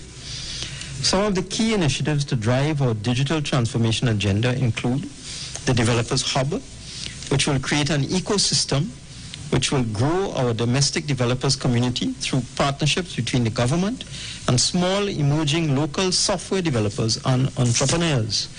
The hub will facilitate the development of considerable expertise in creating software solutions for the public sector, where there is substantial opportunity for regional and international support. It will be the center for collaboration and the crafting of such software for beneficial use by our citizens, residents, visitors, and public officers to meet their general needs. The hub will focus on open source and open standard solutions to build mobile and web-based applications for the delivery of e-services. We expect an increasing contribution of the ICT sector to GDP from the current level of 3.2% as we market a brand made by Trinidad and Tobago for Trinidad and Tobago and the world. We are providing significant support for this initiative, an online training platform for skills development and expansion for all members, and cloud-based software development and sandboxes. The National E-Identity and Interoperability Solutions will enable government ministries, departments, and agencies to collaborate on improving delivery and personalization of services to citizens. These solutions will result in easier integrated access to government services across ministries using a single point of entry, such as their phone or tablet, or even from a community access center. Connected communities will bring together industry and community stakeholders in government, the private sector, and civil society to develop technology solutions which will benefit all aspects of economic and community life in selected communities. We have already launched in March 2022 a pilot project in Arima, which would commence with the establishment of smart poles to facilitate Wi-Fi connectivity and device charging within the borough. The Community ICT Access Program was expanded during 2022 from the original 6 public access centers to 32 centers. We are well underway to achieving our target of 100 public access ICT centers. In terms of ICT infrastructure, the government data center and government cloud will house government data on island so that information and services would continue to be available to citizens should we be cut off from the outside world in the future. The Open Data Initiative allows for the availability and sharing of reliable data and caters to the digitalization of systems and business processes of ministries, departments, and agencies, which will create the enabling environments in which digital transformation can occur. Madam Speaker, the recently launched Parlour, P-A-R-L-O-U-R, e-commerce platform is providing local and regional artisans and makers of craft with a larger market for their products using technology into its operations, a process which is already globally utilized by craft-based businesses. Designed and developed by TSTT, the online platform will be used for the buying and selling of local and regional products. The platform is more efficient and more responsive to customers, and the goal is for TSTT to partner with 100,000 sellers and enable them to attract consumers towards their products. TSTT is now putting in place a digital payment e-money solution, which will provide users of Parlour with simple, safe, and affordable ways to complete transactions and penetrate the global market. And now turn to public sector wage negotiations. Madam Speaker, central to the efficient functioning of the public service is the establishment of a fair and equitable compensation system for our public sector employees. But the approach to achieving this objective must be careful and consistent with the known availability of resources. No responsible government can contemplate bankrupting the entire country simply to appease a portion of the labor force. We are firm in our view that our current offer of 4% over the period 2014 to 2019 for the mainstream public service, although it will be a challenge to raise the required funds, is practical and equitable. One trade union has already accepted our offer, and we hope that others will soon follow suit. It must be emphasized that the additional annual recurrent cost of our offer is approximately $500 million. And it should be noted that if this offer is extended to the wider state sector, the additional cost will almost double to approximately $1 billion per year. The back pay that will accrue to June 2023 from our offer for just the mainstream public service is $2.4 billion. This will increase to $4.6 billion when the entire state sector is included. As difficult as these amounts will be to accommodate, we will find the money and make the required payments promptly. But any more than this will wreck the economy, not just for the same public servants, but for everyone else. By way of example, the counter offer made by the Public Services Association is unsustainable. The PSA has countered our offer of 4% with a demand for 19% increase in salaries for the 3-year period 2014 to 2016, which is only one half of the period of our offer. If accepted, this would cost $15.8 billion in arrears up to June 2023. The additional annual recurrent cost would be $1.8 billion. If the PSA offer was extended to the wider state sector, $30.3 billion in back pay would be required up to June 2023. The additional annual recurrent cost would be $3.4 billion. And these calculations, Madam Speaker, do not cater for a similar increase in the second 3-year period, 2017 to 2019, which, if agreed, could create a back pay requirement of $50 billion, equivalent to the total national expenditure in previous years. Clearly, these are not serious counter proposals. They may sound good to encourage marches or threats, but I am certain that the leaders know the facts, the reality, and what is doable. It should be obvious that demands of this nature cannot be met. Anyone who believes that the country can afford this level of public expenditure, $50 billion, is simply not being realistic. I wish to make it clear that our offer of a 4% increase over the period 2014 to 2019 is the best we can do. And even at this level, we will have to dig deep to find the $4.6 billion in back pay that will flow from this. However, Madam Speaker, I wish to confirm that the government stands ready to make good on our offer as soon as it is accepted. We are prepared to raise the required funding for back pay quickly and to make these payments promptly, as well as appropriate adjustments to the budgetary appropriations to cater for the recurrent increases in wages and salaries. On the other hand, if trade unions choose to send these negotiations to the industrial court, we would ask that these matters be expedited so that we can act swiftly in accordance with the court's decision. And now move on to the enabling sectors. Infrastructure. Madam Speaker, our infrastructure investments have been playing a substantial role in the structural transformation of our country. Some major projects include the Solomon Ho-Choi Highway extension to Point Fortin, which is almost complete and will ease traffic between San Fernando and Point Fortin with the construction of 30 kilometers of dual carriageways from Laramie to Point Fortin. We expect that this highway will be open in early 2023 to create an efficient road connection for communities such as Debe, Mont Desir, Faizabad, Labrie, and Point Fortin. The Churchill Roosevelt Highway extension to Manzanilla, which is in the initial stages of construction with the Komoto Junction to Guayco packages. The Valencia to Toco Road, which will open up our northeastern communities for business and residential opportunities. Upgrade work being undertaken by Pure is well underway, with a further section to be implemented by the National Infrastructure Development Company in due course. Madam Speaker, our road infrastructure, which had deteriorated during the pandemic, when resources were redirected to the health sector, would see now a major repair and rehabilitation exercise.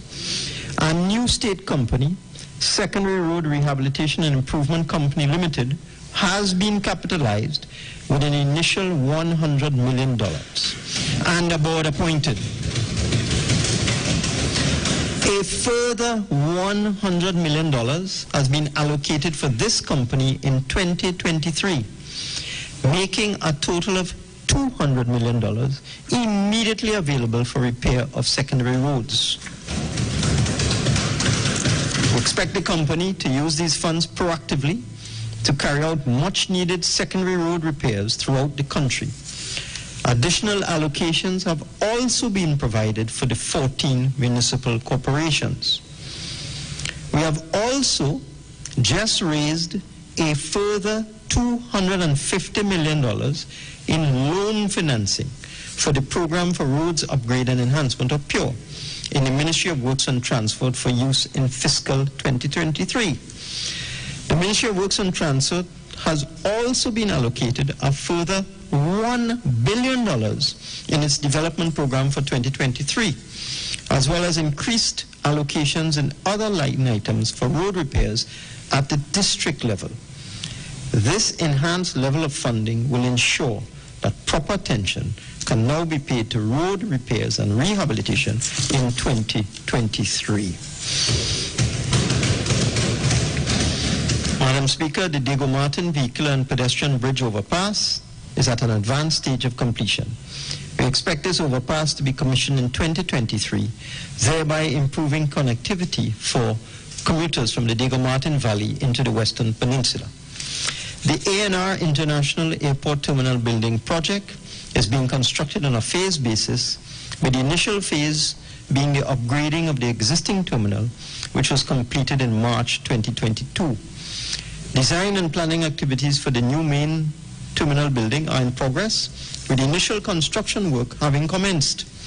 Upon completion in 2024, Tobago will benefit from a state-of-the-art modern international airport with sufficient capacity and level of service, which would catalyze the expansion of the hotel room stock and serve as a booster for revitalizing and expanding the tourism industry. The integrated fishing port and facilities at Grand Chimin in Moruga will enhance the fishing industry in Moruga, bringing economic opportunities to the surrounding communities of Grand Chimin, La Rufin, and Marak. The initial phase, the landslide facility, as well as the environmental impact assessment for the second phase, the marine facility, are expected to be completed in early 2023. The Toko Ferry Port is at an advanced stage of the environmental impact assessment, and the San Fernando waterfront redevelopment will modernize the city of San Fernando and surrounding communities. The project is being advanced in phases, with phase 1 being constructed at a cost of $247 million, involving 8 projects, as follows. 3.8 hectares of land at Kings Wharf North are being reclaimed at a cost of $78 million. Construction has begun, with completion in 2023. A new fishing facility is being constructed at a cost of $38 million, again with completion in 2023. The new facility and jetty will accommodate 72 fishermen and 50 fishing vessels. A new coastal protection system is being constructed at a cost of $67 million along the Lady Hales Avenue between Hatters Bay to the south and the existing water taxi terminal to the north. On completion in 2024, the frequency and severity of coastal erosion and coastal flooding to the area will be reduced. I know we might be getting a bit excited, but I'll ask members to please control their volumes. We're all interested in the budget, and every member will have an opportunity to speak. Thank you very much, Madam Speaker. I didn't even notice. So as I continue, I really didn't hear the noise on the other side. Lady Hales Avenue will be widened into a dual carriageway at a cost of $136 million, with completion in 2023.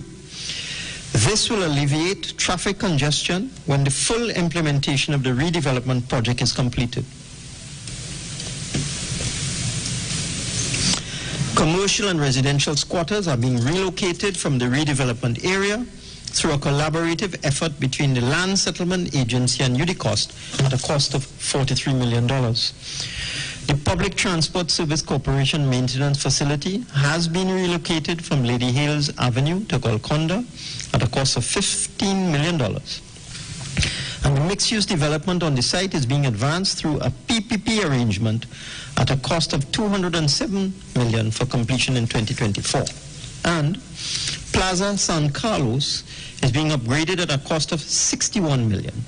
The project will assess, refurbish where practical or possible, reconstruct, reconfigure, and retrofit the existing predetermined structures of the Plaza San Carlos to the original luster. These buildings would be repurposed for commercial use. I move now to public utilities. The public utilities system involving water production and transmission, electricity generation and transmission, and telecommunications in particular, internet broadband, has been a critical element in our development experience. The current tariff reviews being undertaken by the Regulatory Industries Commission will ensure, with the adoption of a new pricing system for water and electricity, that the utilities are able to undertake the appropriate investments to meet the demands of the national communities. Utility rebates would be made available to low-income and vulnerable groups to access subsidies for electricity and water once these prices have been regularized. In the interim, we are focusing on our mandate to deliver to our citizens an adequate and reliable supply of water. As an initial step, we are undertaking the transformation and restructuring of the Water and Sewerage Authority. During the transition period, we are seeking to improve delivery of water to all our communities. We are undertaking projects to identify new water sources through the drilling and equipping of additional wells. We are reducing non-revenue water by installing new transmission and distribution pipelines. We are refurbishing and upgrading our water treatment plants. We're increasing the reliability of water supply by desilting reservoirs, in particular in Tobago. We're improving water distribution through the construction of booster stations and expanding and rehabilitating our wastewater infrastructure. We're also expanding through TSTT the digital access network infrastructure to facilitate the connectivity needed to transform our country digitally. We already have 1.9 million mobile subscribers, a penetration of 146% of the population. Significantly, 1.1 million of those mobile subscribers have an internet plan. On the fixed internet side, the penetration is 87.5%, which means that a very high percentage of our households already have high-speed broadband connection. For people on the go, TSCT will provide mobile broadband data connectivity, and for government agencies and enterprise businesses, the company is expanding its digital infrastructure to provide connectivity to facilitate e-government services. We are thus ensuring, Madam Speaker, that the economy becomes quickly digitally enabled. Agriculture. In relation to agriculture, I now speak in the context of the impact of COVID-19 and the renewed energy within CARICORP to give life to long-discussed agriculture initiatives. The recently held Agri-Investment Forum and Expo 2 was a resounding success. It followed the inaugural event held in Guyana and will be followed by others in the region. Our expo saw over 30,000 participants from a broad cross-section of Trinidad and Tobago. It brought together for 3 days regional leaders, including business leaders and investors, farmers and future farmers, agro-processors and investors in agro-processing. Our expo and forum also brought together vendors and people in the business of food, as well as commercial entities which support the business of agriculture. CARICOM is once again focused on the need for member states to have a greater level of self-sufficiency in our food supply. COVID-19 and the unexpected events in Ukraine have been wake-up calls which have put pressure on both the access to food and the cost of food. Madam Speaker, in 2021, Trinidad and Tobago heeded the call of the Secretary General of the United Nations, Antonio Guterres, to host a national dialogue on food systems. We were very happy to have among our other facilitators in Trinidad and Tobago, Dr. Shakuntala Haraksingh Thilstead, the Trinidad and Tobago-born global nutrition expert who won the prestigious 2021 World Food Prize for her groundbreaking research in developing holistic, nutrition-sensitive approaches to aquaculture and food systems. Inevitably, those discussions and much of the discussions since late 2019 have been in the context of COVID-19 and the high food import bill, lack of cohesive regional policies and legislation, turf wars among our manufacturers, and insurmountable red tape. Madam Speaker, a larger issue given greater prominence by COVID-19 is the way our diets have changed to our detriment. It is an uphill battle for all of us to reverse the trends. Healthcare costs are ballooning.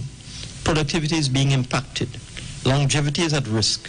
Our labor pool is at risk.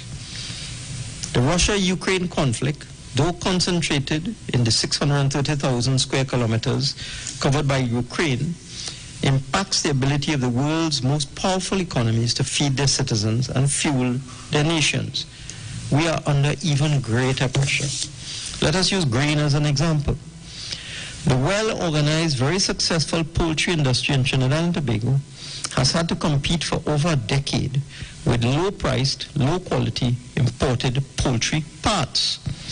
Now, with over millions of tons of grain stuck in warehouses and silos in Ukraine, our poultry industry grapples with severe supply chain issues as the larger nations virtually commandeer vessels and global trading terminals. Delays, lack of availability, and ever-increasing shipping costs add millions to the normal cost of shipping.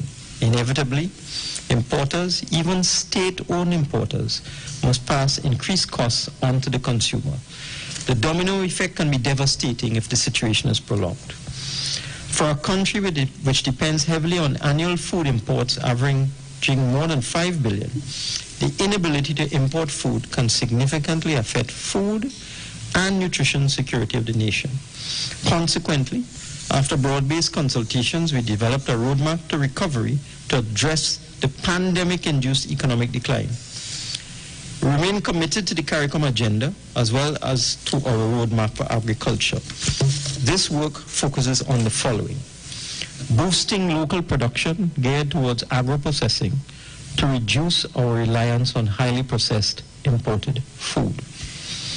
Building a more effective agriculture sector based on sustainable value chains, using innovation, digitization, and technology engagement of private sector, including small farmers, youth, and women.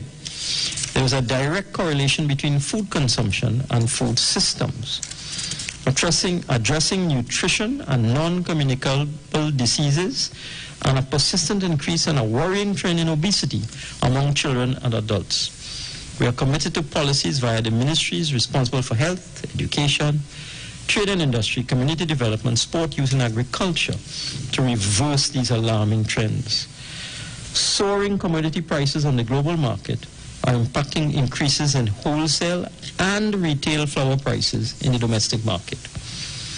Wheat supply has been derailed by the Russia-Ukraine war, which countries combined generate 27% of global wheat imports, Russia and Ukraine. Exports, sorry.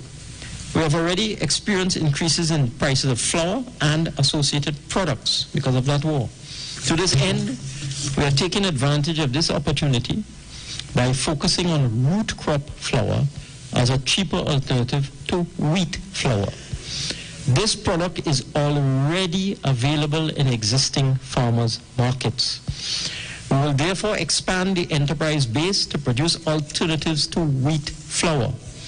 We will do so by extending the financial coverage of the grant fund facility for this from 50% to 75%.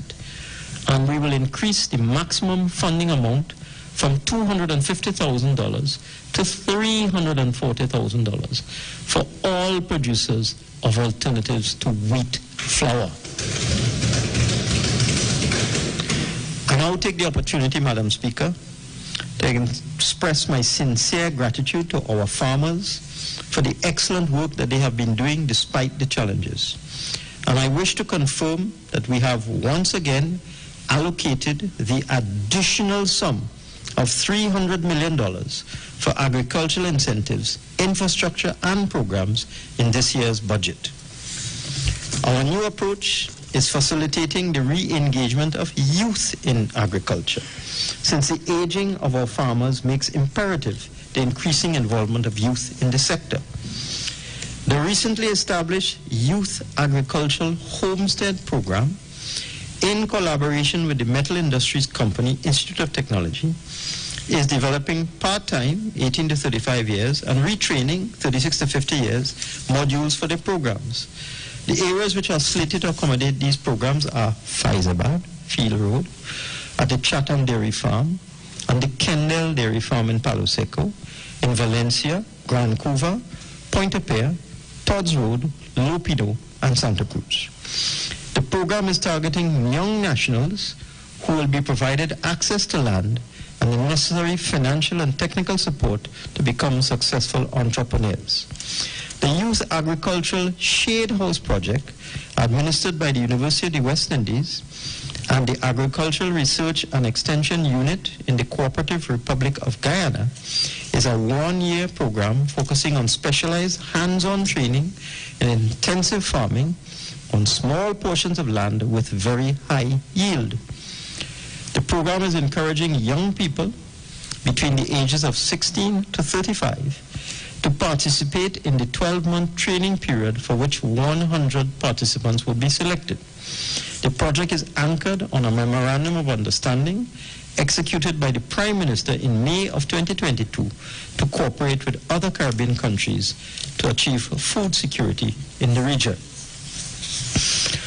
I now turn to manufacturing, Madam Speaker, which is showing tremendous progress.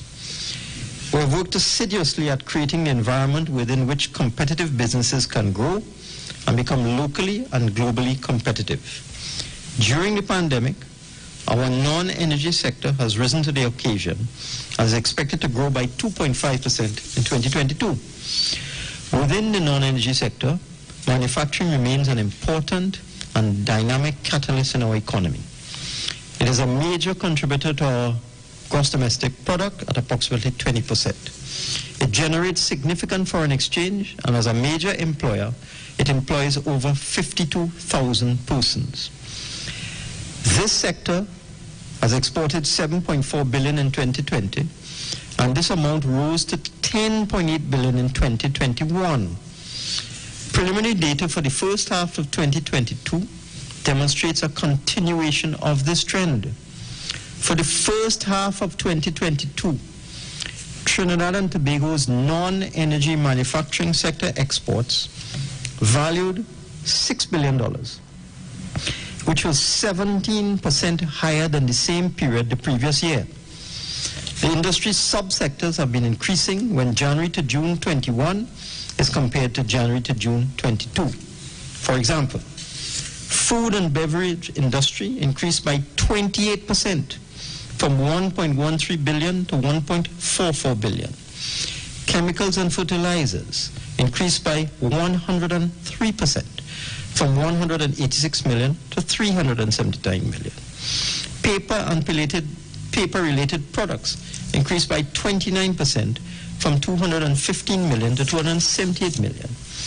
Tobacco manufacturing increased by 31% from 84 million to 110 million. Glass and glass products increased by 45% from 70 million to 102 million. Furniture and light fittings increased by 12% from 42 million to 47 million.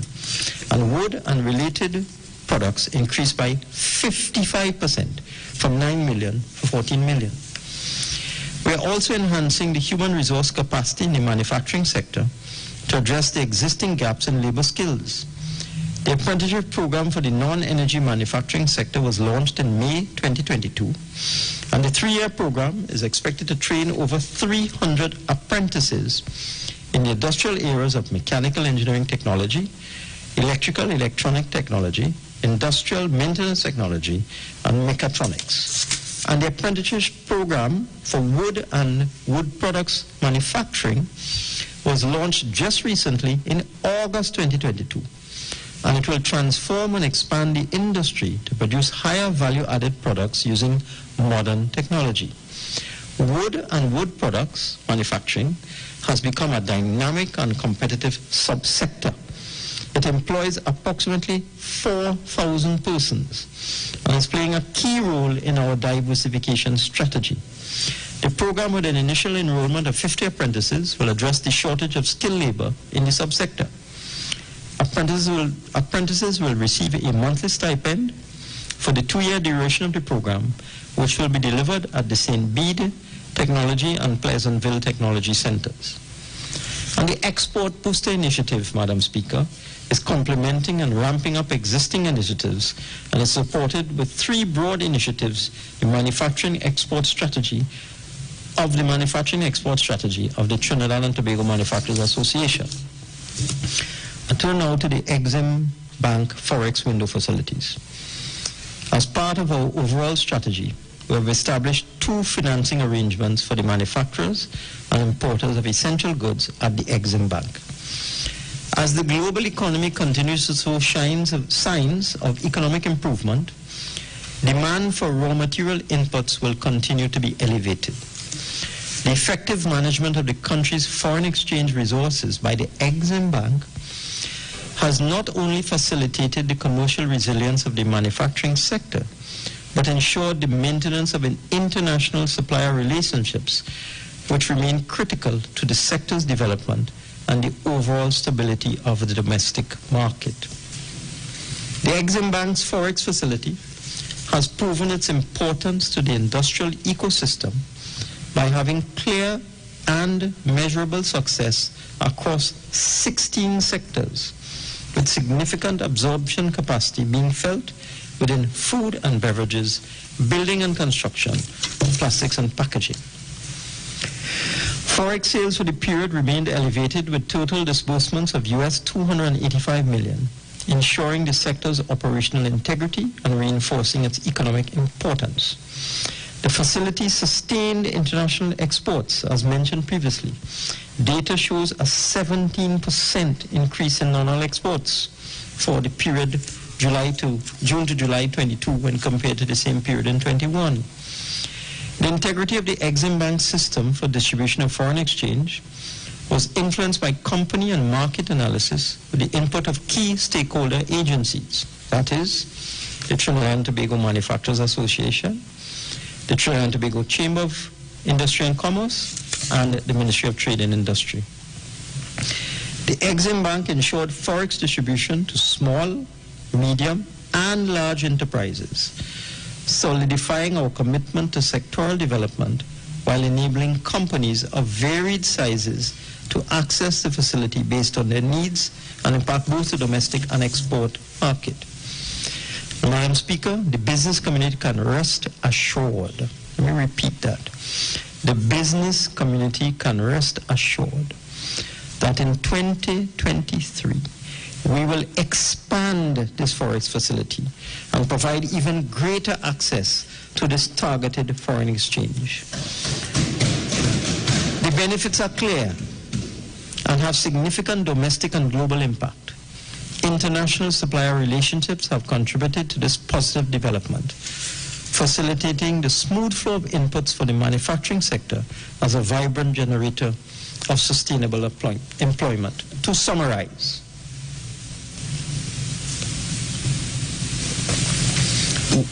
$136 manufacturers, with 114 or 84% of these falling into the small and medium-sized categories, have accessed a total of US $395 million under the Exim Bank Forest Manufacturing Facility. 87 importers have accessed a total of US $488 million to supply the nation with food, pharmaceuticals, sanitary products, personal protective equipment, and other essential supplies through the Essential Supplies Forex window. And Madam Speaker, Export TT is supporting the private sector by strengthening supply chains via the implementation of the International Certification Fund, a facility under the Export Booster Initiative. The thrust of this initiative is to facilitate the evolution of the manufacturing sector to become globally competitive, productive, and innovative. The fund assists exporters to achieve international certification in food and beverages, to meet the quality and safety standards of international markets and franchises, to boost non-energy exports as well as substitute imported goods with locally produced goods. 11 manufacturing companies have so far benefited from this fund. We are also according high priority to improving the ease of doing business.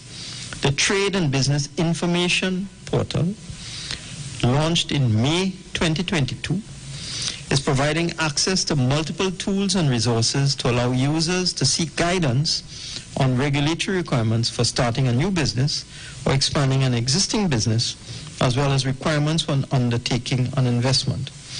Guidelines on importing and exporting are available, and the single electronic window platform is now undergoing a comprehensive upgrade. When completed in early 2023, this Trade and Business Information Portal, which is an integral component of the TT BizLink platform and is already utilized by all companies, will provide users with faster, more user-friendly software, as well as a range of new e-services. Businesses will be able to make electronic payments to over 46 e-services, which are already being administered on the platform. I turn now to small and medium enterprises. Our small and medium enterprises have long been playing a critical role in our development thrust. Generally employing a limited number of individuals, they have been sustaining livelihoods, especially among women, youth, and groups in vulnerable situations. We have been focusing on lowering and eliminating barriers faced by these enterprises. We have increased their access to finance through the several facilities pioneered by the National Entrepreneurial Development Company, NEDCO. A consortium of commercial banks has partnered with the government in administering a loan guarantee scheme for small and medium enterprises. We have recently put in place certain mechanisms to unlock their full potential. A key component of our COVID-19 relief measures for the banking sector was a central bank initiative in 2021 to allow commercial banks to restructure commercial loans more than twice over the life of the original loan and mortgages more than twice over a 5-year period without a downgrade in their asset classification to non-performing status. The COVID relief program saw the central bank agreeing to suspend the calculation of the mortgage market reference rate for a 2-year period commencing in October 2021.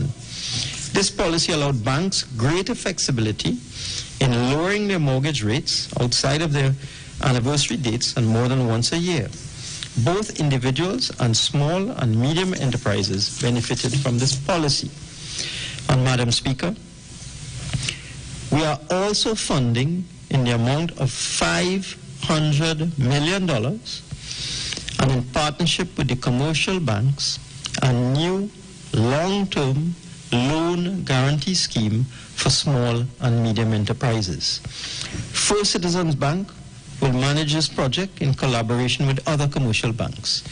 The government loan guarantees will be for up to 80% of the value of the loans for a term of up to 10 years, inclusive of a 2-year moratorium on repayments, and will focus on the non-energy sector.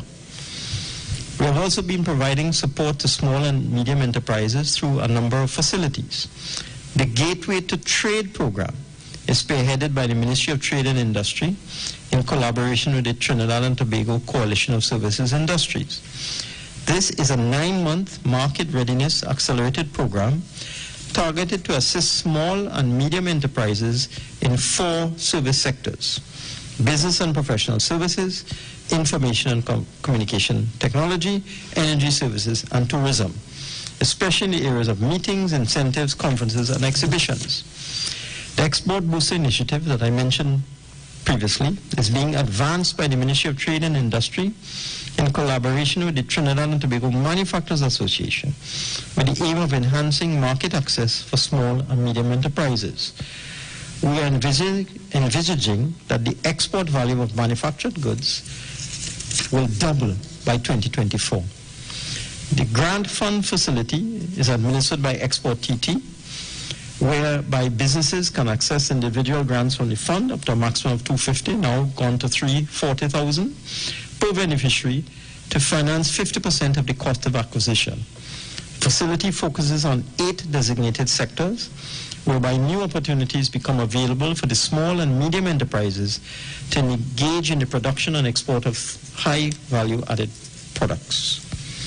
The SME Mentorship Program, which is a collaboration between the Trinidad and Tobago Stock Exchange, the Central Bank of Trinidad and Tobago, and the Ministry of Finance, is providing small and medium enterprises with the guidance required to transition successfully and grow their businesses while practicing good corporate governance. The small and medium enterprises will be assisted with accessing financing via tax incentives for listing on the Trinidad and Tobago Stock Exchange. A full tax holiday for the first 5 years, that's an exemption from the payment of corporation tax, now to be changed to 6, business levy and green fund levy, and a 50% reduction in taxes for the second 5-year period. I am convinced, Madam Speaker, that the program of action I have just outlined to support the small and medium enterprise sector will strengthen their governance structure, sharpen their competitiveness, and continue to contribute to the expansion of the non-energy sector. I move now to tourism. Our tourism industry was shuttered early in 2020 in the face of the COVID-19 pandemic. While our fiscal and monetary support programs kept the industry afloat, the reopening of the economy is reshaping and revitalizing the tourism sector. Following the trends in the global industry, a key enabler is the adoption of modern technology and investment in the tourism and creative industries, given their intrinsic relationships. Encouraging innovation, entrepreneurship, and diversification within this combined sector, tourism and creative industries, is undoubtedly enhancing productivity levels and making significant contributions to our growth and development. We are supporting the digitalization of the tourism and creative sectors, in particular small and micro enterprises. But given the cost, we are assisting them to become digitally ready to be partakers of the technological revolution and the growth anticipated from this change. We are therefore providing assistance to those small and micro enterprises in the tourism and creative sectors to digitize the provision of their services. Their integration in the global marketplace would thus be assured. We are providing innovators and entrepreneurs in the digital evolution with a reimbursement of 50% of their investment, up to a maximum of $50,000. We already envisage approximately 60 participants to benefit from these facilities. Additionally, Madam Speaker, 3 new hotel brands with the addition of 312 rooms with an investment of $600 million are consolidating the impact of the reopening of the economy. I look forward to the envisaged high occupancy levels and the positive image of destination Trinidad and Tobago. The Comfort Inn and Suites at Orange Hills, Tobago was opened in August 22 and has added 74 guest rooms to the hotel stock. This hotel, under the Choice Hotels International brand, is a welcome addition to the more than 7,000 franchised Comfort Inn properties located around the globe. The Bricks by Marriott is a boutique hotel in Cascade, Port of Spain. It was opened in February 2022 and has added 161 rooms to the hotel room stock. To facilitate this construction, it qualified for $8.76 million in incentives under the Tourism Development Act. And The Radisson Blue Port of Spain, which will open in the second quarter of 2023, will add 79 guest rooms in the form of 1 and 2 bedroom suites and 2 presidential style suites. The rooftop of the hotel boasts an infinity pool with a spectacular view of Port of Spain and the Gulf of Paria. We are also actively marketing and promoting cruise tourism. Our rich indigenous heritage and compelling national stories are drawing cruise visitors to our country. But the cruise lines are also attracted by access to a quality pool of skilled and unskilled labor in the hospitality and cruise industry. Through a recent memorandum of understanding with the Royal Caribbean Group, employment of nationals is ongoing. The Royal Caribbean Cruise Line, together with other cruise lines, will be making increased calls to Trinidad and Tobago upon the full reopening of the cruise sector by the 2022 to 2023 season. We are also upgrading our tourism sites and attractions. For example, the new La Vigi Pyramid Lookout facility is now open and is providing relaxing and historical information spaces for local and foreign visitors. The Desperados Pan Theatre is the new home of the Desperados Steel Orchestra and will provide, at a cost of $14 million, an enhanced performance space which will facilitate the activities of the band. Our national airline, Caribbean Airlines, is supporting our tourism thrust. Its recently acquired fleet of 9 new 737S aircraft, with its lower operating and maintenance costs, has been promoting airlift to Trinidad and Tobago. With its competitive fares, the airline is generating increased tourism traffic, not only to participate in our tourism activities, but also to visit our historical and cultural attractions. I move now to health. We have been strengthening our health system, aimed at ensuring that our citizens have equitable access to quality health care, thereby improving their quality of life. The COVID-19 pandemic, a potentially deadly and highly transmissible virus, tested the strength and resilience of the system, including our parallel healthcare facilities. And from all assessments, our combined health system successfully navigated the challenges. The dismantling of the protocols and restrictive conditions on July 17, 2022, except for mask wearing in limited circumstances, reflected reductions in positive cases over the period May 21 to April 22, as it pertains to hospital occupancy levels. The lowest total hospital occupancy level was recorded at 19% in April 2022, compared with 62% in May 2021, a decline of 43%. The lowest hospital occupancy in the intensive care unit was recorded at 17% in April 2022, compared with 70% in May 2021, a decline of 53%.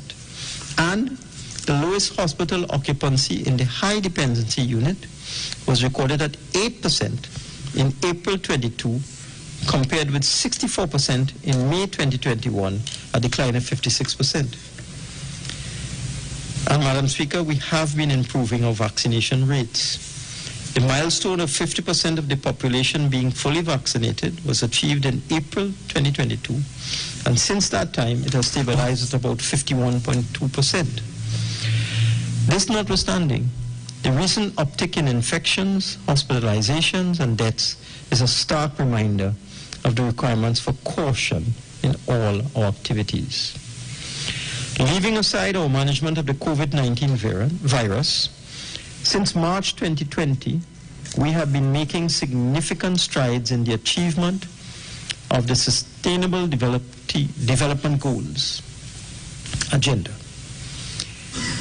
We have achieved both the global and regional 2030 targets for maternal, child health, and neonatal mortality. Let me say that again. We have achieved both the global and regional 2030 targets for maternal, child health, and neonatal mortality, 8 years ahead of time. We're ensuring that our citizens have equitable access to quality health care through our network of modern health facilities, which are either in place or in advanced stages of being rolled out. The 150-bed Arima and 100-bed Point Fortin hospitals are already providing a suite of world-class services. The new 106-bed Sangre Grande Hospital will be completed in 2023 and will provide a range of services including medical, surgical, trauma, and orthopedic. The 504-bed central block of the Port of Spain General Hospital will be commissioned in 2024 and will provide acute care services including surgical, pharmaceutical, and laboratory, diagnostic, and treatment, as well as ophthalmology and pediatrics. The San Fernando General Hospital is being refurbished to provide cardiac surgeries and an upgraded catheterization lab, also known as a cath lab. And the new Ministry of Health Administration building, which is expected to be completed in 2023, will bring all of the ministry's services, units, and departments and affiliated organizations, such as the Pan American Health Organization, into one building. Once the new building is occupied, this will result in savings in rent of over $12 million per year. Madam Speaker, we have always considered health and its positive outcomes to have a central function in our development agenda. We will continue to invest and take a leadership role in health development to ensure fairness, to protect social values of equity, and ensure access and secure access to health care for low-income and vulnerable groups. Turn now to housing. Madam Speaker, we in the PNM have long understood the relationship between a housing program and economic development. We recognize early in the administration of the affairs of this country that comprehensive public policies and large-scale investments will be necessary, not only for expanding growth and development, but also in ensuring access to quality housing for our citizens, in particular the low-income and the vulnerable. Good afternoon, Trinidad and Tobago. It is exactly 4 p.m. in the nation's capital as we break from the 2023 budget presentation being put on by the Finance Minister to bring you our 4 p.m. news, and immediately after that, we will return to the 2023 budget presentation. Broadcasting from Trinidad to the world, the Street919FM.com. News from the street, 919fm.com. Here's what's happening. Good afternoon. I am Vanessa Thomas with the 4 o'clock news on the street, 919 FM, and online Facebook and YouTube on Iwer TV. In the headlines, Finance Minister Iwer presents the nation's 2023 budget. A Barrackpore man loses his balance and falls to his death after liming at a bar. Male nurse attacked at St. Anne's Hospital. Doctors tried to save the male doctor's foot. An internationally deadly gun attack at Russian school. And Floridians brace for strengthening Hurricane Ian. And now the news in detail. Finance Minister Iwer today is presenting the 2023 national budget under the theme Tenacity and Stability in the Face of Global Challenges. Iwer shared that the fiscal deficit has been reduced to $2.43 billion, down from $9.1 billion at the time the last budget was read.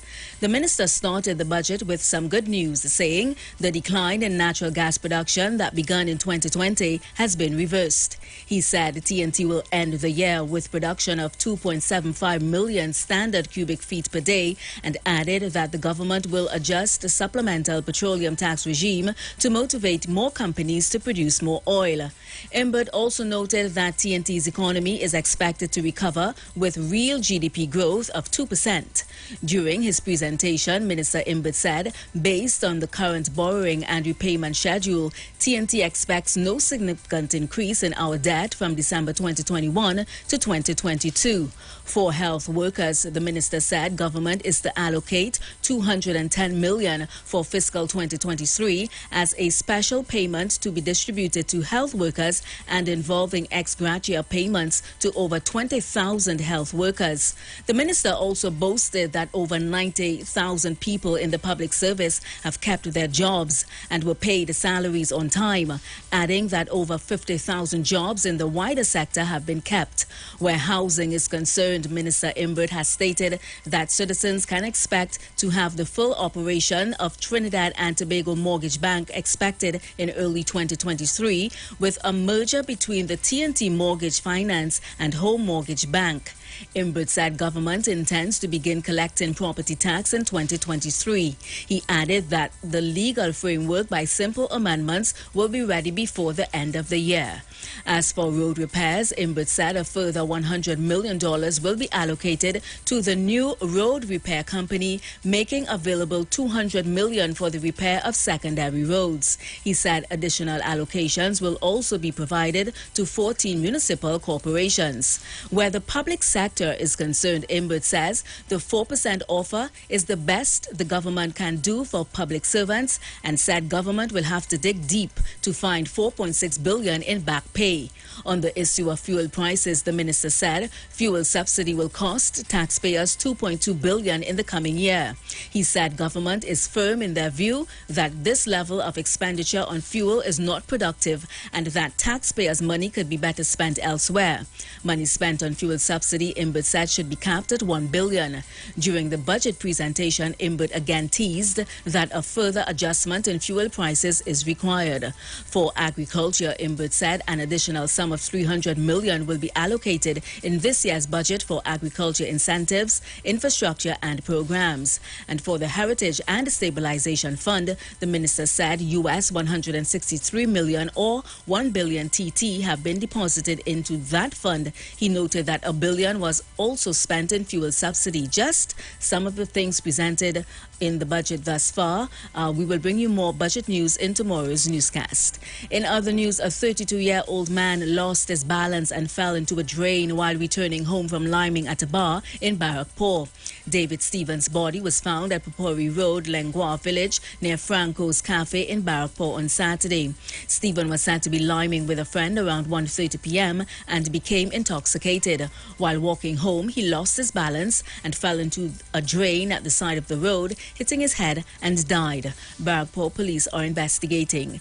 And a male nurse is currently listed in serious condition following an attack by a patient at the St. Anne's Psychiatric Hospital. The incident took place around 2:30 a.m. on Saturday. The male nurse was reportedly at the hospital near Ward 8 when he was confronted by the patient. The victim fell on the ground and the patient allegedly stamped on the victim's ankle repeatedly. By the time other people in the area came to the victim's aid, there was a partial separation of the ankle from the leg.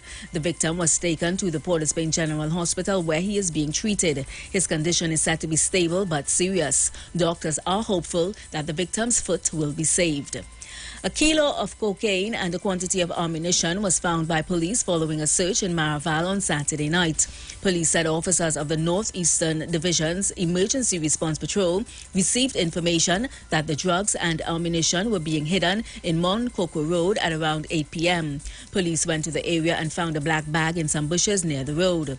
Inside the bag, police found 20 rounds of 5.56 ammunition as well as the drugs wrapped in a clear plastic. Internationally, a gunman opened fire at a school in central Russia on Monday, killing at least 15 people and injuring 24.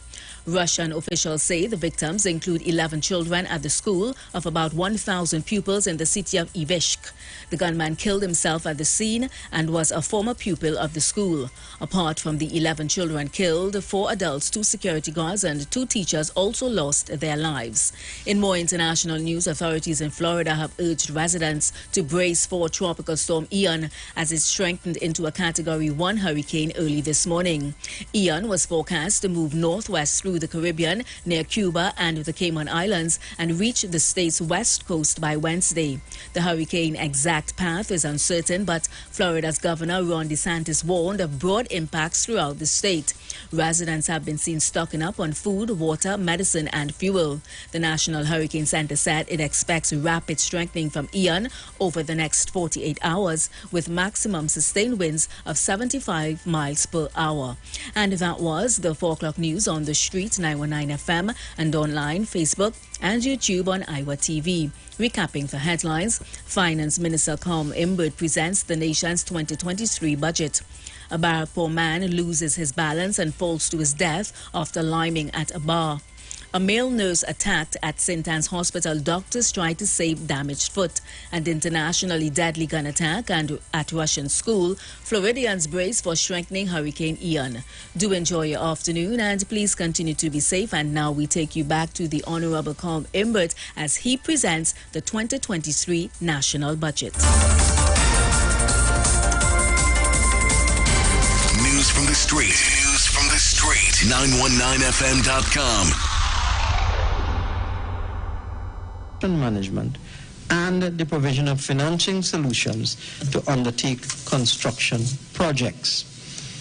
The Trinidad and Tobago Housing Corporation Facilities Management Company Limited will focus on property management, including the maintenance of rental housing units, the maintenance of the management company portfolio, and partnering with regional corporations and other external entities to upkeep communities and promote sustainable community development. And the Trinidad and Tobago Housing Development Corporation Asset Management Company Limited will complete the sales of the finished housing units and will continue to manage and provide administrative support for housing development under its purview until handed over to purchasers. To summarize, we are creating a company that will focus on construction of housing units, another company that will focus on maintenance and management of existing rental housing units, and a third company that will focus on completing the sales of finished housing units. We anticipate that the HTC, as reorganized, will now have greater financial flexibility, greater efficiency, better focus, and the ability to quickly monetize housing assets which cannot be easily completed in their present form. I move now to education. Madam Speaker, we have long recognized that developing and promoting human capital is a driver of sustainable growth and development. Our continuing and high levels of investment in the education sector has been a major element in our human capital development agenda. We have built early childhood care and education centers and primary and secondary schools. We have built technical and vocational and tertiary institutions. Our education is now modern, inclusive, accessible, and relevant, and broadly meets the development needs of our country. The quality of our human capital is comparable with many advanced and emerging developing countries. In fact, the 2020 World Bank ranking of 157 countries in respect of its human capital index, which measures the countries which are best in mobilizing the economic and professional potential of its citizens, places Trinidad and Tobago at number 67, with only 7 countries in the Western Hemisphere above us: the advanced countries, Canada and the United States, and the emerging and developing countries, Mexico, Costa Rica, Chile, Peru, and Colombia. But, Madam Speaker, we were clearly concerned with the performance of our students in the 2022 Secondary Entrance Assessment Examination, SEA. These students had spent most of the previous 2 years away from the physical classroom. The COVID-19 pandemic had confined them to online classes, and their performance in SEA reflected this absence from the classroom. There was a reduction in the pupils who scored above 50% in 2022 when compared with previous years. In 2022, the percentage was 37.1%. In 2021, the percentage was 52%, 52.5%, and in 2022, 63%.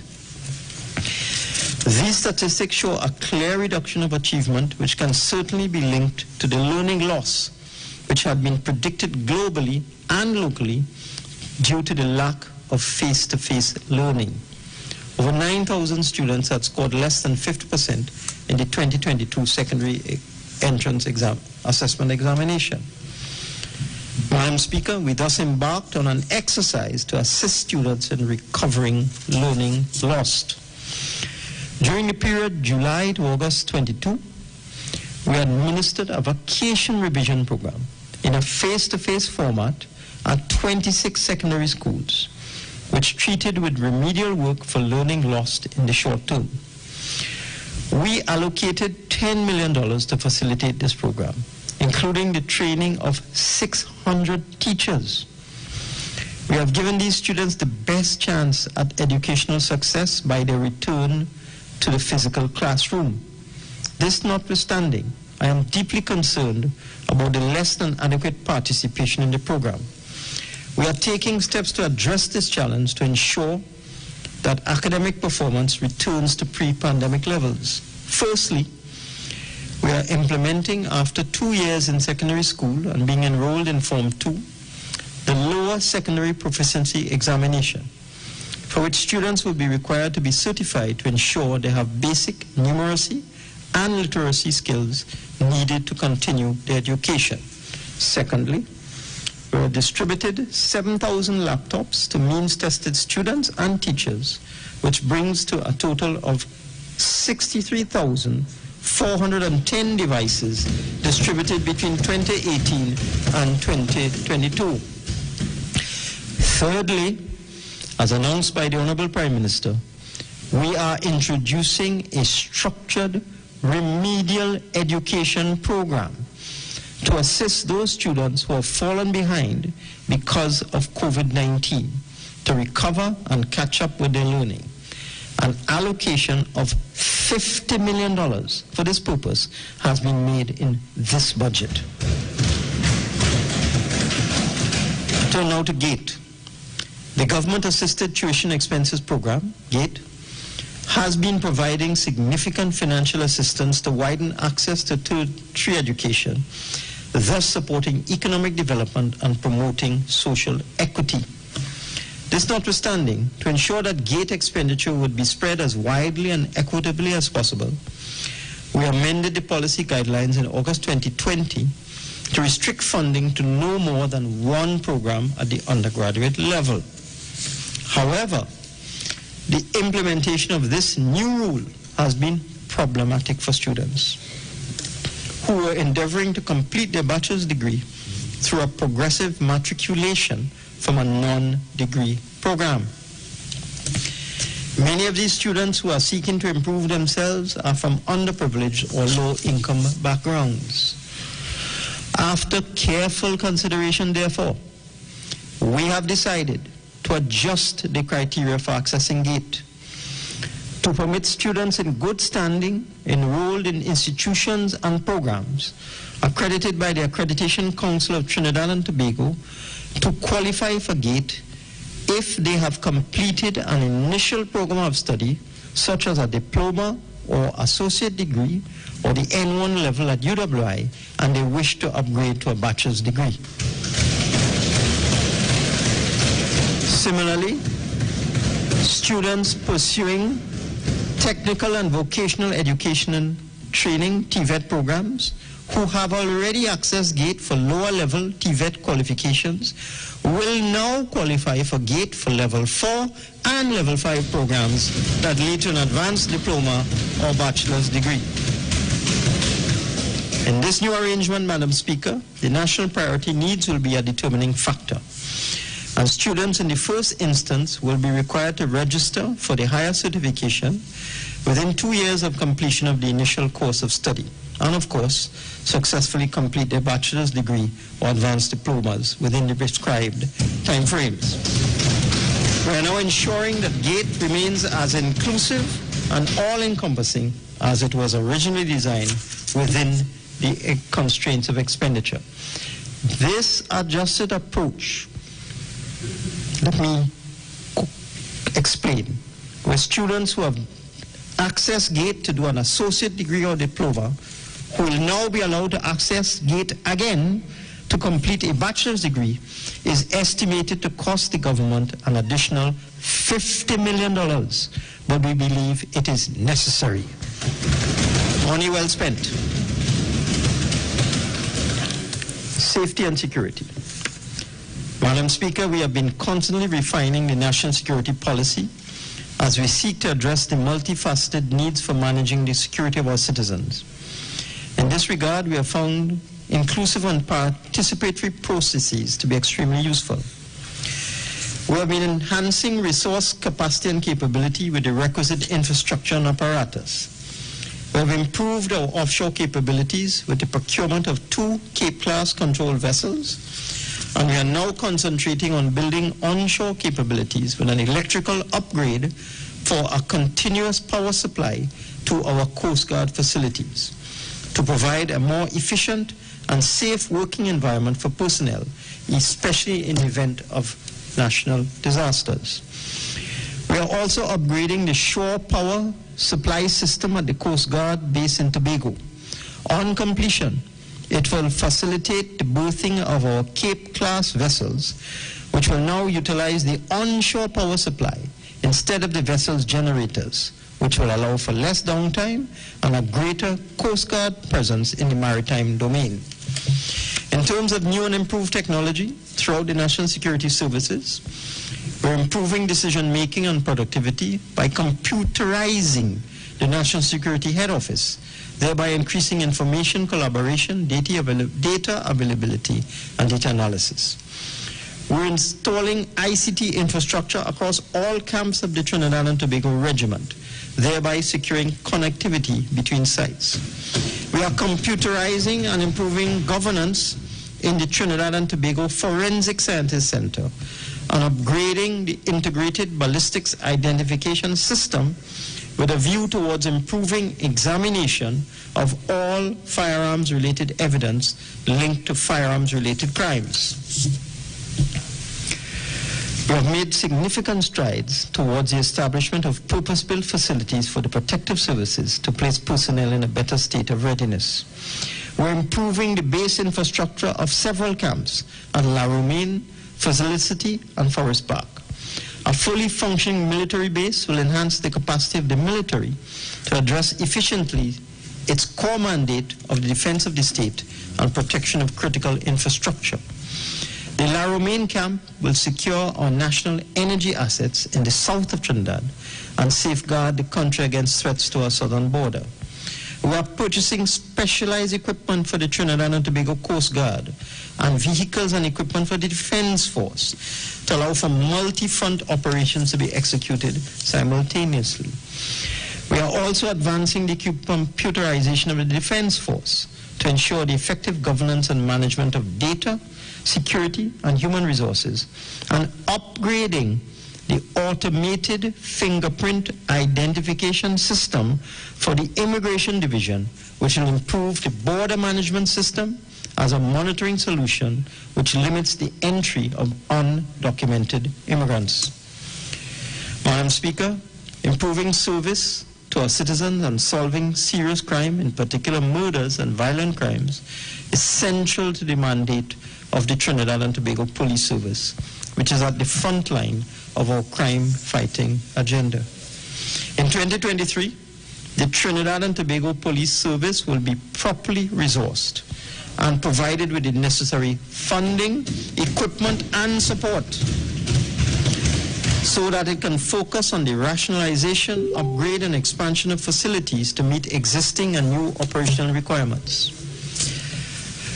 Priority remains with the establishment and rationalization of divisional property rooms, in particular in Sangre Grande and Siparia, the upgrade of command centers, as well as the construction of a new command center in Siparia, The system of divisional property rooms will enhance the logistics of securing exhibits, while the command centers will coordinate and centralize CCTV coverage and other relevant communications data for informed command decision-making in the divisions.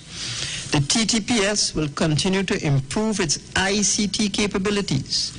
With the government support, the automated fingerprint system and its expansion to a biometric system by the TTPS will be an immediate milestone. Identifications will be quickly processed and be made available in real time to officers while mobile. Certificates of character will also be speedily and accurately processed. The body and vehicle camera project is ongoing. Further, a land use development plan has been completed for the expansion of the police academy, which would allow for a larger intake of recruits, new dormitories, accommodations for trainers, as well as additional facilities for delivery of an adaptive and modern policing curriculum. In 2023, the Trinidad and Tobago Police Service intends to maximize the use of existing resources. The construction of a facility at the St. Madeleine Police Station site will house elements of the Homicide Division and the Fraud Squad. The Coastal and Riverine Unit Jetty and Maintenance Facility will be constructed at the recently completed Caranage Police Station. The program of asset acquisitions will bring the TTPS vehicle fleet to optimum operating and response capability. The Special Victims Department at Serpentine Road, St. Clair, and the networks of victim support units and child protection units throughout the service will receive renewed focus. I now move to sport and youth. We're ensuring that our youth population, particularly in the age group of 15 to 34 years, which accounts for 25% of the population, achieve their full potential and become productive members of society. While our comprehensive network of schools is driving the achievement of a modern education system, our proposed new specialist facilities are designed to address the needs of our less fortunate and vulnerable youth. We are refurbishing 6 youth development centers in St. James, Barcelona Street, Lavantil, Malik, California, and Los Bajos, where the training and certification of youth takes place in the areas of trade, arts, and life skills. Further, we are refurbishing and upgrading 2 residential youth development and apprentice centers in Puerto Presto and Chatham to accommodate vulnerable youth who had not completed traditional schooling and are now taking advantage of remedial courses from recognized institutions. We are empowering young farmers to utilize modernized farming techniques in our youth agricultural homestead program. And we have in place a range of training programs, including music production, life skills, heavy machinery operations, mobile application development, web design, social media, management skills, and leaderships. A national youth survey conducted recently by an interagency team revealed that our society will derive maximum benefits from eventually providing opportunities for all citizens who might wish to participate in a national service program. We are now putting in place through legislation a voluntary national service program of Trinidad and Tobago, which will be managed and coordinated by the National Youth Development Agency of Trinidad and Tobago. We are currently upgrading and constructing buildings for this national service program at Mausica, and the successful completion of the core training and service will lead to an award of a proposed Trinidad and Tobago National Service Certificate, which will be recognized by employers and training providers. I envisage, Madam Speaker, that the National Service Program will facilitate volunteerism, service learning, and nation building, developing in the process young people who exemplify good citizenship and patriotism. At this stage,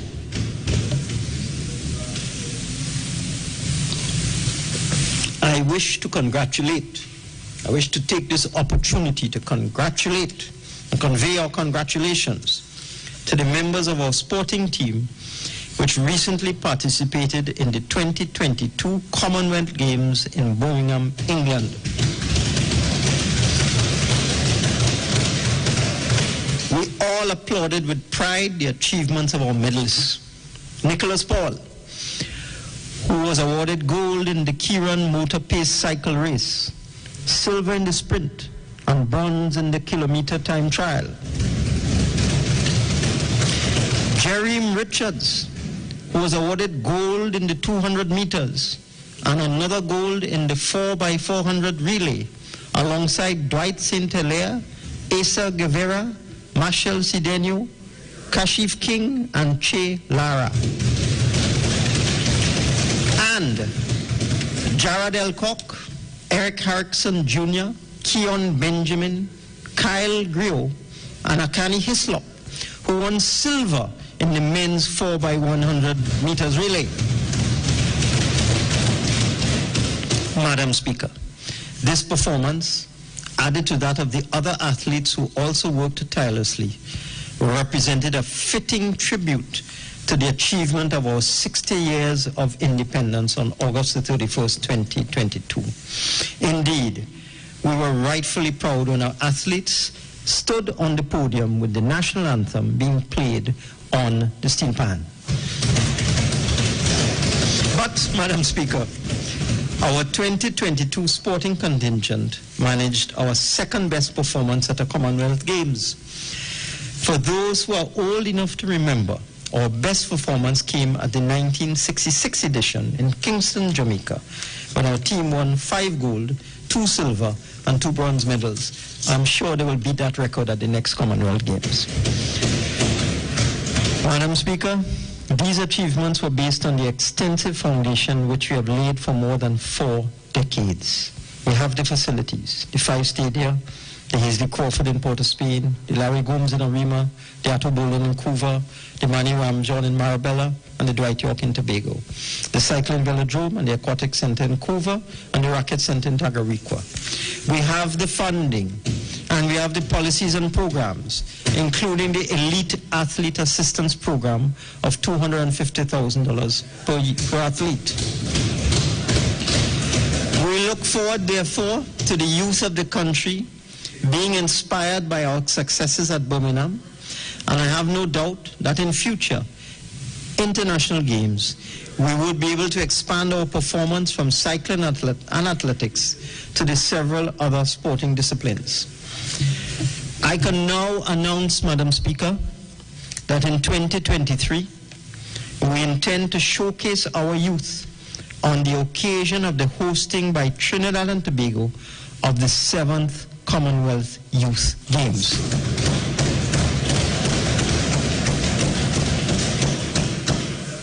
I turn now to water resources. Madam Speaker, a reliable supply of potable water is crucial to all aspects of socio-economic activity. And we are convinced that the effective management of our water resources requires the adoption and implementation. Madam Speaker, I didn't hear them before, but I heard them now. Perhaps you might want to talk to them. Bit of levity, and they'll resume the composure. Continue. I hope so. We are convinced that the effective management of our water resources requires the adoption and implementation of an integrated water resource management system. To achieve this objective, we are separating the Water Resources Agency, which has regulatory functions, from the Water and Sewerage Authority, which is responsible for service delivery and distribution. We are also in the process of restructuring and reforming the Water and Sewerage Authority. We have given to the Board of Commissioners a cabinet-approved transformation plan, which will transition WASA to a new and high-level state of performance and is anchored on 3 strategic priorities. 1, organizational transformation. 2, network optimization and automation. And 3, increased water production. The new entity will be consistent with a water management facility anchored along the water value chain and be customer-centric, with a strategic focus on providing clean, safe water to residential and commercial customers in the context of new leadership and purpose. In the interim, we're improving the efficiency of service delivery, focusing on unserved and underserved areas across the country, where we have identified simple and strategic low-cost projects with high impact. For example, under the National Water Sector Improvement Program, we are providing over 6,000 households in Arima and environs with an improved water supply. We are also providing under the same program an improved water supply to over 12,000 other households by way of installing pipelines, repairs to pumps, valves, and booster stations in several areas such as Kernahan Trace, Pinal, Quarry Road, Burney Street, Calvary Hill, and French Fort, Tobago. Madam Speaker, under our Community Water Improvement Program, we are providing close to 100,000 citizens across the country with an improved water supply. We have been rehabilitating, refurbishing, and upgrading existing wells, constructing booster stations, installing pipelines to provide accessibility of pipe-borne water, and more, and constructing new intakes and water treatment plants. We have been able to do so through a vastly improved project management system supported by an efficient procurement and project financing system. 27 communities have already benefited from this program.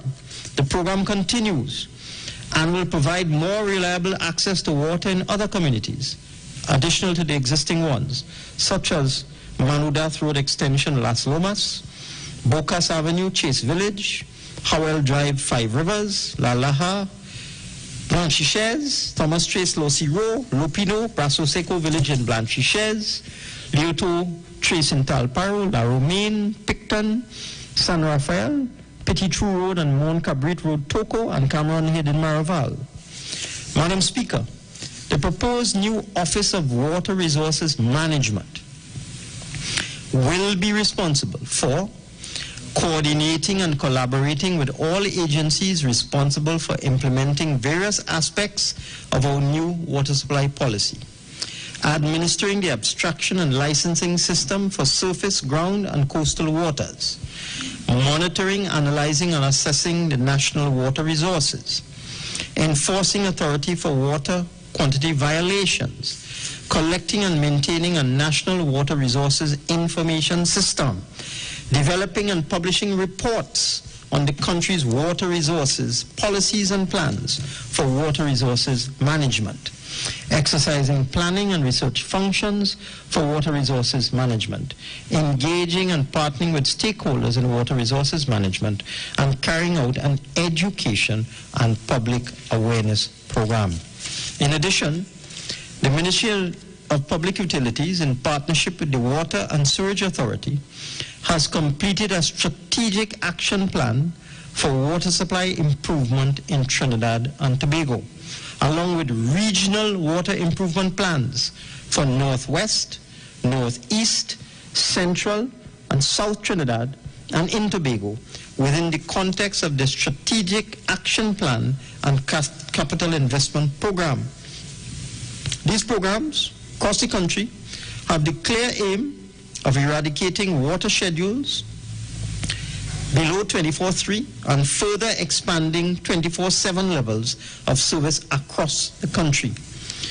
The plan will also usher in robust automation of plants through supervisory control and data acquisition or SCADA systems, data loggers, and other telemetry systems for monitoring of schedules and valving operations. We believe, Madam Speaker, these initiatives will improve the production and distribution of water around the country and ensure water security for all our citizens. I now turn my attention to Tobago. In December 2021, the people of Tobago elected a new administration to manage the affairs of the Tobago House of Assembly. As a responsible government, we welcome the new administration in Tobago, and very early in its term, we convened several meetings with the Chief Secretary and his colleagues. In January 2022, the Prime Minister, Dr. the Honorable Keith Rowley, led a team of cabinet ministers, including the 2 parliamentary representatives from Tobago, the Attorney General, the Minister of National Security, the Minister of Public Administration, the Minister of Tourism, Culture and the Arts, and the Minister of Digital Transformation to meet with the new THA administration. We wish to facilitate a smooth transition to minimize any disruption to the lives and livelihoods of the people of Tobago and the operations of the Assembly. This administration therefore reaffirms its commitment to work in concert with the Tobago House of Assembly towards the continued advancement and development of Tobago.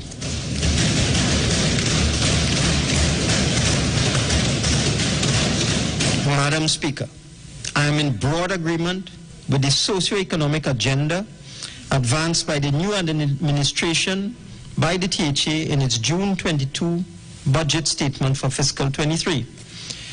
The policies, programs and activities that have been announced, if implemented properly, will improve the economic well-being and quality of life of the people of Tobago. We anticipate the creation of more jobs in the private sector, as well as the maintenance or preservation of existing businesses and the generation of new ones.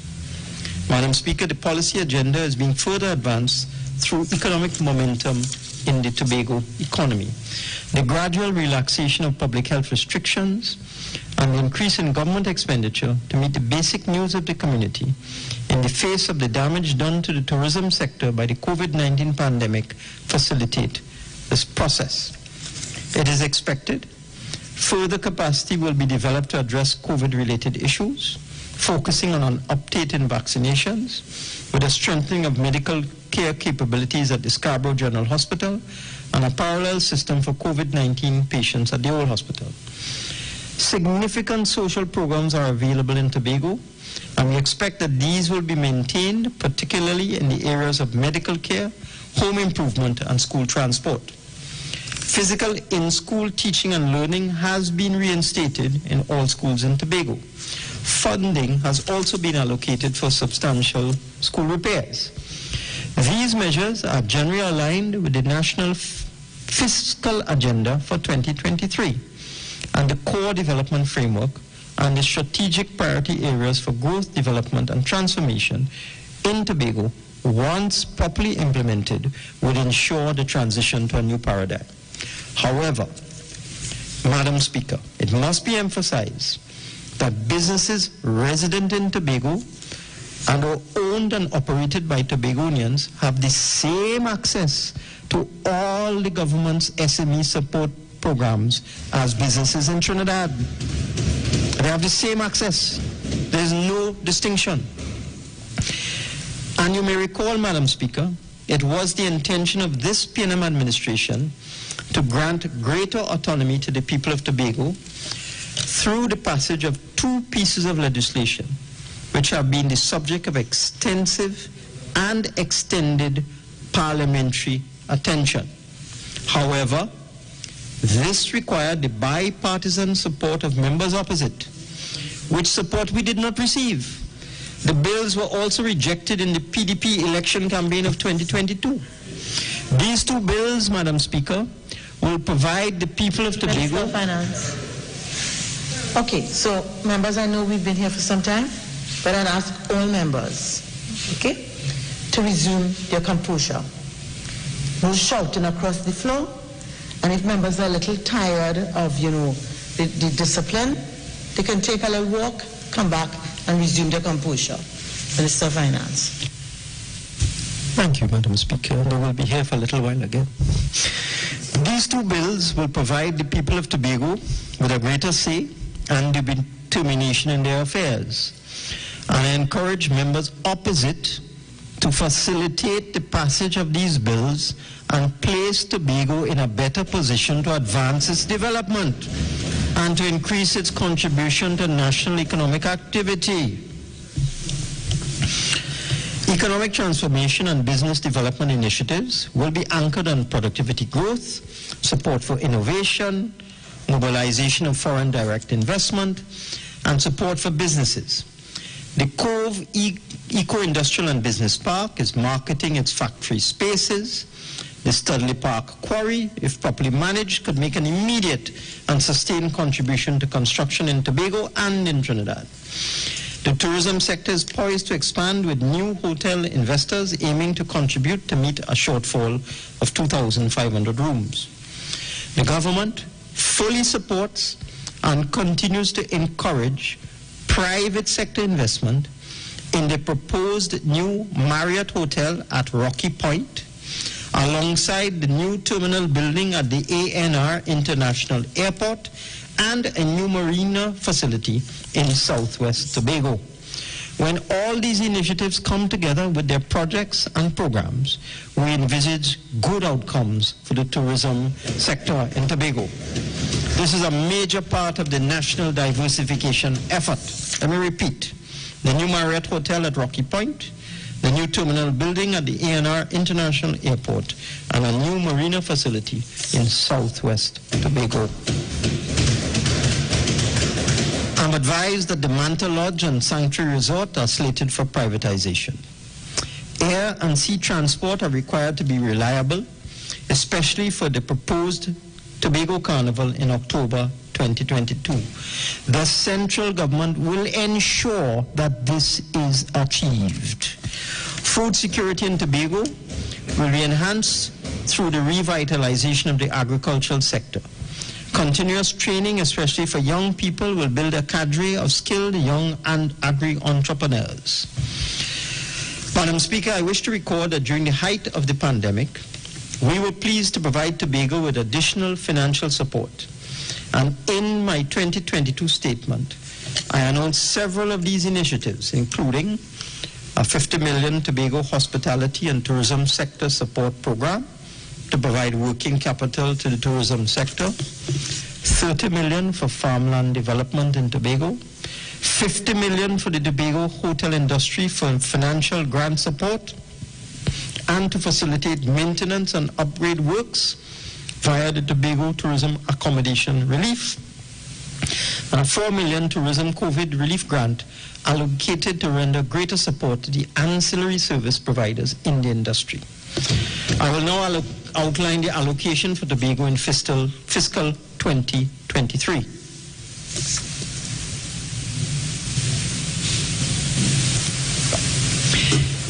In the absence of the passage of the proposed Tobago internal self-government legislation, which would have given the THA significantly greater responsibilities in Tobago, including the responsibility for the work now done and services provided by national agencies and authorities, which continue to be implemented and financed by the central government, and consistent with what we provided the PNM-led administration in the THA between 2016 and 2021, we are allocating the new PDP-led THA 4.3% of the total national budget in 2023. The allocation to the THA for fiscal year 2023 thus totals $2.521 billion. When disaggregated, $2.194 billion is allocated for recurrent expenditure, $300 million for the THA development program, $18 million for URP, and $9.2 million for CPEP in Tobago. The 2023 allocation to the THA thus represents an increase of $185 million over last year's allocation of $2.336 billion. It should be noted that the THA also has access to another $135 million in loan financing for its development projects from a loan finalized in previous years. And at the level of the central government, we have also arranged a further US $15 million, or approximately 100 million Trinidad dollars, in loan financing from CAF, the Andean Bank of Latin America, Development Bank of Latin America, for coastal protection works in Tobago. So, Madam Speaker, that is $2.521 billion in direct subvention, $135 million remaining from a $300 million loan, initiated by the previous administration in Tobago, and $100 million in loan financing from CAF for coastal protection in Tobago. I'm pleased to inform this House that as of last week, the Assembly was in receipt of 96.9% of its fiscal 22 allocation of $2.336 billion. And with just a few days remaining in this fiscal year, the THA will be in receipt of its full allocation for this fiscal year. You may also recall, Madam Speaker, that at the midterm, the Assembly was allocated an additional sum of $60 million to supplement its allocation, thus again reaffirming our commitment to support the work of the new THA administration. Madam Speaker, beyond the direct allocation to the THA, an additional $731.5 million is allocated to various ministries and state agencies to undertake and execute major projects and programs in Tobago in keeping with their responsibility under the 6th schedule of the THA Act 40 of 1996. This means that the overall allocation for expenditure in Tobago in 2023 exceeds $3 billion, and this does not take into account additional expenditure in the hundreds of millions of dollars by the central government on the air bridge, sea bridge, and national security. I now move to the medium-term policy framework. We have been using a medium-term transparent planning and budget formulation process as we seek to allocate public resources to their strategic priorities while ensuring overall fiscal discipline. This medium-term economic framework allows us to focus on the reliability and precision of the economic and fiscal outlook while recognizing the economic uncertainty which underpins any forecast. Indeed, we are aware of several downside risks which could derail our economic recovery. Production and project delays could be impacted if new virus strains become increasingly transmissible. Adverse global developments could add more volatility to crude oil, gas, and petrochemical prices. Conversely, stronger than projected global recovery could result in higher energy prices, thereby improving fiscal and external positions. So, although we have it more or less under control, we must keep an ever-watchful eye on the evolution and mutation of the COVID-19 virus. We've set in motion the major elements of our development strategy as outlined in the Roadmap to Recovery for Trinidad and Tobago, post-COVID-19 pandemic, as well as in my 2021 budget statement. We have been refining our projections in the context of the risks in the global economy and the domestic implications of the prolonged recent wave of COVID-19 and its successive variants. Our 3-year medium-term economic program, 2022 to 2024, is building on the current momentum in the domestic economy. We expect our economy will continue to generate growth after 2022. We are forecasting growth of 3% in 2023 and 2024. This growth dynamic is supported by an expansion in the energy sector over the period 2023 to 2024 with growth of 5% per year. The non-energy sector is also expected to grow over the same period by rates of 2% per year. We are consolidating our fiscal accounts. Higher energy revenues from the expected higher energy production and prices are paving the way to put our accounts on a sustainable basis. We are anticipating increased levels of revenue from the implementation of the new property and gaming taxes and the new revenue authority. At the same time, we are screening and rationalizing public expenditure while reshaping the structure of government expenditure to target social, educational, and health care programs. This pace of consolidation is providing space for growth-friendly expenditure, such as our $6.2 billion development program, while protecting essential expenditure. Accordingly, we have been putting our fiscal accounts on a sustainable basis. moving our accounts from negative to positive. We have stabilized our fiscal balance, putting it on an improving trajectory, and we are targeting positive fiscal balances in the coming years. As I said before, our fiscal consolidation process, revenue enhancement, and expenditure restraint is bringing our debt back down on a downward trajectory, from a high of over 80% of GDP in 2021 to 70% in 2022. Our current account balance is strengthening under the impact of the significant recovery in the energy sector, with the increase in domestic production coinciding with the buoyant international commodity prices. The combination of these external and internal factors augurs well for export earnings throughout the forecast period. The current account balance is projected to reach US $4.5 billion in 2022 and remain in surplus, while net official reserves are expected to remain robust and healthy throughout 2023, projected to reach over $7 billion in 2024 if all goes well. Madam Speaker, we have laid the right foundation to anchor our development journey to achieve our economic and social objectives. We are building on the current momentum. We are taking advantage of the current buoyancy in oil and gas prices, temporary as it might be, while strengthening our production capability and output in the oil and gas sector. We are focusing on building our non-oil sector, which now makes up over 50% of our GDP, to ensure we can quickly adjust to wild swings in commodity prices. I turn now to estimates of revenue and expenditure for 2023. As an oil and gas producing country, we only too well understand that crude oil prices fluctuate in the context of seasonal demand, world events, global growth and supply conditions.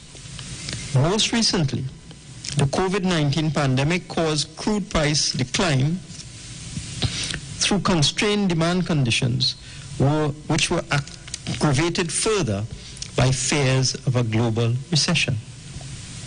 On the other hand, extended sanctions against Russian oil exports have increased uncertainty about supply from the world's second largest oil producer.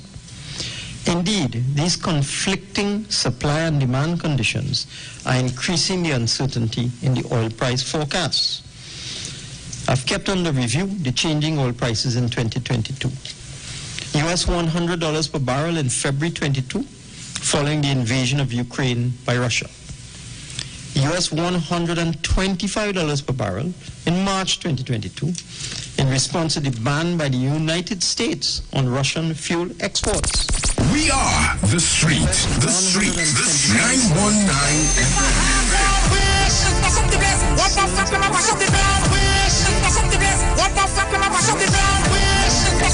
The only radio station bringing perfect balance between entertainment and talk. Updating you with current affairs and social issues. So what we should just sit down and take the foolishness that's being meted out because of you all you feel that all you real bad. Yes? Unlike his situation, and I don't even want to go back and bring up and highlight. You don't have a good record where that is concerned. Having you in the loop with trends and entertainment. Providing music that lives on.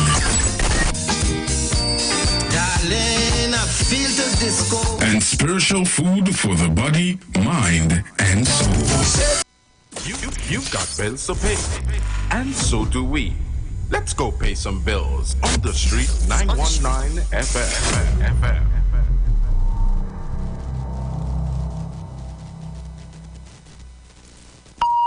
The views expressed are not necessarily the views of the management of the Street 919 FM. Every Friday, it's all about Fire Mood Soca Fridays with MC Duke and Selector Kochi from 6 straight to 9 p.m. blazing all the latest and past soca hits. So remember, make it a line, make it a day, rock and come in, you know. It's all about Fire Mood Soca Fridays on the Street 919 FM. You don't know. Turn your lights down low and listen to the Master's radio. Get in touch with God.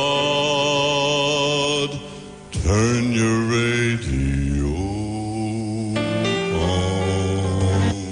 You are invited to join Pastors Morris and Agnes Johnson of the Church of the Firstborn Assembly Miracle Center, located at number 399 Eastern Main Road, Brico in Sangre Grande, for the old-time Gospel Hour Family Radio Ministry every Sunday from 1 p.m. to 6 p.m., to the Children's Hour Worship Ministry of the Word and the Family Forum every Tuesday from 9 a.m. to 10 a.m., The Law and You, and every Friday evening from 9 p.m. to 5 a.m. All Night Prayer Live, designed with you in mind. This program deals with today's issues from a biblical perspective. You will also be given the opportunity to call in and interact with us. Micah 6:8 says, He hath showed thee, O man, what is good, and what doeth the Lord require of thee, but to do justly and to love mercy and walk humbly with thy God. Your financial support through the First Citizens Bank will be greatly appreciated. Account number 795222. For further information, call 753-1113 or email us at church668hope@gmail.com.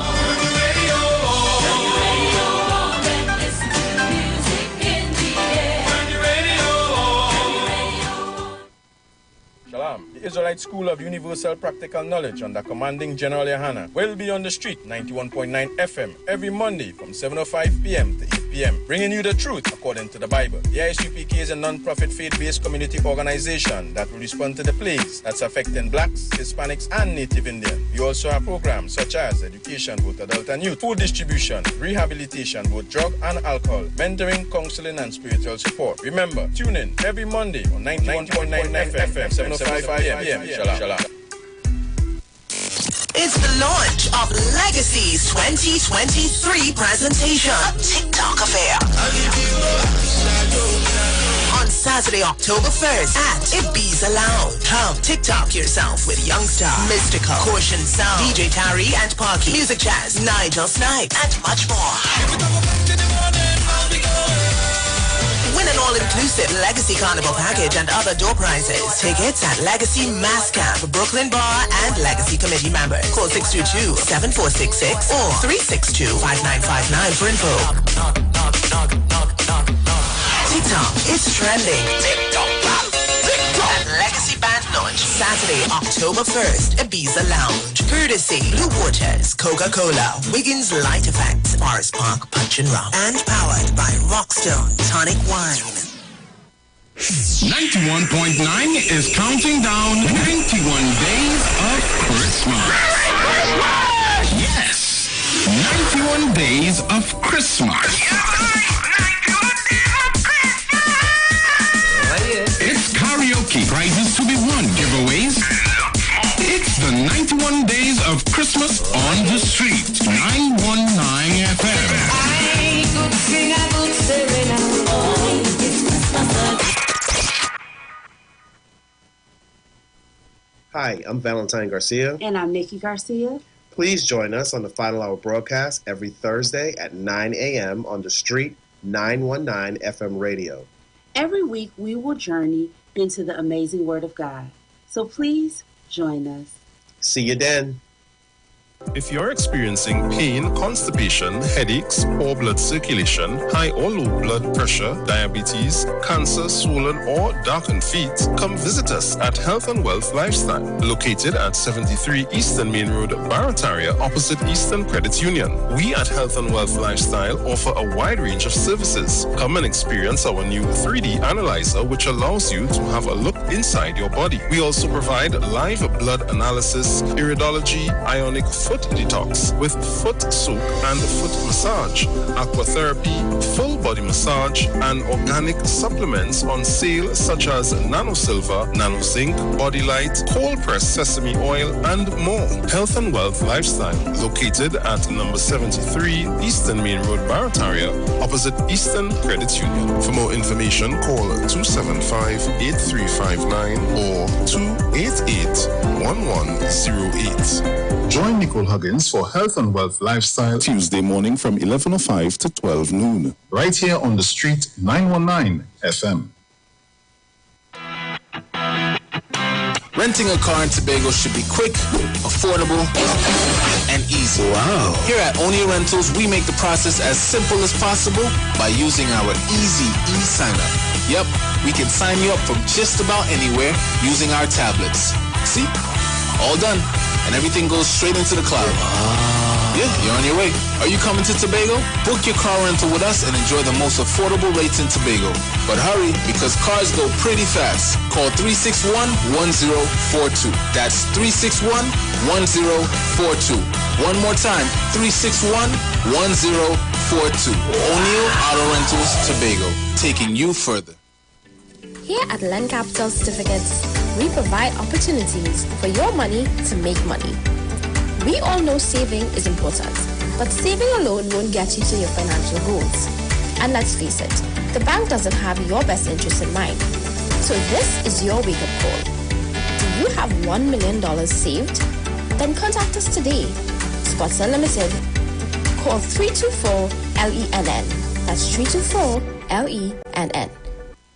Tune into the street 91.9 FM. Every Sunday from 10:05 a.m. to 11 a.m. For the Repairing of the Breach radio program with me, Bishop Showinau Thomas. The scripture says, and they that shall be of thee shall build the old waste places. Thou shalt raise up the foundation of many generations, and thou shalt be called the repairers of the breach, the restorers of the paths to dwell in. Don't miss it. Repairing the Breach radio program with Bishop Sherwin R. Thomas on the street 919 FM every Sunday from 10:05 a.m. to 11 a.m.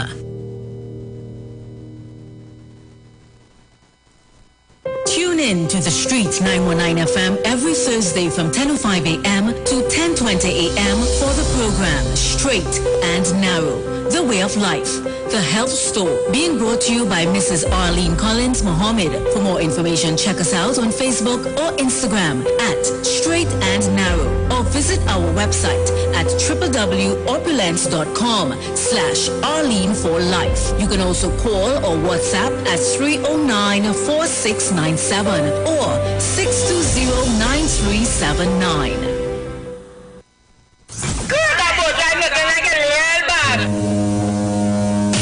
Are you ready for that boat experience again?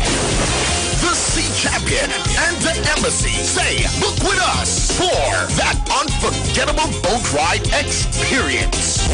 Sea Champion leaving from King's Wharf, San Fernando, and the Embassy leaving from Breakfast Shed, Port of Spain, or Westside Trinidad. For more information, call 399-5959, 281-4723, or email us at coralvisiontT@gmail.com. Book now and reserve your cruise.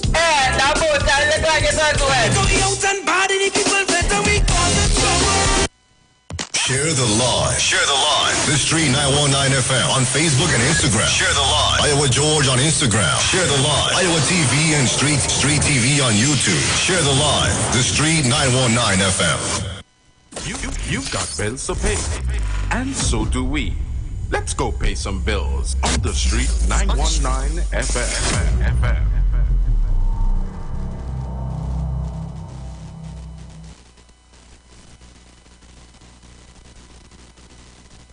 On January 1st, 2023.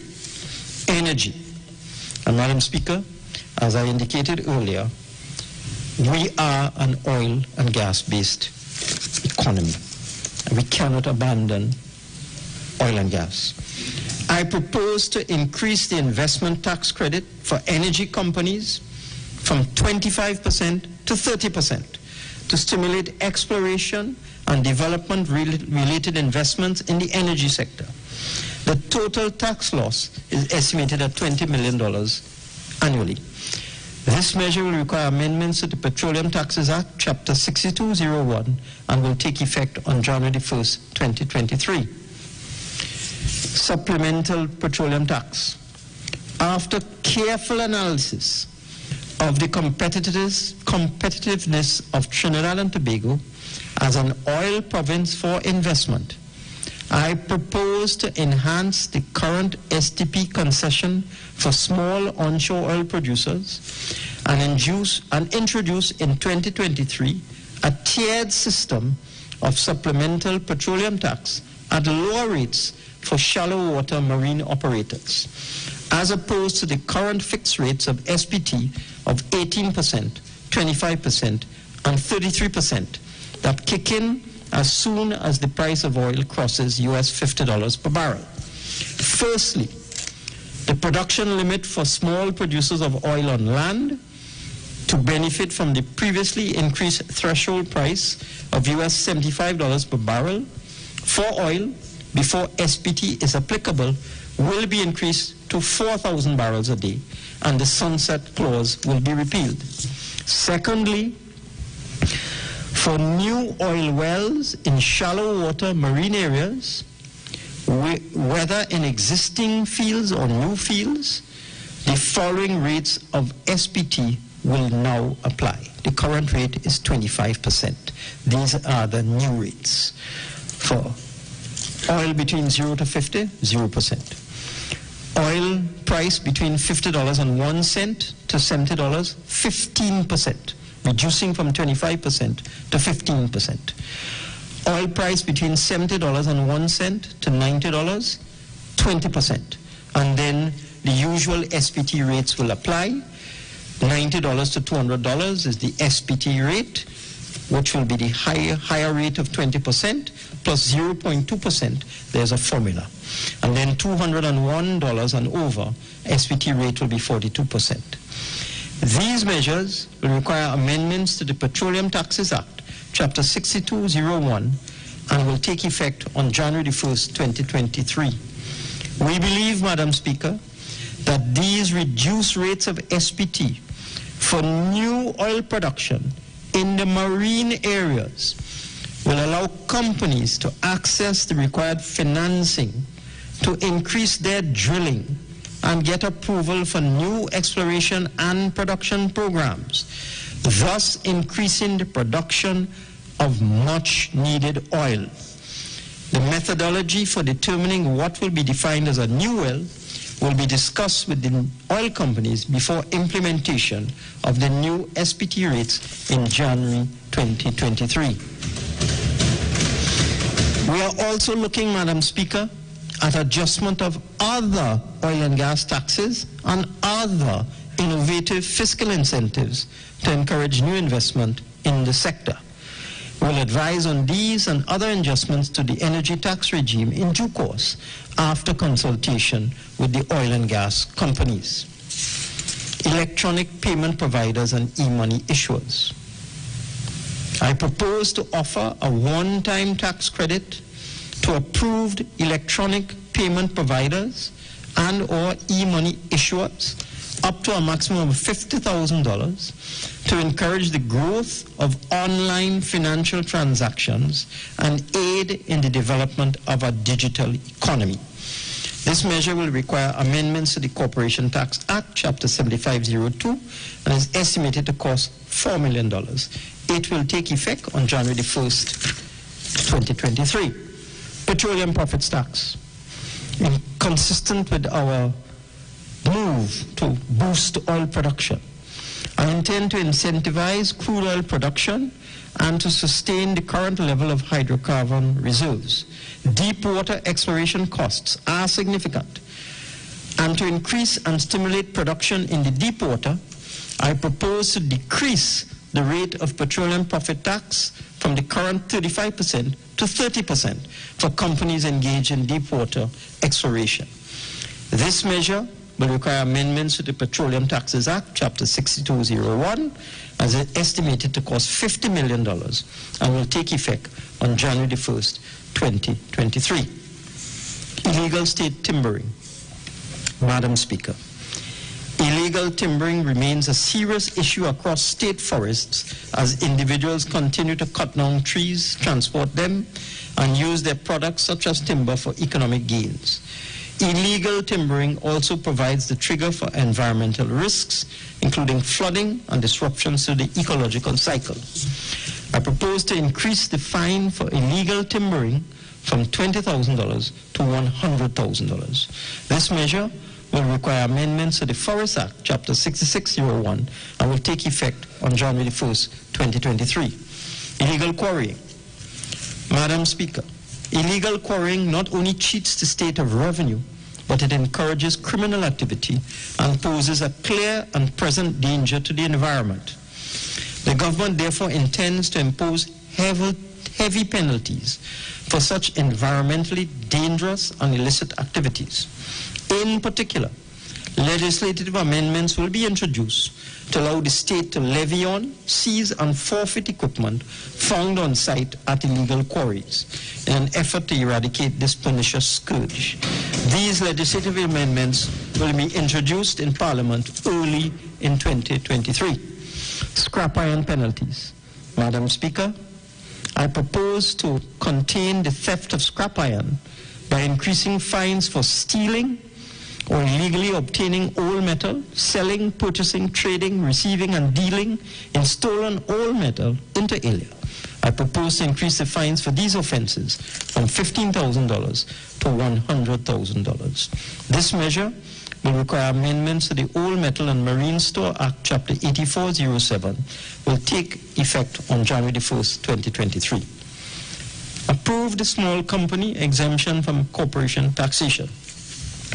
Madam Speaker, I'm amending Section 16A of the Corporation Tax Act, Chapter 7502, to expand the exemption of approved small companies from the payment of corporation tax for a period of 5 years to 6 years. The measure will facilitate further relief to the small and medium enterprise sector and will take effect on January 1st, 2023. Renewable energy. Madam Speaker, I am waiving VAT on new equipment for manufacturing companies utilizing alternate energy technologies, renewable energy options such as gasifiers to use biomass, and harnessing renewable energy through wind, solar, and water. The certification of documents for this renewable energy will be a collaborative effort between the ministers responsible for trade and for energy. The measure will last for 1 year, effective on January 1st, 2023, and will terminate on December 31st, 2023.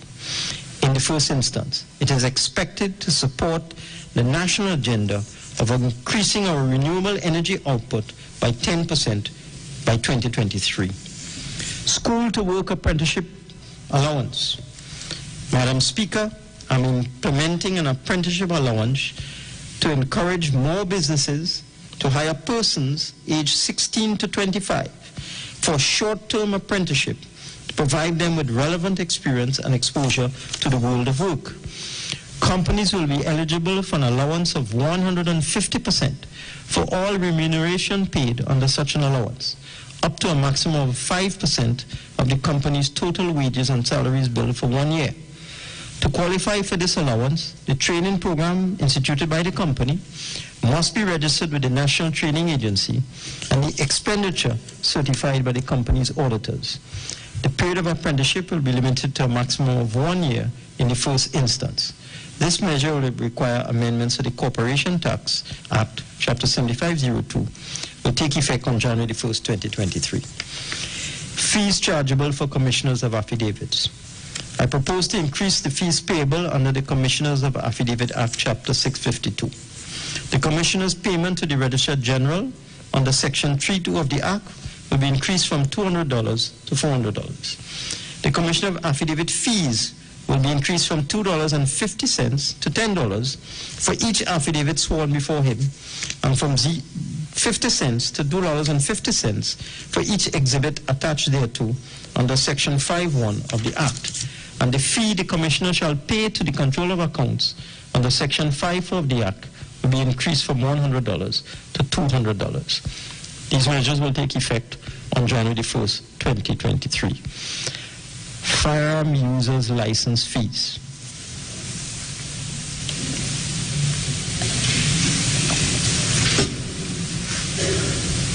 Madam Speaker, I propose to increase by 100% all firearm user license fees, FULs, under the third schedule of the Firearms Act, Chapter 1601, with the exception of assault weapons, which will now have significantly higher license fees than other types of firearms. The government also intends to restrict the ownership of assault weapons and associated ammunition by private citizens. In the meantime, while legislative amendments are being prepared to achieve this, the license fees for ownership of assault weapons in private hands will be increased to $5,000 per year, while the annual license fee for ownership of an assault weapon for use on a firing range will increase to $1,000. These measures will require amendments to the Firearms Act, Chapter 1601, will take effect on January 1st, 2023. And now, Madam Speaker, a tax amnesty. We recognize that because of the public health restrictions and adverse economic effects of the COVID-19 pandemic, many businesses, especially small businesses, suffered such severe loss of income in 2020 and 2021 that they fell behind in their taxes. Although we introduced an amnesty in 2021, many businesses were still struggling to keep afloat and were unable to take advantage of the amnesty at that time. Accordingly, I propose to introduce an amnesty on penalties and interest on taxes owed up to and including the year ended December 31st, 2021. The amnesty will run from November the 14th, 2022 to February the 17th, 2023. This measure will require amendments to the various tax laws and is expected to raise between $300 million to $500 million. Oil pollution. Oil pollution presents a threat to the environment as well as to the socio-economic welfare of our citizens. I propose to increase the penalty from $10,000 to $100,000 for oil pollution. And this will require amendments to the Oil Pollution of Territorial Waters Act, Chapter 3703. This measure will take effect on January 1st, 2023. The threat of the giant African snail and other pests. Madam Speaker, food security remains a priority of this government. The giant African snail is one of the world's most destructive land snails. It is classified as a fast-growing pest that feeds primarily, but not exclusively, on many plants, including vegetables, leguminous crops, citrus, papaya, cacao, and ornamentals. This alien invasive species of quarantine importance was first reported in Trinidad in October 2008 and is now present in many areas of Trinidad, including the Diego Martin Valley, Maraval Valley, Vedas Bay, Mount Lambert, Aranguez North and South, Barataria, Couva, Chagonas, and Point Fortin. Other invasive threats identified include the Maruga locusts affecting the southern parts of the country, which also pose a risk to food security. To complement the existing mitigation strategies, I propose to allocate an additional $3 million to the Ministry of Agriculture, Land and Fisheries in our fight against these destructive pests for marketing and awareness campaigns, training of staff, and agricultural supply materials. I now come to the inter-island air bridge and sea bridge travel. Madam Speaker, we have recently procured 2 modern fast sea ferries, the APT James and the Bucko Reef, and their performance has been excellent in passenger and cargo service delivery. Similarly, we have also procured 9 Boeing 737-8 aircraft to complement the aircraft fleet at Caribbean Airlines. Revenues from international travel are used to subsidize the inter-island air bridge. Additionally, the rise in global energy commodity prices has resulted in higher operational costs for both the inter-island air bridge and sea bridge. In this regard, and consistent with our overall policy of sharing the burden of the cost of transport, I propose to increase the cost of inter-island air travel for all tickets by $50 as follows. The one-way fare on the air bridge will now move from $150 to $200. The estimated increase in annual revenue to Caribbean Airlines for the operation of the air bridge will be $50 million, which, with this increased price, will still require subsidy of the air bridge by over $50 million a year. With respect to the sea bridge, currently, persons aged 60 and over travel free on the sea bridge. I propose to introduce a charge for persons over 60 of $25 one way. The standard class on the sea bridge at this point in time, the ticket cost is $50. This will be increased to $75. The premium cabins on the ferries currently attract a charge of $100. This will be increased to $150. The estimated increase in annual revenue for the sea bridge will be $30 million, which will still operate a loss and will be supported by subsidy in the amount of $170 million a year. These measures will take effect on the 1st of January 2023. Government assistance for tuition expenses, GATE. Madam Speaker, we recognize that many students, especially those from underprivileged backgrounds, need to work and study at the same time, or simply can't afford to study full-time to pursue a pathway to a bachelor's degree or advanced technical diploma. In addition, some of these students are unable to qualify to enter a bachelor's degree program, such as medicine or engineering, at their first attempt. Such students quite often have no choice but to access GATE to complete an intermediate program, such as N1 at UWI, an associate degree or diploma level program of study, and then seek to move on to a baccalaureate level degree program. However, they are currently debarred from accessing GATE twice. In recognition of the hardships that these students face, we will relax these restrictions and provide tuition assistance for those students who have already accessed GATE at a diploma, associate degree, or lower TVET level to pursue baccalaureate level degree programs consistent with the country's development needs.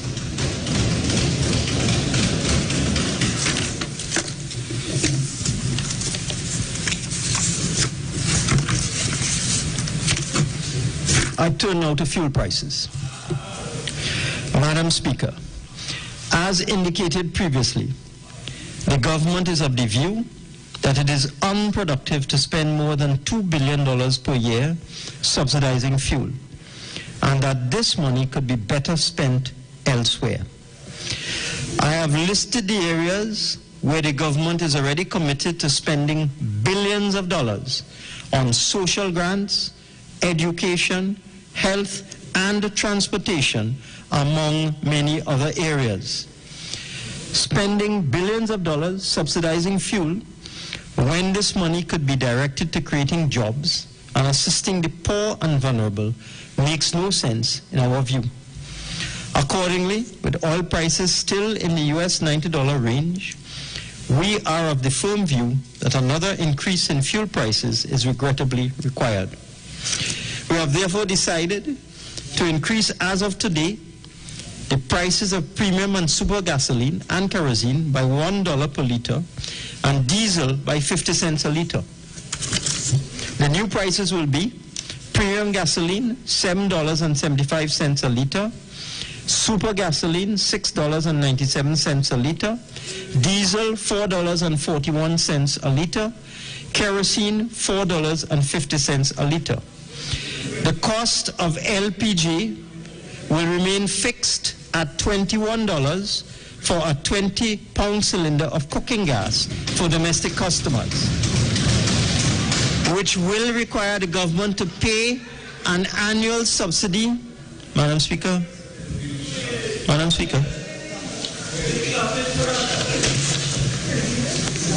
Members, we're almost at the end. And you know, these are the parts that we all like to hear. Okay?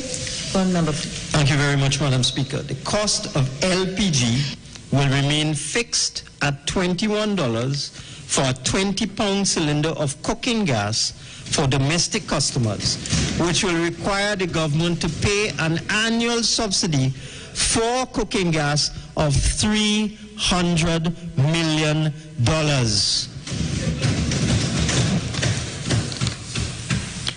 It should be noted that at these new fuel prices, if oil prices average US $95 per barrel for fiscal 2023, the government will still be required to spend $1.45 billion to subsidize the price of fuel. And if oil prices average US $90 per barrel in 2023, we will still have to spend $1.2 billion subsidizing fuel. In treating with this matter, we had lengthy discussions on how we should approach the question of fuel price increase. We thought of fully liberalizing fuel prices and allowing prices to be set by the market, as occurs in almost every other Caribbean country and most of the world. But that would have caused a huge increase in the price of diesel, the main fuel for public transport and the transport of goods. The price of diesel would have to be doubled to almost $8 per liter. We considered increasing the price of all fuels, including diesel, by $1 a liter, which would still require government to find $1.25 billion to subsidize the price of fuel in 2023 at an oil price of US $95 per barrel, or $1 billion at an oil price of US $90 per barrel. But we felt that any drastic increase in the price of diesel would affect those least able to afford it. Cognizant of the effect on the cost of living, therefore, while increasing the price of gasoline and kerosene by $1 per liter, we decided instead to increase the price of diesel by only 50 cents a liter, from $3.91 per liter to $4.41 per liter. This lower level of increase in the price of diesel compared to the other motor fuels is being implemented to reduce the impact of an increase in price of this very important fuel, which would have wider effect, especially on the most disadvantaged groups in the society. It should be noted that the consumption of diesel accounts for 40% of all fuel consumed in Trinidad and Tobago, or approximately 400,000 liters per year. As mentioned above, this will require us, these new prices, to spend $1.45 billion in 2023 if oil averages US 95 per barrel, or $1.25 billion per year if oil averages US 90 per barrel. Therefore, Madam Speaker, to alleviate the effect of these increases in the price of fuel on the most vulnerable in our society, we shall in 2023 give all recipients of social grants, namely recipients of public assistance, disability, food support, and senior citizens pension, a one-time transport grant of $1,000. It should be noted that this transport grant facility is temporary and shall remain in place only insofar as the price of oil remains at elevated levels. This measure, this transport grant of $1,000, will assist 175,000 persons and will cost $175 million and be implemented on or before the end of January 2023. In conclusion, Madam Speaker, we have always placed the national interest at the center of our developmental agenda. We have sought to foster a unity of purpose and the well-being of our citizens in our Roadmap to Recovery program. We will achieve macroeconomic sustainability over the medium term, with an emphasis on fiscal and debt consolidation, with a social conscience, while at the same time creating the fiscal space to address critical challenges. The resulting stability conditions of low inflation and interest rates, as well as a competitive exchange rate, will engender increasing savings and investments to finance growth and development. We are building strong public institutions to underpin our growth and development. We are consolidating gains as we invest heavily in national infrastructure projects, including projects involving roads, drainage, schools, hospitals, public buildings and facilities, tourism sites, ICT, water supply, and electrification, among other development projects and programs to create employment and stimulate economic activity. We are supporting our youth in national development, in particular their digital skills, and we are attracting them to the agricultural sector in light of our aging farmers. We are continuing to improve the health of our citizens, including raising the COVID-19 vaccination rates. We are enhancing investments in digital technology, which will underpin the modern and diversified economy.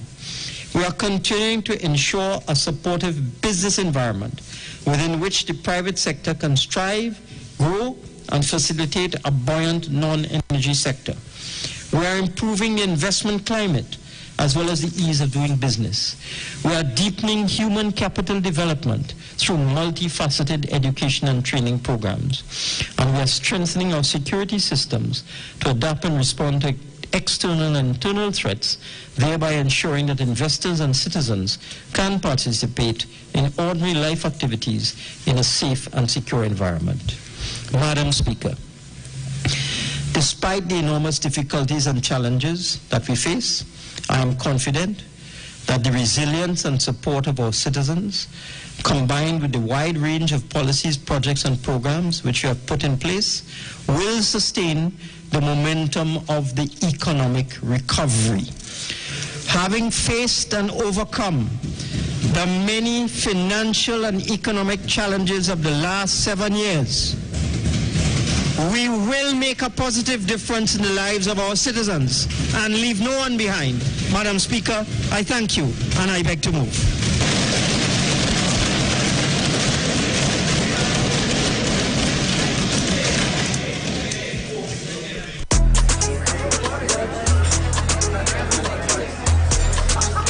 By 20, 50 by 25.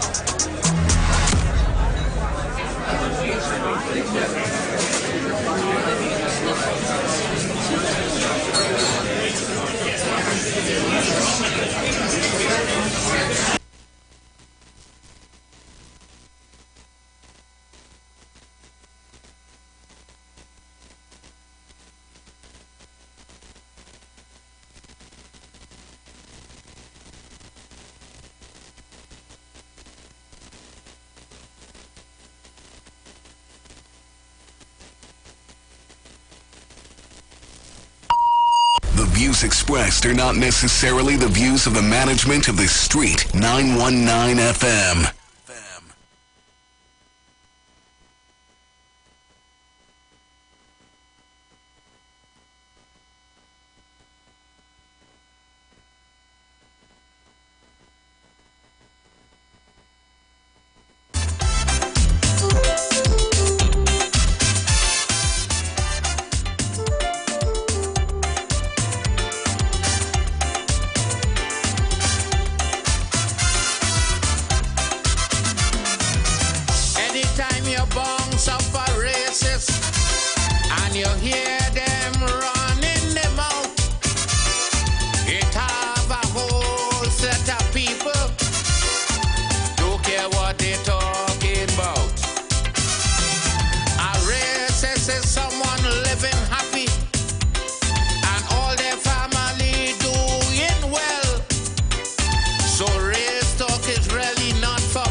I'm in the building.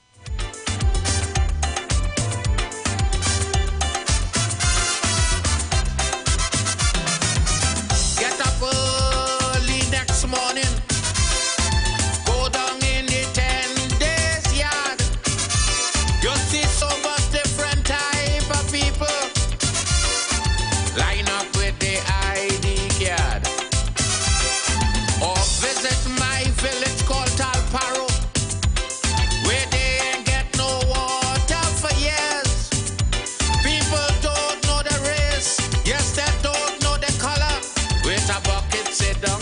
Protests outside the parliament. There is protest outside the parliament. The usual suspects are on the loose.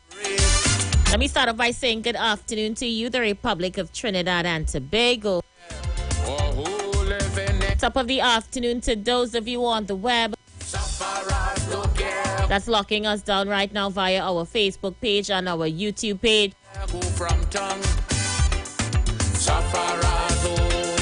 The United National Congress and their supporters is gathering outside our parliament as they are protesting the budget. Yeah. Big protest taking place right now. I understand Kamla Prasad Bisesa addressed the crowd on her way in, as well as Rodney Charles. Hospital. And I know that you would be shocked to see so much different race of people line up waiting on the dock. Or pay a visit to the AIDS ward, where they ain't find no cure as yet. People don't know the race. Yes, they can't remember the color. All they know is that they feel in debt. Just to let you know, the budget is on the way. They have taken a break. Are you comfortable with what you've heard in the budget thus far? I'm going to go straight to the phone line. Or who living in who place? Suffer. Premium and super gasoline to raised by $1 with immediate effect. The Sea Bridge to be increased by $25 to senior citizens who currently pay nothing. The air bridge goes from 150 to 200 one way. HDC to be split up into 3 separate companies, among other things. It is budget day. TNT, how you feeling? The lines are open. 3420081. That's 3420081. 771-1791. That's 771-1791. 466-5391. Let's go. But poor people, we have nothing. Don't know where the next meal coming from. So I want you to go and to tell all them racists, suffering makes us one. Now tell them racists, sufferers don't care about color. Let's go, caller, you live. Good afternoon, Aisha. Good afternoon. Aisha, I had listened to practically the entire budget, and I must give the Minister of Finance, Mr. Colin Iwer, kudos. He could not have done better. He left diesel just 50 cents more. He allowed the Sea Bridge, the elders who, like myself, who would have been able to travel free, we just pay $25. Most of us who travel on the Sea Bridge could pay $25, Aisha. I think the government is pointing us, Trinidad and Tobago, in the right direction. And you see those people we see in front of the Parliament building, forget them. We can't think about them again. This country has to go forward. Have a good evening, Aisha. All right, so let me say good afternoon to those of you on YouTube. 326 people. Patricia McKenzie is sending blessings. Oh my Point Kumana Sharon says, I'll pay $25. Yeah. Sharon have no problem paying she $25 to get over to Tobago. Reformist Titi Love says old age pensioners get $1,000, one of the package for something. I don't know. I haven't gone through the entire thing. We just hearing snips and pieces of it, bits and pieces of it. Let me go on over to Facebook and see what you're saying. Christine Edward Farrow said, we old age people getting $1,000 from the end of January for a time until prices change for transport. Congratulations to pensioners. Anytime you're born, let's go again. You're live. Hi, sister. Good evening. My dear brother. Man, excellent budget. Yeah. 2 points besides all that you outlined. And gasoline, diesel going up by $1. You're going to getting $1,000, right? Old people getting $1,000 for traveling allowance, right? 100 and something thousand and cost me almost billion. But you know something? My debt to GDP has just moved from 80 something percent to 70 something percent. Right? That is very, very good, Aisha, right? But you know, I have one more point, and my young man will may not talk it. But you know something? Since they charge the man who's driving the Benz, you realize everybody get quiet? Everybody silent. So since they charge the man with the Benz, the man who's driving the Benz, not the man who say he own it, they decide that they're going on, we go make a ginger in front of the Red House so we can change the conversation. That ain't changing the conversation. Jail is another trouble. But I must give the finance minister kudos. Excellent budget, my dear. Thank you so much. The people are having their say. What's your thought?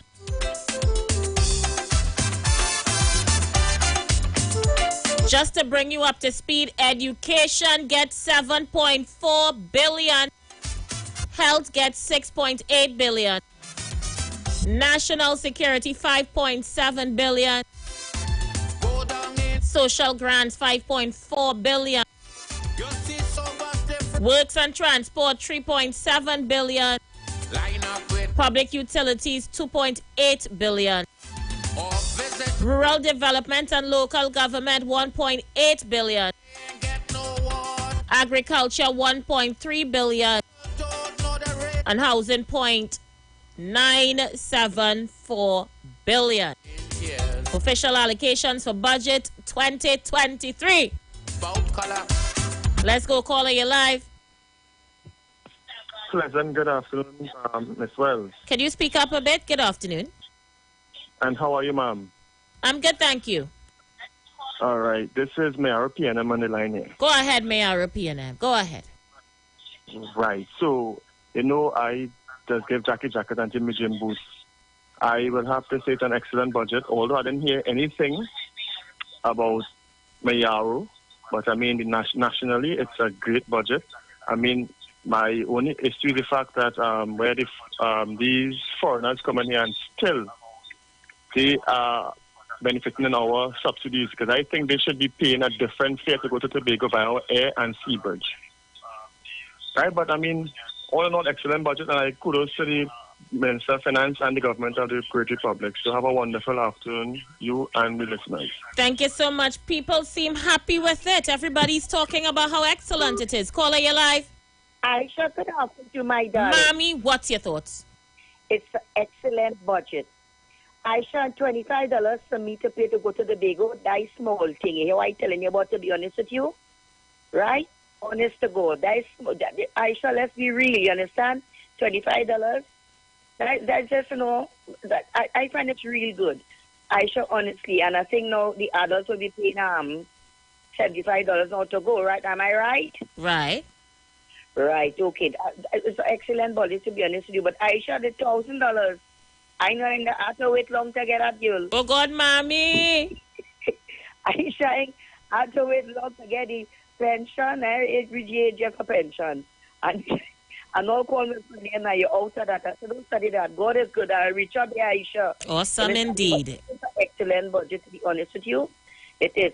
And what happened? The rum shop was outside of Parliament. They're outside in the numbers. Yeah, they even said know what take place in the Parliament. Yeah, the drunken pussy and them outside there. You know what I'm telling you about? They even said know what take place in Parliament.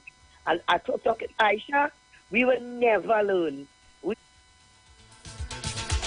Mommy, we're going on with your phone. People feeling to party with this budget, boy. Everybody talking about how good it is.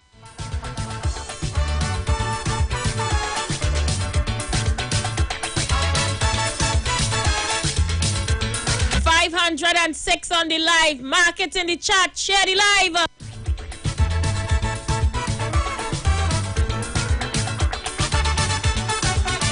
Stop all housework you're doing. Tonight we going and have some fun. I just feel it to party the way we used to when we was young. Just put on something sexy so you'll be free to move around. Make sure the children okay.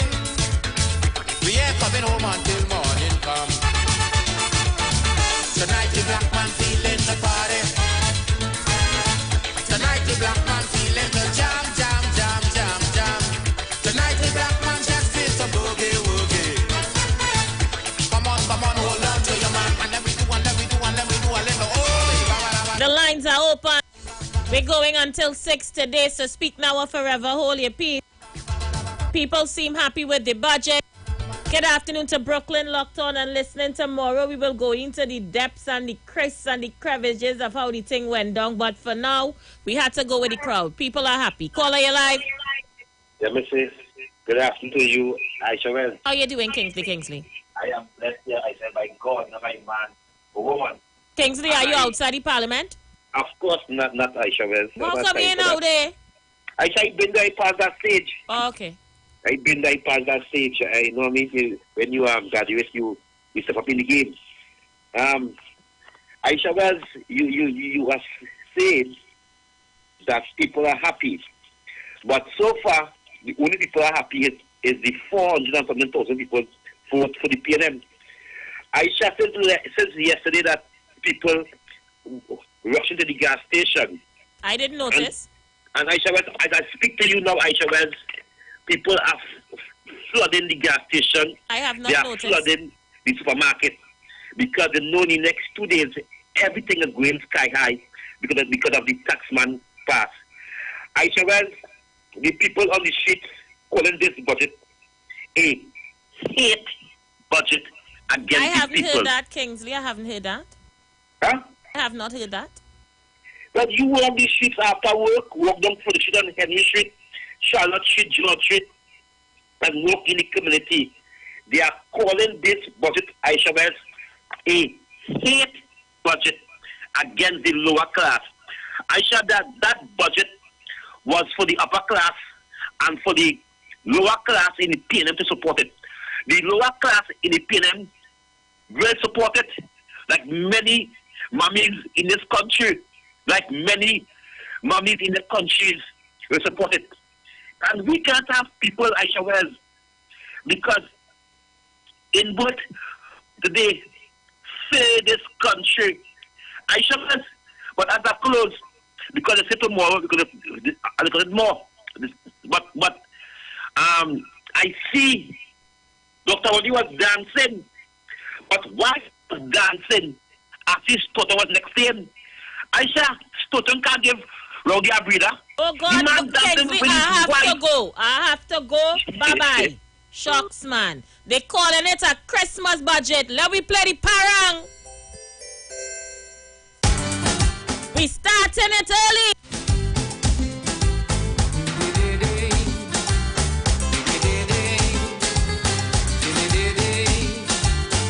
The lines are open. I just have a few more minutes on the inside. People, please, with the budget. It's a Christmas budget, they calling it. I don't know about Kingsley, but hater budget. It's a Christmas budget. Let's go. Put the drinks on the table. I hope you buy it. Me and the boys come to give you a parang. We ain't even till the liquor done.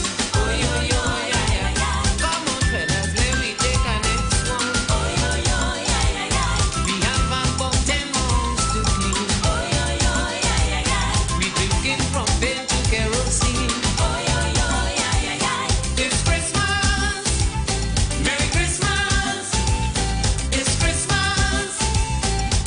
Hello, caller, you live. Hi, sister. Hi, dear brother. I don't worry with the man who does wear the dress. You don't know if he red, green, or yellow. Don't know where you for. You don't know where you for. Right. You know what? This is the first time in 15 years, Aisha, that if I make $1,000, I spend $1,000. And you know why I get me there? Because I put $1 billion in the Heritage and Stabilization Fund, and my gas, or let's call it subsidy, was $1 billion. Other than that, Aisha, other than that, I'd spend exactly what I own in 2022. Exactly what I own. I ain't borrow to say I run past my budget. So this is the first time in 15 years. Compared to administration who was telling me, Mr. Manning, spending too much money, and leave me that budget at 63 billion, Aisha. I ain't reached there yet in 7 years. Right? Excellent budget. They can't take that short man at all. They have to live with that election in the next 3 years. Or let's don't have it in both. Or let's take it both for now. They calling it a Christmas budget.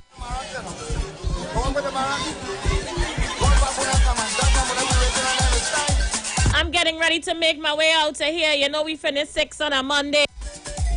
But we're going to go through figures tomorrow and really break it down, yeah? But the parang start.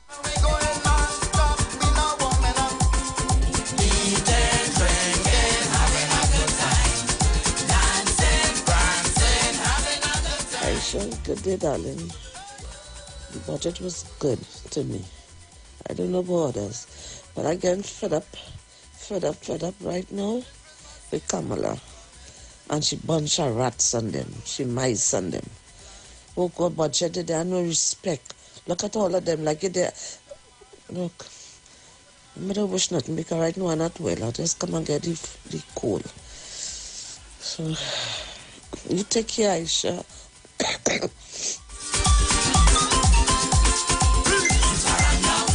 The parang now starts all year until tomorrow. Be safe and have a good one. Love you.